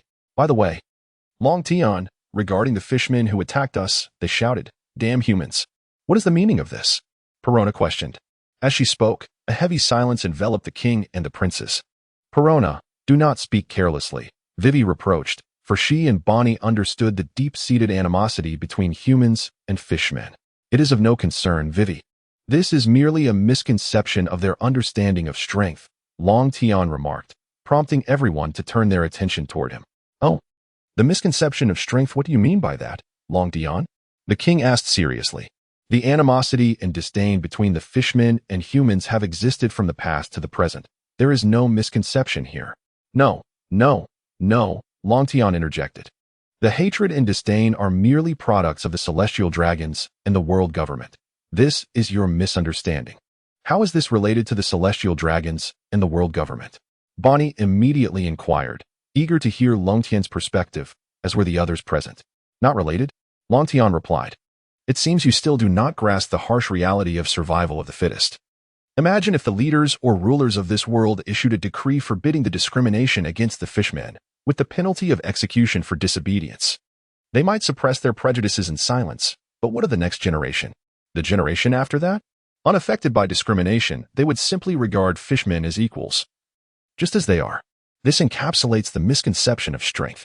Upon hearing Long Tian's words, the assembly fell into a profound silence. Indeed, if such a decree were to be enacted, discrimination would cease to exist henceforth. Observing the contemplative expressions around him, Long Tian continued. And you are not unaware that the celestial dragons enslave not only fishmen, but various races as well. Thus, the fault does not lie with humanity, but with the detestable celestial dragons who are supported by the world government, the current rulers of this world. Therefore, if you possess the strength to overthrow the world government and replace it with leaders who would accept the fishmen, or if you were to lead yourselves, there would be no more years of discrimination. In summary, as long as you possess strength, you can act as you wish. If you are hindered, it merely signifies that your strength is insufficient. The world is rewritten by the victors. After hearing Long Tian's words, everyone experienced a moment of enlightenment. Indeed, with sufficient strength, one could dictate the terms of this world. However, the king and his princes soon wore expressions of bitterness. Long Tian, we understand your reasoning. But how strong must one be to overthrow the world government? The king lamented, his thoughts drifting to Long Tian's remarkable strength and insight at such a young age. He resolved that Princess Shirahoshi must be with him. She could not be missed. Meanwhile, Princess Shirahoshi was blissfully unaware, lost in thought, oblivious to her father's intentions. Well, we shall wait. I believe the revolutionary army has potential. They should be able to topple the world government, Long Tian remarked, prompting Bonnie to cast a surprised glance at him. After conversing for a while, Long Tian retired to rest with his wives, while the king instructed his princes to do the same but asked Shirahoshi to remain. Shirahoshi, what do you think of Long Tian? Ah, dear father, why do you ask such a question? I find Lord Long Tian to be quite admirable. He possesses both charm and culinary skills. Moreover, he is considerate, which makes me blush as I see the joy on your face, indicating that I may have developed feelings for him. So, father, are you truly considering betrothing me to Lord Long Tian? Would you accept this arrangement? What? Father, this is far too sudden. I have only just met Lord Long Tian, and you wish to marry me off to him? Do you no longer want your daughter? As she spoke, Bai Xing's cheeks flushed, and she began to cry. I have not said that I do not want you, Bai Xing. It appears you do not harbor feelings for Long Tian. Thus, I shall allow him to depart tomorrow. The king, with a playful demeanor, intended to provoke her. If Long Tian were here, he would surely exclaim in surprise. However, he remained unaware as he exercised in his chamber. Father, how can you do this? Lord Long Tian has just helped us. You cannot simply let him go. My daughter does not fancy him, so it is only reasonable for me to allow his departure. I do not dislike Lord Long Tian. Oh, then, if I were to betroth you to him, would you consent? I shall heed my father's wishes. As she spoke, Bai Xing's face turned as red as a monkey's rear, and with her head spinning, she hastily fled. The king, observing his shy daughter scampering away, erupted with laughter. For he knew his plan had succeeded. Returning to her room, Bai Xing buried her face in her pillow, her mind racing with thoughts. Would Lord Long Tian reject her? Would he find her tears unappealing? The following morning, Long Tian rose early to prepare breakfast. After serving Wei Wei and Perona, he made his way to Bonnie's room. Upon knocking, Bonnie opened the door, and Long Tian felt a twinge of embarrassment. Her eyes resembled those of a panda. For the soundproofing of the palace was far inferior to that of Long Tian's ship. Long Tian, you beast, you kept me awake all night. Bonnie could not help but voice her complaint, to which Long Tian retorted, then why not join me? After all, you will eventually be my wife. So what is there to fear? Dream on. You shall not even think of such things until my brother is rescued. With that, Bonnie snatched the breakfast from Long Tian's hands and promptly closed the door. Long Tian shook his head in resignation, preparing to seek the king. For he had already completed his sign-in, and it was time to depart. Your Majesty, I am grateful for your warm hospitality, but I must take my leave today. Oh, why the haste? You've only been here for a day, and I have not yet had my fill of the delightful dishes you prepared. The king replied with a hint of disappointment. Goodness, you're still thinking about the food I made? You must not wish to exhaust me, Long Tian mused internally. Though he replied, next time, I shall cook for you again. However, I really must be on my way. Ah, what a pity. I had intended to betroth my daughter. By Xing to you. But if you have matters to attend to, then I suppose you shall have to come again, the king lamented. What? You mean to betroth Bai Xing to me? Is that truly the case? Long Tian exclaimed, his heart racing with joy, though he maintained a composed facade. Indeed. It is true. However, since you are pressed for time, we shall save that for your next visit. That seems rather premature, to be betrothed after only one day. Yet, the thought thrilled Long Tian to his core, his body trembling with excitement, though he dared not show it. Beep. Please refrain from such shamelessness, host. Your words may deny it, but your body speaks otherwise, the system interjected, causing Long Tian to bristle with embarrassment at having his innermost thoughts exposed. Beep. The transformation elixir is about to be retracted. Wait. No. Dear system, I apologize. Is that not enough? Beep. Please be more mindful of your words in the future. Humph. Oh, so you do not favor Bai Xing? It seems my daughter will be disappointed. After all, it is rare for her to like someone, only to find that her affections are unrequited. No. Bai Xing is so gentle and lovely. How could I possibly not like her? I merely feared that my sudden declaration might overwhelm her. You need not worry. I spoke with Bai Xing last night, and she agreed to my proposal. Really? That is splendid news. Your Majesty, I am willing to stay. I shall not leave. Long Tian, who had been anxious, was now elated upon hearing the king's words. After all, Bai Xing was irresistibly charming. Oh, I thought you were preparing to depart. Why the sudden change of heart? Well, I fear that if I leave now, she may be taken by someone else by the time I return. I do not wish for such a fate to befall me. Ha. Very well, go on then. Seek out Bai Xing. She is quite shy at the moment. The king chuckled heartily, delighted with the prospect of having such a son-in-law, fulfilling the dreams of his future queen. Nodding at the king's words, Long Tian made his way toward Bai Xing's chamber. She no longer resided in the hard-shell tower, but rather in the royal palace. Soon enough, he arrived at her door. Bai Xing, are you available? He knocked gently, but there was no response. Utilizing his observation skills, he discerned that she was indeed inside, albeit hiding her face beneath a pillow, too shy to speak. Seeing this, Long Tian couldn't help but wish to tease her a little. Oh, is no one home? Alas, how unfortunate. I had hoped to bid farewell, but I suppose I must wait until next time. As soon as the words left his mouth, the door swung open. Lord Long Tian, are you leaving? Bai Xing asked, her eyes wide with concern. Ah, there you are, Bai Xing. Yes, I must depart. I have merely been here to appreciate the beautiful scenery. Wei Wei and the others have seen enough. It is time for us to leave. Is it really so soon? Has Lord Long Tian sought my father? No. I have merely come to bid you farewell before departing. This cannot be. You must not leave. As Lord Long Tian spoke, Bai Xing began to weep. Observing her tears, Long Tian realized he had gone too far and quickly reassured her. Oh, do not cry, Bai Xing.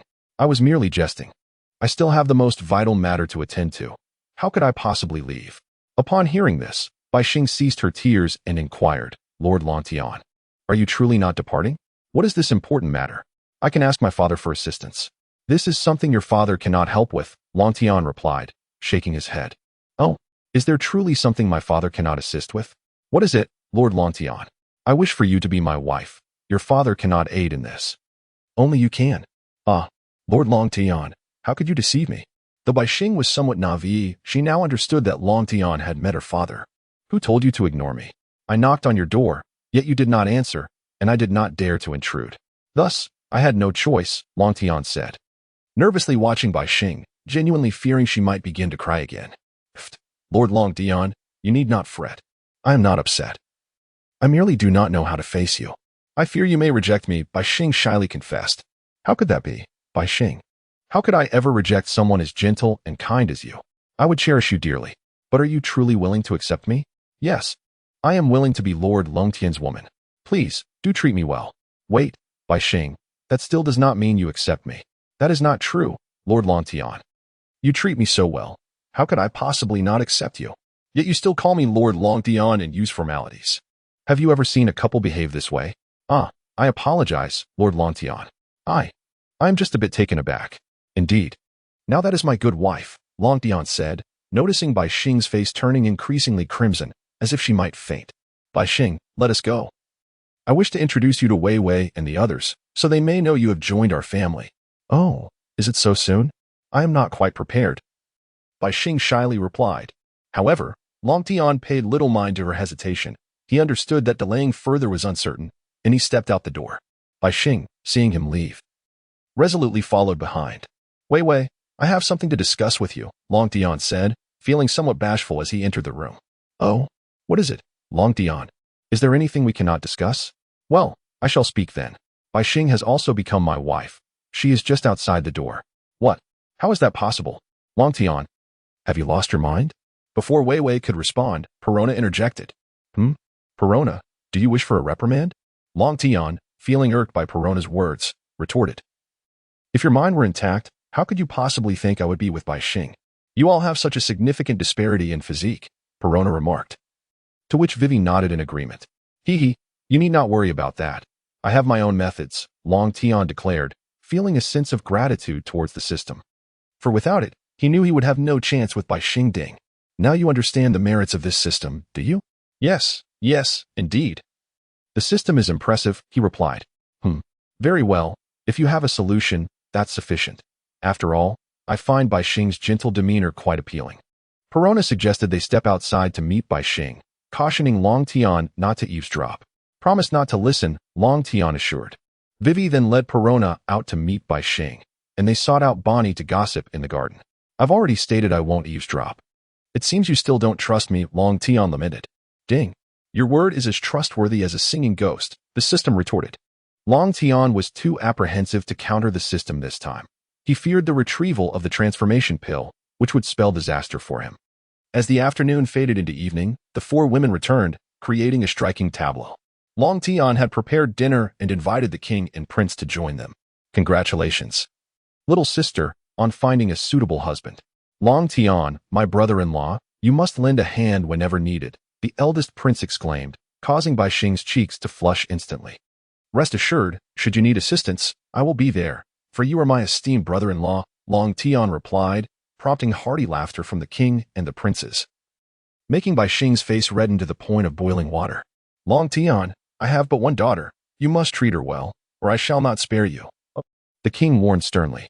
Fear not, father-in-law, I shall cherish Bai Xing. If you doubt me, ask my several wives. I hold them as delicately as if they might shatter, and as tenderly as if they might melt, Long Tian asserted, causing both Vivi and Perona to blush, while Bai Xing felt an overwhelming sense of happiness. She and Vivi conversed for a considerable time, gaining deeper insight into the kind of person Long Tian truly was. Bonnie had already begun to devour her meal, and the others soon followed suit. After everyone had eaten their fill, Long Tian took Bai Xing to her room. Their eyes locked, and Bai Xing shyly lowered her gaze. Bai Xing, there is something I wish to inquire of you. What is it, Long Tian? Please, go ahead. You are aware of our physical differences. I would like to know if you would be willing to become human. Can you truly transform me into a human? Bai Xing asked, a hint of nervousness creeping into her voice as she acknowledged their size disparity. The prospect of becoming human filled her with excitement. Indeed. This is the most precious transformation pill from my homeland. Consuming it will alter your physique to that of a regular human size, and you will grow legs. This is the only one I possess. Would you be willing to take it? Long Tian presented the transformation pill to Bai Xing. I am willing to be with you, Long Tian. I would do anything, Bai Xing declared, taking the small pill from Long Tian's hand and swallowing it. As the transformation pill took effect, Bai Xing's body began to shrink, her fishtail gradually metamorphosing into legs. In no time, she stood slightly shorter than Long Tian, her tail now transformed into 2 legs. Long Tian gazed at Bai Xing, feeling a surge of blood coursing through his veins, for Bai Xing was originally of considerable stature. However, having shrunk in size, her clothing no longer fit her. Long Tian stared intently at Bai Xing, who, caught up in the novelty of her transformation, momentarily forgot that she was not wearing any undergarments. It was only when she noticed Long Tian's unwavering gaze that she realized the situation, leading her to scream in alarm. Wait, Bai Xing, do not shout. You have already agreed to be my wife. A mere glance will not diminish my flesh, Long Tian reassured her. Long Tian. I simply am not ready yet. Please do not look at me. I feel shy, Bai Xing replied, her skin flushing crimson. Shall I take my leave then? Long Tian began to turn away, but Bai Xing grasped his arm. Long Tian, please do not go just yet. I am feeling a bit frightened. This is not acceptable. If I do not depart, I fear I may act upon my impulses, Long Tian declared, eyes closed. Yet, Bai Xing pulled his hand away. Long Tian, you need not restrain yourself. I am willing, she said bashfully, lowering her gaze. At the sound of her words, Long Tian could no longer contain himself and lifted her into his arms, leaping onto Bai Xing's large bed. A cry of surprise echoed through the room, followed by sounds inappropriate for children. As dawn broke, Long Tian awoke, casting his eyes upon Bai Xing beside him. He gently kissed her forehead before stepping out to prepare breakfast. After preparing a meal for his wives, he returned with a bowl of chicken soup and breakfast to Bai Xing's room. Bai Xing, rise and shine. I have made breakfast, Long Tian announced, giving her a playful pat on the backside. Bai Xing stirred, rubbing her eyes and feeling a wave of happiness wash over her as she beheld the breakfast he had brought. She eagerly began to eat. After finishing their meal, Bai Xing hesitated, saying, Long Tian, do you think I will frighten my father in this state? Do not worry. I will explain everything to your father. Just trust me and come along, Long Tian responded, taking Bai Xing by the hand as they exited. Just then, the eldest prince happened to be passing by, his jaw dropping in astonishment at the sight of Bai Xing. How is this possible? Bai Xing, how could you have transformed like this? He exclaimed incredulously. Come, brother-in-law. Summon your two siblings so we can seek your father together. It will be too cumbersome to explain to each of you individually, Long Tian instructed, leading Bai Xing to find Wei Wei and the others, while the eldest prince hurried off to gather his brothers to meet their father. Truly remarkable. Long Tian, how did you manage this? Wei Wei, Pei Luana, and Boni surrounded Bai Xing, their faces alight with curiosity. Although Long Tian had previously mentioned a method, they were astonished by the outcome, while Bai Xing, feeling shy, kept her head lowered. At this moment, Long Tian came to Bai Xing's aid. To put it simply, I gave Bai Xing a transformation pill, which allows the person who consumes it to assume a human-like height and form, even growing legs.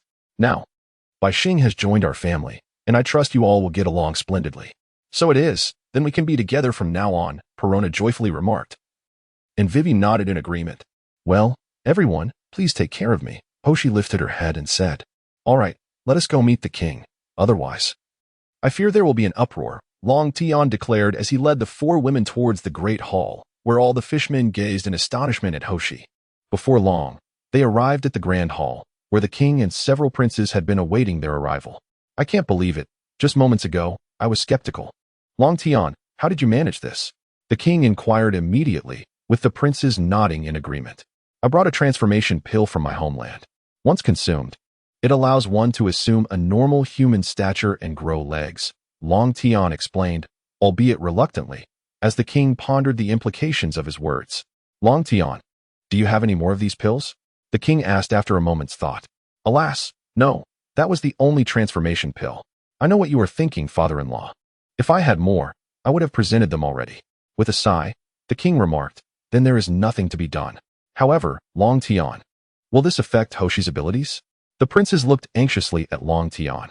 Not at all. I understand your concerns. The Sea King holds no significance for me. Hoshi is merely my wife. Who would dare use her as a weapon? They would first have to consult my great sword, Long Tian declared, unsheathing his sword and embedding it into the ground, exuding an overwhelming aura that left all the fishmen trembling. Hoshi gazed at Long Tian, tears of happiness streaming down her cheeks. Hoshi, I hope I haven't let you down. This is the kind of man I am, Vivi said, offering Hoshi a handkerchief to wipe her tears. Yes, I suddenly feel that my decision was indeed the right one, Hoshi expressed with deep emotion. Seeing you like this, Long Tian, puts my mind at ease. Hoshi, how do you find the man I have promised you? The king asked. Thank you, father, Hoshi replied, and Long Tian, noticing her tears, sheathed his sword and embraced her. Why are you crying on such a joyous occasion, Hoshi? You must change this habit of yours. I do not wish for my woman to shed tears. Long Tian's words served as a hearty meal for the king and princes. I will certainly improve, Hoshi replied, relishing the warmth of Long Tian's chest. Bonnie observed, equally moved, feeling that Long Tian was indeed a worthy companion, affirming the decision made aboard the ship was undeniably correct. Well, Long Tian, look, it's already noon. We are all quite hungry, the king remarked. Upon hearing this, Long Tian understood that his next role would be that of a cook. Nevertheless, with Hoshi by his side, he felt that no hardship would deter him. As per the decree of my esteemed father-in-law, it is my duty to oblige, Long Tian said as he made his way to the kitchen. Thus, Long Tian spent 2 months on Fishman Island, a duration that was initially unnecessary. However, the king would not permit him to leave, which prolonged the wait. This time, he had prepared a substantial amount of jerky, sufficient for the king and his princes for a year and a half, which finally earned him his freedom. Bai Xing, venturing from the depths of the sea for the first time, felt a touch of anxiety, but Vivian comforted her, assuring her that there was no need for fear, as they had Long Tian with them, who would ensure their safety. Indeed, do not worry, Bai Xing.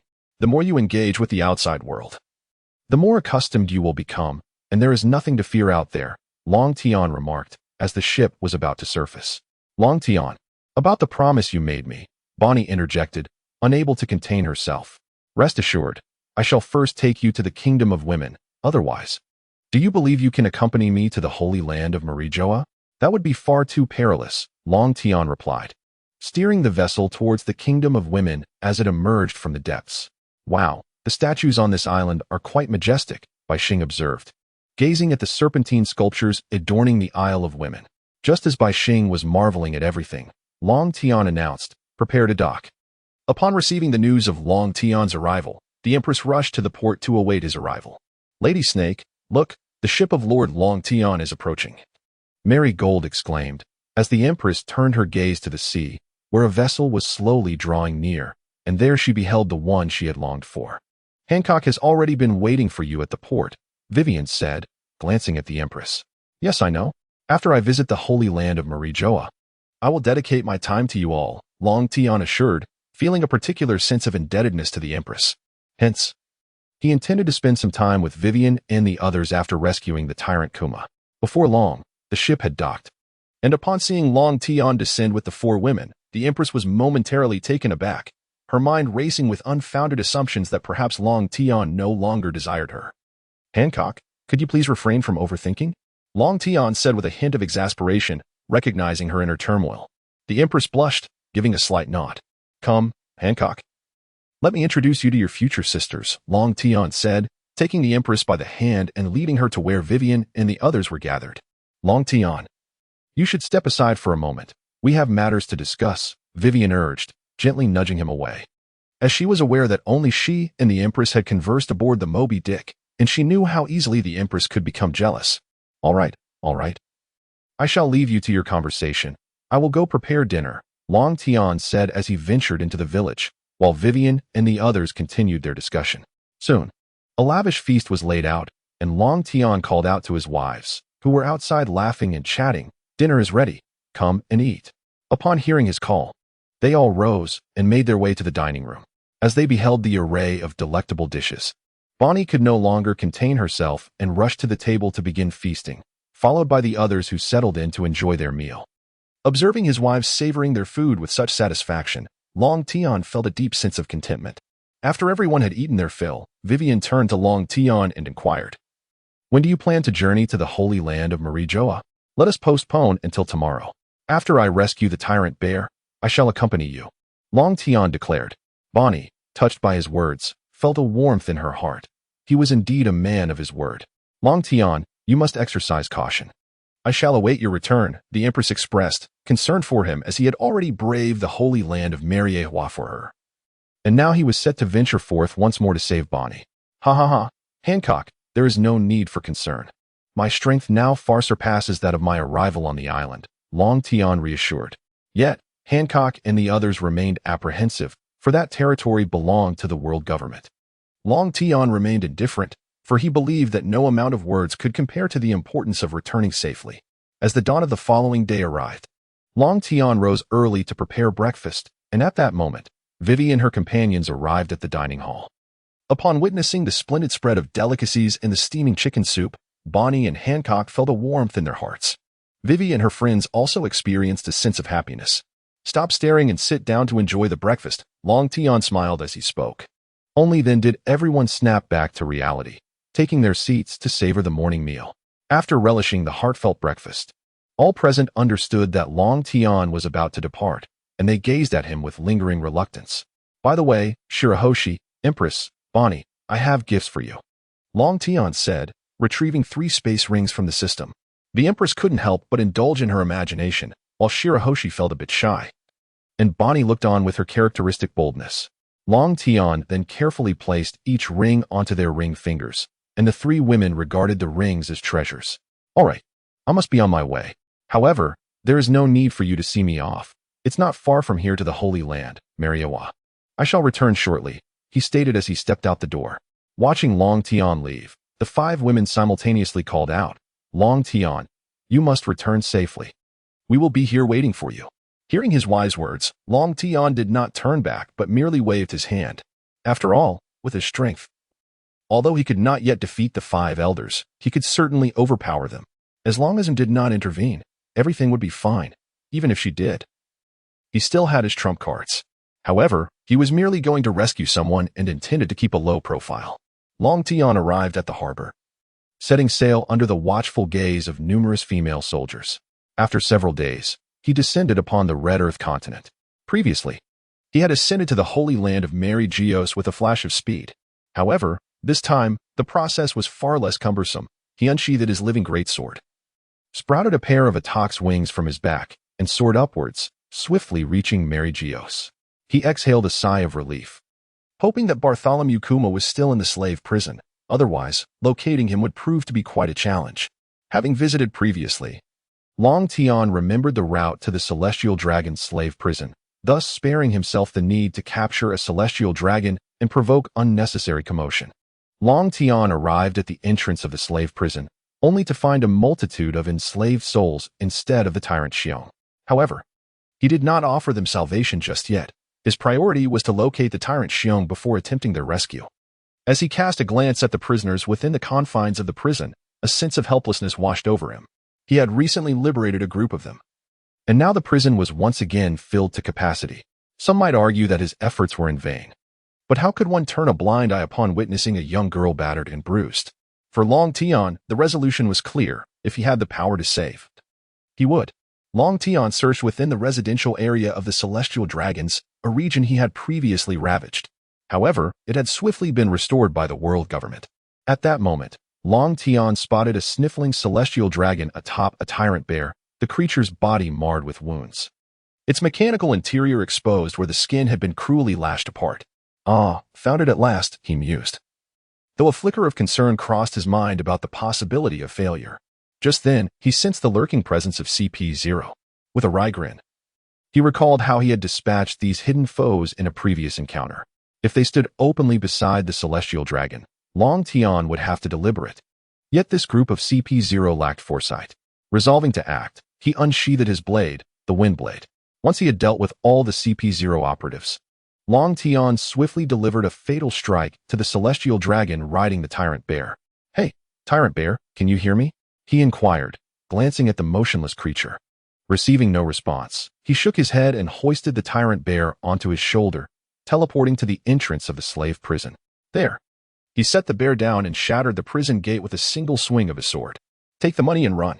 Do not look back. Move swiftly," he commanded, pulling out a pile of berries from his system.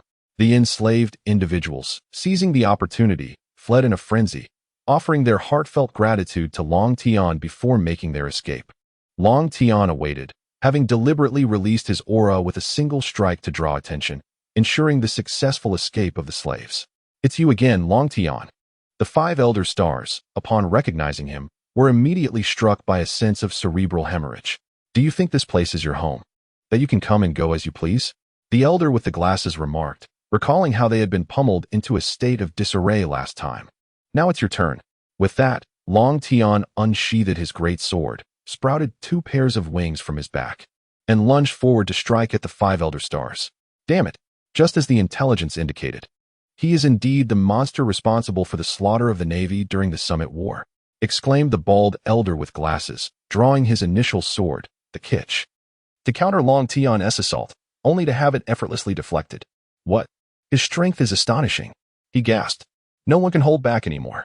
Attack, commanded the elder with the mustache, charging forward with an armed hockey-infused punch aimed directly at Long Tian.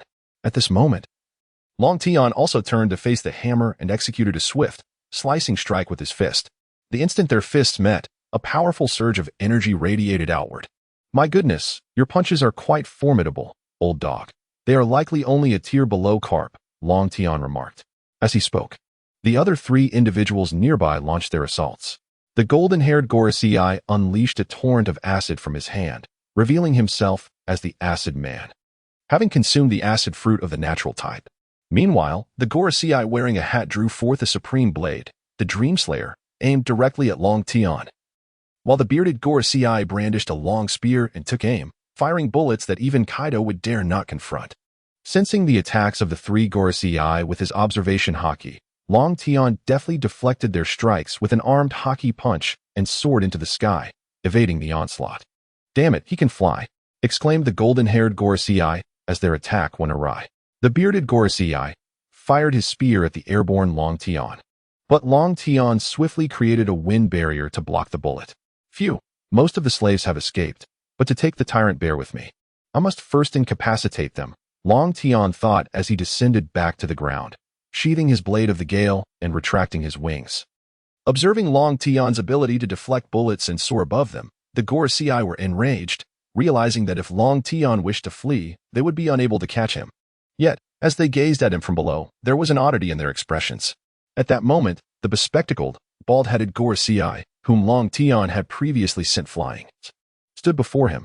If it weren't for the need to conserve energy to carry Tyrant Bear away, I would have unleashed the power of Aatrox by now. However, I can still experiment with the boundless sword path, Long Tian mused, as a layer of green sword energy enveloped his blade of the gale. And he lunged forward with a powerful slash aimed at the Gorosei. What is that green light on his sword? Everyone, be cautious, warned the mustachioed Gorosei, preparing to confront Long Tian with an armed haki punch. But Long Tian flashed a sinister smile, prompting the mustachioed Gorosei to sense something was amiss. However, it was too late. Long Tian's sword struck his fist, shattering the defense and causing blood to spurt forth. What? How is this possible? He actually broke Old Three's punch. The bearded Gorosei exclaimed in shock, as the other Gorosei gazed at Long Tian in fear. Yet, Long Tian paid no heed to their astonishment, and, having shattered the fist, charged toward the other Gorosei. Be careful. Do not let your weapons touch his sword. That green light is suspicious, the bearded Gorosei warned, but before he could finish, Long Tian unleashed a furious gale, aimed at him. Knowing he had to incapacitate the one with the spear to escape with Bear, Long Tian struck. The bearded Gorosei attempted to evade, but it was too late. Long Tian severed his arm, which fell to the ground, and he retracted the boundless sword path. While the boundless sword path could break through an enemy's defense, it required immense energy. Damn it, he actually severed Old Two's arm. This is unforgivable, the bespectacled Gorosei bellowed. Then unleashed a sword energy attack towards Long Tian, having noticed the green light on Long Tian's sword had vanished. Thus, it was concluded that Long Tian had exhausted his stamina, yet he had underestimated the situation. The hat-wearing elders unleashed a wave of sword energy, while the golden-haired elder spewed forth acid. However, all their assaults were thwarted by a barrier of wind conjured by Long Tian. What a nuisance, he mused. Yet it serves as a practice opportunity. I have yet to test this technique. With that, Long Tian sheathed his blade of the gale and stood barehanded, while the three elders dared not make a move. Within the palace of Mariejois, the figure seated upon the throne, observed with a hint of surprise. Throughout the confrontation between Long Tian and the elders, he had refrained from intervening. Previously, he had felt a singular, formidable force. Now, he sensed two. And Long Tian was about to unleash one of them. As Long Tian stood resolute, he fervently activated his dragon elephant body. Just as the elders could no longer contain their impatience to strike, Long Tian turned his gaze toward them, and a terrifying apparition materialized behind him. What is this? The elders gazed in dread at the phantasm looming behind Long Tian, an ancient colossal elephant adorned with grotesque symbols and with a ferocious set of fangs. The enormous creature, coiled with a dragon upon its form, towered behind Long Tian, reaching a height of 10 stories. The elders dared not meet the gaze of the ancient elephant. It was a stare from the primordial past. This was the ability that Long Tian could wield upon achieving mastery of his dragon elephant prajna body. Had it not been for his depleted stamina, the ancient elephant would have loomed even larger, as long as Long Tian had the energy. Even the so-called elephant master would seem like a mere younger sibling before him. The ancient elephant let out a resonant trumpet from its trunk, a sound that sent tremors through the air. Nearby, the celestial dragons collapsed in convulsions at the horrific noise, while those further away knelt in fear. Long Tian was aware that this ethereal apparition could only persist for approximately 5 minutes. He promptly commanded the ancient giant elephant to attack. The colossal creature stomped towards the 3 elders of the 5 stars. 2 of the elders, wielding blades, immediately defended themselves with the original Demon Slayer and Nightmare. However, the golden-haired elder found that his sulfuric acid had no effect whatsoever on the apparition.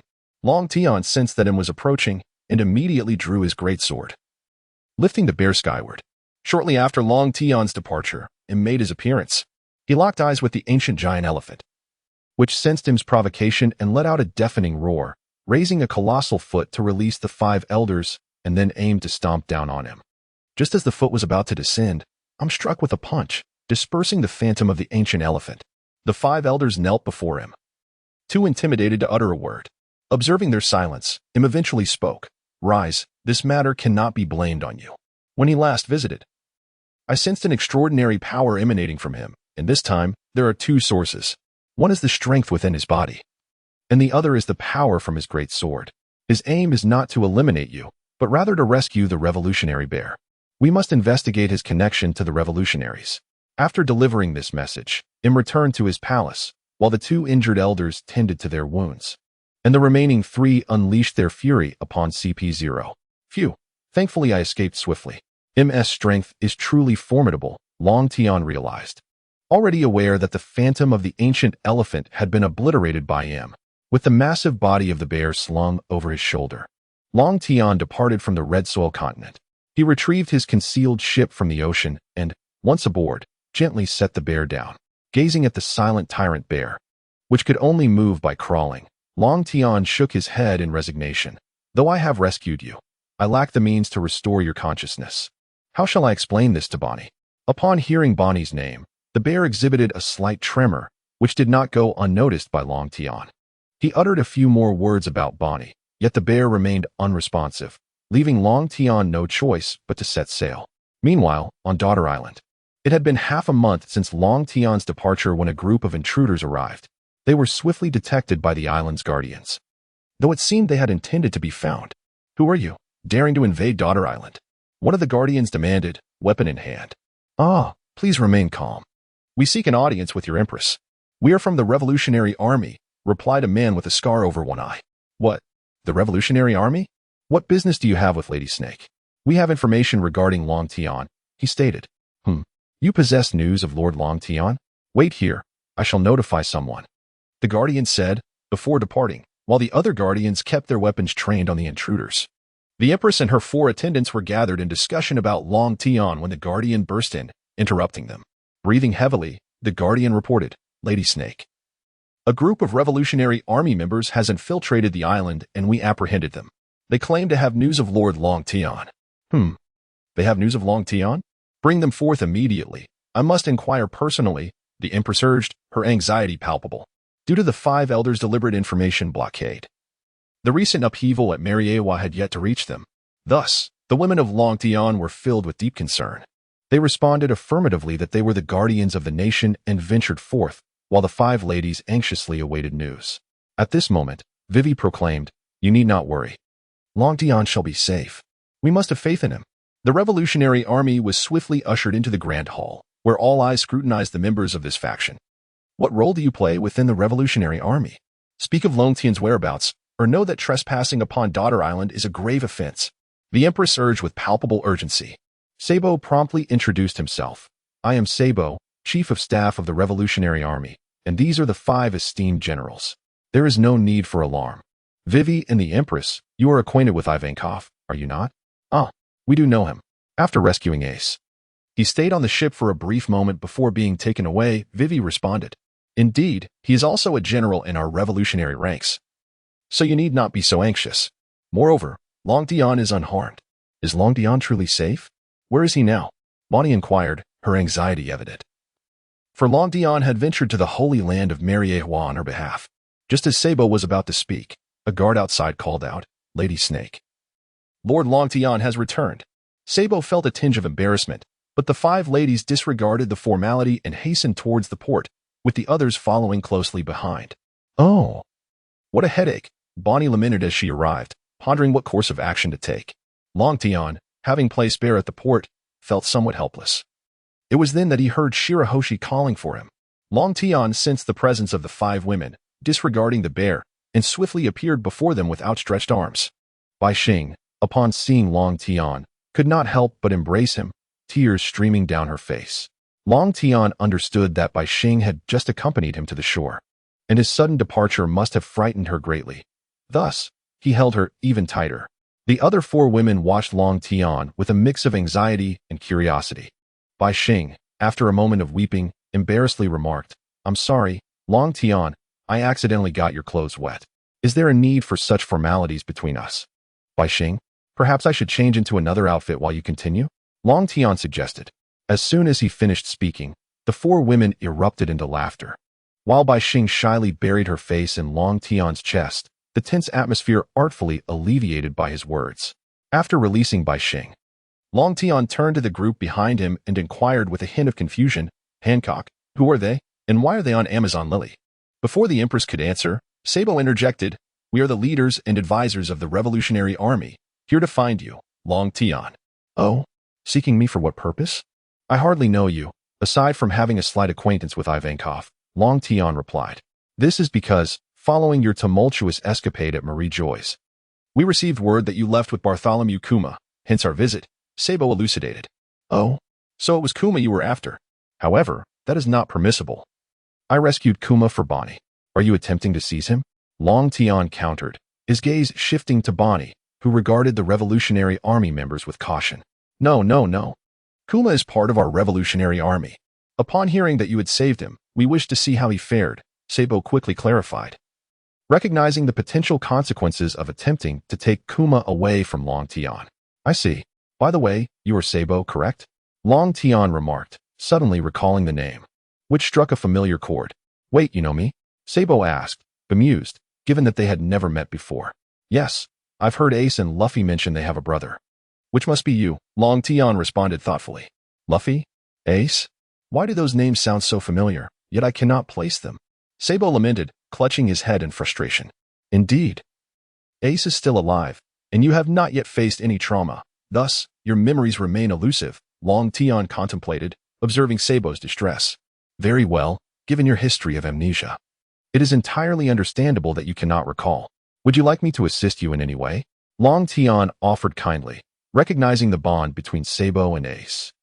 I had amnesia? Sabo queried, bewildered by this revelation. Please, I implore you. I cannot fathom why, but every time I hear these 2 names, I feel an inexplicable familiarity. Yet the memory eludes me. Sabo, having concluded his thoughts, approached Long Tian. Please take a seat. I shall assist you in your recovery. If Ace learns of this, he will surely blame me. With that, Long Tian procured a pack of silver needles from the system, and Sabo complied by sitting down. Is this truly safe? Killa inquired, observing Sabo's head bristling with needles. Before Betty could respond, Vivi interjected, Do not worry. Long Tian is the finest doctor upon the seas. As Vivi's words faded, Sabo let out a pained groan, causing the members of the Revolutionary Army to tense with concern, while Long Tian began to retract the needles. Very well.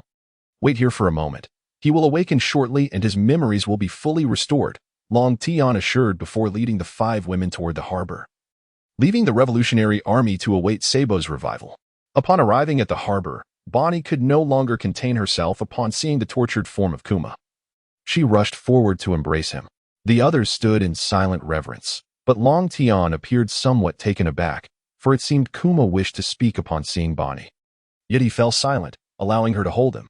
After weeping for a while, Bonnie turned to Long Tian and expressed, Thank you, Long Tian. Oh, Bonnie. Is there any need for such formalities between us? Long Tian replied with a hint of resignation. However, I must admit I cannot restore your brother's persona. Just as he finished speaking, the Revolutionary Army arrived. Thank you, Long Tian. Without your aid, I might never have recalled that blissful memory. Sabo expressed his gratitude. Long Tian waved his hand dismissively, stating, "It is but a trifling matter. After all, you are Ace's brother. However, both he and Luffy are currently unaware of your survival. Therefore, I believe it would be prudent for you to visit them." "Indeed, I shall. By the way, Long Tian, we have come for Kuma. If you are unable to restore his identity, we can take over. We possess the means to reinstate Kuma's persona," Sabo explained. Having overheard Long Tian's earlier remarks as they neared the harbor. "Oh, do you truly have the means to restore my brother?" Bonnie asked anxiously. "I had no idea that the gentle Kuma had a sister. Rest assured, we shall endeavor to restore him to his former self. After all, he is so kind. Yet has been cruelly tormented by those accursed celestial dragons," Sabo remarked, gazing at the battered Kuma. "Bonnie, let them attempt it, but the final decision rests with you." "Whatever you choose, I will support you," Long Tian declared resolutely. "We stand with you as well," the other four women echoed in unison. Feeling the warmth of support from Long Tian and her sisters, Bonnie's heart swelled with hope. She gazed at her brother, who lay battered and expressionless, and resolutely declared, "Very well. I entrust my brother to you. I sincerely hope you can restore his identity. Miss Bonnie, do not fret. Kuma is one of us, and we shall ensure his recovery," Hilo reassured Bonnie. Now, the day is waning. Let us return for a meal and set forth tomorrow." Long Tian addressed the members of the Revolutionary Army, to which Sabo nodded, gazing at the sun dipping below the horizon. Kuma was settled into a room to rest, while 5 of the women from the Revolutionary Army awaited in the dining hall. Long Tian promptly instructed the female soldiers to serve a feast of delectable dishes. The tantalizing aroma proved irresistible to Sabo, who took a bite and was instantly transported to culinary bliss, devouring his meal with the same fervor as Bonnie. Soon, everyone joined in, and the members of the Revolutionary Army collectively savored the feast, although 4 of the women maintained a more composed approach to their dining. However, with Bonnie and Sabo, the 2 voracious eaters, Long Tian found himself quite exhausted. After the meal, they engaged in light conversation until the night deepened, and one by one, they succumbed to slumber. While the others drifted into dreams, Long Tian remained vigilant, preparing for the battle ahead. The following day, Sabo and his companions departed early, leaving Bonnie with a tinge of reluctance as she watched Kuma aboard the ship. Long Tian comforted Bonnie, saying, "It's all right, Bonnie. Just have faith in them. They are indeed a remarkable group." "So, Long Tian, are you not leaving next?" she inquired. "Indeed, I shall remain. But first we must return to the New World. I need to inform Father that I have returned safely, as I have been away for over half a year," he responded. Blushing, White Star exclaimed, "Oh, are you going to meet the parents so soon? How embarrassing." Bonnie felt a bit shy as well, but the other 3 had already met their father, so they were unfazed. "Let us go now. We shall return shortly after a brief visit," Long Tian declared, boarding the ship, followed by the 5 women. As they set sail towards the New World, on board the Moby Dick, Marco hurried to their father, anxious as he reported, "Father, Long Tian has caused quite a stir at Mariejois again, but fortunately he is safe." Upon hearing Marco's words, Whitebeard paused momentarily before bursting into laughter. "Gwahaha, my son. Indeed, his skills are growing ever stronger." Just as Whitebeard finished speaking, Joza rushed over, announcing, "Father, Long Tian has returned." "Returned so soon after causing chaos at Mariejois? This rascal is rather swift," Whitebeard remarked, a smile involuntarily creeping onto his face despite his words. "Father, everyone, I am back. Did you miss me?" Long Tian shouted as he boarded the ship. "You little rascal, you actually remembered to come back. You have quite the audacity to stir up trouble at Mariejois again. And yet you didn't inform me. Do you still consider me your father?" Whitebeard replied, his tone a mix of admonishment and amusement. Long Tian felt a bit embarrassed, realizing he had indeed erred, thinking a trivial matter didn't warrant worrying his father. "Father, I was wrong. I returned as soon as I could. So please don't be upset," Long Tian said, quickly approaching Whitebeard to appease him. "Good lad, and you've brought 2 back with you this time. Why not introduce your future daughters-in-law?" Whitebeard inquired, as Long Tian boarded, followed by the others. This revelation surprised everyone. Goodness, he has brought 2 this time. What will happen next time? 3? Long Tian immediately pulled by Xing and Bonnie before the old man, introducing them. "Father, this is Princess by Xing of the Mermaids. And this is the supernova Bonnie." Upon hearing Long Tian's introduction, the 2 women promptly greeted the old man. "Well, it's good to see you both. If this little rascal Long Tian dares to bully you, please be sure to inform me, the old man replied. The two women nodded, while Long Tian felt somewhat embarrassed. After all, he could barely take care of them. How could he possibly bully them? Father, I'll go prepare the meal, Long Tian said, rushing to the kitchen. Observing Long Tian's hasty departure, the old man shook his head. Everyone, the feast has begun. With that, everyone busied themselves, and soon, the dishes prepared by Long Tian began to emerge one after another, filling the ship with laughter and joy. After the banquet concluded, Long Tian sought out Ace and said, Ace, I have met Sabo, the person you mentioned before. Upon hearing Long Tian's words, Ace was instantly taken aback. What? Where did you see him? Realizing Ace's urgency, Long Tian quickly replied, I met him on Women's Island. He is now the chief of staff of the Revolutionary Army. The Revolutionary Army? It's good to know he is alive. Luffy and I always thought he was dead, Ace said, tears welling in his eyes. Long Tian gently patted Ace on the back. That's because he lost his memory. Otherwise, he would definitely have come looking for you, Long Tian added, and Ace grew anxious once more. He lost his memory? Long Tian promptly elucidated. Indeed, he had previously suffered from amnesia. However, I assisted him in regaining his memories yesterday, and he now remembers you all. Nevertheless, he has returned to the Revolutionary Army's headquarters with a bear, hence he did not come to seek you out. Ace gazed at Long Tian with immense gratitude. Their camaraderie was so profound that words were unnecessary to convey their thoughts. A month later, Long Tian approached Whitebeard and declared, Father, I must take my leave. I intend to embark on a honeymoon with my wives. Initially, Long Tian had planned merely to pay a brief visit to his father before departing. Yet his 5 wives unanimously disagreed. After all, it was Long Tian's father, and they believed he deserved their company. Long Tian felt deeply moved. Having such understanding wives was truly a blessing. Whitebeard, aware of Long Tian's impending departure, chuckled heartily. Go on, Long Tian. Just remember, I shall always be your strongest support. Long Tian reassured him, Fear not, father. I have already bested the 5 elders, and there is hardly anyone who can pose a threat to me. Besides, I am not leaving to engage in battle. With that, Long Tian stepped out, where his 5 wives awaited him. Let us depart, my beloveds, he proclaimed, leading them aboard the ship. The crew of the Whitebeard pirates couldn't help but speculate. Next time, there ought to be 8 of them, right? Marco, ever the provocateur, remarked. Long Tian, the Big Mom pirates have long sought to arrange a marriage with you. Perhaps you should consider it.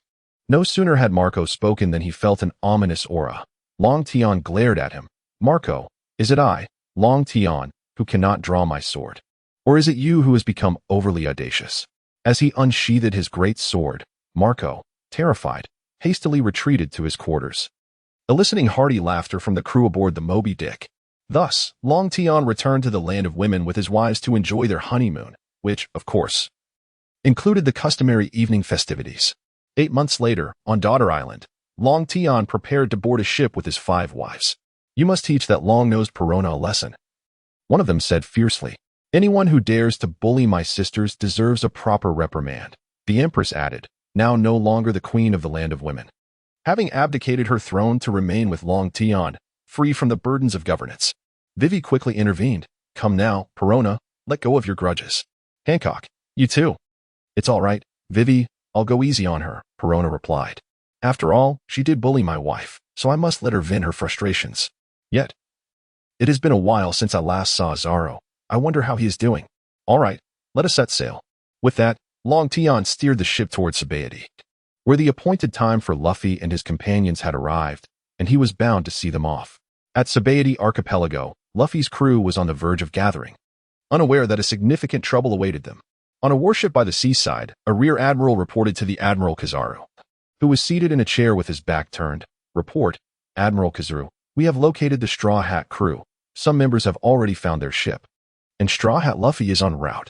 Kizaru turned his chair to face the Admiral and remarked, How frightening. We cannot allow him to escape this time. It is time to close the net. After finishing his words, Kizaru stepped out the door, naturally making his way towards Luffy's location. Luffy and his crew encountered various obstacles, yet all were resolved with the assistance of friends. Just as they were about to board their ship, a flash of light appeared before them. Kizaru, with his characteristic sardonic tone, remarked, How terrifying. Are the youth of today so full of energy? Admiral Kizaru, Nami exclaimed in shock, while the others grew tense. aware of what an admiral represented. They were certainly in dire straits, and the only person capable of standing against Kizaru, Rayleigh, was currently occupied with Bartholomew Kuma and the Pacifistas. Luffy, gazing at Kizaru, asserted, "Hey, don't block our path to set sail." With that, he set down the backpack that contained provisions prepared by Rayleigh. He then executed a gear-second technique, launching a Gum-Gum jet pistol towards Kizaru. However, the attack merely passed through Kizaru's intangible form. "How frightening," Kizaru remarked, his fingers shimmering as he unleashed a beam of light. At that moment, Zoro intervened, employing a wind barrier to shield against Kizaru's assault. Kizaru, astonished, looked at Zoro and said, "How do you wield the swordsmanship of the Dragon Heaven?" "Wow, Zoro, you actually know the Dragon Heaven sword techniques. Impressive," Luffy exclaimed joyfully, while the other members were equally astonished upon hearing the name of Dragon Heaven. Zoro merely nodded and drew his sword to strike at Kizaru, while the others also showcased their abilities. However, they were still too weak at this moment to land a blow on Kizaru. Just then, a ship approached the shore. What is going on?" Dragon Heaven remarked, surprised. As it was unusual for an admiral to impede Luffy and his crew from setting sail, the current turn of events intrigued him. Vivi, noticing Dragon Heaven's contemplation, inquired, "What is wrong, Dragon Heaven? Is something happening?" Long Tian turned and remarked, "The yellow ape is obstructing Luffy and his crew from setting sail on the island. I shall take the lead. They have been thoroughly battered by the yellow ape, so you may follow me." With that, Long Tian unsheathed his grand sword, unfurled his wings, and soared towards Luffy's location, while Vivi and the others disembarked from the ship, making their way to where Long Tian was flying. However, they were not overly concerned, for with Long Tian present, the yellow ape posed little threat. After a strenuous battle with the yellow ape, Luffy could hardly contain himself, exclaiming, "Am I really going to have to resort to Gear 4 here?" They found themselves encircled by the Navy, as their numbers were overwhelming. Consequently, their companions could only fend off a portion of them. The entire island was now surrounded by warships, just as Luffy was preparing to unleash Gear 4. A voice echoed from the heavens. Hey, yellow ape, did I not strike you hard enough last time? Or have you become so audacious that you dare to lay hands on my apprentice?" Upon hearing the voice, everyone looked up to see Long Tian flying in the sky, brandishing his grand sword with a dismissive expression directed at the yellow ape. "Ding! Please refrain from boasting, as such arrogance attracts thunder." The system had barely finished its statement when dark clouds began to gather ominously above Sabaody. Long Tian gazed at the dark clouds overhead, his expression grim. "I am not putting on an act, system. This is merely my standard operation. What purpose do you have in conjuring these ominous clouds? Are you truly intending to strike me? Ding! This system has never encountered such audacious individuals. Moreover, these clouds were not summoned by me." Upon the system's declaration, the clouds dispersed, further darkening Long Tian's countenance. However, it was indeed not the system's doing. It was the handiwork of Nami's friends, a group of elderly men. Though Long Tian had simply forgotten. Kizaru, seeing Long Tian's unease, remarked, Long Tian, what brings you here?" As Long Tian retracted his wings and descended from above, creating a substantial crater upon landing, he replied, "My disciple has embarked on a voyage. As his master, how could I not come to bid him farewell?"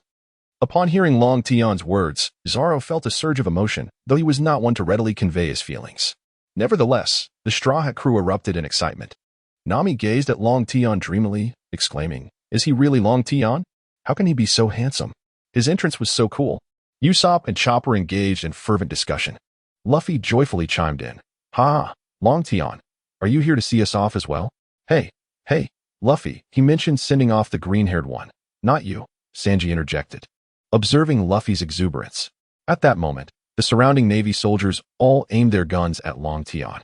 Witnessing these newly recruited soldiers foolishly pointing their weapons at Long Tian, Kizaru anxiously shouted, "Idiots, lower your weapons." Long Tian, unfazed, unleashed his conqueror's haki, incapacitating all the Navy soldiers. He then approached Kizaru and remarked, "It seems I must teach you a lesson once more, Kizaru. Otherwise, you won't learn your lesson. You just bullied my disciple, claiming his haki wasn't strong enough, right? Zoro, pay attention." With that, Long Tian executed a steel slash aimed at Kizaru. The latter, witnessing the impending attack, could only shift into his light form. Yet he was still struck by Long Tian's blow, collapsing to the ground and spitting blood in fear as he looked up at Long Tian. Is this the strength of a vice admiral? Gasped the Straw Hat crew, their astonishment palpable, save for Luffy and Zoro. Long Tian sheathed his great sword and proceeded to pummel Kizaru relentlessly, leaving him bruised and battered. I truly do not comprehend why a member of the Revolutionary Army would come to impede Luffy, Long Tian muttered in a voice only audible to Kizaru. Having gleaned from Sabo that Kizaru was a high-ranking official embedded within the Navy, Kizaru, astonished, stared at Long Tian and stammered, how do you know this? Long Tian shrugged and remarked, naturally, it was your Revolutionary Army's high-ranking officials who informed me. However, I do not intend to speak recklessly. I merely find it curious why you would act in such a manner. Upon hearing Long Tian's words, Kizaru, filled with exasperation, replied, I never truly intended to impede them. I merely came to feign resistance before letting them escape. After all, it is Akainu's command, and I have no choice but to comply. Moreover, this aligns with Dragon's perspective. One cannot grow without enduring trials and tribulations. After listening to Kizaru, Long Tian comprehended the rationale. Well then, you may take your leave. Given your injuries, you can report back to Akainu. However, I would have preferred if he had come instead. That way, I could have eliminated him. Kizaru was taken aback by Long Tian's statement, yet he rose to depart, and their conversation lasted barely a minute, leaving everyone else momentarily stunned. Just as Kizaru was about to leave, Vivi and her companions approached Long Tian. Vivi looked at Luffy and declared, Everyone, we have come to bid you farewell alongside Long Tian. Upon seeing Vivi, aside from Luffy, who was already aware, the others expressed their astonishment. Nami inquired, Vivi, how did you end up here? I am now with Long Tian, so wherever he goes, I shall follow, Vivi explained, taking Long Tian's hand. At that moment, Sanji's gaze nearly drifted towards Shirahoshi, who, feeling the weight of his stare, began to blush. Upon witnessing the scene, Long Tian immediately exclaimed, Hey, you there? Pay attention. If you're interested in women, seek them out elsewhere. Why stare at my wife? Be careful, or I might have Ivankov take you to the island of transgenders for a prolonged stay. At that moment, the Straw Hat crew finally understood why Sanji transformed into such a state upon seeing a beautiful woman. It was truly a torment for him. Each member silently empathized with Sanji, while he, upon hearing Long Tian's words, hastily covered his eyes, vowing never to return to that dreadful place. Meanwhile, Long Tian did not gaze upon Nami's flawless figure, but instead glanced at Robin, inwardly lamenting the missed opportunity. Robin, unaware of the reason for Long Tian's gaze, felt an unsettling sensation as if she were being scrutinized. At that juncture, Perona chimed in, Stinky Long Nose, Long Tian, give him a beating. Upon hearing Perona's words, Usopp was filled with dread, realizing that if Long Tian truly landed a punch, it would spell disaster for him. Long Tian gazed at Perona and said, all right, Perona. Look, Usopp has already been struck by Kizaru, so let him be. If Usopp were unscathed, I might have truly wanted to give him a good thrashing. But since he is injured, let it go. At that moment, Luffy joyfully addressed Long Tian. Thank you, Long Tian. Long Tian nodded and replied, hurry and set sail. You lot. Luffy, you must be quick. Ace is waiting for you in the new world. Ace, you say? Friends, let us embark. With that, Luffy seized his pack and dashed towards the ship, while the others expressed their gratitude to Long Tian before following suit aboard. Just as Luffy and the others set sail, Rayleigh appeared before Long Tian and remarked, quite impressive, isn't it? At such a young age, your strength is boundless. Long Tian, with a hint of exasperation, responded, all right.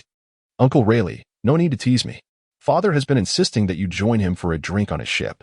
Rayleigh chuckled heartily. I have already retired to enjoy my twilight years.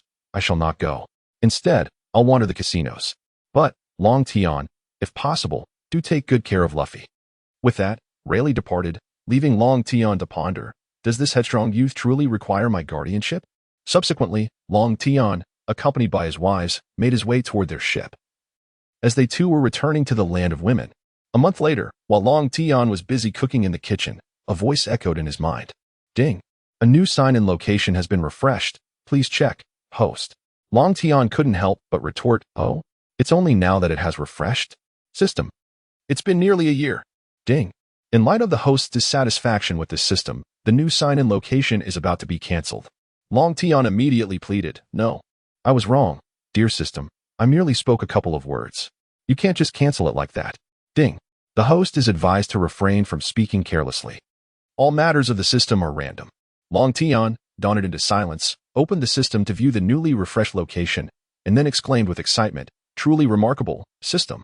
However, I cannot take them along this time. This place is rather perilous, the toy fruit, at the port of the land of women." Long Tian bid farewell to his 5 wives before boarding the ship. Given the danger of his destination, he decided it prudent not to bring them along. As Long Tian embarked on his journey, he turned to the 5 women who were bidding him farewell and exclaimed, "My dear wives, there is no need to see me off. I shall return swiftly." Watching the ship recede into the distance, Bonnie could not help but remark, "I have a strong feeling that he will return with a woman this time. If he wishes to find someone, so be it. We are not opposed to it. There is no need for him to concoct an excuse of danger to prevent us from accompanying him." Vivi shook her head and responded, "He is just like that. You know it well. Now, let us return to the village." Meanwhile, as Vivi and the others made their way back, Long Tian found himself with a headache. Suddenly recalling that at this particular time, a trip to Dressrosa might disrupt Luffy, that impetuous fool, and jeopardize his own plans. Long Tian suddenly slapped his head and exclaimed, "Ah, it seems that something has made its debut. This won't do. I must find Luffy and the others at once, or else my Robin will be lost." With that, Long Tian hastily steered his ship towards Punk Hazard Island.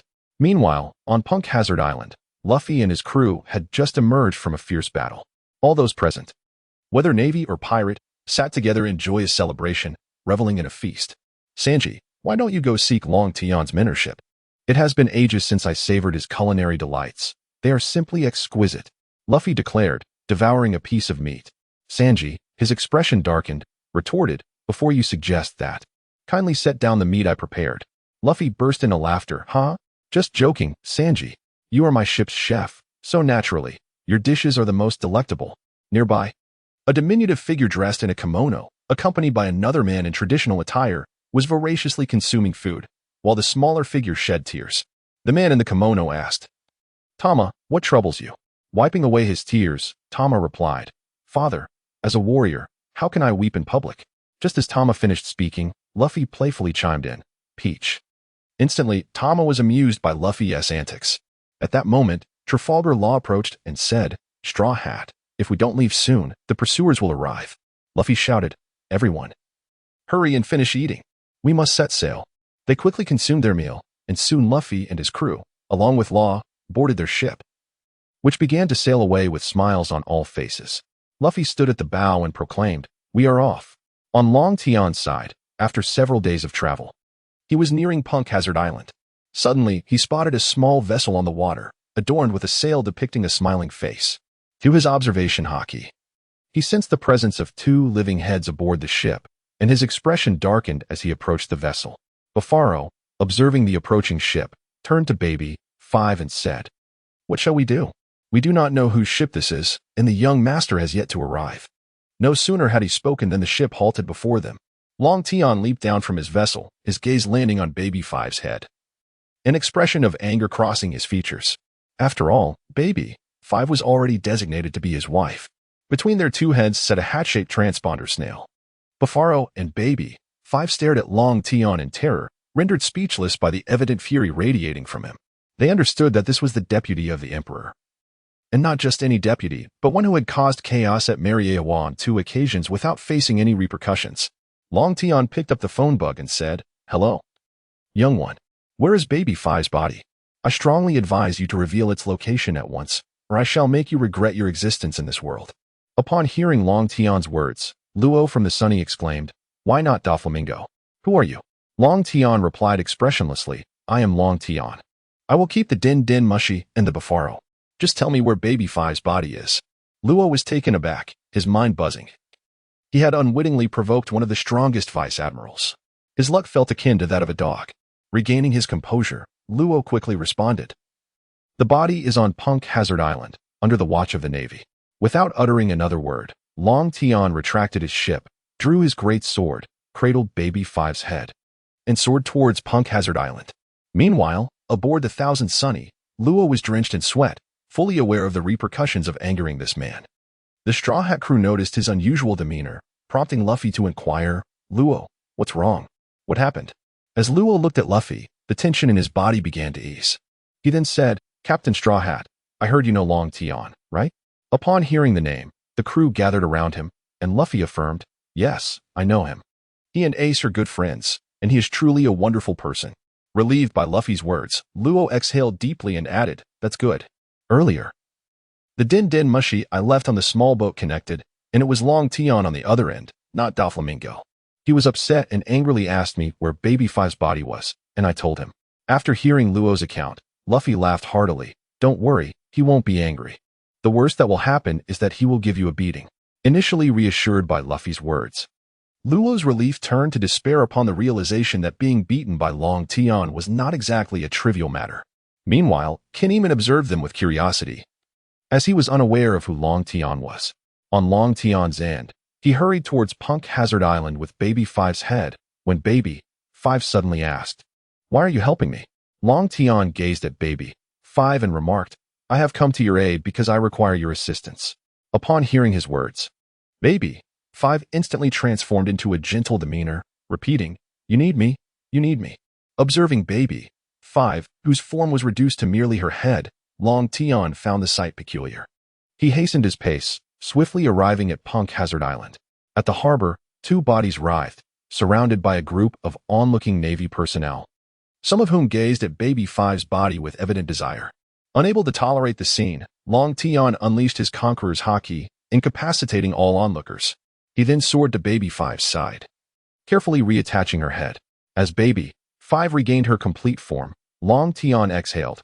"Ah, now it no longer appears strange." However, Baby Five immediately reached for a cigarette, only to have it swatted away by Long Tian. Irritated, she retorted, "What do you think you're doing? Do you dare to challenge me?" Long Tian gazed at the fiercely animated Baby Five, fully aware of how to handle her. Thus, he declared, "Baby Five, I require you to accomplish 3 tasks." Upon hearing Long Tian's request, Baby Five instantly softened her demeanor, replying, "Just tell me what you need me to do." Observing Baby Five's transformation, Long Tian was struck with some audacious thoughts. Ding. "Please, host, refrain from such nefarious notions." Long Tian gazed at Baby Five, his thoughts swirling.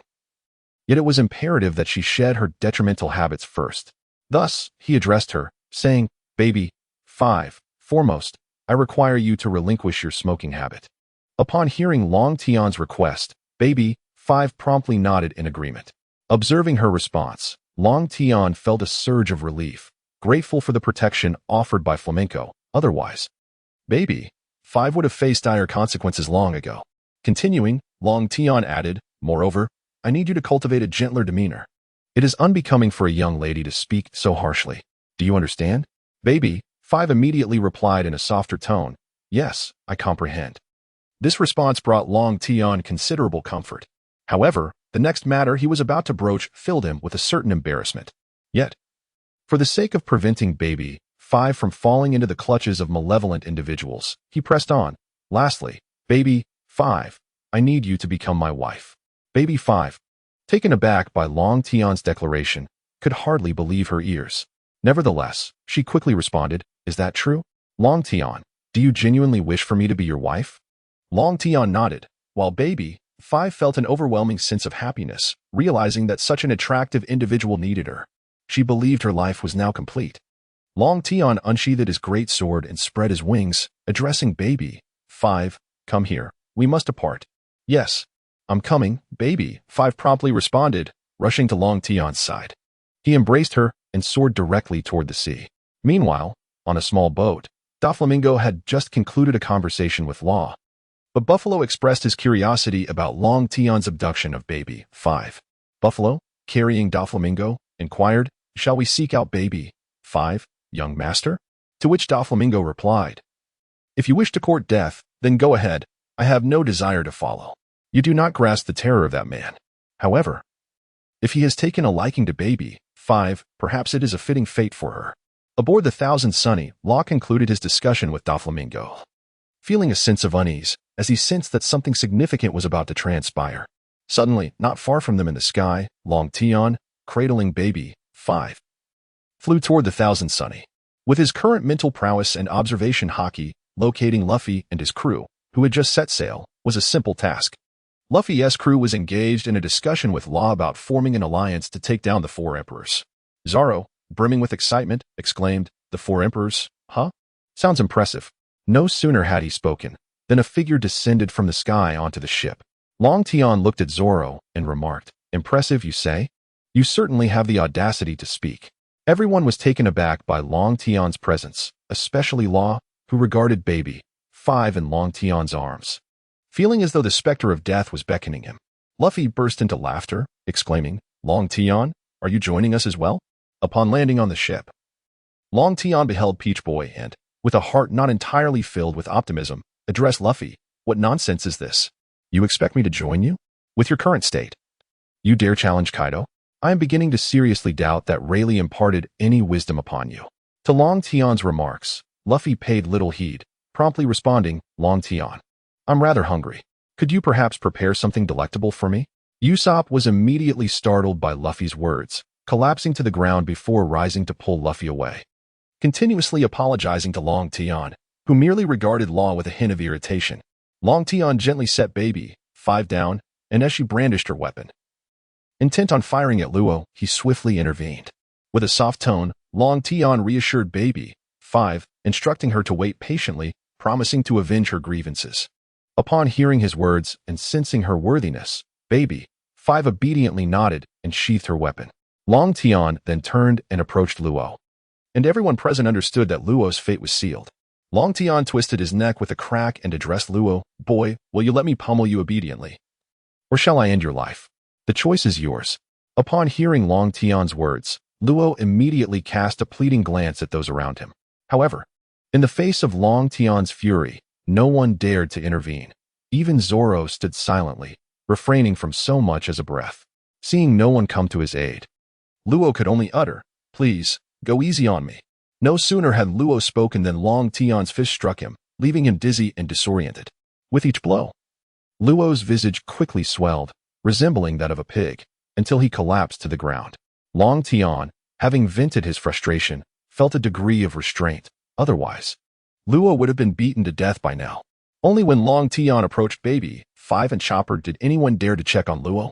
After examining Luo, Chopper exhaled a sigh of relief and said, "Fortunately, the injuries are not severe, just superficial wounds." As he applied medicine to Luo, Long Tian retrieved his ship from the system's backpack, leaping back aboard with Baby 5. He then called out to Luffy, "I shall also journey to Dressrosa Island. Let us go together. As for your plans, they are none of my concern, provided they do not interfere with me." With that, Long Tian instructed Baby 5 to set sail and retreated to the kitchen to prepare a meal. Time had swiftly passed, and evening was approaching as Sanji began cooking as well. Soon, Long Tian had produced a series of delectable dishes, their aroma wafting through the air and causing mouths to water.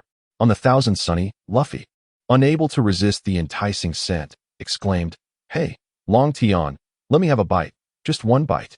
Long Tian ignored Luffy's plea and called out to Baby 5. "Dinner is ready, my dear." Delighted to be called wife by Long Tian, Baby 5 hurried to the outdoor dining table. Upon tasting the food, she felt as if she had ascended to the heavens. It was simply exquisite, making her want to devour it ravenously. Yet, aware that Long Tian preferred her to savor rather than gorge, she restrained herself. Meanwhile, on the Sunny, Luffy found the aroma of Long Tian's dishes far more appealing than Sanji's offerings. Everyone caught the scent and gazed longingly at Long Tian's table. Suddenly, Long Tian addressed those across from him, "Zoro, no need to envy. As your master, I would never let my disciple starve. Come eat." As soon as Long Tian finished speaking, Zoro leaped over, arriving at the table to partake heartily. The others silently cursed Zoro for his lack of camaraderie. Unable to contain himself any longer, Luffy jumped onto Long Tian's ship, arriving at the table with drool escaping his lips and pleaded, "Long Tian, look at Zoro. He is eating. Just let me have a bite, please." Seeing Luffy's desperate expression, Zoro chimed in to support him, prompting Long Tian to finally nod in agreement. With this approval, Luffy began to wolf down the food, though thankfully, Long Tian had anticipated this impulsive behavior and prepared an ample amount of dishes. Long Tian pondered for a moment before addressing his companions, Nami and Robin, "Do join us for a meal." Upon hearing her name mentioned, Nami's face lit up with delight as she eagerly pulled Robin along. However, her jumping prowess fell short, and it was Robin who, utilizing her abilities, created a bridge to reach Long Tian's ship. Nami couldn't contain her excitement and took the first bite, her joy nearly overwhelming her senses, while Robin, too, savored a bite, feeling as if she were ascending to the heavens. The crew aboard the Thousand Sunny gazed across the ship with mouths watering. At that moment, Nami seemed to hesitate, caught between wanting to speak and holding her tongue, while Luffy and Zoro continued to eat heartily, oblivious to the world around them. Meanwhile, Baby, Five and Robin approached their meals with a refined grace, savoring each bite. Upon gazing at Nami's countenance, Long Tian discerned her unspoken thoughts. He then addressed Robin, requesting, "Robin, could you kindly transmit 5 portions of food?" Witnessing Nami's expression is quite unbearable for me. Nami, upon hearing Long Tian's words, felt a tinge of embarrassment. While Robin calmly replied, 5 portions will not suffice for them. Long Tian retorted with a disdainful expression, providing them with food is already a generous act. Do you believe that anyone can partake of the meals I prepare? Moreover, you can only share with your 5 crew members. Any others who dare to pilfer shall face the wrath of my formidable sword. In response to Long Tian's imperious declaration, Robin utilized her abilities to transfer food from the dining table to Sanji and the others before them. The 4 immediately commenced their meal, and Sanji, after taking a single bite, acknowledged his defeat. Robin remained impassive, her expression unaffected by Sanji's culinary prowess, while Kinemon and Momonosuke gazed hungrily, drooling at the sight. Once everyone had satiated their hunger, Long Tian instructed Luffy and the others to return to their ship, requesting Robin to remain behind. Luffy, naturally, had no objections. As he yearned for more of Long Tian's exquisite dishes, Robin turned to Long Tian and inquired, "Oh my, do you wish for my company for some particular reason?" Long Tian gazed across the deck, observing Nami as she ushered Momonosuke into the ship's interior. Turning to Robin, he remarked, "There exists an exceedingly perilous individual aboard your vessel. Thus it is imperative that you take refuge on my ship henceforth." Upon concluding his statement, Long Tian proceeded to the kitchen, brewed a cup of coffee, and presented it to Robin before escorting Baby Five into the cabin. Robin took a sip of the coffee, her face reflecting a blissful delight as she exclaimed, "Delicious." Meanwhile, Long Tian led Baby Five to his quarters, inviting her to sit on the bed. Baby Five, her cheeks flushed with embarrassment, lowered her gaze, lost in her own thoughts. In that moment, the system chimed, "Host, seeing Baby Five in the room, can we consider this the arrival at the designated sign-in location?" Ding. "Host, please refrain from daydreaming." Although Long Tian had anticipated this outcome, he still felt compelled to test the waters. With a hint of resignation, he mused, "Alas, it seems I must venture to Dressrosa Island." Returning to reality, he noticed Baby Five, her eyes closed, indicating that she was prepared for whatever might unfold. This realization stirred something within Long Tian, yet he ultimately suppressed his impulses, instructing Baby Five to remain in the room while he stepped outside. Back on the deck, he was met with the clamor emanating from the opposite side, instantly recognizing that Momonosuke, the little rogue, had begun to exercise his irksome abilities. Robin, observing Long Tian emerge from the cabin, remarked, "I did not expect you to return so swiftly. I was already preparing to locate the bathroom myself." Long Tian, slightly irked by her teasing tone, retorted, "Is this how you jest? You may test it for yourself to discern my speed." Robin merely chuckled in response, nearly provoking Long Tian to enact a swift reprimand. Resigned, he led her to the bathroom and arranged accommodations for her. Upon returning to his room, Long Tian found Baby Five sitting obediently on the bed. He approached her, embracing her gently before succumbing to slumber. It was not that he lacked the desire for physical intimacy, but rather he wished to avoid commanding Baby Five in such a manner. As Long Tian held her, Baby Five was already prepared for the moment. Yet, he simply cradled her, drifting into sleep, leaving her perplexed. However, she did not dwell on it for long. Instead, she quietly observed Long Tian as he slept, gently caressing his face before surrendering to slumber herself. As dawn broke, Long Tian watched Baby Five still lost in her dreams. He tenderly took her hand and, on tiptoe, exited the room, intent on preparing breakfast for her without disturbing her rest. After completing the morning meal, he returned to the room, finding Baby Five still asleep. In a soft whisper, he called out, "Darling, it's time to rise and dine." Baby Five awoke instantly, rising to see the breakfast Long Tian had prepared. Her heart raced, for she had always been the one to prepare meals for others, and this was the first time someone had made breakfast for her. Long Tian observed Baby Five, who was momentarily lost in thought, and realized she was once again indulging in her own imaginative musings. Goodness, she bore an uncanny resemblance to the Empress, always embellishing the smallest details. Noticing baby 5 still in her days, Long Tian couldn't help but inquire, "Is it possible that my cooking does not please your palate? Why do you hesitate to partake?" Snapping back to reality, baby 5 responded, "That is simply impossible, my dear. Your culinary creations are the finest." With that, she began to eat, leaving Long Tian nearly astounded, as her fanciful thinking had led her to affectionately refer to him as husband. Long Tian gazed tenderly at the gentle baby 5 and said, "From now on, I shall prepare breakfast for you every day. You are my wife and need not concern yourself with such matters." Upon hearing his words, baby 5 could not hold back her tears and replied, "Yes, I will obey you, my husband." Long Tian wiped away her tears, feeling a pang of compassion for her. Having grown up in a place where survival depended on being needed, baby 5 developed a personality that found joy in being of service, even to the point of self-sacrifice. As Long Tian gently wiped her tears, baby 5 could no longer contain herself and embraced him, sobbing uncontrollably. Long Tian simply stroked her hair and reassured her, "You will no longer be someone who is only needed. You can also need me." Baby 5 ceased her weeping and met his gaze, smiling as she said, "All right, husband. I will always need you." Long Tian then leaned in and kissed her on the lips, leaving baby 5 blushing with shyness. Undeterred by her bashfulness, he took her by the hand and led her to the deck. The crew aboard the Sunny immediately turned their attention to Long Tian as he emerged from the cabin. Their eyes filled with anticipation, for the breakfast he prepared was exclusively for baby 5 and Robin. Long Tian had long sensed that everyone was awaiting his culinary prowess, and with a hint of impatience, he remarked, "Do not look at me in such a manner. I shall prepare your meals this evening. With both Luffy and Zoro among you two fools, if I were to cater to your every meal, I would surely be exhausted." Upon hearing Long Tian's words, Sanji reluctantly commenced the preparation of breakfast. After everyone had finished their meal, the sky suddenly darkened, and hail began to fall. Nami, observing the ominous clouds overhead, immediately rushed to the rooftop to survey the situation, instructing Frankie to ready the coup d'etat. Meanwhile, Long Tian remained leisurely engaged in conversation with Robin. Unable to contain herself, Nami shouted, "Long Tian, swiftly stow the ship and come to the Thousand Sunny." Ignoring Nami's plea, Long Tian nonchalantly drew his sword, the blade of the gale, and addressed Zoro, "Surely, what I taught you has not gone to waste.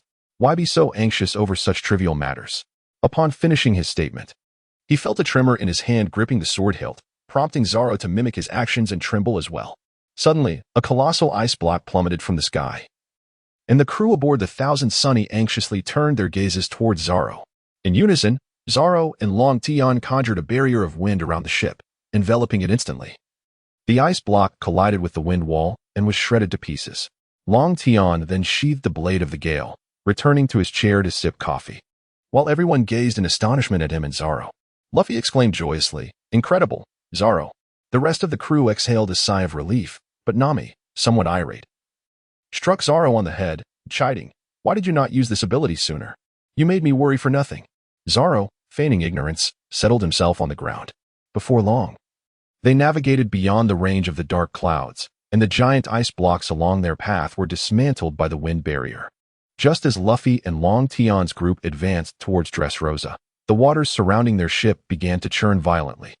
The crew aboard the Thousand Sunny struggled to maintain their footing against the tumultuous currents, and Long Tian's vessel began to wobble as well. With a sense of resignation, he mused that following Luffy was akin to courting trouble continuously. Reluctantly, he unleashed his Conqueror's haki, stabilizing the ship as a multitude of animal forms surfaced from the depths of the sea. Long Tian gazed upon the figure standing atop the sails of the Sunny, drawing forth his great sword and soaring through the air. Bread had initially contemplated launching an attack on the Straw Hat crew to seize Caesar for himself. However, he was utterly unprepared for Long Tian's presence. Just as he was poised to make his escape, Long Tian executed a swift and decisive strike, cleaving him in two and sending him plunging into the depths of the sea.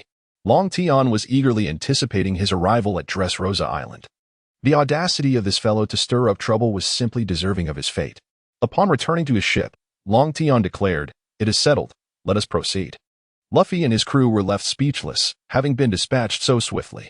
Luffy, who had hoped for a grand battle, turned to Long Tian and said, "Hey, Long Tian. Could you possibly leave the troublesome matters to us next time?" With a hint of exasperation, Long Tian replied, "Once we reach Dressrosa. How you choose to create chaos is entirely your affair. I shan't concern myself with it." Having said that, the ship resumed its voyage. The following morning, Law received news of Doflamingo's resignation from the warlords of the sea through a newspaper, prompting him to immediately contact Doflamingo. Long Tian, however, was aware that this information was false. Yet, it held no significance for him. He was quite eager to see Law face some challenges. Suddenly, he heard Doflamingo's voice. "Hey, Long Tian, I know you're there. Are you planning to join in?" Realizing he had been called, Long Tian reluctantly leaped onto the Thousand Sunny and picked up the microphone, saying, "I had intended to lend a hand, but given your commendable protection of Baby 5, I shall refrain from getting involved this time. However, your juvenile tactics, Flamingo, are rather amusing. Rest assured, I shall not disclose this to anyone." In response to Long Tian's words, Doflamingo chuckled. "Long Tian, I have something splendid here. Would you be interested?" Long Tian felt a twinge of curiosity, for Ace had not perished, and with the Mera Mera no Mi lost, he wondered what could possibly replace it. He inquired, "Please, enlighten me." Doflamingo replied, "The Yami Yami no Mi, of course. I intend to introduce it into the arena." Long Tian was taken aback. He had not anticipated the Yami Yami no Mi. Yet, he held no particular interest in the fruit itself. Addressing Doflamingo, he stated, "I have little desire for such fruits. However, once I arrive in Dressrosa, I expect you to arrange a splendid excursion for me," leaving Luffy and his companions to their own devices. With that, Long Tian handed the microphone to Luffy and leapt back onto his ship. After all, he was merely there to sign in, though thoughts of Rayleigh and Ace lingered in his mind, prompting a resigned shake of his head. After a lengthy interval, Long Tian and Luffy's group finally arrived at Dressrosa Island. Upon disembarking, Luffy and Momonosuke, now transformed into a pink dragon, immediately clashed. After a scolding from Kinemon, Momonosuke caught sight of Robin descending from Long Tian's ship and instinctively dashed toward her. However, before he could act, he sensed an overwhelming aura of menace. Alarmed, Momonosuke spun around, seeking refuge in Nami's embrace, but the oppressive presence only intensified. Terrified, he ultimately collided with Kinemon, sobbing uncontrollably. The source of this menacing aura was none other than Long Tian, who stood resolutely on the ship. At that moment, he had solidified his intentions. It was no surprise that those who had previously watched One Piece had declared that Momonosuke must meet his end. The thought of the storyline, with Momonosuke shamelessly clinging to Nami and Robin while displaying that infuriatingly lecherous expression, ignited a fierce wrath within Long Tian. Nevertheless, he refrained from immediate action. Resolving that Momonosuke's demise would not come so easily, some matters required patience. Before long, Luffy and his crew had devised their team and route, and Long Tian stowed away the ship. He then addressed Luffy's group, stating, "Robin, I shall accompany you." Robin, puzzled, asked, "Didn't you say you wouldn't intervene?" Gazing at Robin's insufferable expression, Long Tian retorted, "I may not intervene, but does that mean you need to concern yourself with my desires? Have I not been sufficiently forceful?" At his words, Robin's expression darkened, while Luffy and the others dashed toward the town, with Long Tian following closely behind.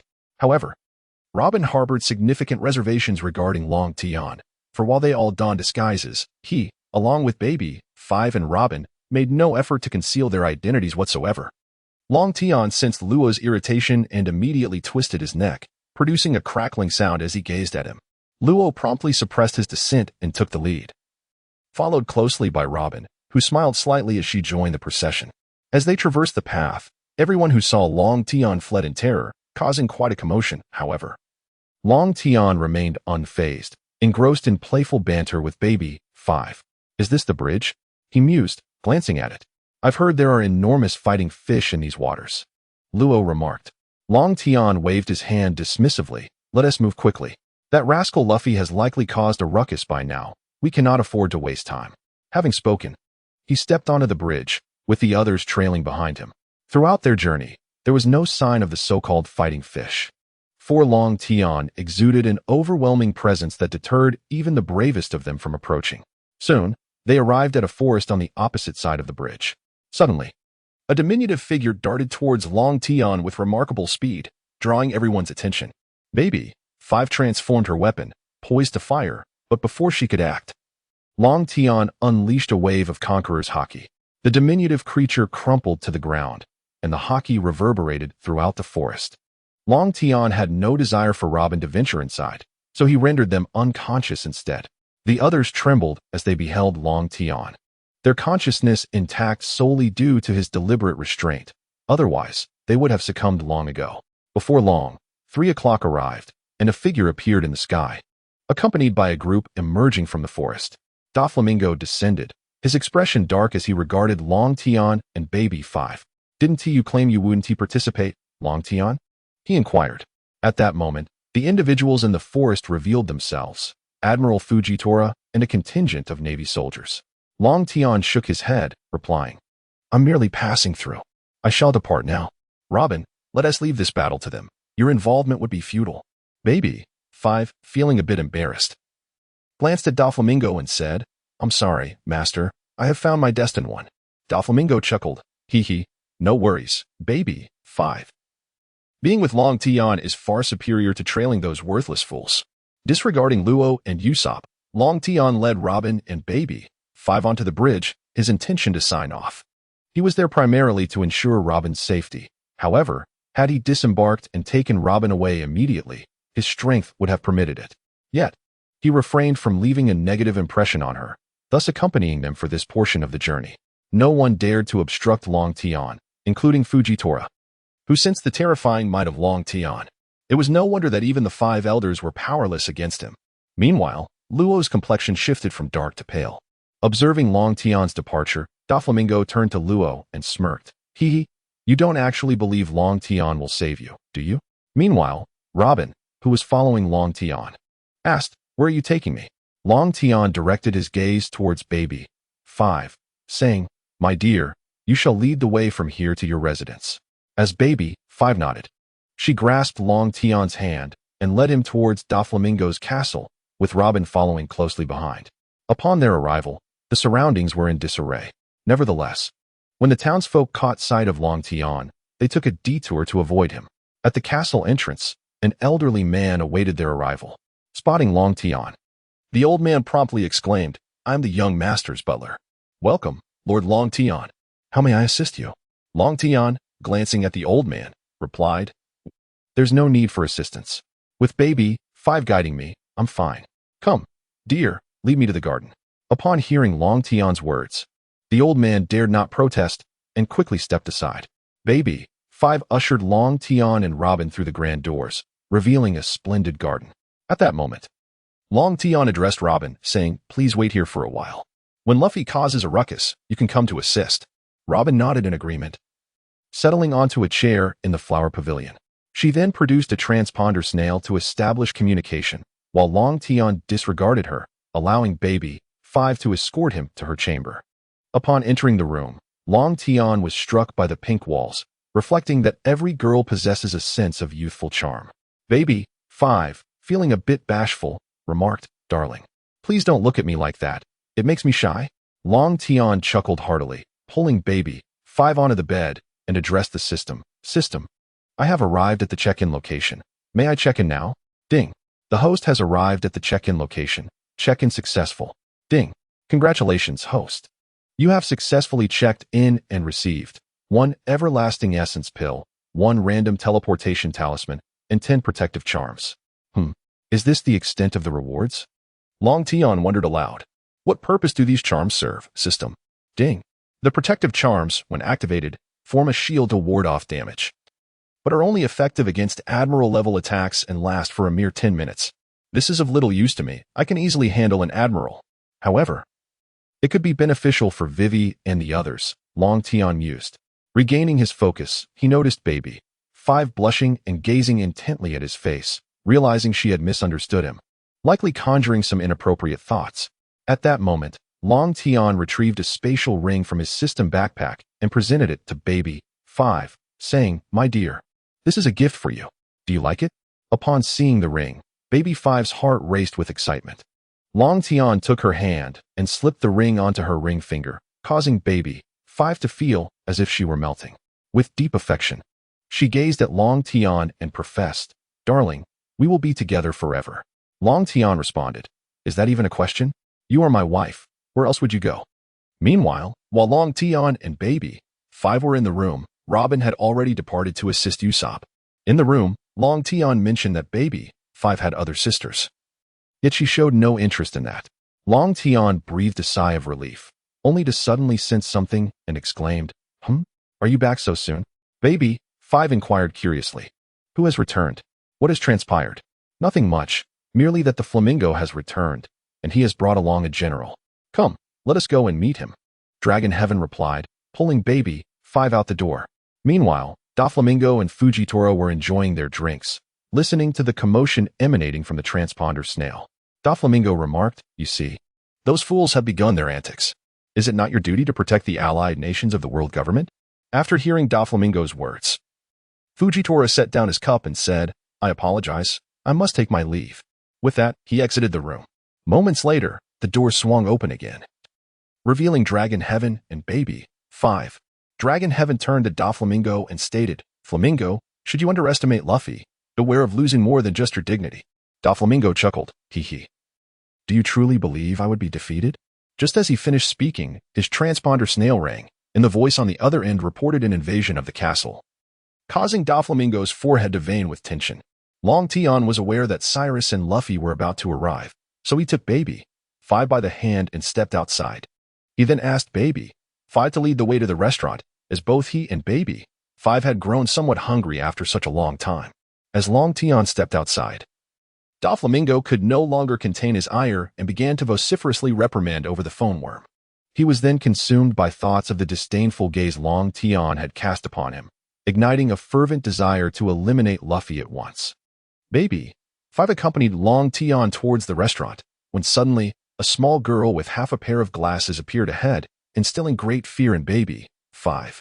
However, Long Tian approached the little girl, gently patting her head and saying, You must be Sugar. You are quite adorable. Without warning, Sugar extended her hand and activated her powers upon Long Tian. Observing this, Baby 5 immediately shouted, Long Tian, quickly evade. Yet, despite Sugar's attempts, Long Tian remained untransformed into a toy. He chuckled and remarked, Little sister, there's no need to waste your efforts. Your fruit's ability is ineffective against me. Sugar fell to the ground in shock, gazing at Long Tian in terror, while he chose not to engage further with the child and proceeded on with Baby 5. Sugar promptly reported back to Doflamingo, the toy fruit's ability has failed against Long Tian. He is not transformed into a toy. Doflamingo chuckled, ha. If he lacked any means to defend himself, he would have perished long ago in Mariejois. However, you must refrain from provoking him further. Your unauthorized use of abilities could have angered him, and we would all be doomed. Meanwhile, Law, seated and injured, suddenly burst into laughter. I truly wish you had provoked him. I long to witness the fury of the King of the Seas. As Baby 5 escorted Long Tian to the dining area, the entire castle trembled, leaving Long Tian exasperated. Was it truly so difficult to have a meal? That impudent brat Luffy was such a fool. He seated Baby 5 at the dining table before retreating to the kitchen to prepare a meal. While he was engaged in cooking, chaos erupted outside. Usopp had frightened Sugar into unconsciousness, causing all the toys to revert to their human forms. Inside Doflamingo's chamber, the restored form of Gladius beheaded Doflamingo, while Luffy and Violet arrived, poised to rescue Law with the keys. Just as they were about to liberate Law, laughter echoed through the room, and they were scattered by the upheaval of the floor. The remaining head of Doflamingo unexpectedly remarked, I never anticipated being driven to such a desperate state. The revelation of Doflamingo's head speaking left everyone in shock. As he continued, It seems Long Tian was correct. I underestimated you, Straw Hat Luffy. However, the situation is dire, and I must resort to the birdcage. Only Law understood the true terror of the birdcage. At that moment, Gladius charged at Doflamingo's body, ready to deliver a lethal blow, only to find the real Doflamingo materializing behind him. The decapitated form had merely been a puppet manifestation of Doflamingo's strengths. Emerging behind Gladius, Doflamingo taunted, Do you require my guidance on how to kill? With that, he delivered a swift kick towards Gladius. At the critical moment, Luffy activated his second gear to rescue Kiriel. Doflamingo and his clone simultaneously unleashed their colorful threat attacks on Luffy, yet he skillfully evaded them with a swift roll. Entering his second gear, Luffy launched a barrage of rubber bullets at Doflamingo, all of which were thwarted by Doflamingo's haki. At that moment, The clone struck Luffy's back, causing him to lurch forward, only to be met by Doflamingo's fist that sent him crashing against the wall. Subsequently, Doflamingo commanded Pika to remove the troublesome nuisances outside. Obeying Doflamingo's order, Pika immediately utilized his powers to cast Luffy and the others away. Fortunately, Luffy managed to employ his rubber balloon technique to save a few, or else everyone, except for Law, would have met a grim fate. Doflamingo then unleashed his birdcage, ensnaring the entire island as if it were trapped within a cage. He also released countless parasitic threads, inciting chaos among the inhabitants below, who began to turn on one another, while Pika activated his abilities to make the castle shift. Meanwhile, in the restaurant, Long Tian and Baby 5 were feeding each other. Just as Long Tian was nearing satisfaction, the sudden movement of the castle caused soup to spill onto his attire. He exclaimed in disbelief, realizing that despite knowing he was dining there, the castle was still being moved. Visibly irritated, Long Tian changed into a fresh outfit from his system space in front of Baby 5, who found it difficult to contain her admiration for his perfect physique. However, she understood that this was not the time for such distractions, especially considering Long Tian's growing annoyance. Unbeknownst to Doflamingo, Long Tian was making his way to the top of the castle. Meanwhile, Doflamingo continued his live broadcast, holding a megaphone, proclaiming that everyone in this nation was a hunter, and only through killing could they save themselves. Just as Doflamingo finished speaking, Long Tian interrupted, questioning, "Oh, may I kill you right now?" Startled by the voice, Doflamingo turned in horror to see Long Tian glaring at him with the blade of the gale in hand. Feeling a surge of anger within, though he maintained a facade of calm, retorting, "Did you not say you would not intervene?" Long Tian pointed at his attire and exclaimed, "Here I am, dining within your castle, and you send trimmers through the ground, spilling my soup all over my garments. Do you not think you owe me an explanation? Otherwise, come and test the sharpness of my blade." The confrontation was broadcast live by Don Quixote Doflamingo, and all present witnessed Long Tian's words, causing a collective shudder among the onlookers. After all, he was the most formidable vice-emperor. How could the fool Doflamingo dare to provoke him? In the toy factory, Sabo observed the live standoff between Long Tian and Doflamingo, suddenly bursting into laughter. "Ha ha. Doflamingo is finished this time. Of all people to provoke, he chose Long Tian." Sabo's remark caught the attention of Robin, who interjected, "It seems Long Tian had already entered Doflamingo's castle. Turns out he was merely here for a meal." Sabo, puzzled, inquired, "How do you know he had been here all along?" "Because he arrived on this island with us, and even took me to Doflamingo's castle," Robin replied, leaving Bartolomeo astonished. Bartolomeo gazed at Robin and asked, "Robin-senpai, do you and Luffy-senpai know the strongest vice-emperor?" His question drew the attention of everyone present, prompting Robin to respond, "Well, I suppose we are acquainted, considering his familiarity with Luffy." The audience was taken aback. Could it be that the Straw Hat crew knew this legendary figure? If Long Tian were present, he would assert, "I am indeed acquainted with Robin, but the others hold no significance to me. They are merely a bunch of naive youths whom I have no desire to know." Rebecca, equally astonished, remarked, "So Luffy knows someone so powerful?" Bartolomeo suddenly exclaimed, "No wonder Robin-senpai and Luffy-senpai are such remarkable individuals. Their acquaintances are all prominent figures." Meanwhile, Doflamingo, observing Long Tian, felt beads of cold sweat trickling down his forehead. He realized that his only option was to sacrifice someone. Otherwise, he would meet his demise. Thus, he shouted, "Pika!" A colossal figure materialized before Doflamingo. Upon seeing Pika, Long Tian understood the nature of Doflamingo's proposed explanation and thought to himself that Doflamingo was rather cunning. Just then, Doflamingo declared, "Long Tian, the explanation you seek lies before you. This moving castle is unrelated to me, so you may deal with him as you wish." Upon hearing Doflamingo's words, Pika recognized that he was destined for sacrifice. Yet, before his demise, he resolved to resist, stating, "This moving castle is my doing, not Doflamingo's." Hearing Pika's voice, Long Tian erupted in laughter, exclaiming, "Is that voice of yours natural?" "No way, ha ha, it's utterly hilarious." Pika, unable to endure the mockery of his voice, promptly sank into the ground. Below the surface, the earth began to swell, and a massive rock giant emerged. All present gazed in awe at the gigantic figure as it spoke, "Come forth and let me witness the strength of the strongest vice-emperor." Although Pikachu has grown in size, his voice remains unchanged, and with the increase in size, the range of his voice has expanded. Upon hearing it, Luffy was overcome with laughter, tears streaming down his face. Long Tian ceased his laughter and addressed Doflamingo, saying, with such a large physique, "It shouldn't be too difficult to deal with you. However, what if I were to damage your birdcage, Doflamingo?" Doflamingo immediately replied with a chuckle, "Feel free. I can still use the birdcage again." Hearing Doflamingo's words, Long Tian smiled at him, yet his strength began to wane rapidly. Doflamingo observed Long Tian, perplexed by his intentions. At that moment, Long Tian exhaled, and a shadowy specter of a colossal elephant, twice the size of a rock giant, emerged behind him. The creature bore enormous, menacing tusks, with a giant dragon coiled around its body, adorned with peculiar runes. All of Doflamingo's threads were severed. The ordinary inhabitants of the island dared not look at the elephant's apparition, while those with greater strength gazed in terror. Yet none could meet the gaze of the elephant itself.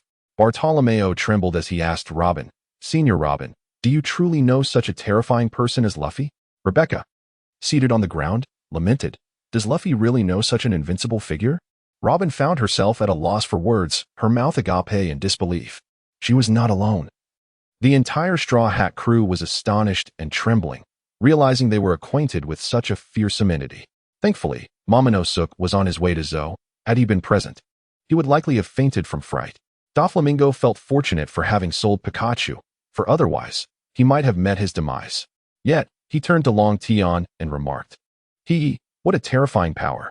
Long Tian, this ability must be something you recently acquired. Had you unleashed it during the summit, I believe no one would dare to oppose you." Pikachu, upon seeing the elephant's eyes, was filled with dread. Just then, the elephant let out a primordial trumpet, causing all but the strongest individuals on the island to faint, frothing at the mouth.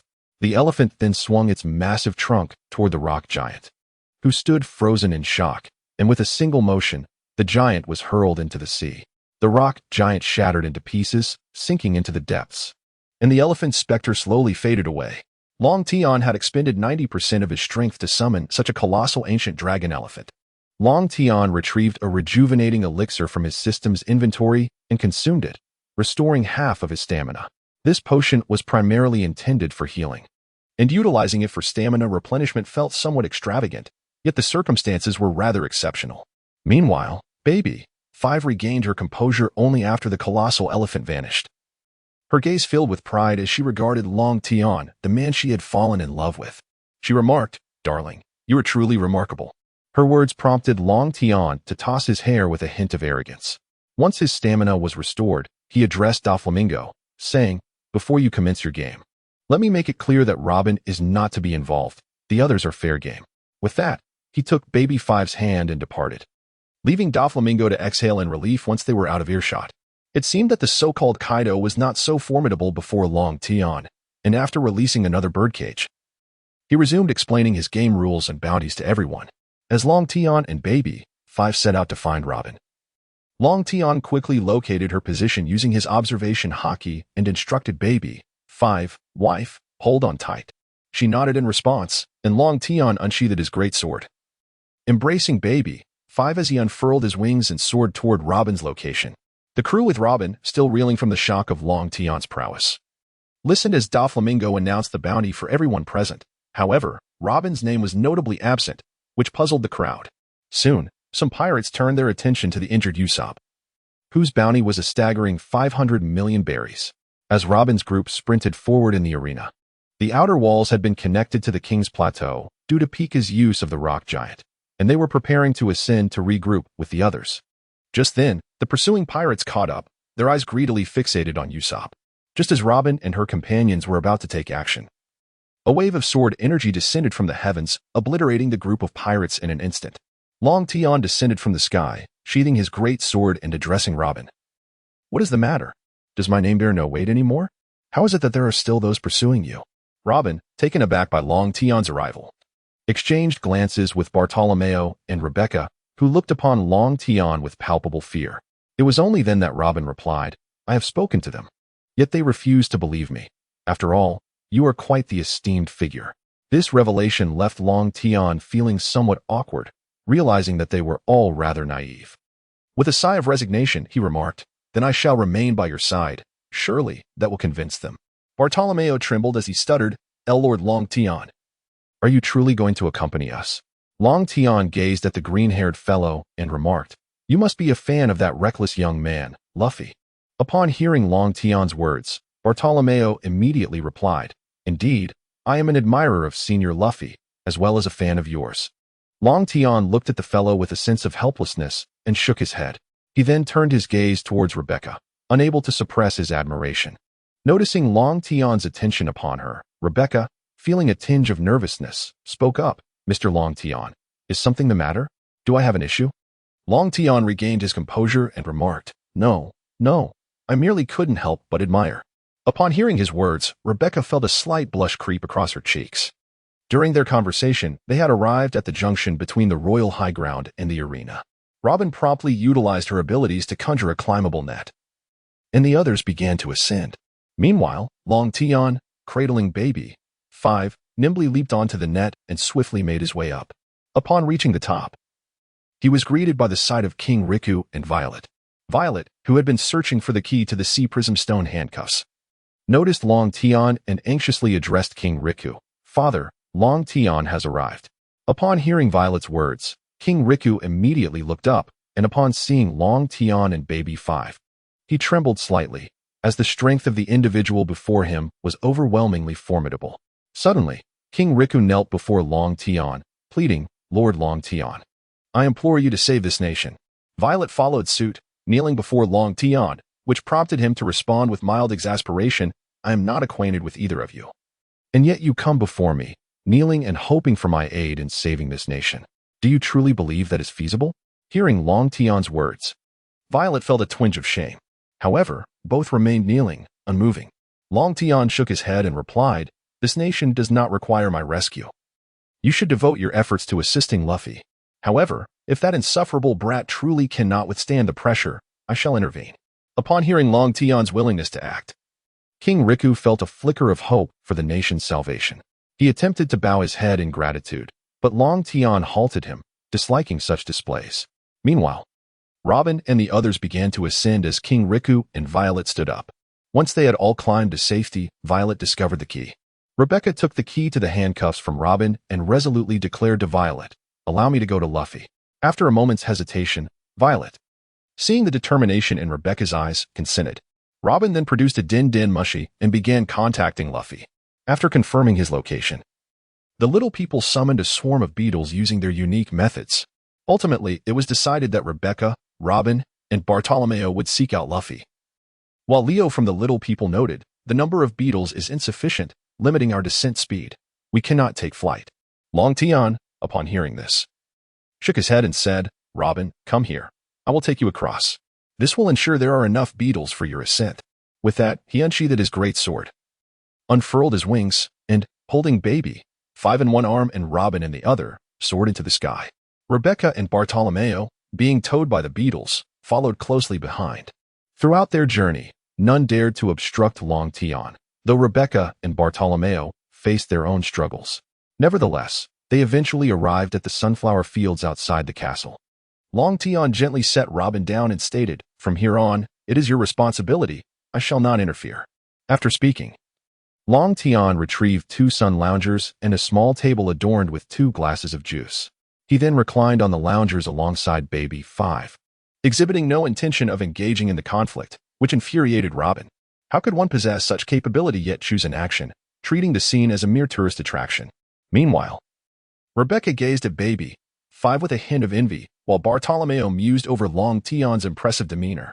Luffy, carrying Law, ascended the staircase created by Bartolomeo's powers.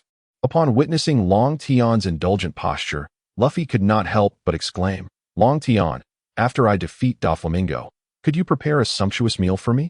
Law, seething at Long Tian's leisurely attitude, thought to himself, "Here we are, battling fiercely below, and you are relishing life." However, Law dared not voice his dissent. "You must win first. Do not falter," Long Tian replied, retrieving a pair of sunglasses from his system backpack, one for himself and the other for baby 5. The others could only watch in silent frustration at his insufferable demeanor. Suddenly, a voice emanated from the sunflower field. Diamante declared, "Since Lord Long Tian has spoken, you shall not enter the castle to trouble Doflamingo." Robin, recalling what she had learned about the little people, turned to Luffy and said, "Luffy, go ahead." We will handle this. Violetta echoed, "Go on, Luffy." Nodding, Luffy responded to Law, "All right, let us go and send Doflamingo flying." With that, Luffy charged toward the castle, followed closely by Law. However, Diamante was determined to block Luffy's passage. As his sword aimed at Luffy, Rebecca intervened, shielding him from the attack. The others began to assault Diamante, allowing Luffy and Law to breach the castle. Rebecca stood resolutely against Diamante's onslaught, declaring, "I want to let you stop Luffy." Diamante, eyeing Rebecca, conceded, "Since you insist, I shall accept it." Thus began a chaotic melee involving Robin and Bartolomeo, for without their assistance, Rebecca would have been overwhelmed. Not far away, Long Tian observed the unfolding spectacle. At that moment, "Baby," Five inquired, "Long Tian, will you not lend a hand?" Diamante possesses formidable strength due to his devil fruit abilities. Sipping his juice, Long Tian replied, "This is their battle. We shall enjoy the show." Just then, Kairos emerged from below. Upon seeing Rebecca engaged in combat, he joined the fray, altering the tide of battle. Meanwhile, the conflict below shifted dramatically with the absence of Pika and the addition of Zoro, leading to the swift defeat of the remaining officers. Exhausted, everyone watched as the birdcage began to constrict. Tension filled the air as they observed the tightening lines. In the sunflower field, Diamante was soon bested by the newly joined Kairos.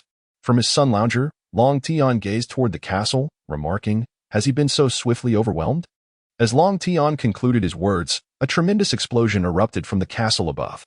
Luffy cast aside Law, who had lost an arm, and Robin swiftly employed her abilities to weave a net, catching him with precision. At that moment, Long Tian rose and gazed upon Law, remarking, "TSK, TSK, TSK. You truly are in a dire predicament.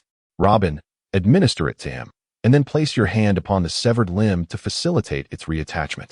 With that, Long Tian produced a rejuvenation pill and tossed it to Robin, while Law regarded him with incredulity. After all, Long Tian had not aided him since their first meeting and had even delivered a beating.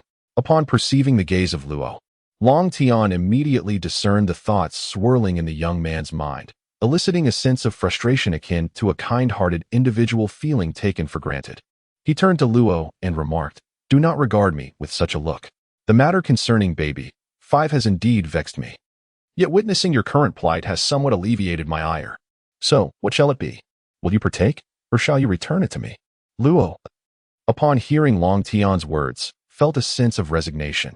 Had he possessed the strength to best Long Tian, he would have long since reduced him to a mere caricature. Alas, he found himself unable to contend, and thus reluctantly consumed the rejuvenating elixir. Violetta positioned Luo's arm at the severed joint, and soon, his dismembered hand regained mobility, leaving the onlookers in astonishment as they beheld Long Tian's prowess. Long Tian waved his hand and returned to the sun lounger, resuming his repose. While Baby Five cast a haughty glance at Law. Her expression conveyed a subtle warning. "Disturb me less in the future, for my husband is not one to easily forgive." Law, observing Baby Five's demeanor, chose to remain silent. After all, Long Tian had bestowed upon him such a rare and precious medicine, and thus he opted to overlook the matter. At that moment, a figure plummeted from the castle, landing not far from Long Tian. Recognizing the identity of the newcomer, Long Tian remarked, somewhat exasperated, "Flamingo, has Luffy already reduced you to a mere shell?" As Long Tian finished speaking about the 4 gears atop the castle, Luffy leaped down. While Doflamingo rose to his feet once more, his face etched with fury, disregarding Long Tian's words. Everyone present was taken aback by Luffy's newfound form. Just as Luffy and Doflamingo were poised to engage once more, an overwhelming presence of conquerors haki quelled them. All eyes turned to Long Tian, who removed his sunglasses and addressed them. "Do you two consider me invisible? Is my sword not sharp enough?" With that, he unsheathed a massive sword, transitioning from black to crimson, emanating an aura of dread. At this moment, Luffy interjected, "Apologies, Long Tian, I was unaware of your presence." Upon hearing Luffy's apology, Long Tian replied, "You two better move far away and continue your battle. If you disturb me again, be prepared to face my wrath." Doflamingo shuddered at Long Tian's words. While those present trembled in fear, Luffy was the first to strike, sending Doflamingo flying, and he followed suit. As the two departed, everyone breathed a sigh of relief. Long Tian then turned to Robin and the others, saying, "Robin, you cannot assist Luffy now, so join me in watching the spectacle. And you all, why are you still here? Go and obstruct the birdcage. Long Tian, with a graceful gesture, set up a sun chair beside him and thoughtfully poured a cup of coffee. The onlookers could only harbor their indignation in silence at his demeanor, while Robin understood that it was Luffy's battle at hand. Thus, she reclined and sipped her coffee, content to remain by Long Tian's side, free from any worries, as others ventured to the edge of the birdcage to hold their ground. Meanwhile, Luffy began to unleash a relentless barrage upon Doflamingo, leaving him utterly defenseless. Just as Luffy slammed Doflamingo to the ground once more, the latter chuckled. Doflamingo's surroundings began to transform into threats. Gazing up at Luffy, he remarked, "The devil fruit possesses another form, an awakened state, which is exceedingly difficult to achieve." Though Long Tian in the sunflower field could not witness the clash between Luffy and Doflamingo, his mental acuity and Kenbunshika haki allowed him to perceive their every move with clarity. He assumed the role of commentator, relaying the developments to Robin and Baby 5. At that moment, the King of the Liberators commenced his speech, urging everyone not to lose hope, asserting that Doflamingo would certainly be defeated. Inspired by the king's words, Luffy's resolve to vanquish Doflamingo intensified. In a final, decisive blow, he delivered a headbutt that sent Doflamingo crashing into the wall, leading everyone to believe victory was at hand. However, Long Tian shook his head, remarking, "This kid Luffy is truly something," still hesitating to unleash Gear 4th. Is he waiting for the flamingo to recover? Noticing Robin's anxious expression, he sighed. Look up at the sky. The birdcage has yet to vanish. Luffy thinks he has won by incapacitating the flamingo. He is not using his intellect. If the flamingo were truly unconscious or dead, the birdcage would have disappeared long ago. He has squandered the best opportunity. And his Gear 4th has a time limitation due to his diminished strength. As Long Tian finished speaking, the gathered crowd realized that the birdcage above had not disappeared. It had merely paused before resuming its ominous movement. Luffy, finally grasping the situation, prepared to strike Doflamingo with one last attack, only to find his energy depleted, his body flailing like a deflated balloon before collapsing to the ground. Doflamingo, observing Luffy from the wall, laughed as he clutched his abdomen, beginning to heal his injuries. Below, Luffy lacked the strength to rise. At that moment, a pirate lifted Luffy, exclaiming, "Straw Hat, what's wrong? Doflamingo is about to attack. What shall we do?" In a weak voice, Luffy replied, "I need 10 minutes. Just 10 minutes to regain my abilities." With that, he succumbed to slumber. Hearing Luffy's words, the pirate responded, 10 minutes. If we can just hold off Doflamingo for that duration, the Straw Hat will be able to triumph." The surrounding pirates heard the commotion and quickly gathered around. One pirate, carrying Luffy, fled the scene, while Doflamingo, having recovered from his injuries, leaped down and proclaimed, "With mere fodder like you, I need not expend any energy to eliminate you." Provoked by Doflamingo's taunt, everyone charged at him, only to be swiftly dispatched. As Doflamingo surveyed his surroundings, noting the absence of Luffy, irritation welled within him, prompting him to hasten the speed of the birdcage's closure. King Riku, witnessing the chaos below as people desperately fled, could not hold back his tears. Suddenly, an idea struck him, and he exclaimed, "Quick! Find the megaphone! We must hurry!" Upon hearing King Riku's words, everyone began searching for the device, and ultimately, it was Violet who located the megaphone and handed it to King Riku. Grasping the megaphone, King Riku immediately shouted, "Lord Dragon, I implore you to save these unfortunate souls." Everyone present heard his plea and echoed, "Lord Dragon, please save us." Meanwhile, Robin, lying in the sunflower field, could not resist calling out to Dragon, "Dragon, please lend a hand to these ordinary people." Dragon, taken aback by King Riku's theatrical display, had indeed been prepared to intervene. How could he stand by and watch the innocent perish? However, upon hearing Robin's words, he remarked, "Is this your request, Robin?" "Yes, it is my request." "You are the only one capable of saving them," Robin affirmed. With that, Dragon unsheathed his great sword and declared, "Since it is your request, I must fulfill it, otherwise, you would be disappointed in me." With those words, Dragon unfurled his wings and soared into the sky. At that moment, Baby 5 chimed in, "I truly envy you. My husband has promised not to intervene, yet here he is, all because of you. He treats you so well." It was then that Robin realized Dragon's earlier inquiry was tied to this promise, which filled her heart with a sweet sensation. Upon hearing King Riku's plea, Doflamingo's face darkened, his veins bulging with rage. Should he sway Dragon, his defeat would be imminent, prompting him to launch an attack on King Riku. Yet, As Doflamingo's strike approached, a figure descended from the heavens, severing Doflamingo's strings with a single stroke. All gazed upon this figure as if witnessing an angel, collectively exclaiming, "Lord Dragon!" Doflamingo, scowling, retorted, "Dragon, did you not promise me you would not intervene?" Long Tian retracted his wings and spoke, "Indeed, I did make a promise to you. But alas, I am rather fearful of my wife. Therefore, I must apologize, yet I shall not take your life. You may seek out Luffy on your own." With that, Long Tian's great sword began to emanate a green glow, and he slashed at the connection of the birdcage, unleashing a wave of green sword energy that severed the link. The entire birdcage began to vanish, while Doflamingo glared at Long Tian in furious silence, unwilling to provoke his own demise and opting instead to pursue Luffy. As the birdcage disappeared, the crowd erupted in cheers. "Long Tian! Long Tian!" Long Tian merely dug at his ear and turned to King Riku, saying, "You old rascal. Had it not been for Rebecca, I would have smashed you to pieces by now. No one dares to challenge me." Upon hearing Rebecca's name, a flicker of inspiration ignited in King Riku's mind. Unbeknownst to Long Tian, he finished speaking and flew back to the sunflower field, preferring to recline and enjoy the show in comfort. Returning to his sun chair, Long Tian sensed Robin's peculiar gaze upon him and inquired, "What is it? What does that look mean? Did I not save them as you suggested?" Just then, Baby Five tugged at Long Tian's arm and whispered in his ear, "Everything you said down there was overheard by Robin through the transponder snail." Immediately, Long Tian turned to Robin, feeling somewhat embarrassed, and said, "I misspoke. Please do not be upset." To which Robin replied, "Do you have feelings for me? How could I not notice?" Hearing her words, Long Tian collapsed to the ground, then rose to face Robin, exclaiming, "I have been helping you throughout this journey, and you still fail to perceive it?" This made Robin feel a bit bashful as she replied, "I thought you were only helping me because of Luffy." Long Tian could no longer contain himself, stating, "If it were solely to assist him, Doflamingo would already be dead. I have been by your side to aid you. Otherwise, I would have long departed from this place." Blushing, Robin said, "Thank you, Long Tian. I realize my response was slow, and I apologize." Recognizing his opportunity, Long Tian inquired, "How do you intend to express your gratitude?"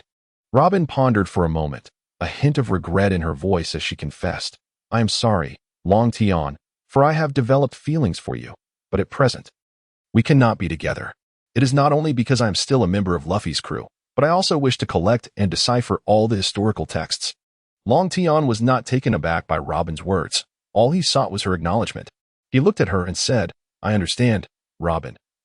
As long as you have feelings for me, that is sufficient." With that, Long Tian retrieved a spatial ring and a protective talisman from his system space.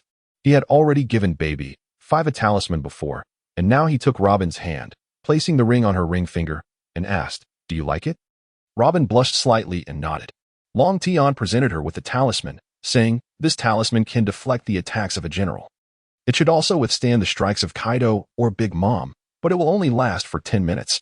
Furthermore, the ring I gave you possesses a unique ability. It can store any object you hold within it, though it cannot contain living beings." Robin gazed at the small piece of paper adorned with peculiar runes, struggling to comprehend how such a diminutive item could withstand the assault of a general. Following Long Tian's instructions, she grasped the talisman, and with a mere thought, it vanished.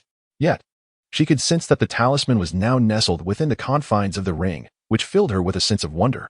At that moment, Long Tian, with a playful audacity, remarked, "Robin, don't you think I deserve a reward?" Understanding his implication instantly, Robin bestowed a fleeting kiss upon his cheek. Long Tian spoke again. My face here is a bit itchy." Baby Five naturally understood his meaning. Hearing Robin's laughter, Long Tian wiped his mouth and suddenly recalled something, immediately addressing Robin. "There's one thing you must promise me." Noticing Long Tian's serious demeanor, Robin inquired, "What is it?" "Do tell." Long Tian promptly replied, "You must stay far away from Tama. Do not approach him, and do not allow him to come near you." This puzzled Robin, who responded, "Why is that? He is just a child. Can he really harbor any ill intentions?" Long Tian nearly choked upon hearing her words, quickly retorting, "Robin, I can concede to almost anything you wish, but this is non-negotiable." Upon hearing this, Robin could only nod in agreement. Nevertheless, Long Tian still felt uneasy, contemplating how to deal with this little lecher. If Robin were to be taken advantage of, it would spell disaster. Ding. Does the host not feel an itch atop their head? If you remain silent, no one will think you mute. Ding. The next refresh and sign-in time will change to a century. No, dear system, please do not jest. I was merely fooling around. Ding. Please be mindful of the scale of your jokes in the future. Long Tian felt utterly despondent, unable to retort or strike back. Meanwhile, in the central plaza below, Zoro and Sabo held off Don Quixote Doflamingo, buying precious time for Luffy to recover. Due to Sabo's recent acquisition of the Dark Fruit's powers, he could only barely withstand the onslaught, as the others were already exhausted. They had given their all to block the birdcage, but fortunately, Long Tian had severed it, causing them to collapse immediately. With Sabo and Zoro's resistance, Luffy had a bit more time to recuperate. After 20 minutes, Luffy regained his strength and transformed into Bound Man, confronting Doflamingo, saying, "Thank you for your hard work, Zoro, Sabo. Leave the rest to me." With that, Luffy soared into the sky. Doflamingo, gazing at Luffy aloft, remarked, "To think you choose to confront me in the air, what a fool." With that, Doflamingo, cloaked in haki, leaped into the sky, both he and Luffy preparing to unleash their ultimate moves. Meanwhile, Long Tian, already aware of the impending outcome, had entered the castle to prepare a meal. After all, this lad Luffy had performed admirably, and rewarding him with a feast was certainly in order. In the skies, Luffy began to blow air into his arms, causing them to swell dramatically. Doflamingo, witnessing Luffy's transformation, unleashed his own ultimate technique, 16 Holy Bullets, Divine Extermination, Great Ape King Gun. The two attacks clashed violently, and the spectators in the plaza shouted fervently, "Luffy, go!" After resting for 20 minutes, Luffy had regained sufficient stamina. Gritting his teeth, he exerted every ounce of strength, delivering a powerful punch that sent Doflamingo crashing to the ground, burrowing him beneath the earth. Exhausted, Luffy plummeted downwards, just as Long Tian appeared, wielding a great sword as he flew toward the scene. Before Luffy struck the ground, he was grasped by his clothing, as everyone gazed skyward, exulting, "Luffy! Long Tian! Luffy! Long Tian!" Meanwhile, Long Tian, observing the unconscious Luffy, carried him aloft toward the castle. With his medical expertise, it would not take long for Luffy to regain consciousness. On the ground, the Straw Hat crew, along with other pirate captains, made their way toward the castle, eager to ascertain Luffy's condition. Those who harbored animosity toward Doflamingo were moved to tears. Long Tian carefully placed Luffy on the bed within the castle. Robin, filled with concern, immediately turned her gaze to Luffy, then back to Long Tian. Understanding her unspoken words, Long Tian sighed, "Robin, do you really think my elixir is merely a sweet treat? This kid has simply fainted from exhaustion. I have prepared a banquet for him. Once I tend to his needs, he shall awaken and indulge further." With that, Long Tian instructed Baby, 5 and Robin to step outside so as not to disturb him, then proceeded to remove Luffy's clothing. He retrieved a pack of silver needles from his system space and began his healing process. As Long Tian worked on Luffy, the others arrived at the castle, eager to enter the room, but were halted by Robin. She insisted that they could not interrupt Long Tian during his treatment. In truth, for Long Tian, the notion of disturbance was irrelevant. It was merely that Robin and Baby 5 were not permitted to witness the disrobing of Luffy. Upon regaining consciousness, Luffy's first sight was Long Tian, and he immediately felt an itch across his body. Startled, he exclaimed, "Long Tian, what are you doing? This is terrifying, so many needles." Just then, Long Tian gently tapped his head and replied, "I am administering treatment. Furthermore, there is a feast prepared for you outside. Once I finish, you may partake." Upon hearing about the banquet, Luffy's mouth watered uncontrollably, and he implored, "Long Tian, can you speed this up? I can hardly bear it. I'm so hungry." Long Tian shook his head in exasperation, then began to remove the needles, applying bandages to Luffy's wounds. Once completed, he declared, "You may go eat now. The dishes await you in the dining hall." Without hesitation, Luffy dashed out the door. The onlookers were astonished to see him, moments later, bouncing with energy. Luffy, oblivious to the location of the dining hall, followed the tantalizing aroma that guided him. The others, aside from Robin and Baby 5, were left puzzled by Luffy's actions. Eventually, they entered a dining room, where the delicious scents caused everyone to swallow in unison, while Luffy had already begun to devour his meal with fervor. At that moment, Long Tian also approached. Upon his arrival, the crowd parted for him, and he observed Luffy devouring his food like a ravenous beast, shaking his head in resignation. Suddenly, a series of rumbling sounds emerged from behind. leaving no doubt as to their origin. Long Tian gazed at the throng of people behind him with a hint of exasperation and remarked, "Please, do go in and enjoy your meal. Baby, 5, Robin. Your dishes are over here." He gestured towards a small table nearby, laden with an array of delectable food. Baby, 5 and Robin nodded in acknowledgement and proceeded towards the table. Meanwhile, Rebecca observed with a slight pout of irritation, realizing that a special table had been set for Robin and Baby, 5, while she herself had been overlooked. Unaware of her feelings, Long Tian retreated into the kitchen, knowing that with so many guests, the available dishes would scarcely suffice. As soon as the others noticed Long Tian's departure to the kitchen, they eagerly began to compete with Luffy for the food. With the first bite, everyone felt as though they had transcended to another realm. The flavors were divine. While they feasted, Robin noticed that Rebecca and Violet remained inactive, which struck her as odd until she quickly realized that it was quite unbecoming for women to contend for food amidst a group of men. Thus, Robin called out, "Rebecca, Violet, come over here. There is space for 2 more at this table." Upon hearing Robin's invitation, Rebecca and Violet approached the small table, expressed their gratitude, and took a seat to savor a bite of the meal. Unable to contain herself, Rebecca exclaimed, This is simply exquisite. I have never tasted anything so delightful in my entire life." Violet nodded in agreement, remarking that it surpassed even Sanji's culinary creations. Meanwhile, Robin and Baby, 5 had grown accustomed to such culinary wonders. As Long Tian emerged from the kitchen with fresh dishes, he happened to glance over at Robin's table and realized with a start that he had completely forgotten the 2 ladies. From the afternoon until nightfall, Long Tian busied himself in the kitchen, ensuring everyone was sufficiently fed. Observing the crew, now bloated and satiated, he expressed his irritation with a hint of disdain. "Have you all eaten your fill?" Upon hearing his words, each captain of the pirate crews nodded in agreement. Unable to contain his frustration, Long Tian bellowed, "If you've had enough, then why are you still lingering? Do you intend to stay here and sleep?" The captains, frightened by his outburst, hurriedly fled, which somewhat quelled Long Tian's anger. He then turned to Sabo and inquired, "How is Bartholomew Kuma faring?" Sabo replied, "Kuma has yet to fully recover. The prolonged loss of his personality has hindered his restoration." After Sabo finished speaking, Long Tian instructed him to take Clar back, remarking that the lad had an appetite rivaling Luffy's. He then faced Luffy and asked, "Haven't you had enough? Why are you still here?" Luffy, perplexed, responded, "Huh? Are you talking about me, Long Tian?" This nearly caused Long Tian to suffer a cerebral hemorrhage. He promptly picked Luffy up and, opening the window, kicked him out. Luffy yelped, "That hurt."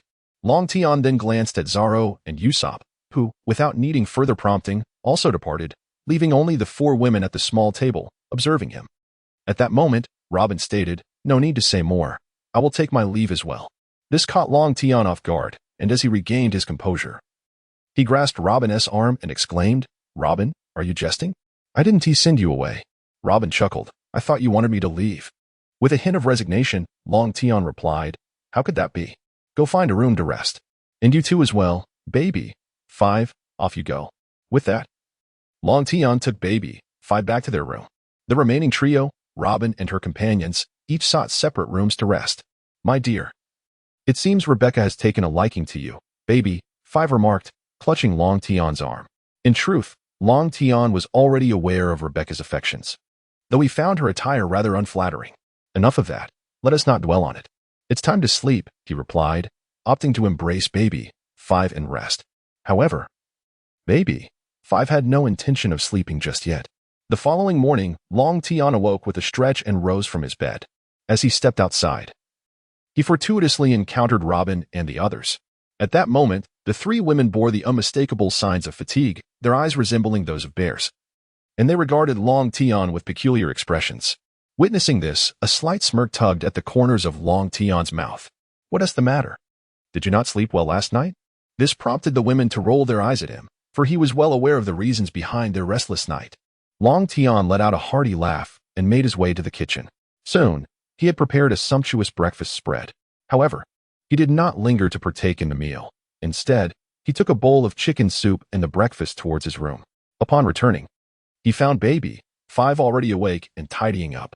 When she saw Long Tian carrying the soup and breakfast, her heart swelled with emotion. After a while, as Baby, 5 savored the breakfast prepared by Long Tian, her face radiated happiness. Just then, there was a knock at the door. Long Tian opened it to reveal Robin, who immediately urged him, Long Tian, we must leave. Sengoku and Tsuru from the Navy are on their way. Long Tian, somewhat bemused, replied, it's just a couple of old folks. What is the fuss? They can come and go as they please. It's not as if they pose a threat. Although Robin understood Long Tian's strength, she was aware that his prowess did not guarantee that Luffy could hold his own against them. Thus, they needed to leave. Robin, hoping that Long Tian would join them, inquired, aren't you coming with us, Long Tian? Long Tian finally comprehended Robin's intention. After a moment of contemplation, he replied, no. I shall first escort Baby 5 back to the Kingdom of Women. It has been quite some time, and Vivi and the others must be worried. Very well. We shall prepare to head to Zou. Please assist us installing Sengoku, Robin remarked before departing. As Long Tian sensed a warship gradually approaching the harbor through his observation haki, he noticed Fujitora already waiting at the port. Just as Baby 5 finished her meal, Long Tian took her by the hand and made his way to the harbor. Upon arrival, he found Tsuru, Fujitora, and other naval officers eyeing him with a mixture of vigilance and suspicion. Fujitora, however, merely acknowledged Long Tian's presence, while Sengoku chuckled, Long Tian, I have already retired. You do not intend to kill me, do you? Observing Sengoku's humorous demeanor, Long Tian shook his head and replied, I am not a murderer. As long as you do not provoke me, I am quite amicable. This statement relieved the gathered naval officers, yet Tsuru inquired, then what brings you here? Long Tian shrugged and replied, of course, I'm merely observing you. If you attempt to thwart Luffy and his crew from setting sail, my sword will inevitably spring into action. After speaking, Long Tian unsheathed his greatsword. Sengoku, chuckling heartily, approached Long Tian and reassured him, rest assured, I am now retired. These matters are for Akainu to grapple with. I am merely an innocuous old man now. Long Tian gazed at Sengoku with a hint of surprise, realizing that the retired Sengoku bore a striking resemblance to Garp. However, Sengoku's nonchalant demeanor irked Tsuru, although she still managed to say, we will not impede the Straw Hat crew's departure. We are here solely to apprehend Don Quixote Doflamingo and maintain order in this nation.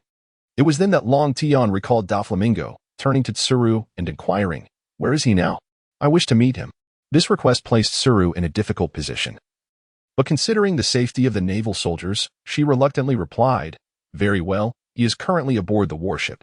Afterward, Tsuru directed a female soldier to escort Long Tian to meet Doflamingo.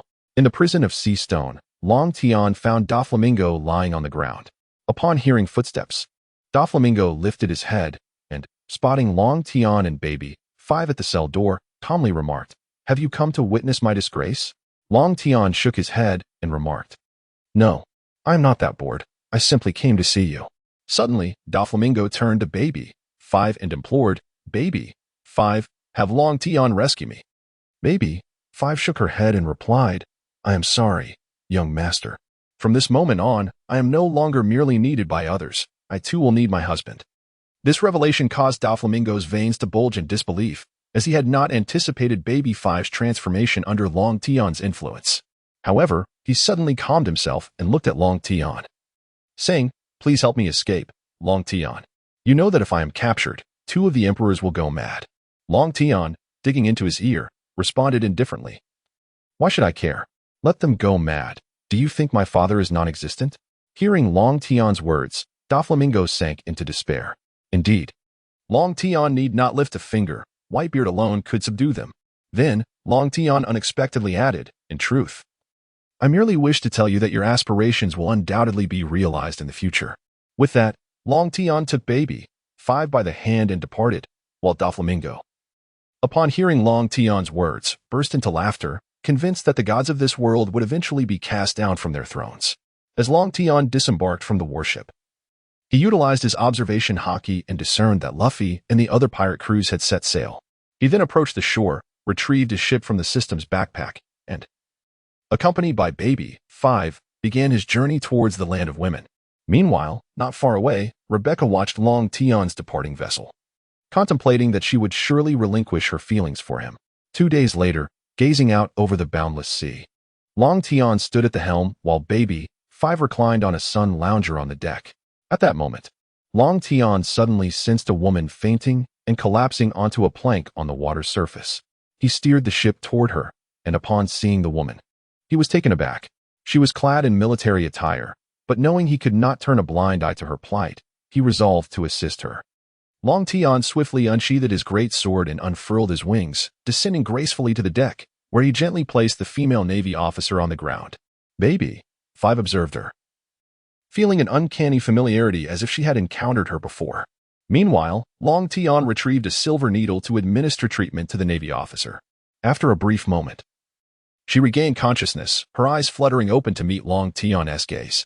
Instinctively, her hand reached out to him, and at that moment, Baby, Five suddenly recalled her identity. Urgently calling out, Long Tian, move aside. She intends to use her fruit ability on you. However, it was too late. The officer's hand had already made contact with Long Tian. Strangely, no reaction ensued. Turning back, Long Tian, with an air of exasperation, remarked to Baby, Five, my dear, why do you worry so? Do you not trust your husband? It seems I must have Vivi enlighten you. Embarrassed by his words, Baby, Five replied, I'm sorry, my love. I only worry for your safety. She is Rear Admiral Ein, who consumed the reversal fruit. With her words, Long Tian finally understood. No wonder the sea blue-haired officer seemed so familiar. Ein stared at Long Tian in astonishment, realizing that her fruit ability had failed to take effect.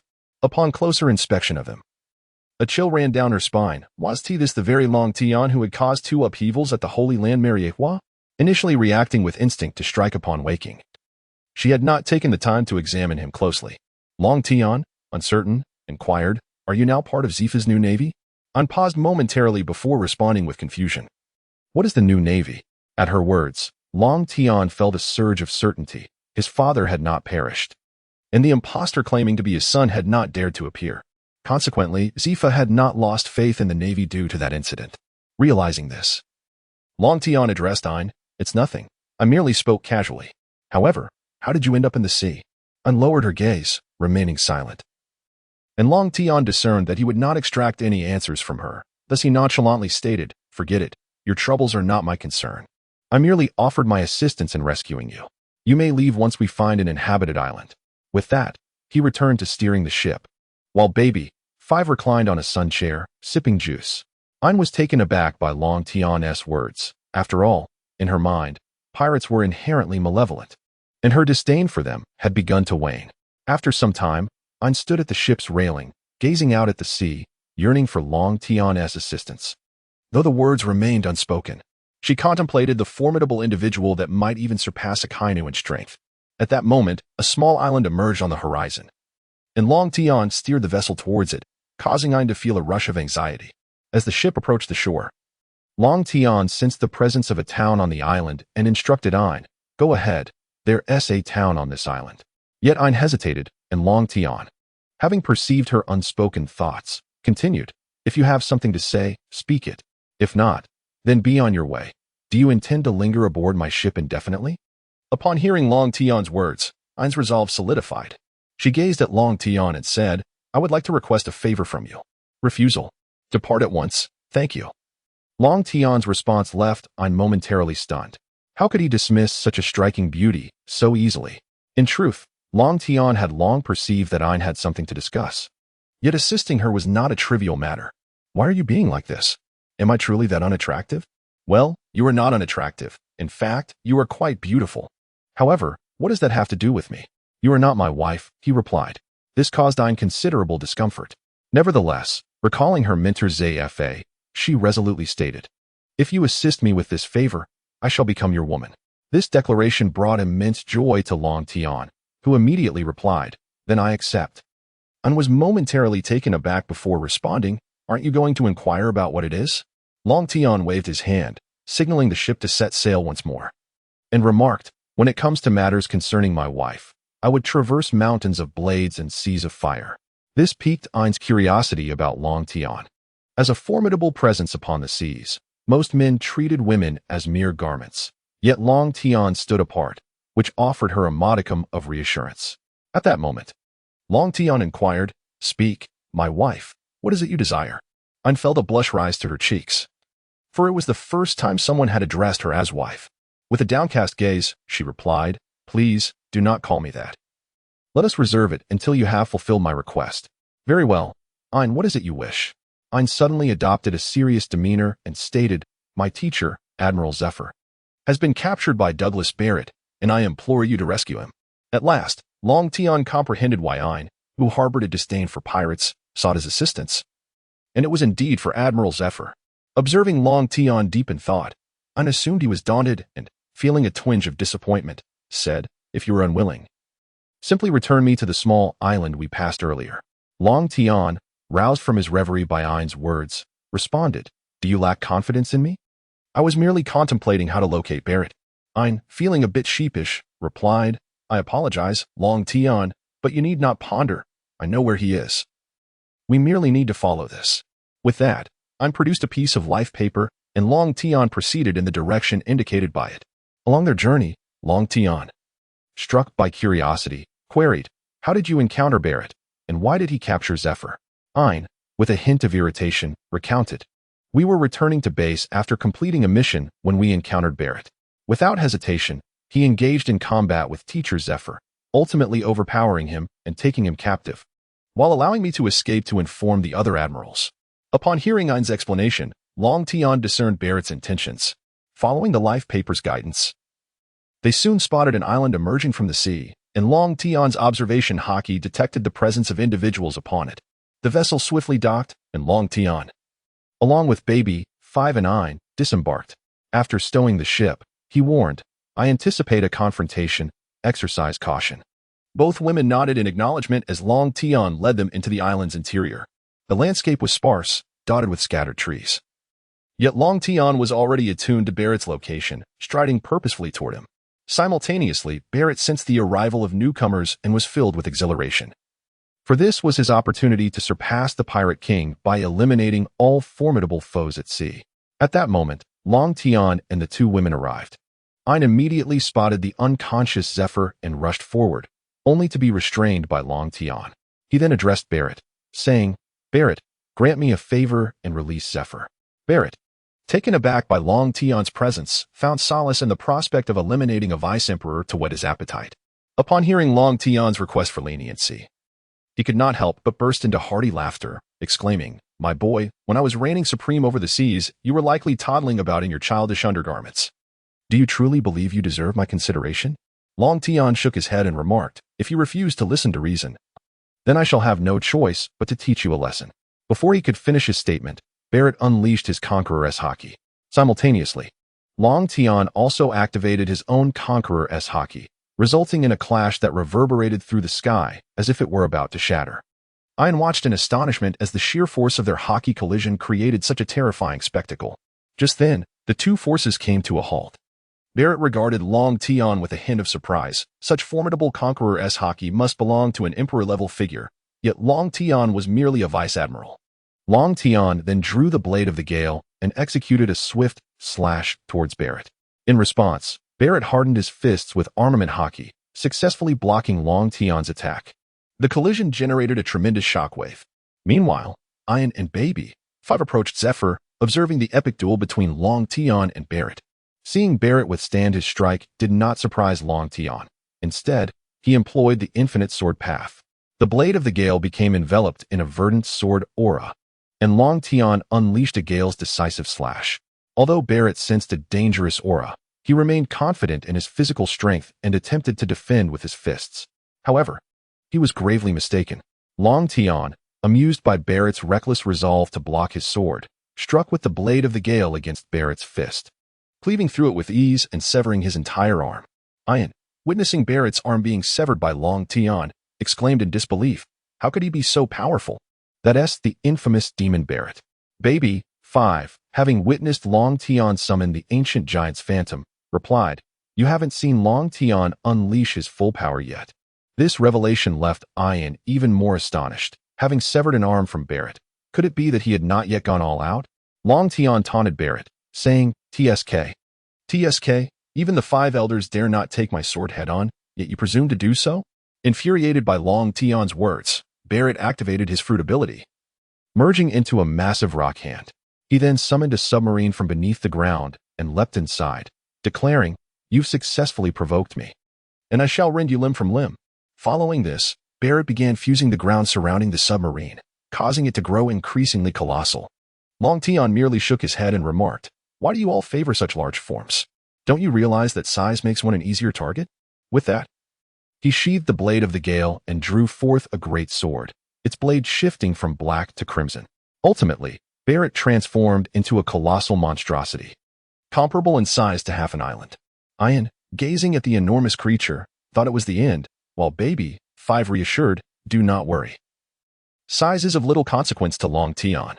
The gigantic creature, with Barrett inside, fixed its gaze upon Long Tian and laughed boisterously. "You dare to harm me? Prepare to meet your demise, boy." With a swift motion, he aimed to deliver a fatal blow to Barrett. However, Barrett wielded a colossal sword, unfurled his wings, and invoked the principles of the Wuji sword Dao. The great sword shimmered with a verdant glow, harmonizing with its crimson aura, exuding an overwhelming presence.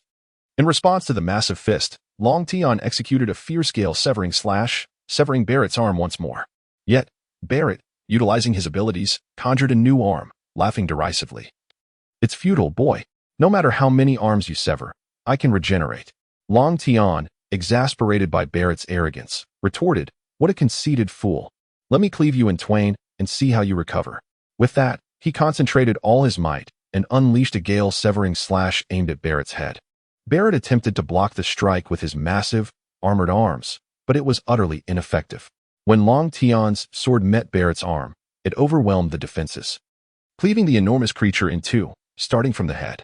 As Long Tian's strike impacted the ground, the entire island began to tremble violently, splitting in half. Ian, mouth agape, gazed at Long Tian, who stood with his great sword, unable to contain his astonishment. Is he truly human?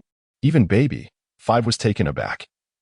She had anticipated Long Tian would use the illusion of a giant elephant to crush the behemoth, yet he displayed astonishing strength once more.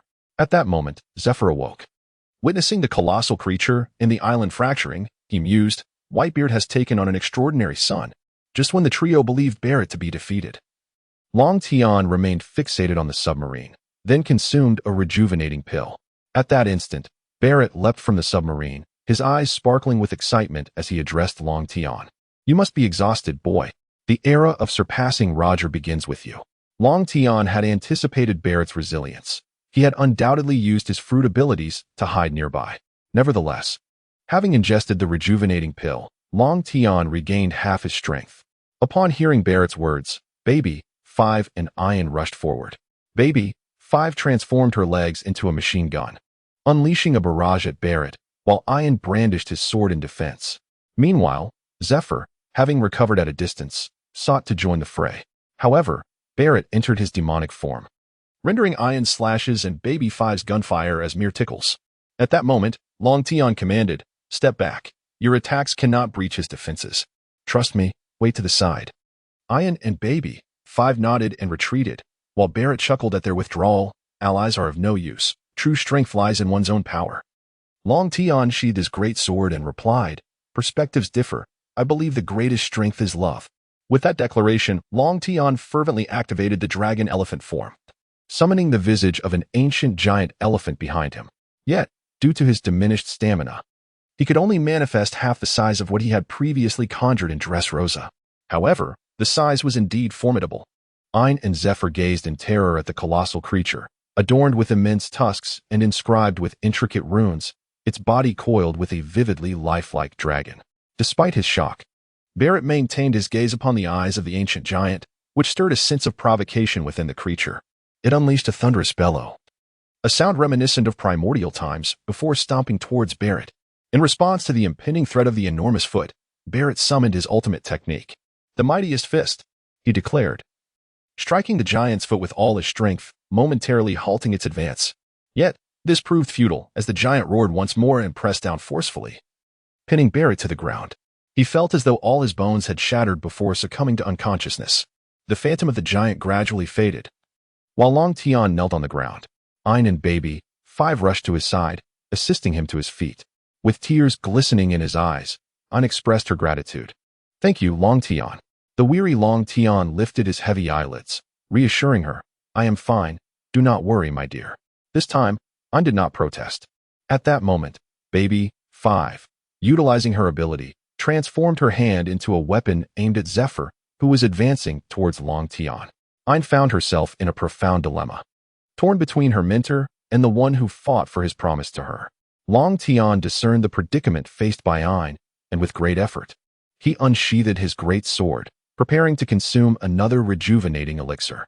However, Zephyr stepped before Ayn, declaring, Ayn, do you not remember what our teacher taught us about gratitude and reciprocity? If I were to take advantage of this vulnerable moment, I would cease to be a just marine, especially since he is my savior. Long Tian's act of assistance had profoundly influenced Zephyr. Once consumed by a deep-seated hatred for pirates due to the loss of his family at their hands, he now recognized the nuance that existed within the pirates' realm. Ayn had just clarified the reasons behind Long Tian's daring rescue, illustrating that a person who risks their life for a promise cannot be equated with those pirates who indiscriminately slay the innocent. Had it not been for Long Tian's intervention in the war at Marineford, Zephyr would have been utterly disillusioned with the Navy and harbored an unrelenting animosity towards all pirates. Upon hearing Zephyr's words, Long Tian sheathed his great sword back into his system's backpack and collapsed onto the ground.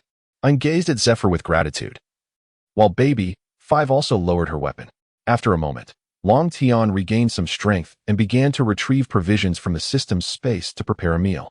Upon tasting Long Tian's culinary creation, Zephyr felt as if he had ascended to the heavens, while Ayn's eyes sparkled with delight, astonished by Long Tian's exceptional cooking skills. Long Tian, however, was grumbling at the system, saying, System, could you please expedite the refresh of the sign-in location? You witnessed how arduous my battle with Barrett was. I nearly exhausted myself. Ding. The refresh time is random. Please be patient, host. I can't believe you. Last time you claimed you would push my refresh time to a century later. Ding. The sign-in time is currently being refreshed. Oh, has the system finally found its conscience? Ding. The next refresh time is about to be set for 1,000 years later. Just as Long Tian was sipping his soup, he suddenly sprayed it all out in shock. No. System, I was wrong, truly wrong. If you set it for 1,000 years later, I will be nothing but dust. Ding. The refresh time is random. Please be patient, host. Completely silenced, Long Tian thought, I merely sought to vent my frustrations. And now you threaten to extend my wait to a millennium. I could just smash this wretched system. At that moment, Zephyr turned to Long Tian and inquired. Barrett is still alive. I have already notified the Navy to prepare for his reincarceration and Impel down. Long Tian, seemingly indifferent, replied, that's fine. I came here solely for Ayn. But old man, please don't cause any trouble. I know Ayn listens to you above all else. After Long Tian's statement, Zephyr chuckled heartily and responded, rest assured, this is Ayn's choice, and besides, being with you, young man, is far better than being with this old fool. Upon hearing Zephyr's words, Ayn felt her cheeks flush and exclaimed, Teacher, please stop saying that. Zephyr, witnessing Ayn's reaction, turned to Long Tian and remarked, I have never seen Ayn blush before. You must take good care of her. Long Tian immediately responded, need I even say it? I am a man who cherishes his wife above all. The naval vessel soon arrived, and Long Tian set sail once more toward the Kingdom of Women, accompanied by Ayn and Baby 5. In the village of the kingdom, 5 women were gathered together, engaged in lively discussion when a guardian of the realm rushed over, exclaiming, Lady Snake Princess, Lord Long Tian has returned. Their joy was palpable. However, Bonnie suddenly inquired, did he bring anyone back with him? The guardian could only respond truthfully that he had brought 2 individuals. Upon hearing this, Bonnie dashed toward the port, where Long Tian was conversing with Ayn and Baby 5 about how amiable the other 5 women were. Just then, Bonnie arrived, and upon spotting her, Long Tian opened his arms, prepared to embrace her, but she deftly evaded him. Seizing Long Tian by the ear, she questioned, is this what you meant by having matters to attend to? This astonished both Ayn and Baby 5, while Vivi and the others also arrived at the port, witnessing Long Tian's predicament. Shirahoshi, unable to bear the sight, was about to intervene, but was halted by Perona, as they all felt that Long Tian deserved this lesson. Long Tian understood that he must restore the family's imperial authority. He pried open Bonnie's hand, lifted her into his embrace, and brandished his great sword as he soared towards the village.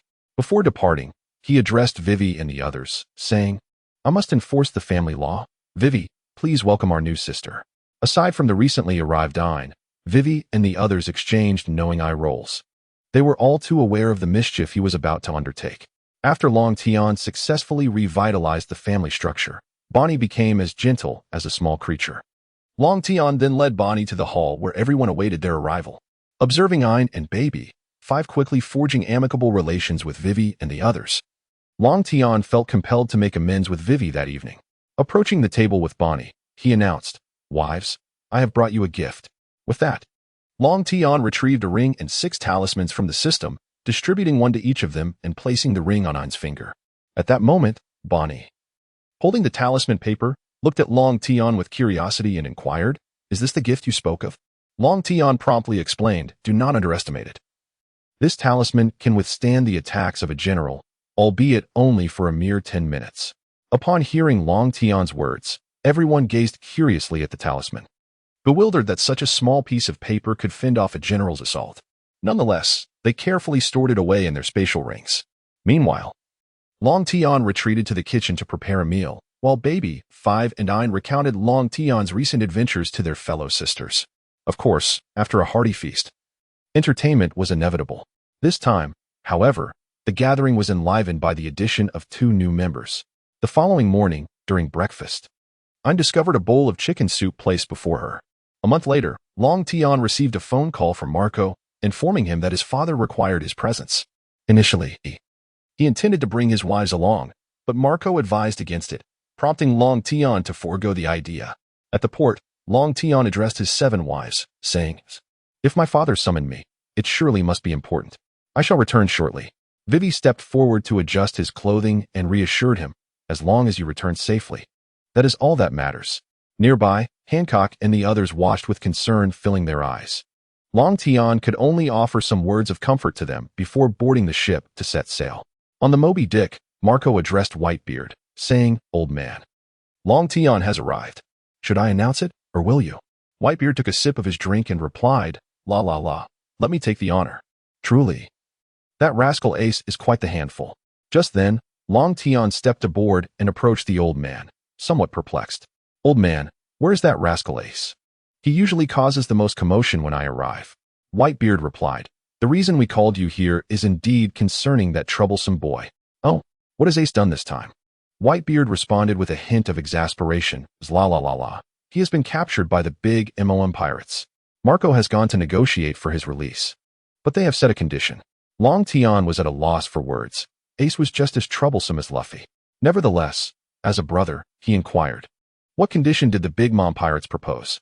"The demand was that you must go to Cake Island to meet her and enter into a marriage alliance." Upon hearing this, Long Tian was astounded. "Goodness, is this an arranged marriage? If it were with someone beautiful, it might be bearable. But I know Big Mom has many daughters who are quite unattractive." This thought filled Long Tian with dread, prompting him to ask, "Did Big Mom specify with whom I am to be wed?"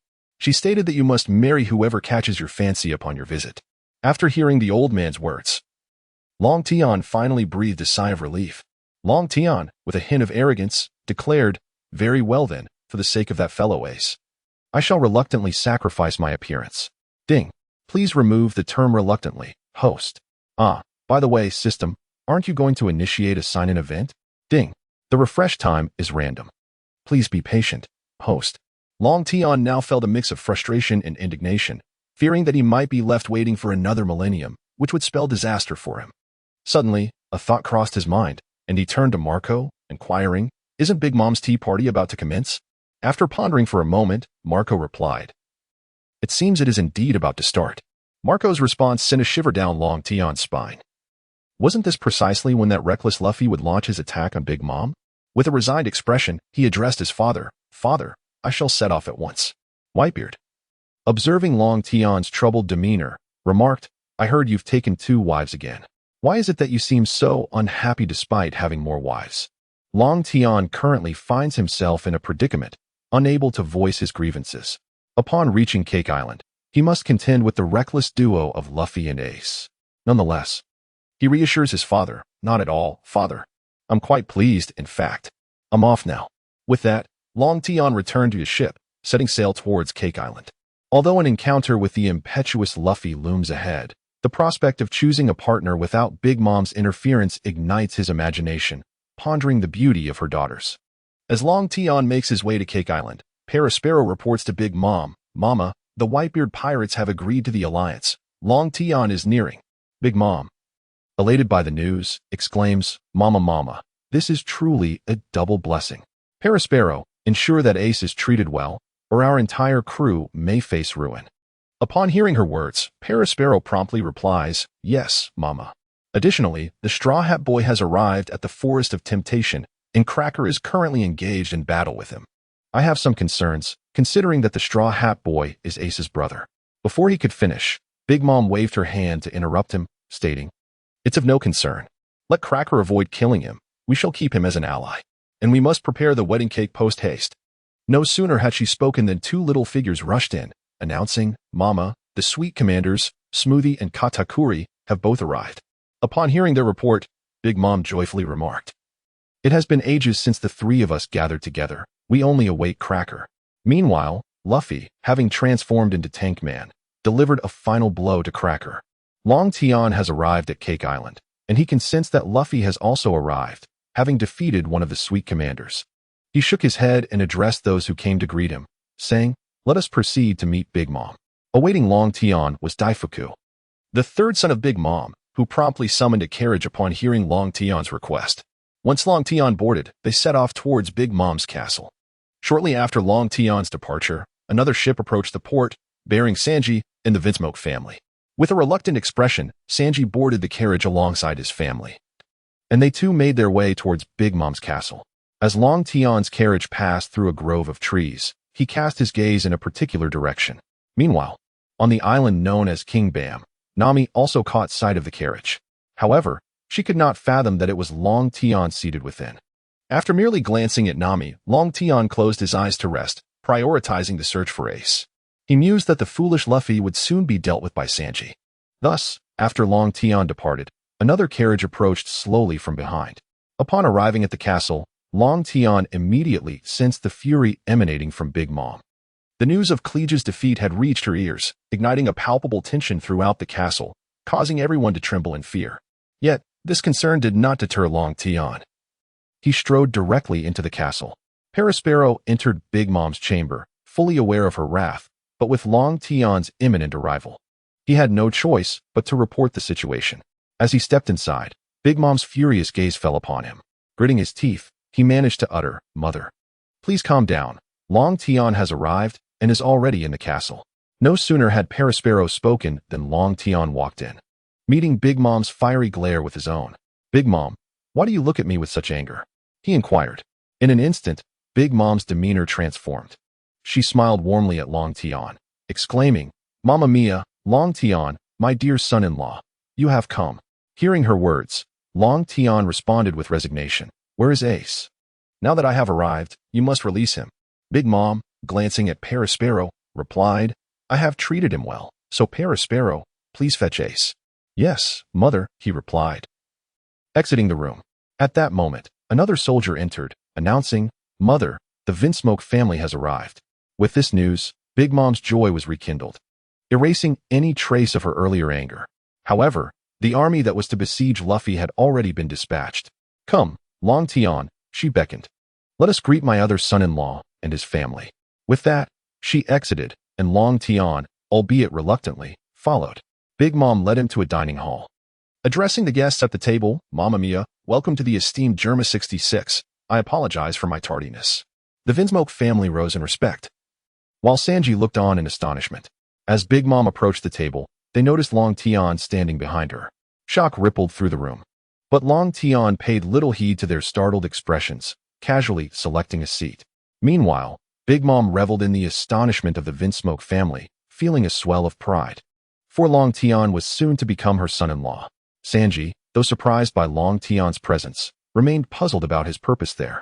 Just then, Big Mom addressed his unspoken thoughts. Taking her seat, she said to the Vinsmoke family, there is no need for further introduction.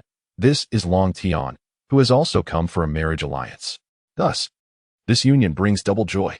The members of the Vinsmoke family received this news with indifference, yet Sanji felt a twinge of unease. However, he refrained from speaking, knowing that Long Tian's strength rendered any threat against him implausible. At this moment, Big Mom's daughter, Bruli, entered and took a seat beside Sanji. I apologize for my lateness, she said. Big Mom then declared, Mamma Mia, let us commence the feast. After the matriarch spoke, The surrounding food homies began to stir. Yet Long Tian found himself repulsed by the sight of these peculiar dishes. Although an array of delicacies lay before him, he had no desire to partake, and the matriarch paid him no mind. However, the incessant singing of the homies surrounding him became increasingly irksome. Turning to the matriarch, he exclaimed, "Excuse me. Could you perhaps remove these creatures? Their noise is unbearable." The onlookers gaped at Long Tian in astonishment, while the matriarch merely chuckled. The homies promptly migrated to her dining table, leaving the members of the Vinsmoke family to ponder that only Long Tian would dare to address the matriarch in such a manner. Once the matriarch and the Vinsmoke family had satisfied their appetites, Perispero entered, escorting Ace. Upon sighting Long Tian, Ace hurried over, a hint of embarrassment coloring his demeanor as he said, "I'm sorry, Long Tian, but I need your help." Ace was acutely aware of the price Long Tian might have to pay for his intervention, rendering him hesitant to breathe a word of complaint. Meanwhile, the matriarch and the Vinsmoke family had already departed, leaving only Long Tian and Ace in the dimly lit restaurant. Observing Ace's sheepish expression, Long Tian found it difficult to harbor any anger. Nevertheless, he inquired, "How were you captured? With your strength, it seems impossible." Ace, feeling even more sheepish, lowered his gaze and admitted, I was hungry and fell asleep while dining at a restaurant." Unable to suppress a chuckle, Long Tian playfully struck Ace's head with his fist, remarking on his gluttonous folly, "You managed to be drugged just to have a meal? I'm genuinely impressed." Ace cried out in pain, clutching his head, yet Long Tian paid him no further heed. He continued, "Luffy has arrived at Cake Island." At the mention of Luffy, Ace could not contain his curiosity and eagerly asked, "Where is he now?" Long Tian struck Ace's head once more, causing Ace to tear up in pain. Looking at Long Tian, he exclaimed, "What are you doing?" "I merely inquired about his whereabouts." However, Long Tian had already pierced through Ace's heart, knowing full well that this fellow was most likely seeking out Luffy. Reluctantly, Long Tian replied, "Are you intent on causing me trouble? You know that my efforts to rescue you come at a cost." At that moment, Ace, with a mischievous glint, muttered under his breath, "Is it really a cost? I believe it suits your intentions well." Ace assumed Long Tian couldn't hear him, but it was quite the opposite. Long Tian could no longer contain himself and unleashed a flurry of strikes upon Ace's face. Before long, Ace's visage swelled up like a pig's head, and he gazed at Long Tian in fear. After giving Ace a sound thrashing, Long Tian felt invigorated and stated, "Do not seek out Luffy. He has his own adventures." "Do you truly believe he would appreciate your unwarranted interruption?" Upon hearing Long Tian's words, Ace, now resembling a swollen pig, pondered for a moment before nodding in agreement, saying, "Indeed, Long Tian, you are right.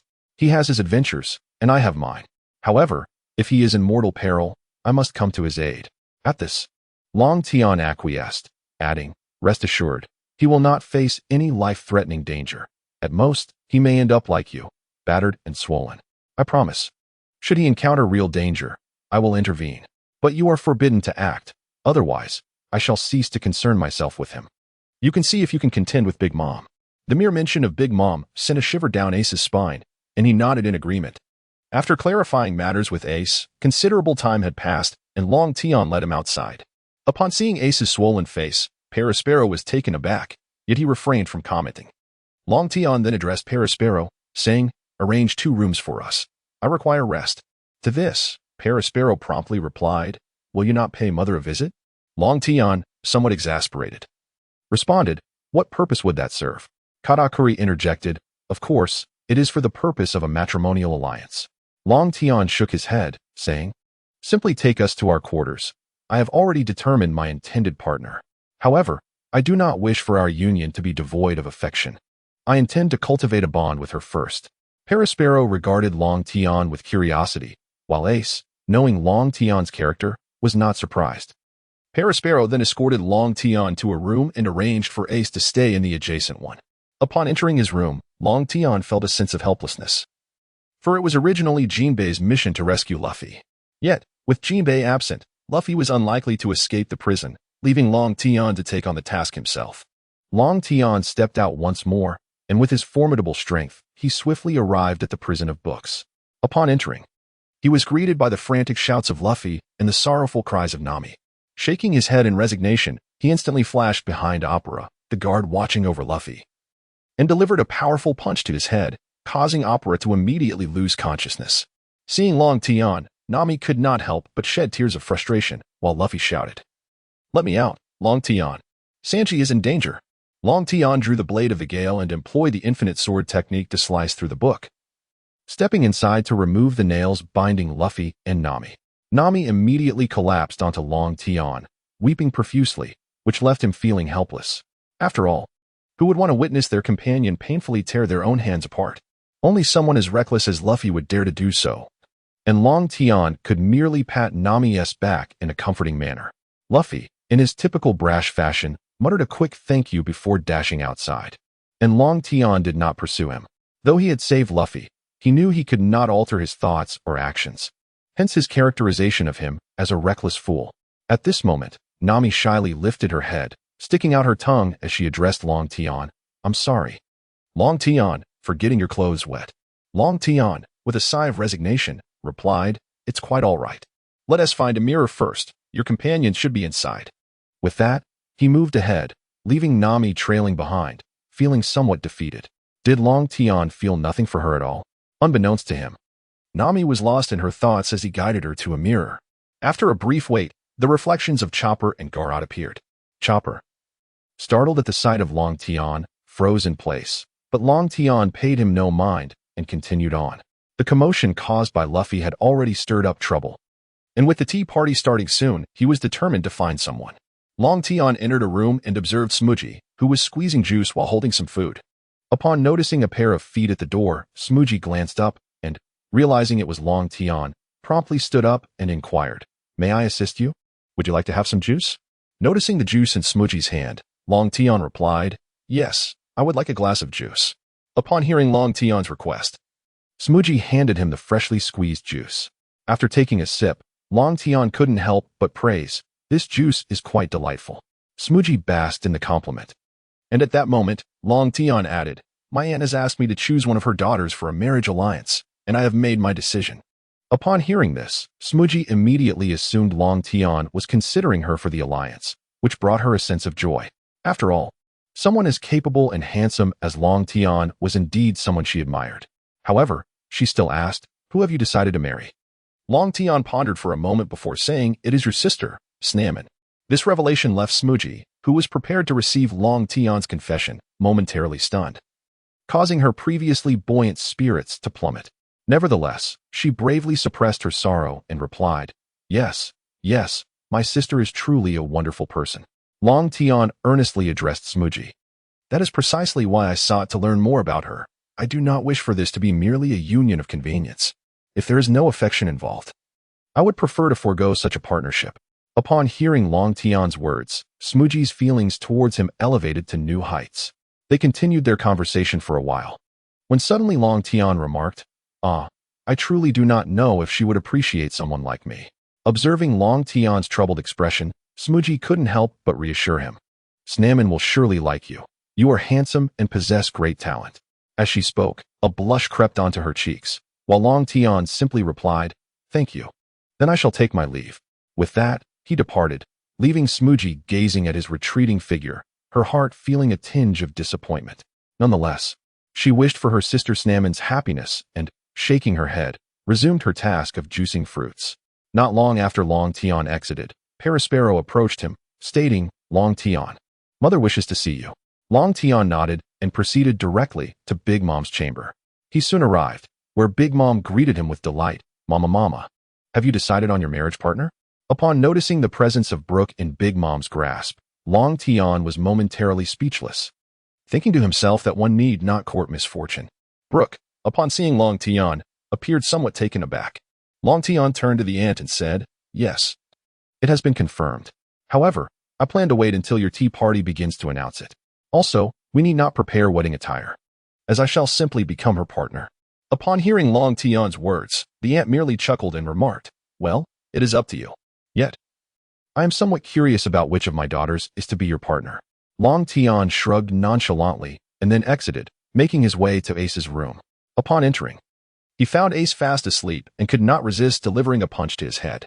Holding his head, Ace looked at Long Tian and exclaimed, "That hurts." "What are you doing, Long Tian?" This reaction brought a sense of satisfaction to Long Tian, who replied, "It's that reckless fool, Luffy.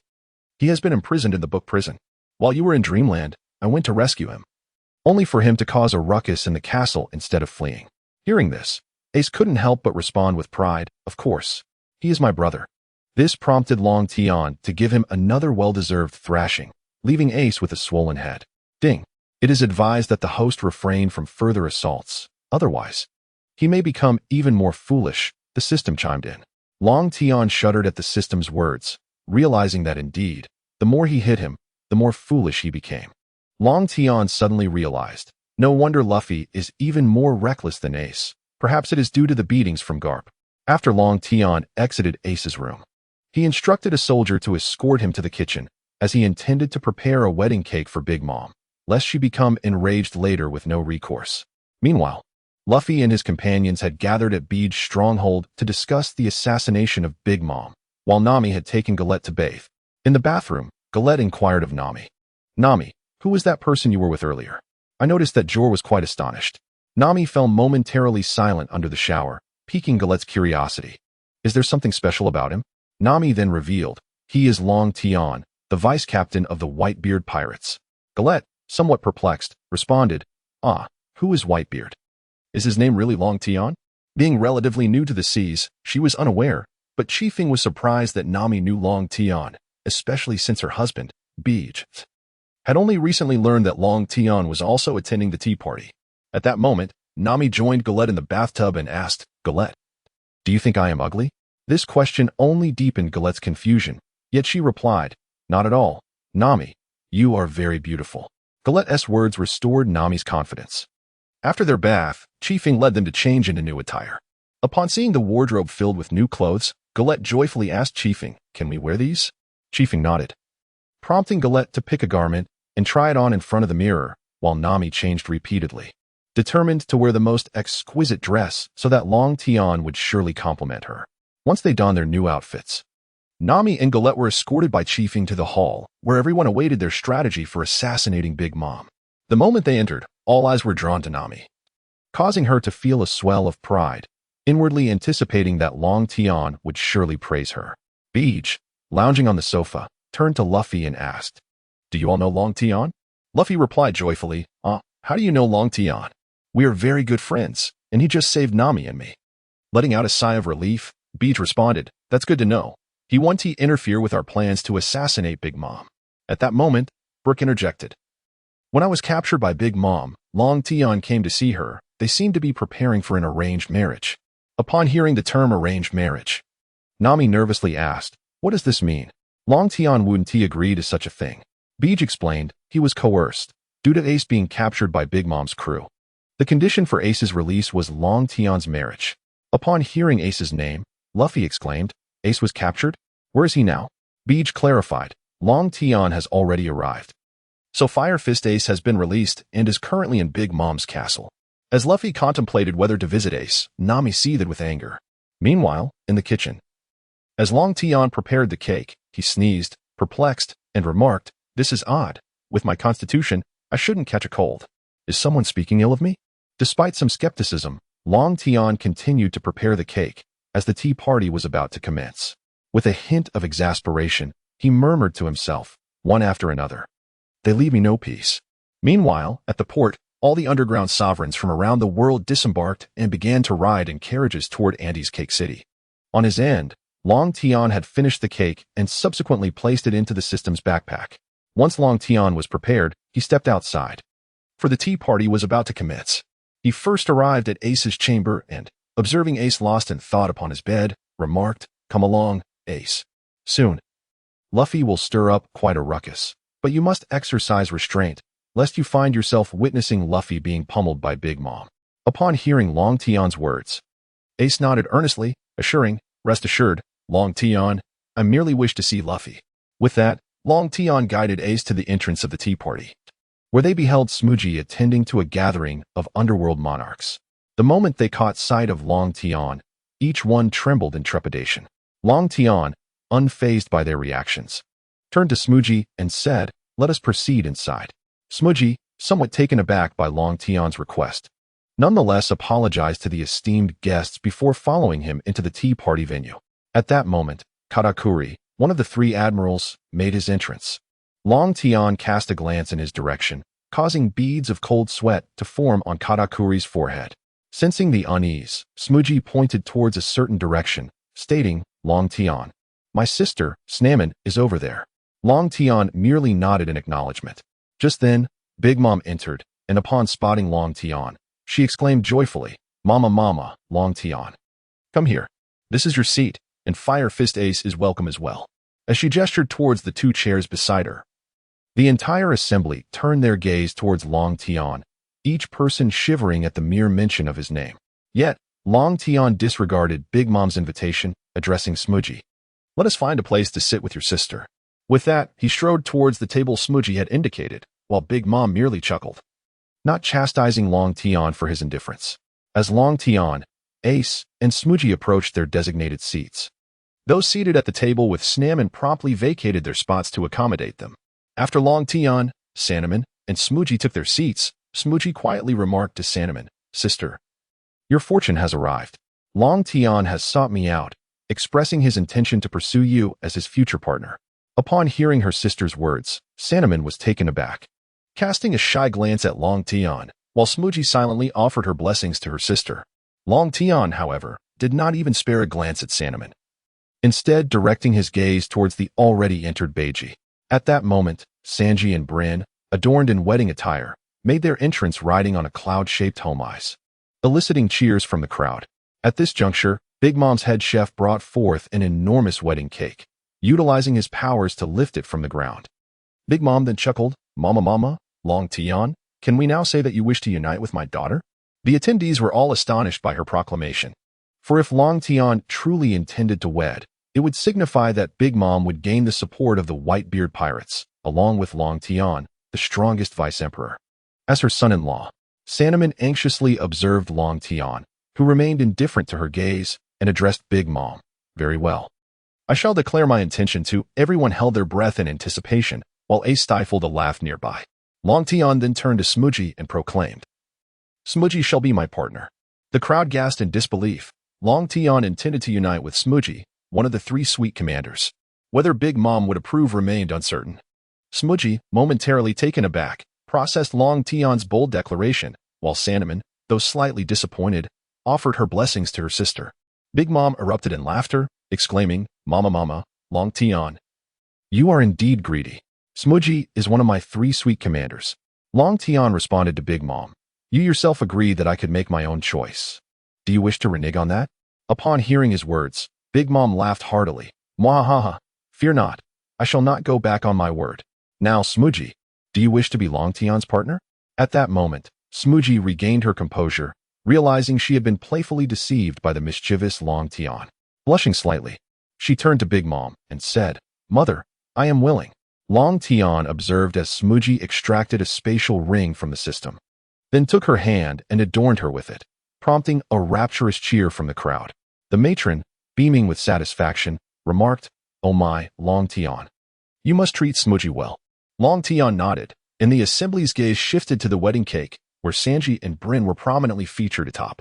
Just as everyone was engrossed in the cake, Ace turned to Long Tian and said, See, I told you this would be a good thing for you. This provoked a strong desire in Long Tian to retaliate against Ace, who instinctively protected his head, while Smuji couldn't help but burst into laughter. Long Tian then addressed her, Smuji, I apologize. I merely wished to surprise you. Smuji shook her head and replied, It's all right, Long Tian. I am already very happy that you chose me. As she spoke, she gently caressed the ring Long Tian had placed upon her finger. However, Ace, ever the provocateur, remarked, Long Tian, considering her physique, can you truly handle it? In a swift reaction, Long Tian delivered a firm blow to Ace's head, causing Smuji to use her ability to shrink herself down to Long Tian's height. Ace, now holding his head in embarrassment, had anticipated that Smuji could wield her powers in such a manner. Long Tian then reassured Smuji, Smuji, Ace is simply thoughtless. Do not take his words to heart. Smuji smiled at Long Tian and said, It's fine, Long Tian. Ace is not wrong. I can indeed use my ability to reduce my size, and I shall maintain this height from now on. This sentiment touched Long Tian, who grasped Smuji's hand and declared, Rest assured, Smuji, I will ensure your happiness. Smuji blushed and nodded in agreement. At that moment, Sanji and Bryn completed their vows under the officiant's guidance. Sanji slowly lifted Bryn's veil, causing the members of the Big Mom pirates to grip their weapons tightly. Long Tian leaned toward Smooji and said, I am aware of Big Mom's intentions. I may have to intervene, so please do not hold it against me. Smooji, taken aback by Long Tian's knowledge of her mother's plans, felt conflicted given her role as Long Tian's partner. Long Tian, noticing her unease, continued, do not worry. After all, Big Mom is my mother-in-law, and I will do my utmost to avoid harming her. Comforted by Long Tian's words, Smooji nodded and replied, Long Tian, I trust you. No sooner had she spoken than gunfire erupted from the wedding cake, causing everyone to tense and gaze toward the top. Suddenly, a multitude of mirror images of Luffy burst forth from the cake, prompting the crowd to flee in panic. The wedding cake was destroyed, collapsing entirely, and Big Mom, witnessing the obliteration of the cake, clutched her head in fury as her cravings surged. At that moment, Long Tian looked toward the entrance, astonished, as Jinbei arrived. He acknowledged Long Tian with a nod, while the true Luffy emerged, fixated on the photograph of the nun. Just as Luffy leaped into the air, intent on shattering the image, Katakuri utilized his powers to seize him. Big Mom, poised to eliminate Luffy, was interrupted by her son, which incited her fury. Katakuri, do not presume that being my son grants you the right to steal my prey. Katakuri interjected, Mother, their target is the nun's photograph. Only our family knows of this matter concerning the Straw Hat Kid. How did you come to know? Big Mom was taken aback. And as Katakuri noticed Luffy struggling in silence, he prepared to slam him to the ground, only to be thwarted by the arriving Jinbei. At that moment, Big Mom turned to Long Tian and questioned, Jinbei is one of your people. Is this your intention, Long Tian? Before Long Tian could respond, Jinbei declared, I am no longer a member of the Whitebeard pirates. Therefore, Big Mom, you need not inquire of Long Tian. I am now a crewmate of Luffy. This revelation surprised Long Tian, who had altered many circumstances, as he had not anticipated Jinbei joining Luffy's crew. Upon hearing Jinbei's words, Big Mom redirected her attention, wielding Prometheus to attack him. As a colossal pillar of fire ascended, Brook approached Big Mom's table and shattered the photograph of the nun. Once the flames subsided, the shattered photograph on Big Mom's table drew gasps of astonishment from the onlookers. Big Mom stood frozen, her gaze fixed on the broken image, while Smooji nervously clutched Long Tian's hand. Observing Smooji's anxiety, Long Tian reassured her with a gentle pat. Rest easy, Smooji, I promise to handle this. With that, Smooji calmed down, yet Big Mom began to sway precariously, though she did not fall or emit a cry. The Big Mom pirates then launched an assault on Luffy and his companions. Ace, witnessing Luffy being captured by Beach, felt an urge to intervene but restrained himself upon seeing Long Tian shake his head. While chaos ensued, with some fleeing and others fighting, no one dared to disrupt Long Tian's table. Meanwhile, the Vinsmoke family found themselves ensnared by Parasparrow's powers, just as Parasparrow prepared to eliminate the Vinsmoke family. Luffy brandished the shattered photograph of the nun before Big Mom, causing her swaying form to come to a halt. Unable to contain herself any longer, Big Mom emitted a fearsome roar imbued with Conqueror's Haki, incapacitating those who first encountered its force. As this powerful aura threatened to engulf Long Tian, he unleashed his own Conqueror's Haki, resulting in a collision of two formidable forces that seemed ready to rend the skies asunder. All present stared in awe at Long Tian. Such was the might of the strongest Vice Admiral. The clash of Haki was evenly matched, leaving everyone struggling to withstand the overwhelming pressure, while Long Tian's table remained undisturbed. Drawing a look of astonishment from Smooji. Although she was aware of Long Tian's formidable strength, she was taken aback by the extent of his power. At that moment, Nami, Chopper, and Jared appeared before the Vinsmoke family, assisting them in donning ear protection. Sanji utilized his Diable Jam to shatter the candy that was imprisoning their family. Seizing the opportunity, Beach released his crew from within him. They bore rocket launchers and aimed them at Big Mom, eliciting astonishment from the members of the Big Mom pirates present. However, they could only struggle against the overwhelming Conqueror's Haki, unable to intervene. The projectile soared towards Big Mom, but did not explode upon impact as Beach had envisioned. Instead, it detonated midair with an even more piercing shriek from Big Mom. Katakuri employed his abilities, equipping each member of the Big Mom pirates with ear protection, all of whom fixated on Luffy and Beach's group. The members of the Big Mom pirates commenced their assault on Luffy and his allies, effectively severing their escape routes. In response, Beach resorted to his Castleman ability, ushering everyone into the fortress. At that moment, the Vinsmoke family reclaimed their battle attire, aiding Luffy and his companions in their successful retreat into the stronghold. However, as Beej observed the still howling Big Mom, he was reluctant to let this opportunity slip by and aimed to eliminate her, only to be thwarted by the Big Mom pirates. Meanwhile, Big Mom regained her composure and began furiously attacking the castle man, while Long Tian ceased his release of Conqueror's Haki. The Vinsmoke family emerged once more from the fortress, standing firm against Big Mom.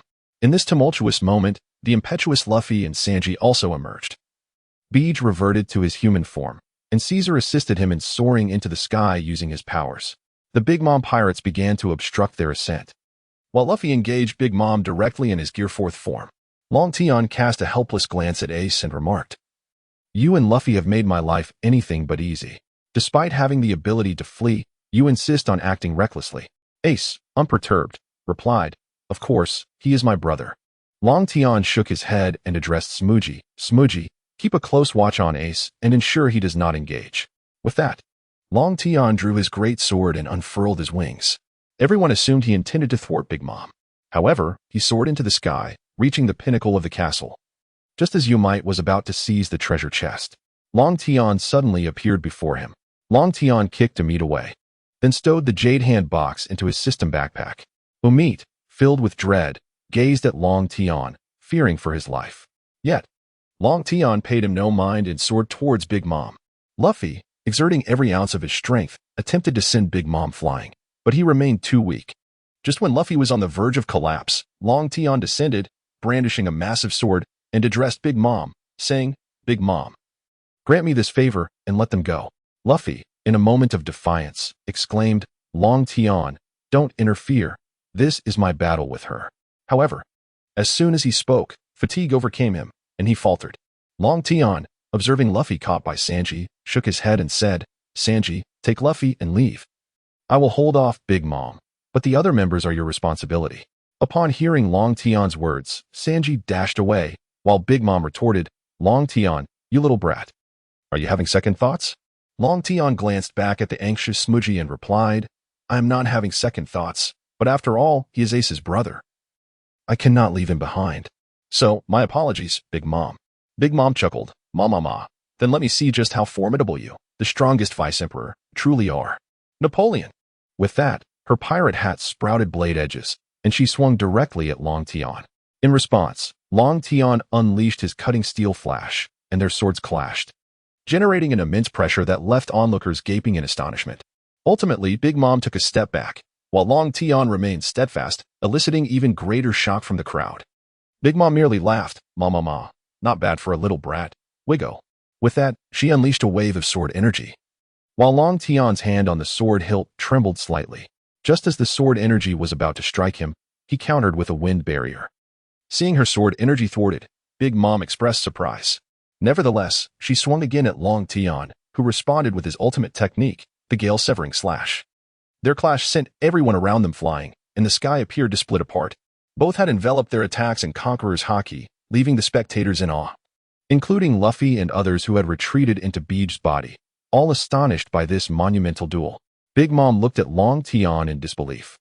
The Conqueror's Haki was a trait possessed only by a select few true kings, and she had not anticipated Long Tian would wield it as well.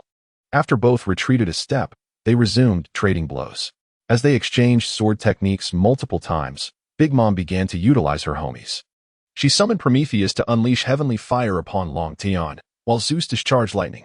"Big Mom, do you not realize these tricks are futile against me?" Long Tian declared, effortlessly blocking the attacks with a wind barrier, leaving Big Mom momentarily at a loss. Long Tian then activated his infinite sword path, his great sword glowing with a verdant light, and with a single stroke, he cleaved Prometheus in two, then did the same to Zeus. Witnessing her homies being destroyed, Big Mom's fury began to rise. However, Long Tian would not be deterred. He summoned a colossal elephant apparition using half of his strength. Everyone gasped in terror at the sight of the ancient dragon elephant, while Big Mom gazed at the giant creature, astonished. The elephant let out a thunderous roar from the depths of antiquity and advanced towards Big Mom. Observing the enormous foot of the elephant, she enveloped Napoleon in her Conqueror's Haki and swung her sword towards the foot, but to no avail. She was immediately crushed into the ground.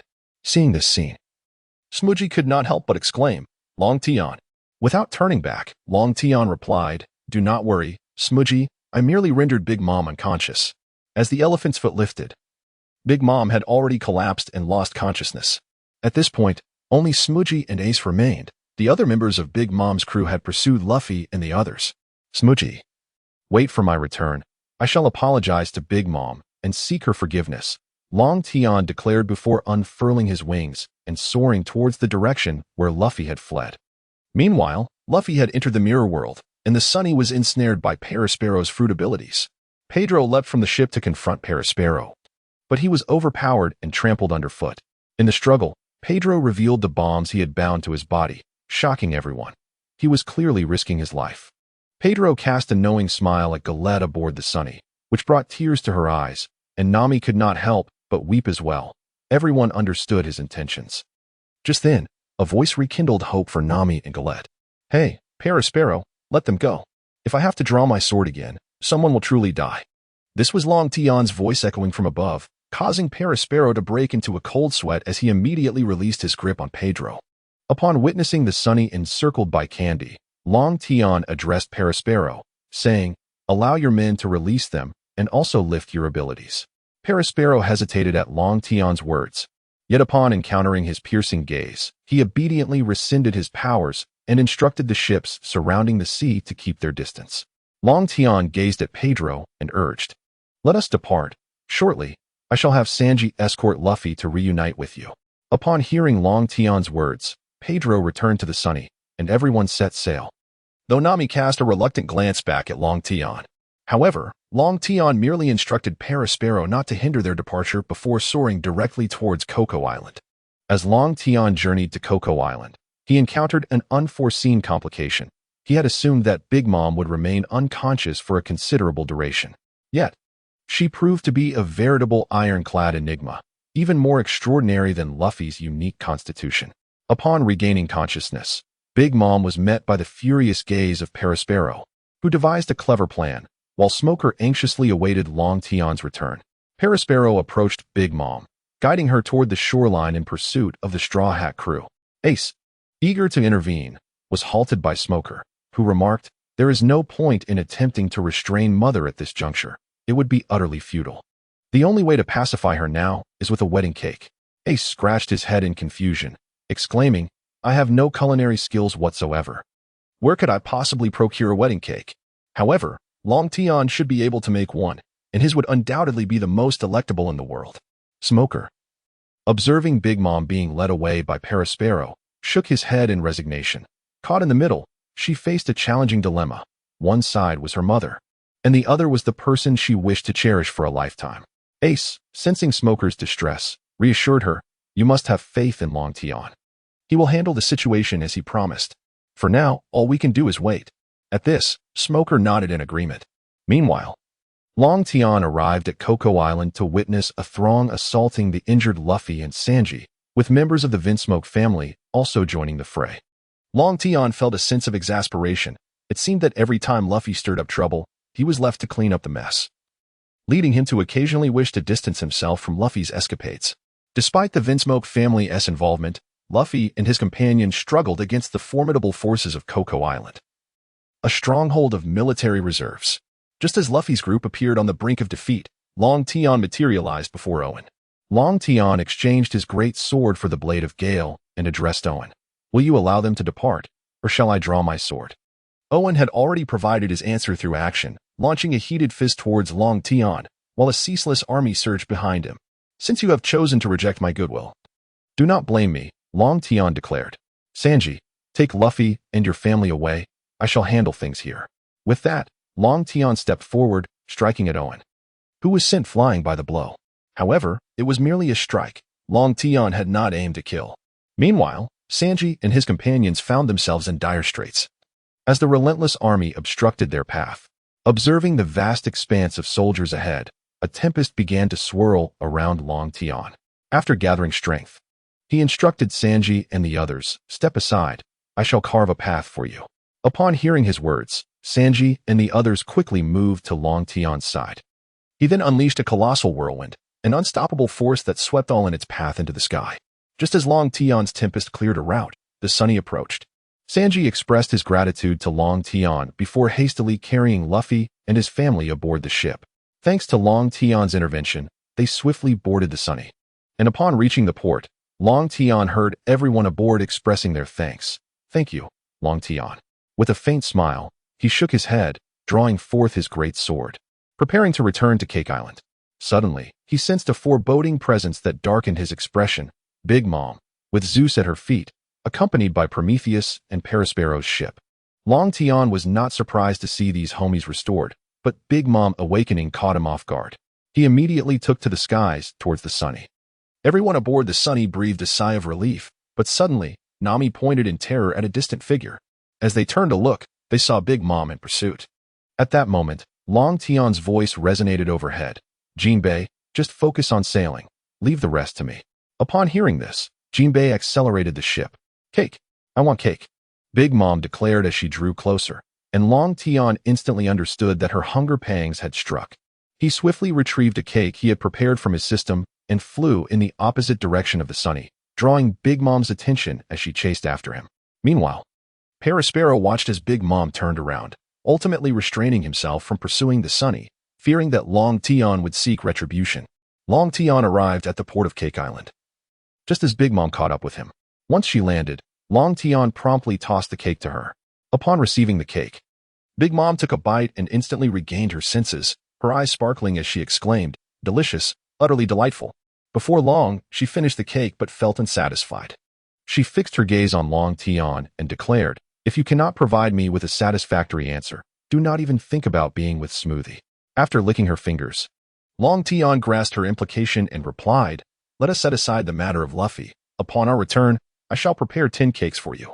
However, Big Mom shook her head, insisting, "You must make at least 100, and from now on, you are to provide me with desserts every month." With a hint of resignation, Long Tian agreed. "I promised Smoothie that I would earn your forgiveness." This pleased Big Mom, for she recognized that Long Tian's confections surpassed any she had ever tasted, and his strength had garnered her respect. She had no intention of losing such formidable power. The Straw Hat Boy could be dealt with later. At that moment, Perospero returned.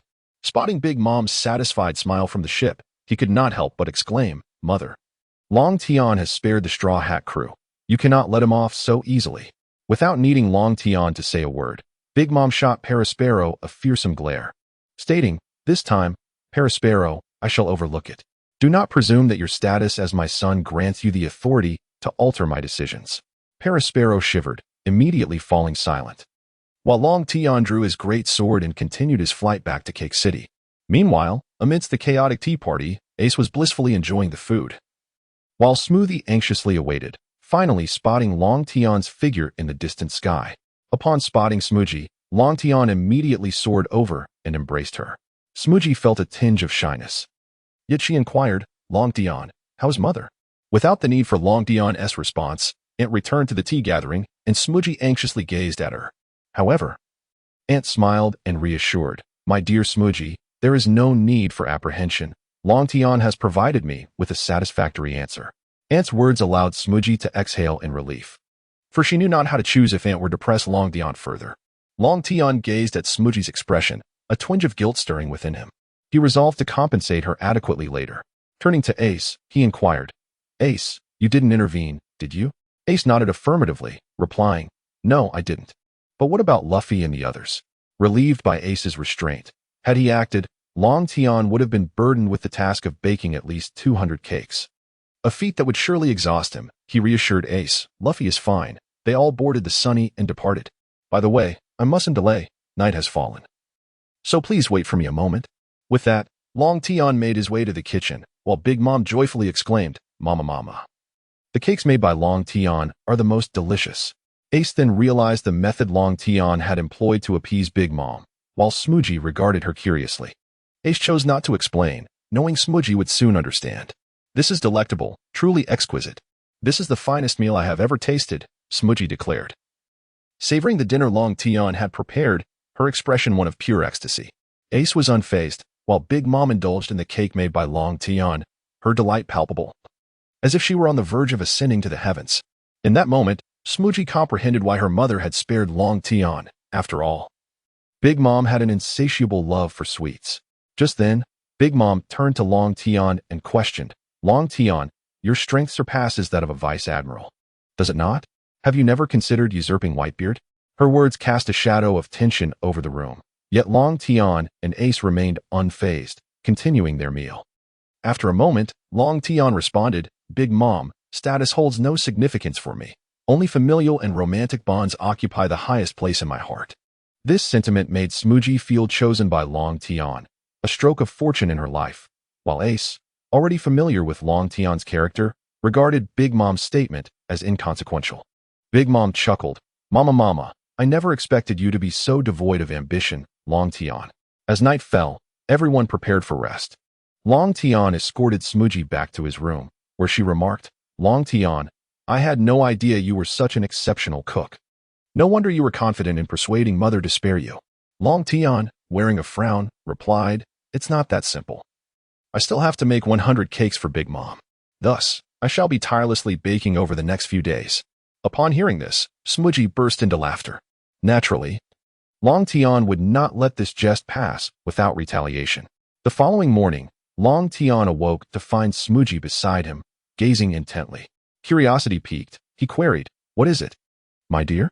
Is there something on my face? Smoogie blushed and shook her head, saying, No, I just find you increasingly handsome. Of course, I am the most handsome man. Long Tian replied with a hint of vanity. Ding. Please refrain from being shameless, host. How am I being shameless? Am I not handsome? Ding. Without the transformation of the dragon elephant body, you could not possibly be this handsome. Indeed, I feel that if I were to rate my current appearance, I would undoubtedly receive a perfect score. Ding. Thus, the multitude of wives I possess is entirely the merit of the system. Yes, dear system. Your contributions are indeed the greatest. Now, shouldn't the sign-in location be refreshed? Ding. The refresh time is random. Please be patient, host. Alas, it is always the same phrase. Dragon Tian, disregarding the system, rose to prepare breakfast for Smoogie. Soon, a bowl of chicken soup and a lovingly prepared breakfast were served in the room. And as Smoogie sipped the soup, warmth enveloped her. Seeing his beloved savoring the meal brought satisfaction to Dragon Tian, who then exited the room, ready to bake a cake. Just as he stepped outside, Ace emerged as well. Fortunately, Ace bore no dark circles. The soundproofing in Mama's castle was quite commendable. Upon seeing Dragon Tian, Ace inquired, Dragon Tian, when do we plan to return? I find myself missing father. No sooner had Ace spoken than Dragon Tian playfully punched his head, exclaiming, Isn't it the two of you who have caused me this trouble? I still have to bake 100 cakes for Mama before we can leave. Ace, tears in his eyes and cradling his head, gazed at Dragon Tian with a mix of fear and nostalgia, recalling the pain reminiscent of childhood encounters with carp. Seeing Ace in such a state eased some of Dragon Tian's irritation, and he proceeded to the kitchen to commence his baking. Unbeknownst to Dragon Tian, in Mama's chamber, Perispero was reporting to her. Observing Mama indulging in desserts, Perispero remarked, Mother, the Straw Hat crew is currently preparing to head to Wano. Upon hearing this, Mama paused her indulgence and replied, MMM, are they truly intent on seeking Kaido? Indeed, Mother, what should we do? Mama pondered for a moment before responding. Although I have an agreement with Kaido, the Straw Hat's audacity to destroy the last photograph of the nun is unforgivable. Once Dragon Tian departs, we shall set forth for Wano. Perispero immediately acknowledged her command, his thoughts racing, convinced that even with Dragon Tian's protection, the Straw Hat lad was doomed this time. Meanwhile, Dragon Tian remained blissfully unaware of these developments, diligently crafting cakes. Thus, he spent his days baking and his nights joyfully yet painfully engaged in battles with Smoogie. After 3 days, he finally presented the results to Mama. Well then, Mama, I have completed your 100 cakes. I shall be taking Smoogie and Ace back to Father-S ship now. With that, Dragon Tian paid no heed to Mama's response and took Smoogie by the hand as they departed. Watching his retreating figure, Mama chuckled, MMM, Perispero, gather everyone. We are preparing to journey to Wano. At the castle's entrance, Dragon Tian paused and turned to Smoogie, saying, My dear, should you wish to remain by Mama's side, I shall not hinder you. Do you wish to accompany me now? Smoogie, somewhat irritated, retorted, I am already your woman. Where else would I go? Do you no longer want me? The words of Smoogie deeply moved Long Tian. He did not respond to her inquiry, but instead bestowed upon her a gentle kiss. Meanwhile, Ace found himself inundated with affectionate gestures as the three of them boarded the carriage destined for the port. Just as Long Tian set sail from the harbor of Cake Island, the members of the Big Mom pirates, including Big Mom herself, boarded the Singing Queen, preparing to journey to Wano country. On the Moby Dick, Marco reported to Whitebeard, "Father, Long Tian has entered into a union with Smuggy, one of the three commanders, and is now on his way back." Whitebeard chuckled heartily. "Gururara. Lin is indeed generous. That lad Long Tian must be overjoyed." Marco, with a hint of mischief, suggested. Such significant news should surely be relayed to Bonnie and the others.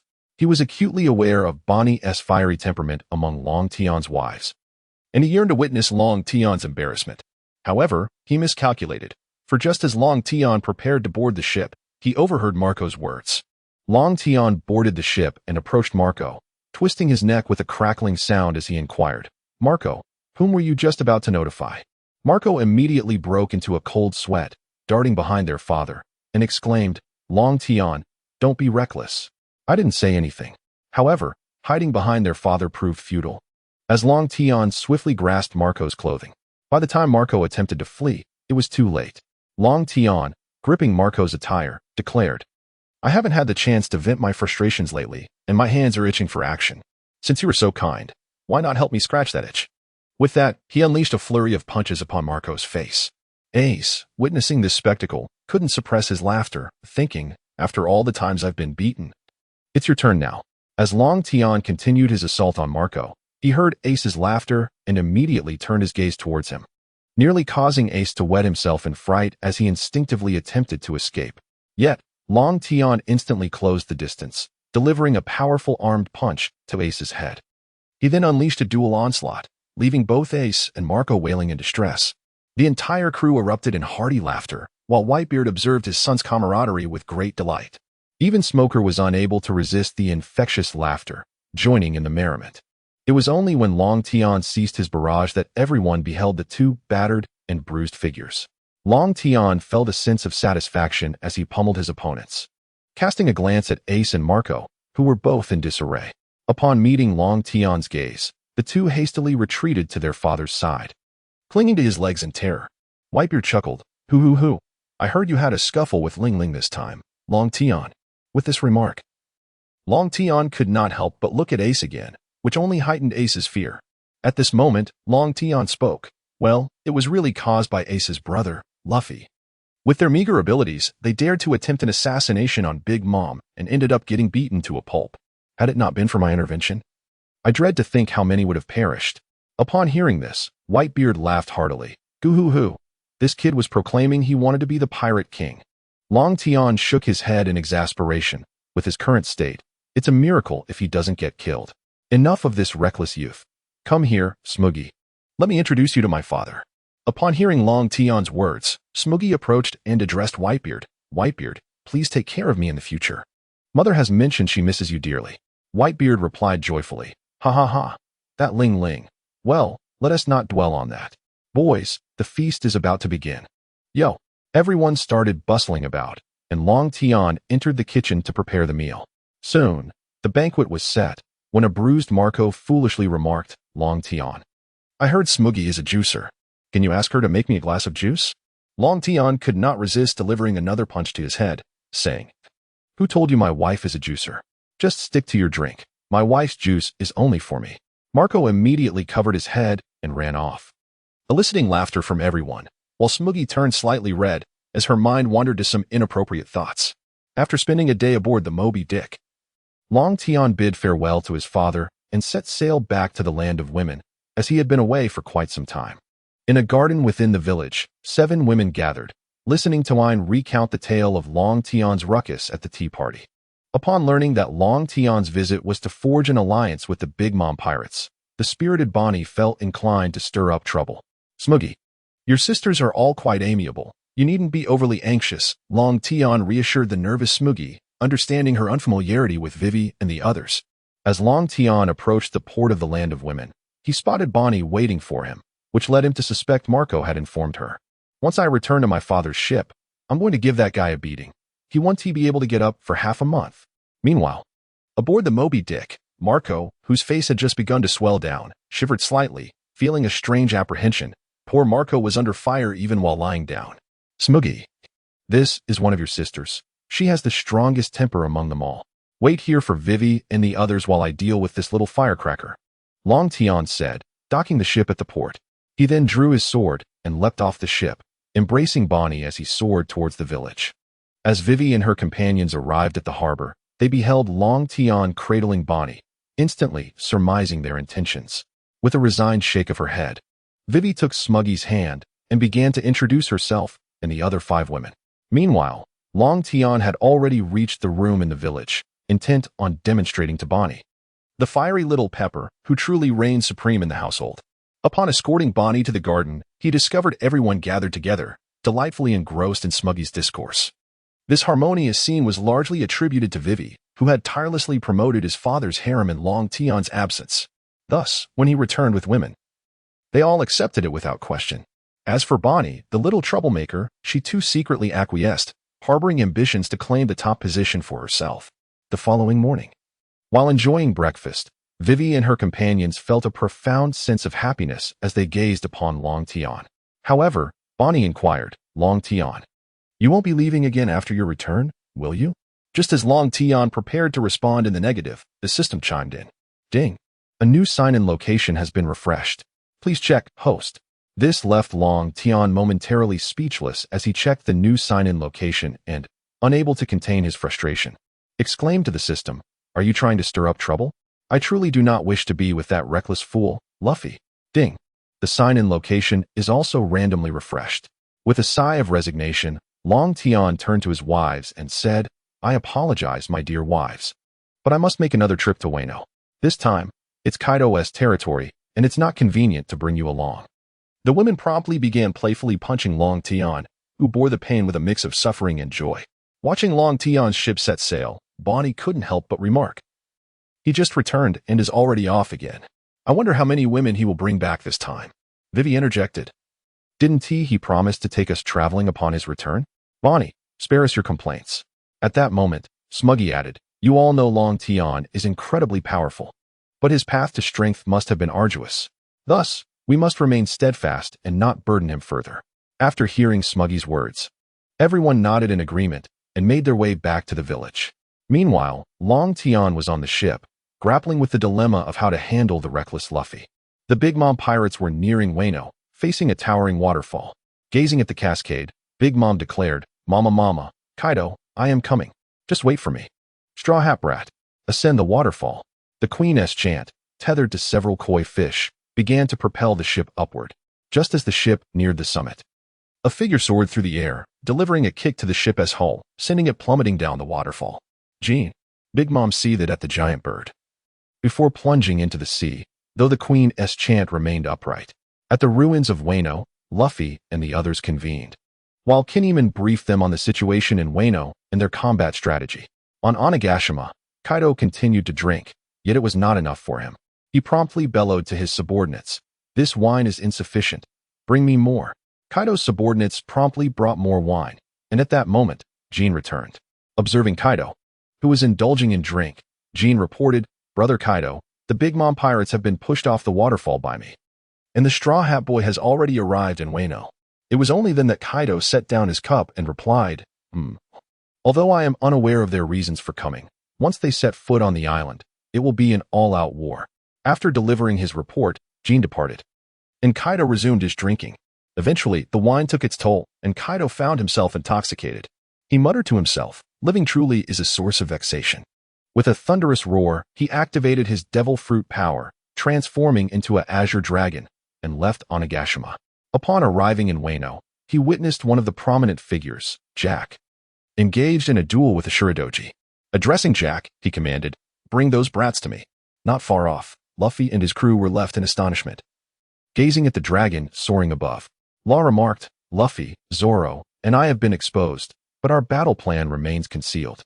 At that moment, Kaido, in a drunken rage, indiscriminately wreaked havoc in the town, where Luffy's friends were present, prompting Luffy to dash down the mountain toward the town.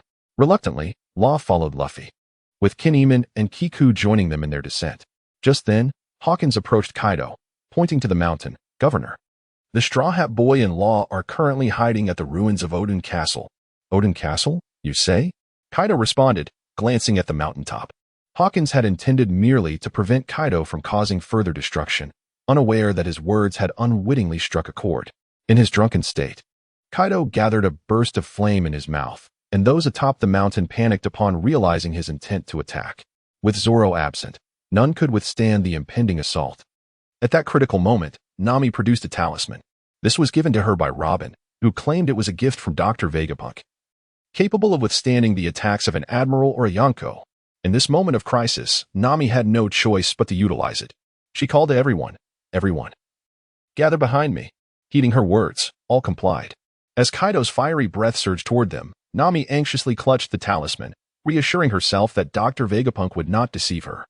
Just as the flames were about to reach them, the talisman vanished, and a circular shield materialized around them, successfully deflecting the onslaught. Though they had been protected, the surrounding mountains were scorched, causing them to tumble down the slopes. Seeing the mountaintop reduced to rubble by Kaido's flames ignited Luffy's fury. He instantly entered gear second and charged at Kaido, who continued his drunken rampage, demolishing the town. Luffy leapt from a rooftop, aiming to strike from above, exclaiming, "Gum Gum Elephant Gun!" Luffy's fist struck Kaido's head with tremendous force, sending him crashing to the ground. Without hesitation, Luffy began his search for Yamato. As Kaido lay on the ground, slightly regaining his senses, Luffy learned that Yamato might have been slain by Kaido, which ignited a deeper fury within him. He raced towards Kaido, declaring, "Kaido, I am right here." Upon hearing the voice, Kaido rose to his feet and inquired, "Who are you?" Luffy, with unwavering determination in his gaze, responded, "I am Luffy, destined to become the Pirate King." The moment Kaido realized he was facing Luffy, his rage erupted. He gathered a fiery breath and unleashed it towards Luffy, who adeptly dodged the attack and leaped onto Kaido's head, attempting a rubber elephant gun. However, this time, Kaido managed to block it. The two clashed fiercely, and Luffy, channeling his haki, enlarged his arms and unleashed a barrage of rubber elephant machine guns upon Kaido. Yet, Kaido remained unscathed. In that moment, Kaido transformed into his human form, standing tall and grasping his kanabo while swaying unsteadily. Luffy then entered his Gear 4th state and delivered a powerful punch, the King Kong gun, directly to Kaido's face, followed by a series of relentless attacks. Still, Kaido stood impervious, finally shaking off the effects of the alcohol. Rubber Great King Kong gun. Luffy's fist landed on Kaido's abdomen without effect, and Kaido retaliated, sending Luffy crashing against the wall, utterly exhausted. As Luffy lay behind Kaido, defeated, Law attempted to rescue him, but Hawkins thwarted his efforts with a well-placed nail, forcing him to retreat. Kaido, observing Luffy unconscious yet still fixated on him, commanded his approaching subordinates, "Lock him up. Once he fully submits, he will become a formidable asset." With that, Kaido transformed into an Azure Dragon and departed, while Luffy was dragged away by Kaido's subordinates and imprisoned. Meanwhile, Ryuma arrived at a grand waterfall. Drawing forth his great sword and unfurling his wings, he stowed away his ship and soared towards Wano. Nami and her companions, upon hearing from Kiku that Luffy had been captured, were taken aback. At that moment, the Mink tribe also arrived at the woods outside Wano, where a group of minks lifted an injured young girl and made their way toward the land of Wano. Long Tian arrived in the land of Wano and immediately sensed that a fierce battle had taken place. He couldn't help but shake his head and mutter to himself. With such limited strength, they dared to confront Kaido. Now, it seems they have been captured and thrown into prison. Long Tian inhaled the air of Wano country once more, then disdainfully remarked, "The entire Wano country reeks of lasciviousness." At that moment, Long Tian sensed Robin's location and soared directly towards her, unnoticed by anyone along his path. Long Tian observed a long queue in front of a stall, where the owner was naturally Sanji. However, upon catching sight of Robin, Long Tian felt a twinge of irritation within. Long Tian boldly cut in line and occupied an empty seat at the noodle shop, provoking the ire of those waiting, who began to vocally chastise him. Meanwhile, Sanji and his companions were astonished to see Long Tian's presence there. The cacophony of complaints only aggravated Long Tian, who unleashed his conqueror's haki, causing all those in line to faint. At that moment, Sanji could not help but exclaim, "Why did you have to release your conqueror's haki?"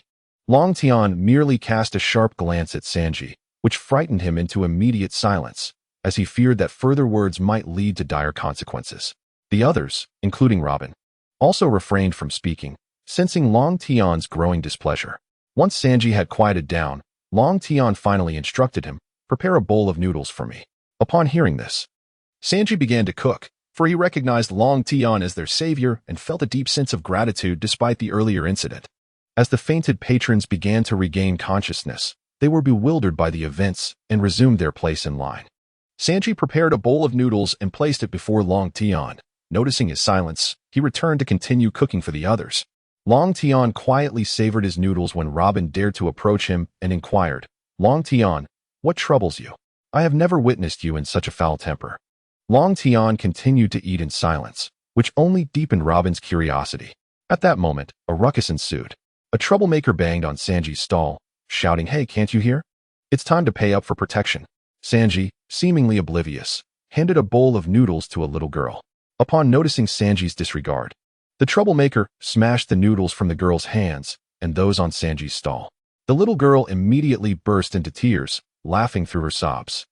The instigator then threatened the people in line, declaring, "No one is allowed to eat from this stall. Get lost." How infuriating. "I was just trying to enjoy my meal in peace, and you come to stir up trouble," Long Tian suddenly exclaimed. With a surge of conqueror's haki, he incapacitated the three troublemakers. He then resumed his tranquil dining, while Sanji and Frankie bound the troublemakers. Sanji prepared another bowl of noodles for the little girl, puzzled by her mixed emotions of laughter and tears. After finishing her meal, the little girl joyfully ran away. Just then, a flamboyantly dressed old woman approached Sanji and the others. Robin gazed at the elderly lady and called out, "Master." Long Tian paused in his meal. As the elderly woman began to introduce the courtesan, Xiaozi, to everyone present, Sanji and Usopp couldn't help but swallow hard at the mention. At that moment, the old woman turned to Robin and remarked, "Ah, Robin, today there is delightful news about you that has spread throughout Flower Capital." Robin, perplexed, inquired, "About me?" The old woman, plucking at her instrument, replied, "Congratulations, you will also appear at today's banquet. Have you not longed to meet General Orochi?"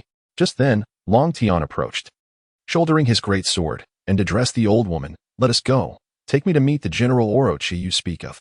The old woman, taken aback, asked, "Who might you be?" Due to Kaido's dominance over Wano, many pieces of news from the outside world had failed to penetrate, resulting in locals being unaware of who Long Tian truly was. Long Tian spoke calmly, "You need not concern yourself with who I am. If you utter another word, your life shall be forfeit." This proclamation caused Robin to involuntarily exclaim, "Long Tian, you." Yet, upon witnessing the slight redness in Long Tian's eyes, he was instantly rendered speechless by fear. The elderly woman, unable to withstand the terrifying gaze of Long Tian, could only nod in agreement and lead him towards the abode of the Great Serpent. Robin and his companions followed suit. Initially, this was Robin's prime opportunity to approach the serpent, but Long Tian's intervention had disrupted their plans.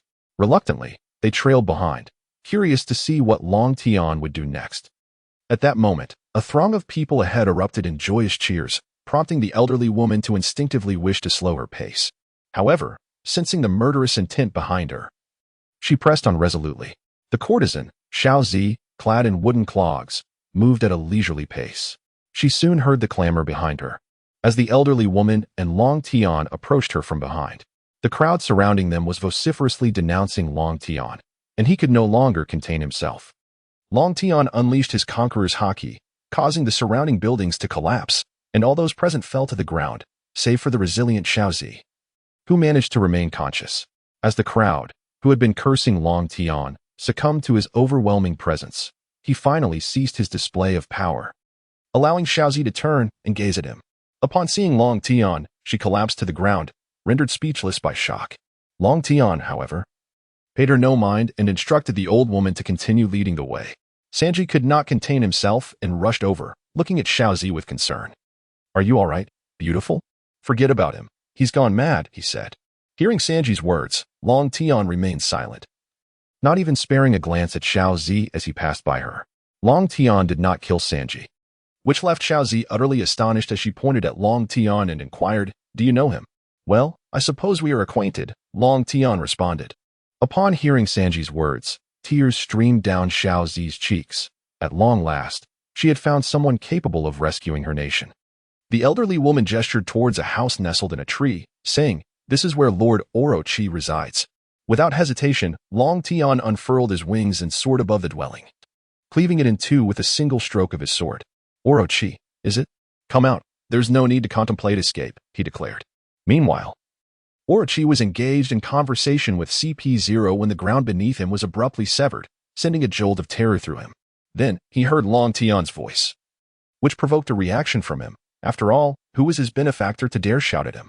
The members of CP0 were equally incensed. Orochi emerged from one half of the house, initially brimming with menace, yet when he beheld Long Tian, his legs began to tremble uncontrollably. While the CP0 agents seethed with anger at the sight of Long Tian gazed at the diminutive and unsightly figure before him and remarked, "So you are the Great Serpent? Oh, how surprising to find CP0 here as well. This makes it all the easier to deal with you." Despite his trepidation, the Great Serpent retorted, "Do you have any idea who my benefactor is? Summon Kaido and see if he dares to speak to me in such a manner. With your grotesque appearance, do you really think you deserve to have my woman dance for you?" Upon finishing his words, Long Tian unleashed the boundless sword technique, delivering a devastating gale that cleaved the Great Serpent and the nearby CP0 in twain. Those felled by Long Tian's swordsmanship were beyond salvation, their abilities rendered useless. They were irrevocably dead, for this was true damage. At that moment, Robin began to comprehend the source of Long Tian's fury. Sanji and Frankie, however, mistakenly believed that the woman Long Tian referred to was Kazuki.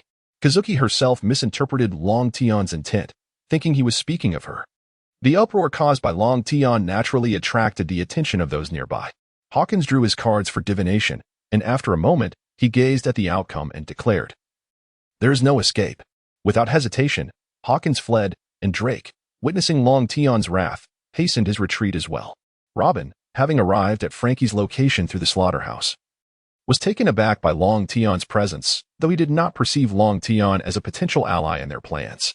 Meanwhile, Kazuki stumbled before Long Tian, kneeling and gazing up at him, imploring, "Please, save this nation. Whatever conditions you may impose, I shall accept if you choose to intervene." Having just slain the Great Serpent, Long Tian remained irked, casting a fleeting glance at Robin before a tempest began to swirl around him. Only Sanji, having witnessed Long Tian's technique before, could not contain his curiosity, asking, "Hey, Long Tian, what do you intend to do? Are you about to destroy the flower capital?" At Sanji's words, shock rippled through the crowd, even causing Robin to tighten her grip on her sword, though she dared not act. In the midst of this tension, Robin nervously interjected, "Enough. Long Tian, what are you doing?" Yet Long Tian paid them no mind, cleaving through the air towards the brothel with a fierce gale, causing all present to tremble at the sight of the immense storm. The tempest ascended, sweeping up garments and small objects before ultimately crashing down upon the brothel, reducing it to mere fragments in an instant. As the storm dissipated, revealing the devastation wrought upon the brothel, a collective sigh of relief escaped the crowd, though they gazed at Long Tian with a mixture of awe and fear. Sanji had believed Long Tian's tempest would follow a straight path. Instead, it curved, leading him to ponder that if Zoro could master such a skill, he would indeed be a grand swordsman. At that moment, a figure emerged from the remnants of the Great Serpent's abode, approaching Kazuki and inquiring, "Are you unharmed, Kazuki?" Kazuki looked at the man and replied, "I am fine, Tanjiro." This revelation left Tanjiro astounded as he exclaimed, "Kazuki, do you understand the significance of that name?" Kazuki shook her head, her gaze fixed upon Long Tian, stating, "There is no need for further concealment. If this esteemed gentleman chooses to act, the land of Wano can be saved at once." At that moment, Rin appeared with Nami, who had long been eager to join but was restrained by Rin, leaving her no choice but to wait until now. Upon her arrival, Nami's gaze was unwaveringly fixed on Long Tian, for his imposing figure, wielding a massive sword, was undeniably striking. It was only after Long Tian sheathed his sword and descended that he addressed the gathering, stating, "Continue with your plans. I am merely a spectator here. Do you truly expect me to intervene?" With that, Long Tian grasped Robin's hand and departed, leaving those familiar with him acutely aware that persuading him to take action was no simple task. Nami felt a twinge of regret at his departure, yet she refrained from obstructing him. Meanwhile, although Xiaozi remained silent, her heart brimmed with disappointment, for she, the courtesan of Wano, had not even garnered a glance from Long Tian. As for Long Tian, he had no interest in their affairs. These individuals were intent on challenging Kaido, with whom he bore no grudge. Robin, held by Long Tian, could not help but tease, Are you feeling jealous, Long Tian? Upon hearing her words, Long Tian was nearly overwhelmed by a surge of violent intent, for the mere thought of a man reveling in the company of his beloved was infuriating. It was indeed a lapse on his part. Having lingered in this world for so long, he had largely forgotten the intricate plot, recalling only fragmented details. The eventual fate of Wano remained unwritten by Oda, leaving him in uncertainty. Nevertheless, his strength had grown formidable enough that such knowledge was of little consequence. Noticing Long Tian's ominous aura, Robin felt a stir of confusion yet dared not speak, allowing him to lead her to a hotel. Meanwhile, on Onigashima, Hawkins reported to Kaido. Long Tian has also arrived in Wano and has slain Orochi. Kaido, momentarily pausing his drinking, remarked, "That brat has come too. I've heard he caused quite the uproar at Mariejois on 2 occasions without consequence. I wonder about his true strength." Hawkins replied calmly, "He is quite powerful. At least on par with you, Governor." This revelation surprised Kaido, who mused, "Oh, so he remains a vice-emperor, captivating the world's attention." Hawkins continued, however, "He merely killed Orochi and departed, showing no inclination towards Onigashima." Kaido took another sip of his drink, declaring, "Then we need not concern ourselves with him or provoke him. Though he is but one man, he stands behind Whitebeard." At the mention of Whitebeard, even Hawkins, typically composed, felt a tremor of fear, for he was a man capable of world destruction. Inside the hotel, Long Tian tossed a set of clothes typically worn by Vivi to Robin, instructing, "Change into these. I am not fond of your current attire." Robin, feeling helpless, could only bring her clothes into the bathroom, wash away the lingering scent of makeup, and then don the attire given to her by Long Tian. At last, this seemed appropriate, and as she came over to sleep, Long Tian, satisfied with Robin's restored appearance, remarked. However, Robin was unwilling and, in a slight tantrum, retorted, "No, you didn't listen to a word I said earlier. Why should I listen to you now?" Long Tian, undeterred, embraced Robin with the intention of sleeping. Though Robin initially resisted, she soon quieted down, pouting as she gazed at Long Tian. Once Robin settled, Long Tian shared some heartfelt words with her, opening his eyes to meet her gaze. "While I have no objections to your adventures with Luffy and the others, you cannot behave as you did in the past," he stated. Puzzled, Robin asked, "What do you mean?" Almost exasperated, Long Tian replied, "You have me now. You can dress beautifully, but you mustn't present yourself that way before others." It was then that Robin realized the crux of Long Tian's concern. After all these years, she had done whatever it took to survive, and she felt that she had done nothing wrong. With a soft laugh, Robin broke the tension, leaving Long Tian somewhat bemused. After chuckling for a moment, she said, "All right, I promise to be mindful in the future, but you must also promise to listen when I speak." Long Tian simply replied, "I haven't done anything wrong."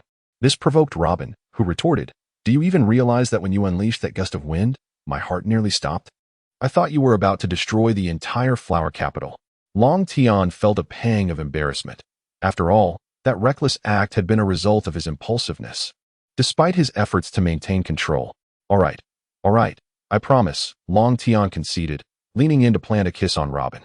Perhaps it was the embrace that lulled him into slumber swiftly. As Robin watched Long Tian drift off, she could not help but caress his face.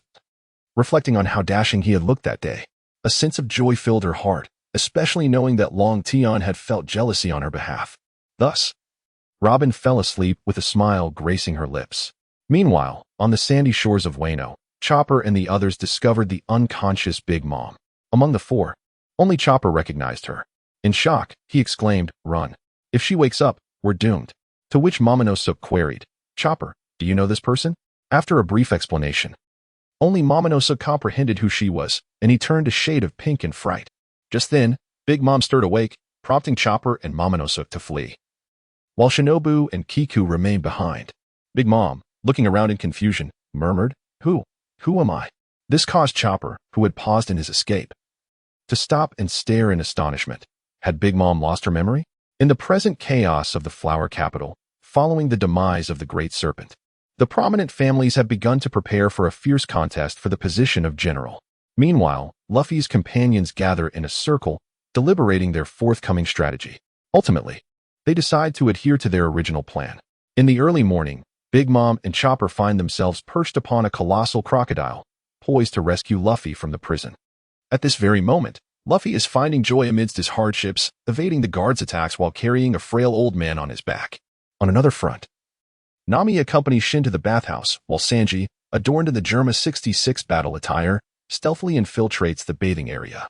Just as Nami and Shin finish their wash and prepare to change, Hawkins materializes in the bathhouse, causing Nami to feel a surge of anxiety. For Hawkins is one who can recognize her.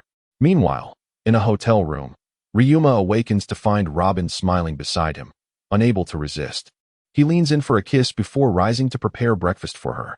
As he returns to the room with the meal, intending to wake Robin, he suddenly senses something amiss. The presence of Hawkins and Nami in the bathhouse brings to mind a past article he read about Nami's moment of fortune, prompting him to shake his head in resignation. Long Tian gazed upon the peacefully slumbering Robin, gently placing breakfast on the bedside table before unsheathing his great sword and soaring towards the bathhouse. Inside, Hawkins surveyed his surroundings, ultimately fixing his gaze upon Run, and resolutely declared, "There must be someone hiding there. Come forth." With that, Hawkins unleashed a strike from his scarecrow arm aimed at Ren. At that moment, Nami emerged from behind Ren, stating, "No, I had no intention of hiding. I was merely passing through." Recognizing Nami, Hawkins exclaimed, "You are." This revelation caused both Nami and Rune to tense up. Just then, Nami, failing to grasp her towel, felt it loosen and begin to slip away. In this precarious moment, a figure swiftly draped a cloak over Nami, shielding her from view. Observing the towel falling and the cloak enveloping her, Nami realized that without the cloak, she would have been exposed. To her astonishment, it was Long Tian who had come to her aid, making her perceive this as a heroic rescue. Noticing Nami's infatuation, Long Tian could not help but remark, "Young ladies should exercise a bit more modesty. There are so many men present. Are you prepared to marry them if they see you exposed?" His words jolted Nami back to reality, and with her head bowed in embarrassment, she replied, "I'm sorry, but I didn't want this to happen." Hawkins, upon seeing Long Tian, froze in place, fully aware that any movement could lead to his demise. Observing Nami's distress, Long Tian sighed, "Alas, it's not entirely your fault. After all, you were never taught the importance of modesty." With that, he released Nami and turned his attention to Hawkins, asking, "Will you take your own life, or shall I intervene? Should I decide to act, your death will not be so swift." Hawkins, smiling at Long Tian, realized that should he choose not to end his life, he would indeed suffer torturous consequences. "Nevertheless," he said, "allow me to consult my divination." Intrigued by his fortune-telling abilities, Long Tian nodded in agreement. Hawkins produced a stack of cards and began hanging them one by one using his power. The outcome revealed that the chances of surviving resistance were nil. As were the odds of escape, he was undoubtedly doomed. Resigned, he grasped a knife and plunged it into his heart, collapsing to the ground. Had he been an ordinary person, he would have been deceived, but Long Tian merely drew his great sword and, employing the boundless sword technique, severed Hawkins' head. As Hawkins fell, a scarecrow slowly vanished behind him. Such trivial tricks were easily discernible to Long Tian. Suddenly, he directed his attention towards an empty corner and called out, "Sanji, will you come out on your own, or shall I summon you?" Sanji immediately dispelled his invisibility, prompting screams from those in the bathhouse. Long Tian merely cast a glance at Nami, shaking his head in disappointment before departing. Nami, observing the sorrowful look in Long Tian's eyes, felt a pang of sadness within her heart. His gaze made her realize the reason behind his indifference towards her. Upon exiting the bathhouse, Long Tian could only hope that Nami would undergo a transformation. After all, she was destined to accompany Luffy on his adventures, and it was impractical for Long Tian to seek out Luffy every single time. Long Tian directly drew his great sword and spread his wings to soar back to the hotel, while those present gazed upon his departure with palpable fear. Upon returning to his hotel room, Long Tian roused Robin and encouraged her to partake in breakfast. As Robin savored her steamed bun, Long Tian observed her with an endearing gaze, which made her feel somewhat embarrassed. She playfully took a bite from her bun and offered it to Long Tian, saying, "Stop grinning like that, you little rascal. Where shall we go next?" Long Tian joyfully consumed the bun and pondered for a moment before replying, "Let us go visit Luffy. He must be learning a great deal in prison." Robin, with a hint of curiosity, asked, "You know Luffy is imprisoned? Do you know which prison he is in?" Long Tian, with an air of self-importance, replied, "Of course. You ought to remember who your husband is. I can sense everything that transpires in Wano." Robin, with a sly smile, quipped, "Ah, so you can eavesdrop on others' good fortunes as well. Long Tian, suddenly drenched in cold sweat, exclaimed, Robin, you mustn't wrongfully accuse me. Am I truly that sort of person? Robin nearly nodded in agreement, but upon witnessing Long Tian's woeful expression, she decided against teasing him further. In the sky, Long Tian held Robin as they soared away from the hotel, heading towards the direction of the rabbit bowl. Meanwhile, Kinemon and his allies were rallying all the samurai, preparing to confront Kaido, and the Mink tribe had successfully united with them. In the flower capital, remnants of Orochi quickly established contact with the beast pirates, leading to the emergence of yet another puppet general who received support. This new general, much like Orochi, preyed upon the common folk. Thus, to liberate this nation, the voices of either Kaido or Long Tian were essential. Otherwise, their only hope lay in Luffy's ability to defeat Kaido. Go, continue to reach out to Kanjuro, remarked the newly appointed general, Ikehiryu, indicating that they had apprehended several more traitors. Upon hearing the command, the remnants of Orochi promptly nodded and set off to find Kanjuro. Meanwhile, Kanjuro was seated with Law and others, engaged in a discussion concerning the samurai who had been captured while infiltrating Orochi's ranks. Nami voiced her suspicion that it was Law's captured companions who had betrayed them, to which Law firmly replied, Beppo and the others would rather die than divulge anything. Do not underestimate them. Resolute, Law prepared to rescue his comrades from the new general's stronghold, but Sanji, with a bruised face, interjected, Wait. That would play right into the enemy's hands, Tragai. Law cast a glance back at Sanji, saying, I do not wish to be admonished by someone with such a battered visage. Nami, unable to contain herself, struck Sanji on the head, declaring, You are the least trustworthy of all, and you caused me to be scorned by Long Tian. The mention of Long Tian made Sanji reflect on how close he had come to witnessing Nami's splendor, a thought that filled him with ire towards Long Tian. At that moment, Long Tian, holding Robin, sneezed, prompting Robin to inquire, With your constitution, you should not catch a cold, should you?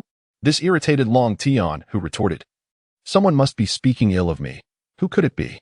Seeing Long Tian's vexation, Robin couldn't help but chuckle, realizing that whoever had angered him was surely doomed. Meanwhile, outside the town where Law and the others were hiding, Zoro was locked in a duel with Onimaru and Kamizu. Nearby, Kazuki Oden and Toko watched their battle anxiously.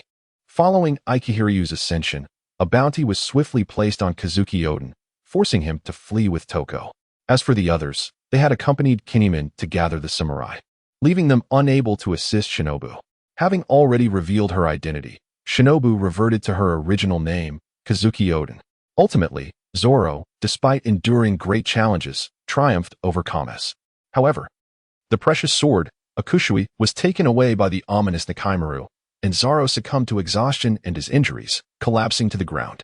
Kinemon and Kanatsu rushed to Zoro's side, witnessing him fall into unconsciousness.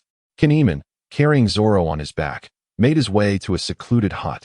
As Zoro gradually opened his eyes, he found himself lying in a modest room, with the two individuals he had rescued preparing food and warming themselves by the fire. Suddenly, the thought of the stolen Akushui struck him, and he bolted upright, exclaiming, My sword. This startled both Kinemon and Kanatsu. After a moment, Kinemon expressed his deep gratitude. Thank you for saving us. Yet, Zoro was consumed by thoughts of his sword and immediately prepared to venture out in search of Nekaimaru, only to be restrained by Kinemon. Turning to Kinemon, Zoro demanded, What are you doing? I must retrieve my Akushui. Inadvertently, Kinemon's grip brushed against Zoro's wounded shoulder, causing him considerable pain. Kinemon, oblivious to the severity of Zoro's condition, replied foolishly, Your injury is not yet healed. You cannot go out now. Forced to sit in resignation to avoid further aggravating his wound, Zoro yielded, while Kinemon resumed his cooking. Curiosity about Kinemon's perilous situation led Zoro to engage him in conversation, during which he discovered that Kinemon was the sister of Momonosuke.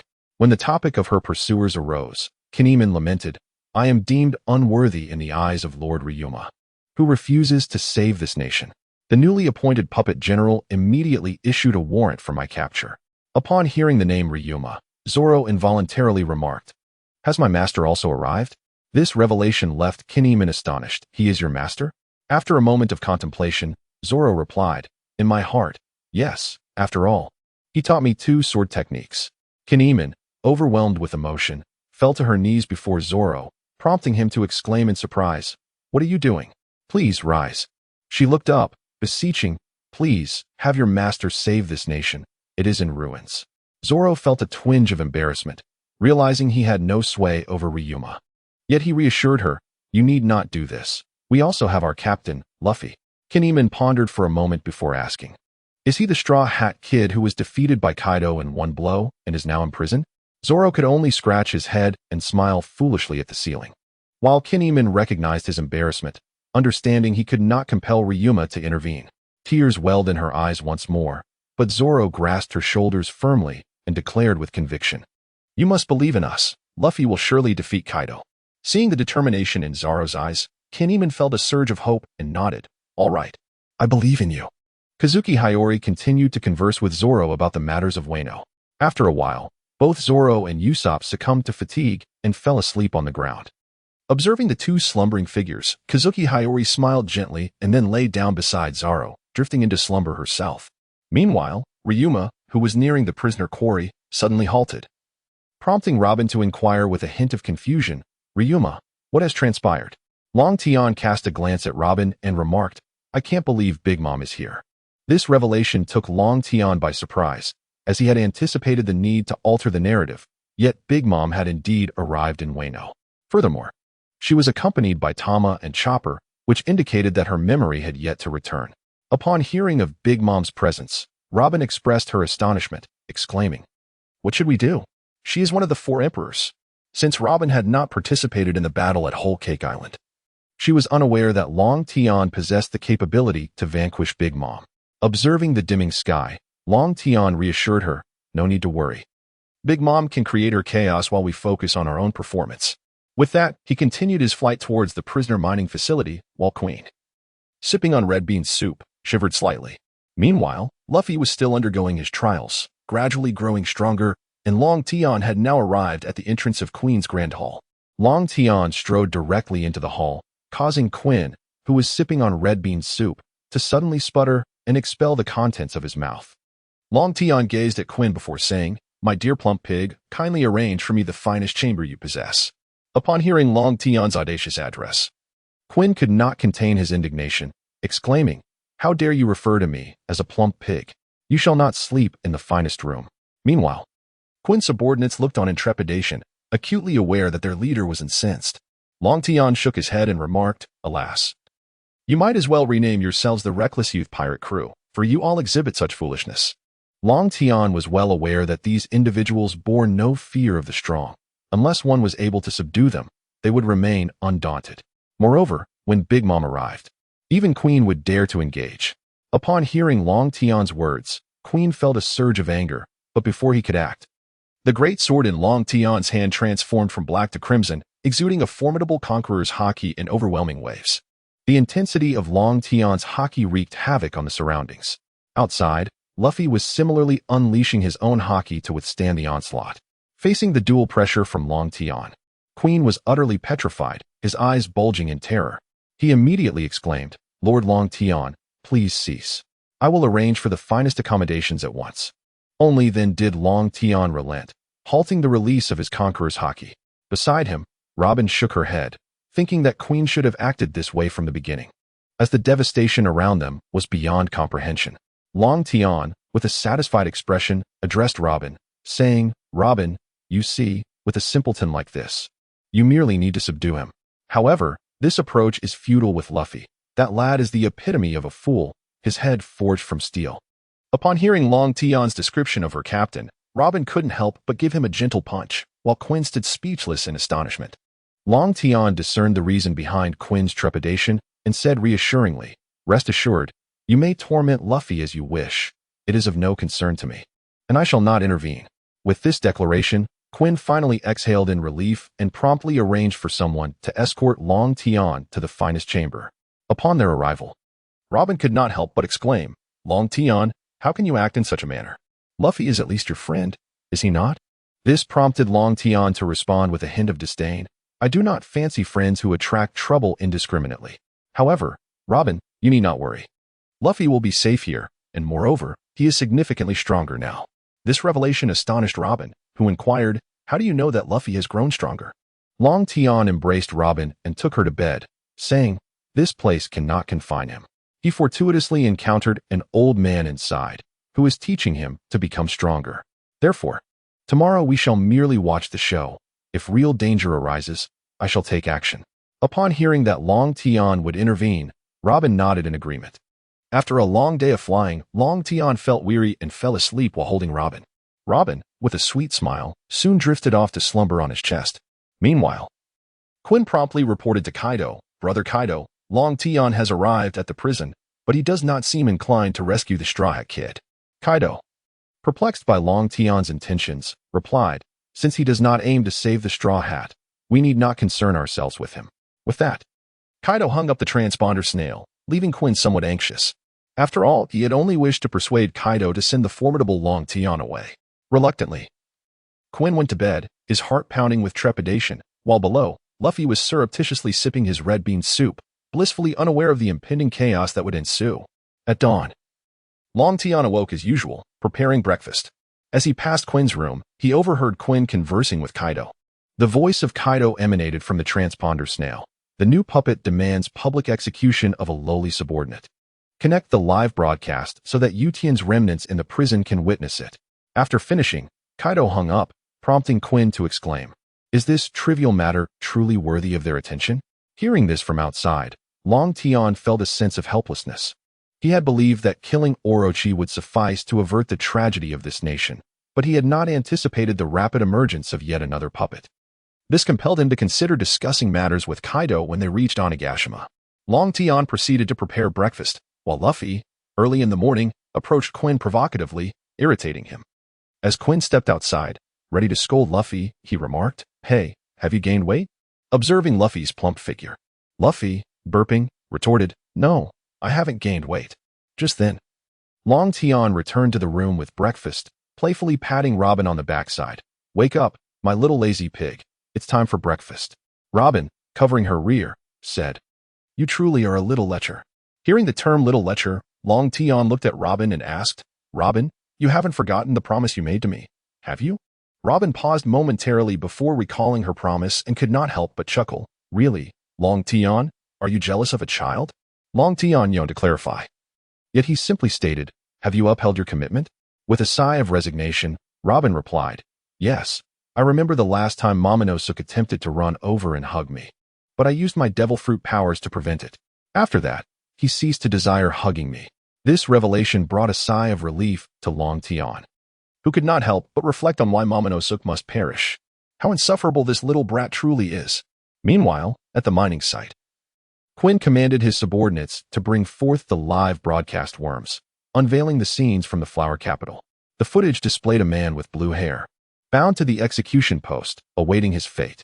In the snow, a tearful Hiyori ran with a smile, pursued by Zoro, Kazuki Momonosuke, and Brook. Earlier that morning, Hiyori had learned from Brook that her father was to be executed, prompting her frantic rush to the flower capital. After breakfast, Long Tian stepped out with Robin, who, upon witnessing the peculiar live broadcast, inquired, "What is happening, Long Tian?" He could only shake his head and reply, "I have no idea. I do not recognize this person." Just then, the man on the screen revealed everything. Under Orochi's tyranny, the citizens could only witness the splendor of the flower capital while suffering elsewhere. At that moment, Hiyori arrived at the flower capital, and all those who had received aid from the man, known as Kazuki Yasui, surged into the city. The warriors at the mining site could not hold back their tears, and as they listened to Kazuki Yasui's words, both Robin and Luffy began to comprehend the true nature of this man. At this juncture, Nami and her companions from the flower capital fortuitously crossed paths with Zoro and the others. Nami, noticing Hiyori's frantic run, felt a pang of curiosity, and Kazuki Momonosuke explained the situation, evoking sympathy within her. As Nami rushed toward the execution platform, a sudden idea struck her, an idea that could save Hiyori's father. She called out to everyone running, "Hiyori, and everyone, halt. I have a way to save Kazuki Yasui." Upon hearing Nami's words, Hiyori was the first to dash to her side, and the others paused to listen. Nami then retrieved the transponder snail from her pouch. As the crowd looked on in confusion, Nami proclaimed, "Have you all forgotten Robin? She is with Long Tian. If he speaks up, he will surely save him." This revelation ignited a spark of understanding among the group. However, Kazuki Momonosuke hesitated, voicing, "Will Lord Long Tian truly agree to save him?" This uncertainty also crept into Nami's heart, for Long Tian often disregarded their pleas. Yet, there was no choice but to try, so Nami urged. How will we know unless we attempt it? Hope rekindled in everyone, and Nami dialed the transponder snail.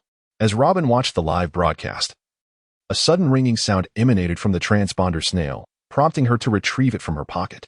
Realizing it was Nami calling, she answered, Nami, what is the matter? Nami, visibly anxious, responded, Robin, the situation is dire. Is Long Tian with you? Long Tian, puzzled by Nami's urgency, interjected, I am here. What do you need from me? A glimmer of hope surged through the crowd as Nami continued. Please, save Kazuki Yasui, who is on the execution platform. This left Long Tian somewhat perplexed as he inquired. Do you know this person? At that moment, the phone bug transformed into a face that was both smiling and weeping, then addressed the person on the other end. Please, save my father, I beg you. This voice reminded Long Tian of the little girl he had seen in front of Sanji's stall. Nevertheless, he curiously asked, Your father? Then why do you bear a smile while crying? Long Tian's question caused Zoro and the others to gaze at the person in confusion, which made the individual lower their head in distress. At this juncture, Koyuki and Tearful stepped forward, speaking to the phone bug. Because everyone here wears masks that only allow for laughter. This revelation astonished everyone, and Long Tian fell silent on the other end of the line. Koyuki, with tears streaming down, lamented Kaido and Orochi, in their pursuit of creating the most formidable pirate crew, forced their subordinates to consume artificial devil fruits. But only 1 out of 10 survives. This prompted Frankie to remark with curiosity, but we have already destroyed the factory producing those artificial devil fruits. How could there still be any? At that moment, Shin stepped forward, stating, It is too late. They have already produced a sufficient quantity of devil fruits. Koyuki continued addressing the phone bug, and those who failed and bit into the fruits were discarded in the remnant town. Initially, no one dared to consume them. But when their hunger became unbearable, they succumbed to eating the fruits, which bear adverse side effects. At this revelation, everyone turned their shocked gaze toward the individual. Now understanding why, throughout their journey, everyone had only been able to smile. Koyuki then collapsed to the ground in tears yet persevered to speak to the phone bug.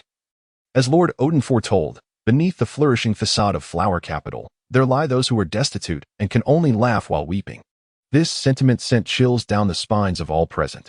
Koyuki then cried out, So please, Long Tian, save this hellish country.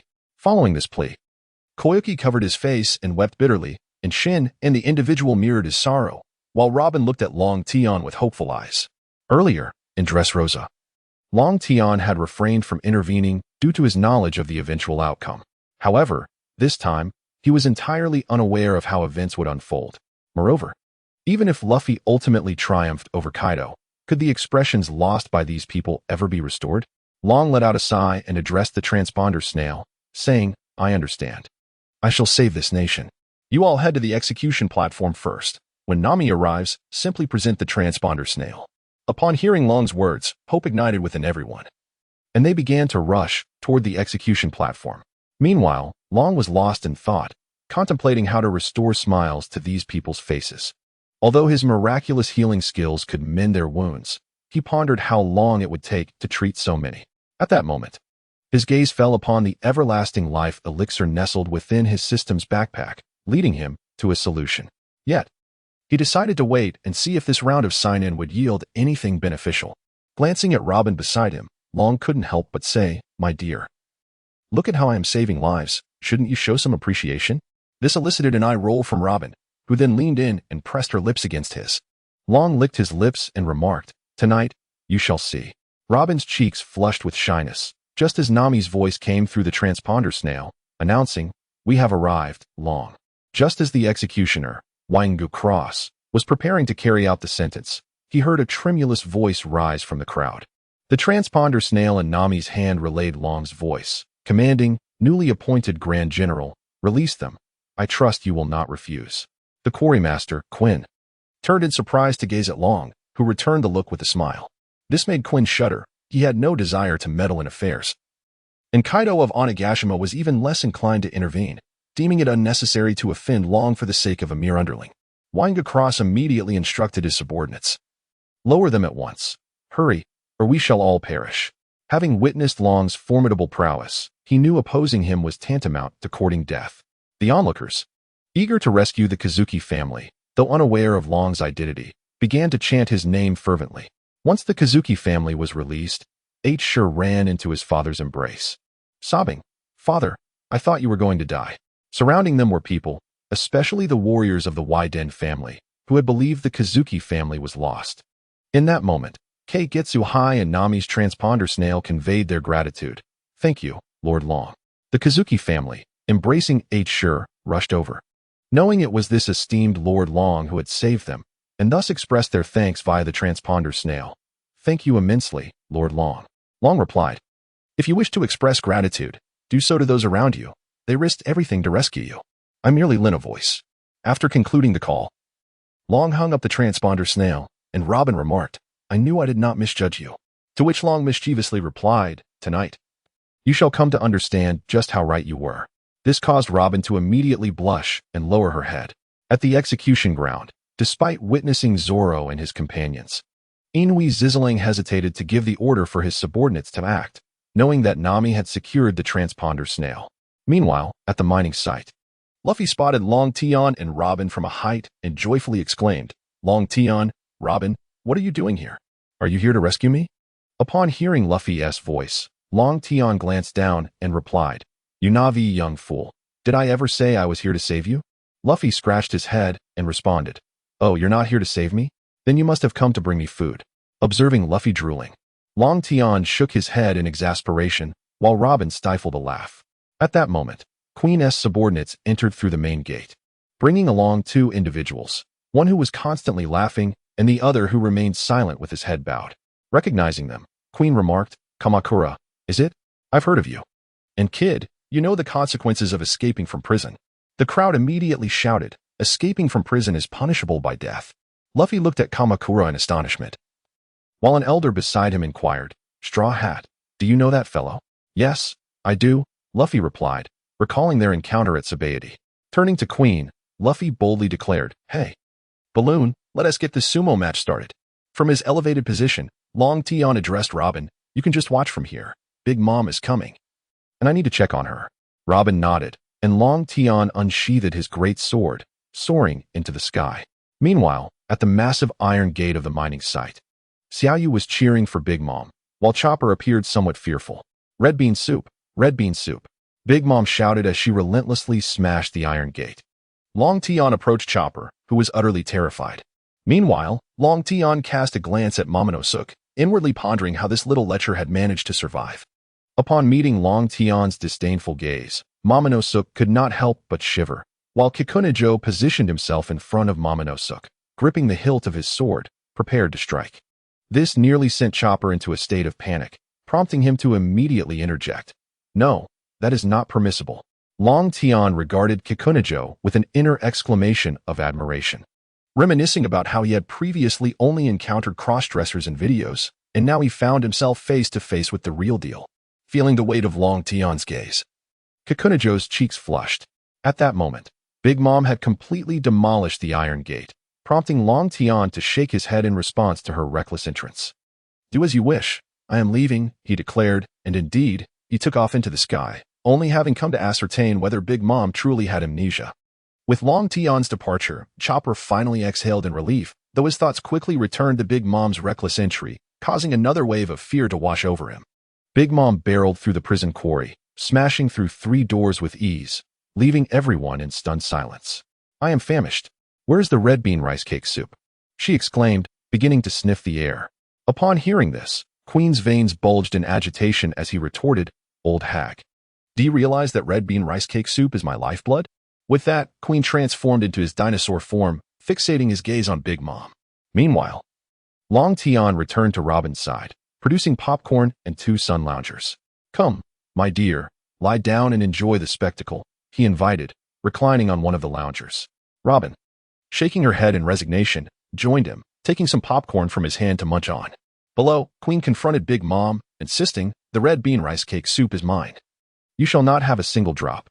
This declaration ignited Big Mom's fury, and she leaped into action, delivering a powerful punch to Queen. He was knocked to the ground, but quickly regained his footing, soaring into the sky to strike down upon her. Big Mom glared at Queen, and the two collided with tremendous force. She lifted him effortlessly, grasping his neck and beginning to spin. All the prisoners ducked to avoid the chaos, while Big Mom hurled Queen against the wall. At that moment, she finally spotted the barrel containing the coveted red bean rice cake soup and rushed over, only to find it empty, leaving her momentarily stunned. Observing Big Mom's dismay, Luffy remarked with an air of understanding, "Ah, so you truly desire it. I empathize with your sorrow. I too yearn for another taste. Red bean rice cake soup is simply divine." Long Tian burst into laughter from his vantage point, while Robin looked at him, puzzled. Noticing her confusion, Long Tian clarified, "This kid Luffy is absolutely hilarious.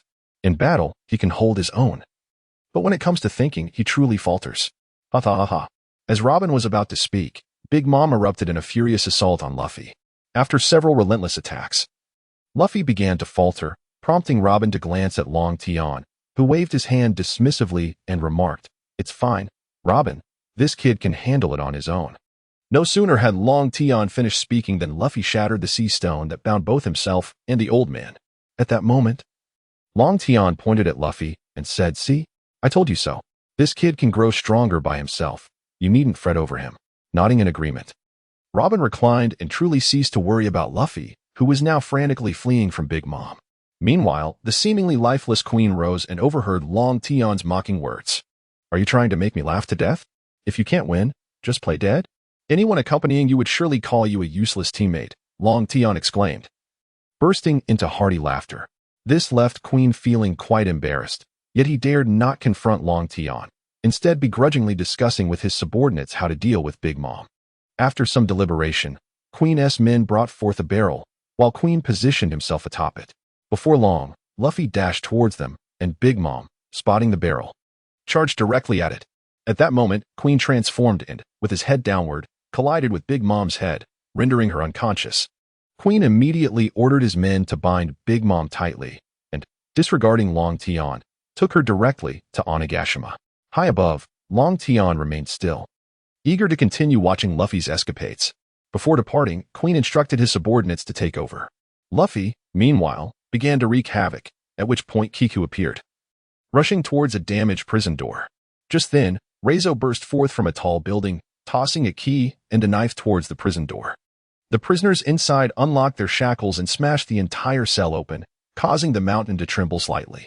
Atop the heights, Long Tian, who had been pouring coffee for Robin, nearly spilled it due to the sudden tremor, inciting his ire. He unleashed his conqueror's haki, causing many to faint. Addressing the remaining individuals, he declared, "If you wish to fight, then fight. Don't put on a show for me." The onlookers turned their gaze towards Kawamatsu, leaving him feeling somewhat awkward, having inadvertently drawn the attention of such a powerful figure. Kiku felt relieved that Chopper had intervened. Otherwise, he might have met his demise. Luffy, undeterred by the chaos, prepared to continue his assault, but was obstructed by other prisoners, as Queen's subordinates had fired bullets laden with disease. One of Queen's men chuckled, "It's futile, you cannot escape. This is the masterpiece of Lord Queen." Upon the utterance of Queen's subordinates, gunfire erupted, and those struck by bullets found their bodies marked by a green plague. Witnessing the fall of his comrades, Luffy, undeterred by the plague-inflicted bullets, joined forces with Kiku, Reizo, and Kawamatsu to vanquish all of Queen's minions. However, Luffy himself succumbed to the infection, instigating a wave of anxiety among the onlookers. High above, Robin could not restrain herself from shaking Ryoten's hand, exclaiming, "Ryoten, you must hurry and heal Luffy." All right, stop shaking me. I'm about to faint," Ryoten replied, finally prompting Robin to release her grip as he leaped down. Meanwhile, Chopper was deep in thought, contemplating the formulation of an antidote, when Ryoten appeared at Luffy's side. Long Tian said nothing and directly retrieved a packet of silver needles from the system. He began to administer acupuncture to Luffy, and before long, the green plague that had plagued Luffy began to dissipate. By the time Long Tian withdrew the needles, the green affliction had vanished from Luffy's body. Chopper gazed at Long Tian in astonishment, unable to fathom that such small silver needles could possess healing properties.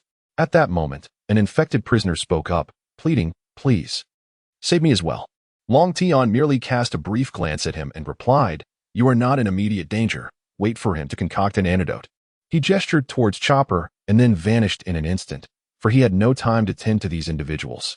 This left everyone turning their eyes towards Chopper, who reluctantly began his research on the antidote.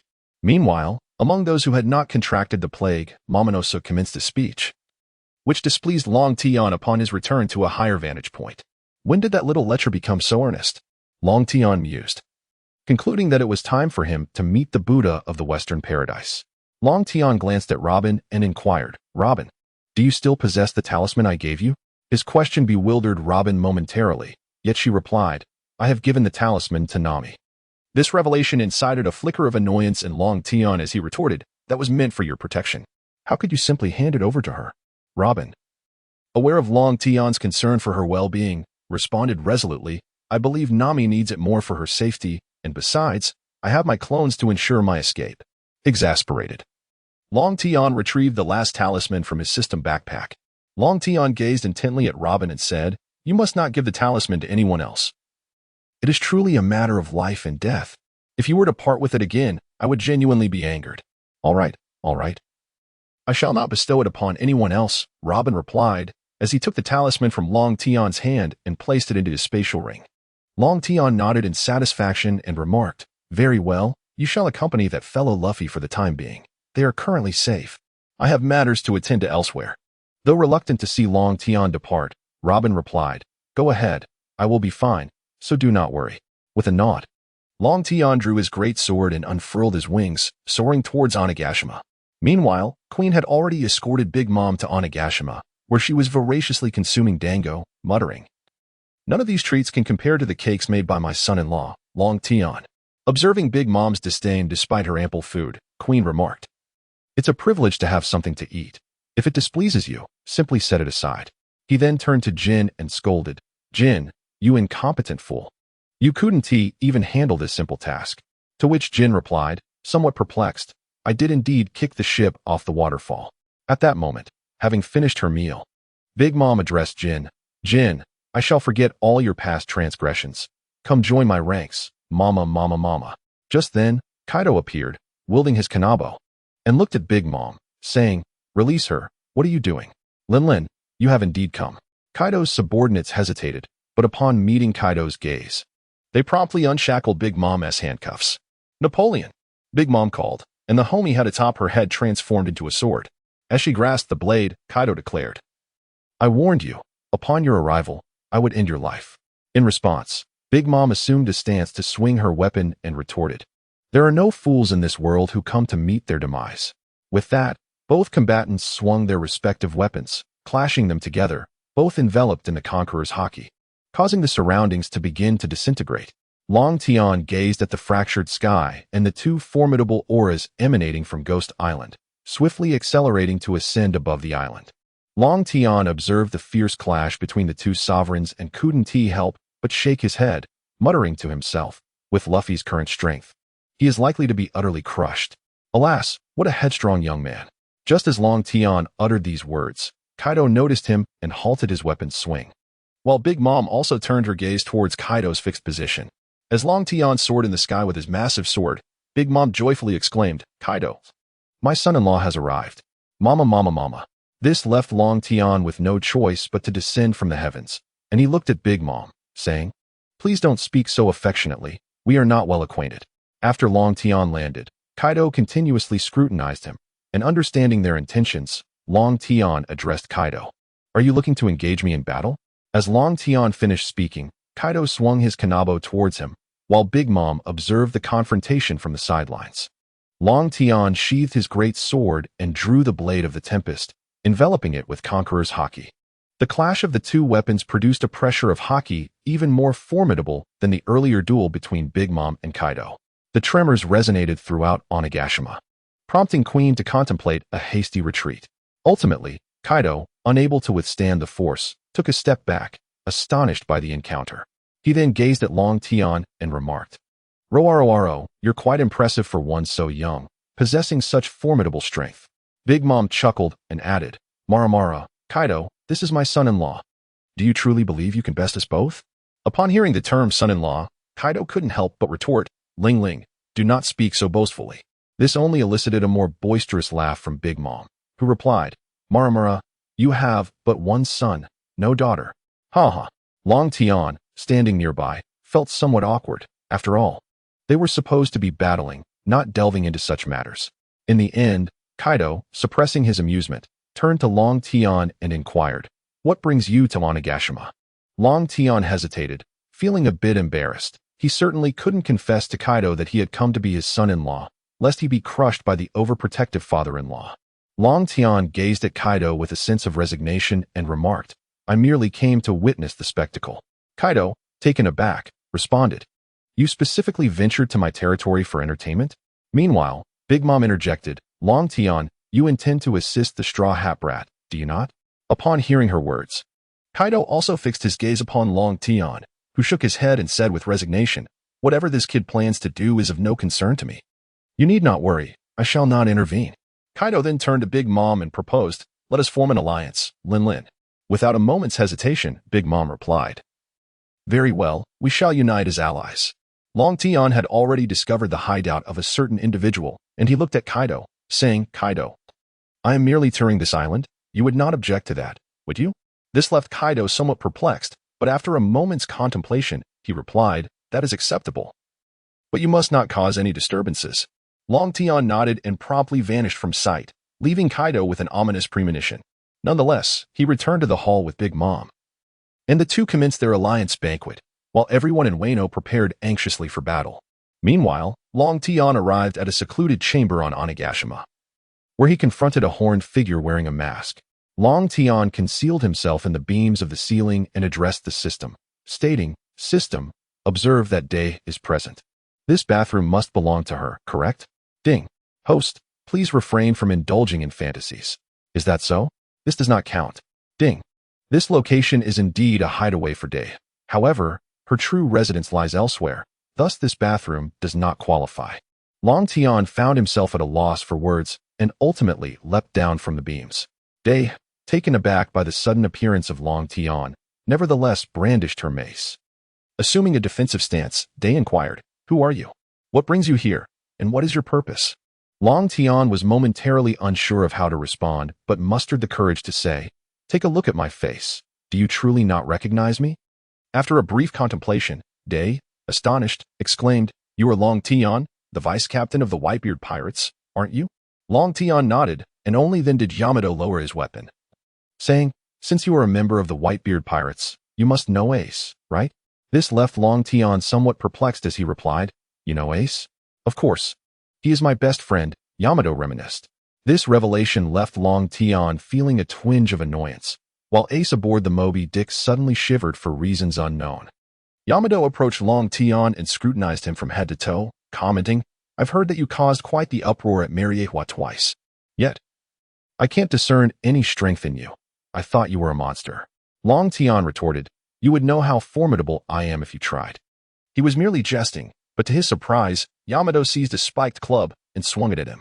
Faced with this unexpected assault, Long Tian had no choice but to draw his blade of the gale and executed an extreme sword technique, severing Yamato's weapon in two. Astonished, Yamato exclaimed, "You managed to break my weapon. It seems you are indeed quite strong." Long Tian replied, "I was just joking with you. Did you truly wish to fight? If your father cannot defeat me, you stand no chance." After a moment of shock, Yamato immediately inquired, "Are you saying my father cannot best you?" Long Tian, exasperated, responded, "If I wanted to kill him, I could easily do so. It's just that I have no desire to." This left Yamato deep in thought, while Long Tian sat in silence. After a while, Yamato gazed at Long Tian and remarked, "You are not the one that Kazuki Oden spoke of? The one destined to become the Pirate King?" Long Tian was momentarily taken aback, then burst into laughter, slapping the floor in amusement. His reaction puzzled Yamato. Gasping for breath from laughter, Long Tian managed to say, "What you just said nearly made me die of laughter. Kazuki Oden? The Pirate King? Ha ha." Yamato, visibly annoyed, retorted, "You must not mock Kazuki Oden. He is the freest man in this world and the person I aspire to become." Long Tian, clutching his stomach, pleaded, "Please, I beg you, refrain from discussing such foolishness." Ha ha. Yamato, however, continued to gaze steadfastly at Long Tian, and after a while, he could no longer muster the strength to laugh. Long Tian adjusted his state and turned to Yamato, asking, "Do you know what it takes to become the most free person?" Yamato pondered for a moment and replied, "To set sail. As long as one can venture out to sea, one can attain true freedom." This elicited a hearty laugh from Long Tian. so much so that tears streamed down his face. After a while, once he had regained his composure, he remarked, "Setting sail is futile, strength is paramount. If you possess enough power, there is no place you cannot reach." Reflecting on the narrative, Long Tian continued, "Take the Moonlight Palace as an example. If its strength were sufficient, Wano would not have devolved into its current state. Thus, weakness is the original sin." Long Tian's words plunged Yamato into deep contemplation. He went on, "Do not dwell on notions of the samurai spirit. Those are merely facades employed by the weak to mask their inadequacies. A true strong man acts according to his will, just like your father. His formidable power enables him to govern this nation." Long Tian's words struck a chord within Yamato. He approached her, removing her mask and revealing her strikingly youthful visage. "What are you doing?" Yamato stammered, taken aback by Long Tian's sudden advance. Gazing at her face, he remarked, "Why squander your potential on being a reckless youth at the Moonlight Palace?" Confused, Yamato queried, "Reckless youth?" "Yes, those whose minds are not entirely sound. Individuals with a singular focus," Long Tian replied. Immediately, Yamato seized her weapon, glaring at him defiantly. "You shall not insult my idol," she declared. Long Tian felt a twinge of exasperation, wondering if Yamato had been completely brainwashed. Just then, Yamato swung the remaining half of her wolf fang club towards him. Unfazed, Long Tian countered with an armed punch, sending her weapon flying before effortlessly embracing her, positioning her across his lap. The posture rendered Yamato quite bashful. Turning her head to face him, she asked, "What do you intend to do?" Long Tian responded with a playful slap on her backside, prompting her to struggle and protest. "Let us see if you dare to strike me again. You are just as reckless as Bonnie. I can hardly allow you two to remain together," he said. Observing Yamato's flushed face as she lowered her gaze, Yamato protested vehemently. "How dare you treat me this way? I will tell my father." This amused Long Tian, who replied, "Aren't you aspiring to be part of the Moonlight Palace? Your father despises it most, and do you think I am unaware of your attempts to evade them?" Yamato was left speechless, resorting to biting Long Tian's leg in retaliation. However, given Long Tian's formidable physique, her efforts nearly resulted in injury. Observing her predicament, Long Tian felt exasperated, realizing that he would need Vivi's guidance. He had complete faith in her ability to teach, especially since even Bonnie had become increasingly gentle of late. Suddenly, Yamato burst into tears, leaving Long Tian in a state of distress. Just as Long Tian was about to lift Day executed a sudden ambush. Fortunately, Long Tian reacted swiftly, otherwise, it would have resulted in dire consequences. Meanwhile, Day wore an expression of triumph. Long Tian, somewhat irritated, remarked, "Youngsters these days lack martial ethics. You are even more barbaric than Bonnie. It seems I have been too lenient." This made Day shiver, and she shyly retorted, You wicked fellow, deserve it." Ding. "Host, do not be afraid. Even if you suffer a loss of lineage, the everlasting essence pill can restore it." "You jest. Such a crucial matter cannot simply be dismissed as trivial by the system." He replied, "Ding. The sign-in location is about to refresh. Wait, I was wrong, System Daddy. I won't speak any further. Is that all right?" Ding. Please understand the system's good intentions. At this moment, Long Tian could only express his thoughts on the system in 4 words. Good intentions, my foot. Nevertheless, he ultimately acquiesced. Regaining his composure and said to Day, "Come with me. I will show you the true world. The Diary of the Moonlight Palace merely presents you with its favorable side." Day immediately responded, "No, if I follow you, you will just spend all day hitting my backside, and besides, you are not the person I am waiting for." This made Long Tian feel as though he would have to persuade her further, but he resignedly said, "I know you are waiting for Luffy. But I wish to ask you one question." This puzzled Day. How did Long Tian know about her anticipation of Luffy? Yet, she still replied, "Go ahead and ask. Do you wish to open the country of Wano?" "Of course. This is the legacy of Kazuki Oden, and I will make it happen. But if you wish to establish a nation, what will become of the impoverished who have lost their expressions due to the artificial devil fruits? They will be subjected to ridicule from the world. Have you considered that?" Long Tian's words left Day in a state of hesitation. He continued, "So you only contemplate Luffy's victory over Kaido, and then you plan to establish the nation of Wano. Once your task is accomplished, you can set sail with Luffy and the others?" Long Tian observed the downcast demeanor of Yamato and realized his words had taken effect. He continued, "Moreover, what significance does it hold if you set sail with Luffy, and he eventually becomes the Pirate King? Will the world truly usher in a new dawn?"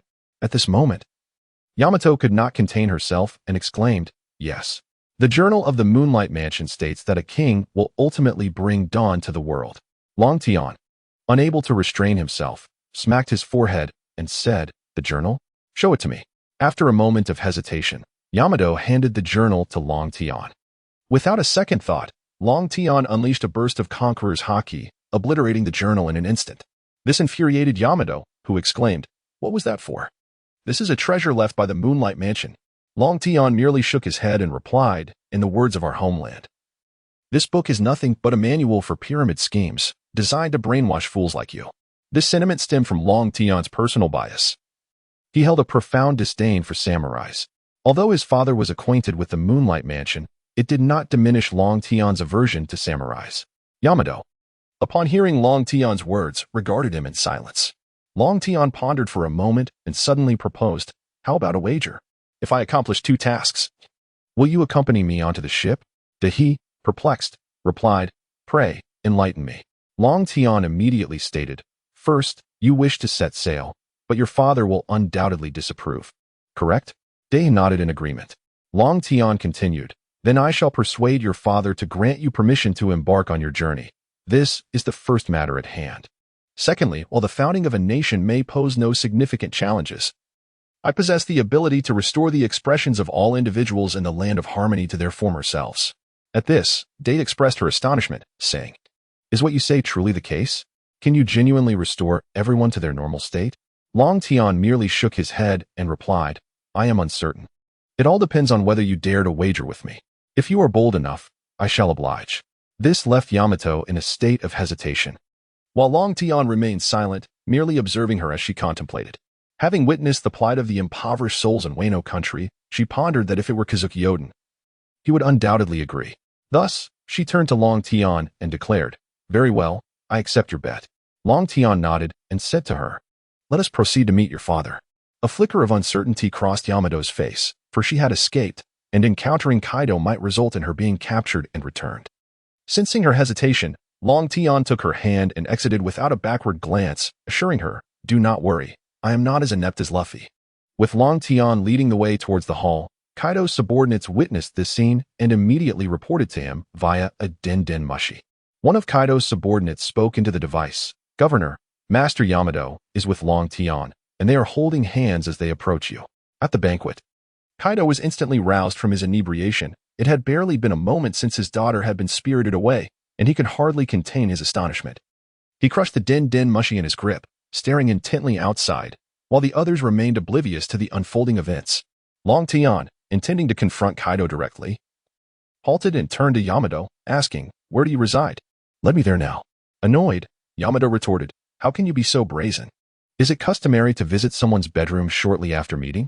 Long Tian pinched her cheek playfully and replied, "Oh, are you upset?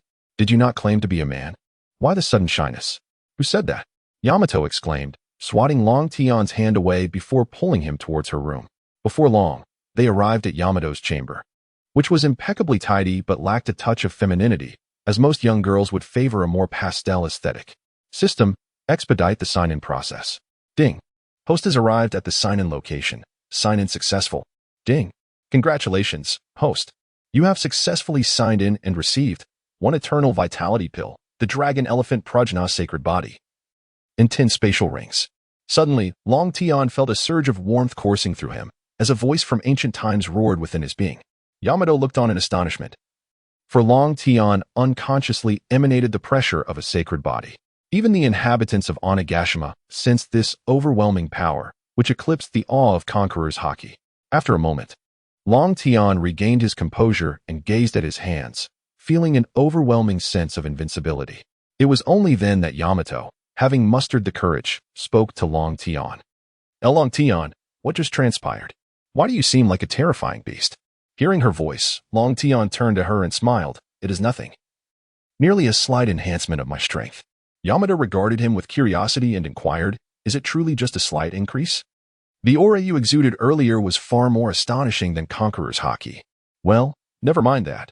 Go find your father first," Long Tian said, stepping forward to pull Day out the door. After all, it was difficult to explain, leaving Day bewildered as he was taken away. Kaido, observing the absence of Long Tian and Day, felt a foreboding sense of dread. Just then, a subordinate rushed in from the hall to report to Kaido. Governor, young Master Day has taken Long Tian into her room. Upon hearing this, Kaido was momentarily stunned. At that moment, Long Tian and Day emerged, causing everyone present to gasp in shock, cold sweat trickling down their brows, while Kaido's fury ignited. Long Tian, you despicable wretch! What have you done to my daughter? Kaido bellowed, immediately seizing his spiked club and swinging it at Long Tian. In a flash, Long Tian scooped up Day and evaded the blow. Day, feeling a mix of shyness and surprise, gazed at Long Tian who held her. Enraged by this scene, Kaido transformed into his dragon form, unleashing a torrent of flames towards Long Tian. Before he could utter a word, Long Tian drew the wind blade, conjuring a barrier of wind to deflect the attack. Day, wait here for me. Your father is in poor health. I shall help him, Long Tian declared, gently setting Day down. With the flames thwarted, Kaido charged at Long Tian, who, in turn, sheathed his weapon. Long Tian wished to test the strength of the dragon elephant Prajna's sacred body. Thus, he enveloped his fist in haki and leaped into the air, delivering a powerful blow towards Kaido. Observing that Long Tian had not drawn his sword, Kaido felt a sense of disdain. After all, to him, a mere fist was akin to a gentle tickle. However, Long Tian swiftly proved Kaido's assumptions to be misguided. His fist struck Kaido squarely on the head, sending him crashing to the ground, followed by a spurt of blood. Kaido stared in shock at Long Tian, while onlookers nearby gaped in astonishment, and Kaido promptly reverted to his human form. Long Tian shrugged and said, Kaido, I acknowledge that abducting your daughter was wrong. However, must we resort to violence? Surely we could converse amicably instead of engaging in this futile brawl. Upon hearing Long Tian's words, Kaido transformed into his hybrid form, wielding a spiked club as he glared at Long Tian, declaring, You insolent brat, how dare you take my daughter? I will not let this go unpunished. With that, Kaido leaped into the air, spinning his club before bringing it crashing down towards Long Tian. Instantly, Long Tian enveloped his arm in haki to defend against the onslaught, resulting in a tremendous clash that sent shockwaves through the surroundings. All eyes were fixed on the dust cloud, and Yamato couldn't help but feel a surge of concern for Long Tian. As the dust settled, it revealed Kaido and Long Tian in their confrontation. With Kaido still poised to strike, yet Long Tian had seemingly vanished from the ground. Just as bewilderment spread among the onlookers, Kaido's weapon was suddenly shattered by a fist emerging from below, revealing Long Tian rising from the earth. He had successfully defended against Kaido's attack. Had he been in his ordinary dragon form, he would never have dared to withstand such an assault, fearing grave injury. However, the sacred body was different, allowing him to endure without harm, albeit in a somewhat disheveled state. It had been years since Kaido felt such astonishment. He had not anticipated that Long Tian could withstand his assault merely by employing haki. In the distance, Yamato exhaled in relief, having feared for Long Tian's life. For reasons unknown, she sensed that his demise would bring her profound sorrow. At that moment, Long Tian gazed at Kaido and proclaimed, I have tested my physical strength, Kaido. Now, allow me to unveil my ultimate technique. With that, Long Tian began to exhaust his energy feverishly, and this time, a gaping black portal emerged behind him. As all eyes were drawn to Long Tian, a monstrous roar emanated from within the portal, causing weaker spectators to collapse, frothing at the mouth, while those slightly stronger fled in a panic. Even the land of Wano trembled at the sound, with everyone kneeling in submission, except for Luffy, his crew, and Momonosuke, who understood the significance of that dreadful roar. The officers and significant figures looked on in terror at the black portal, while Kaido experienced the chilling sensation of impending death for the first time. Suddenly, a massive elephant foot emerged from the portal, causing the entirety of Onigashima to quake, followed by another foot. As this terrifying creature fully stepped out from the black door, the onlookers finally discerned its true form, with enormous tusks and strange, flickering runes. A colossal golden true dragon coiled around its belly. This was the ancient dragon elephant summoned by Long Tian. While a regular dragon elephant could only conjure an apparition, the sacred body allowed for the true beast's manifestation. However, akin to the apparition, summoning it still drained Long Tian's stamina. The strength of the ancient giant elephant was directly proportional to Long Tian's vitality, presenting a significant drawback. He required ample energy to sustain it. The crowd held their breath, fearful that the ancient giant elephant might cast its gaze upon them. Only Big Mom and Kaido could barely withstand its overwhelming presence. Long Tian leapt directly atop the colossal elephant, casting his gaze towards Kaido and remarked, Kaido, Do not accuse me of bullying. Allow me the honor of receiving your initial strike." At that moment, Big Mom emerged, exclaiming, "Mama, Mama, Kaido, this is truly unacceptable." Long Tian, though surprised, paid little heed, for he feared neither of them. Big Mom nodded in acknowledgement towards Kaido, subsequently calling forth Napoleon to stand alongside him. Conquer the seas. Together, they unleashed a formidable shockwave towards Long Tian. The immense force collided with the ancient elephant, raising a cloud of dust that obscured the battlefield from view. While the onlookers remained oblivious to the ongoing conflict, Kaido and Big Mom were acutely aware that their assault had been thwarted by a golden shield. As the dust began to settle, all eyes beheld the ancient elephant enveloped in a resplendent golden barrier, while the golden dragon coiled upon it emitted a thunderous roar. Kaido suddenly sensed an innate dread emanating from the golden dragon, a natural suppression that left him in astonishment. The combined technique of Big Mom and Kaido had indeed been repelled, albeit at the cost of 1/3 of the ancient elephant's strength. In that moment, the elephant bellowed, its foot adorned with glowing runes, and it advanced menacingly towards Big Mom and Kaido. The onlookers held their breath, anxiously observing the impending peril. Big Mom and Kaido, feeling the terrifying aura radiating from the golden foot, realized they had no time to evade and braced themselves for the impact. Just as the ancient elephant was about to crush them, it halted abruptly, redirecting its foot to the side. As the foot descended, the entire Onigashima trembled violently, the ground cracking like a spider's web, extending towards the distant spectators before finally ceasing, resulting in a massive collapse. The onlookers trembled at the sight of the vast pit left in the elephant's wake, within which the ancient beast gradually faded from view. Long Tian felt somewhat weakened. However, the power of this ancient giant elephant was indeed terrifying. Had he not been mindful in controlling his strength, the entire island would have been obliterated by now.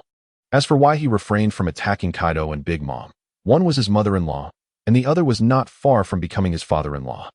Kaido and Big Mom wiped the cold sweat from their brows, relieved that the elephant's foot had not descended upon them, for otherwise they would have either met their demise or sustained grave injuries.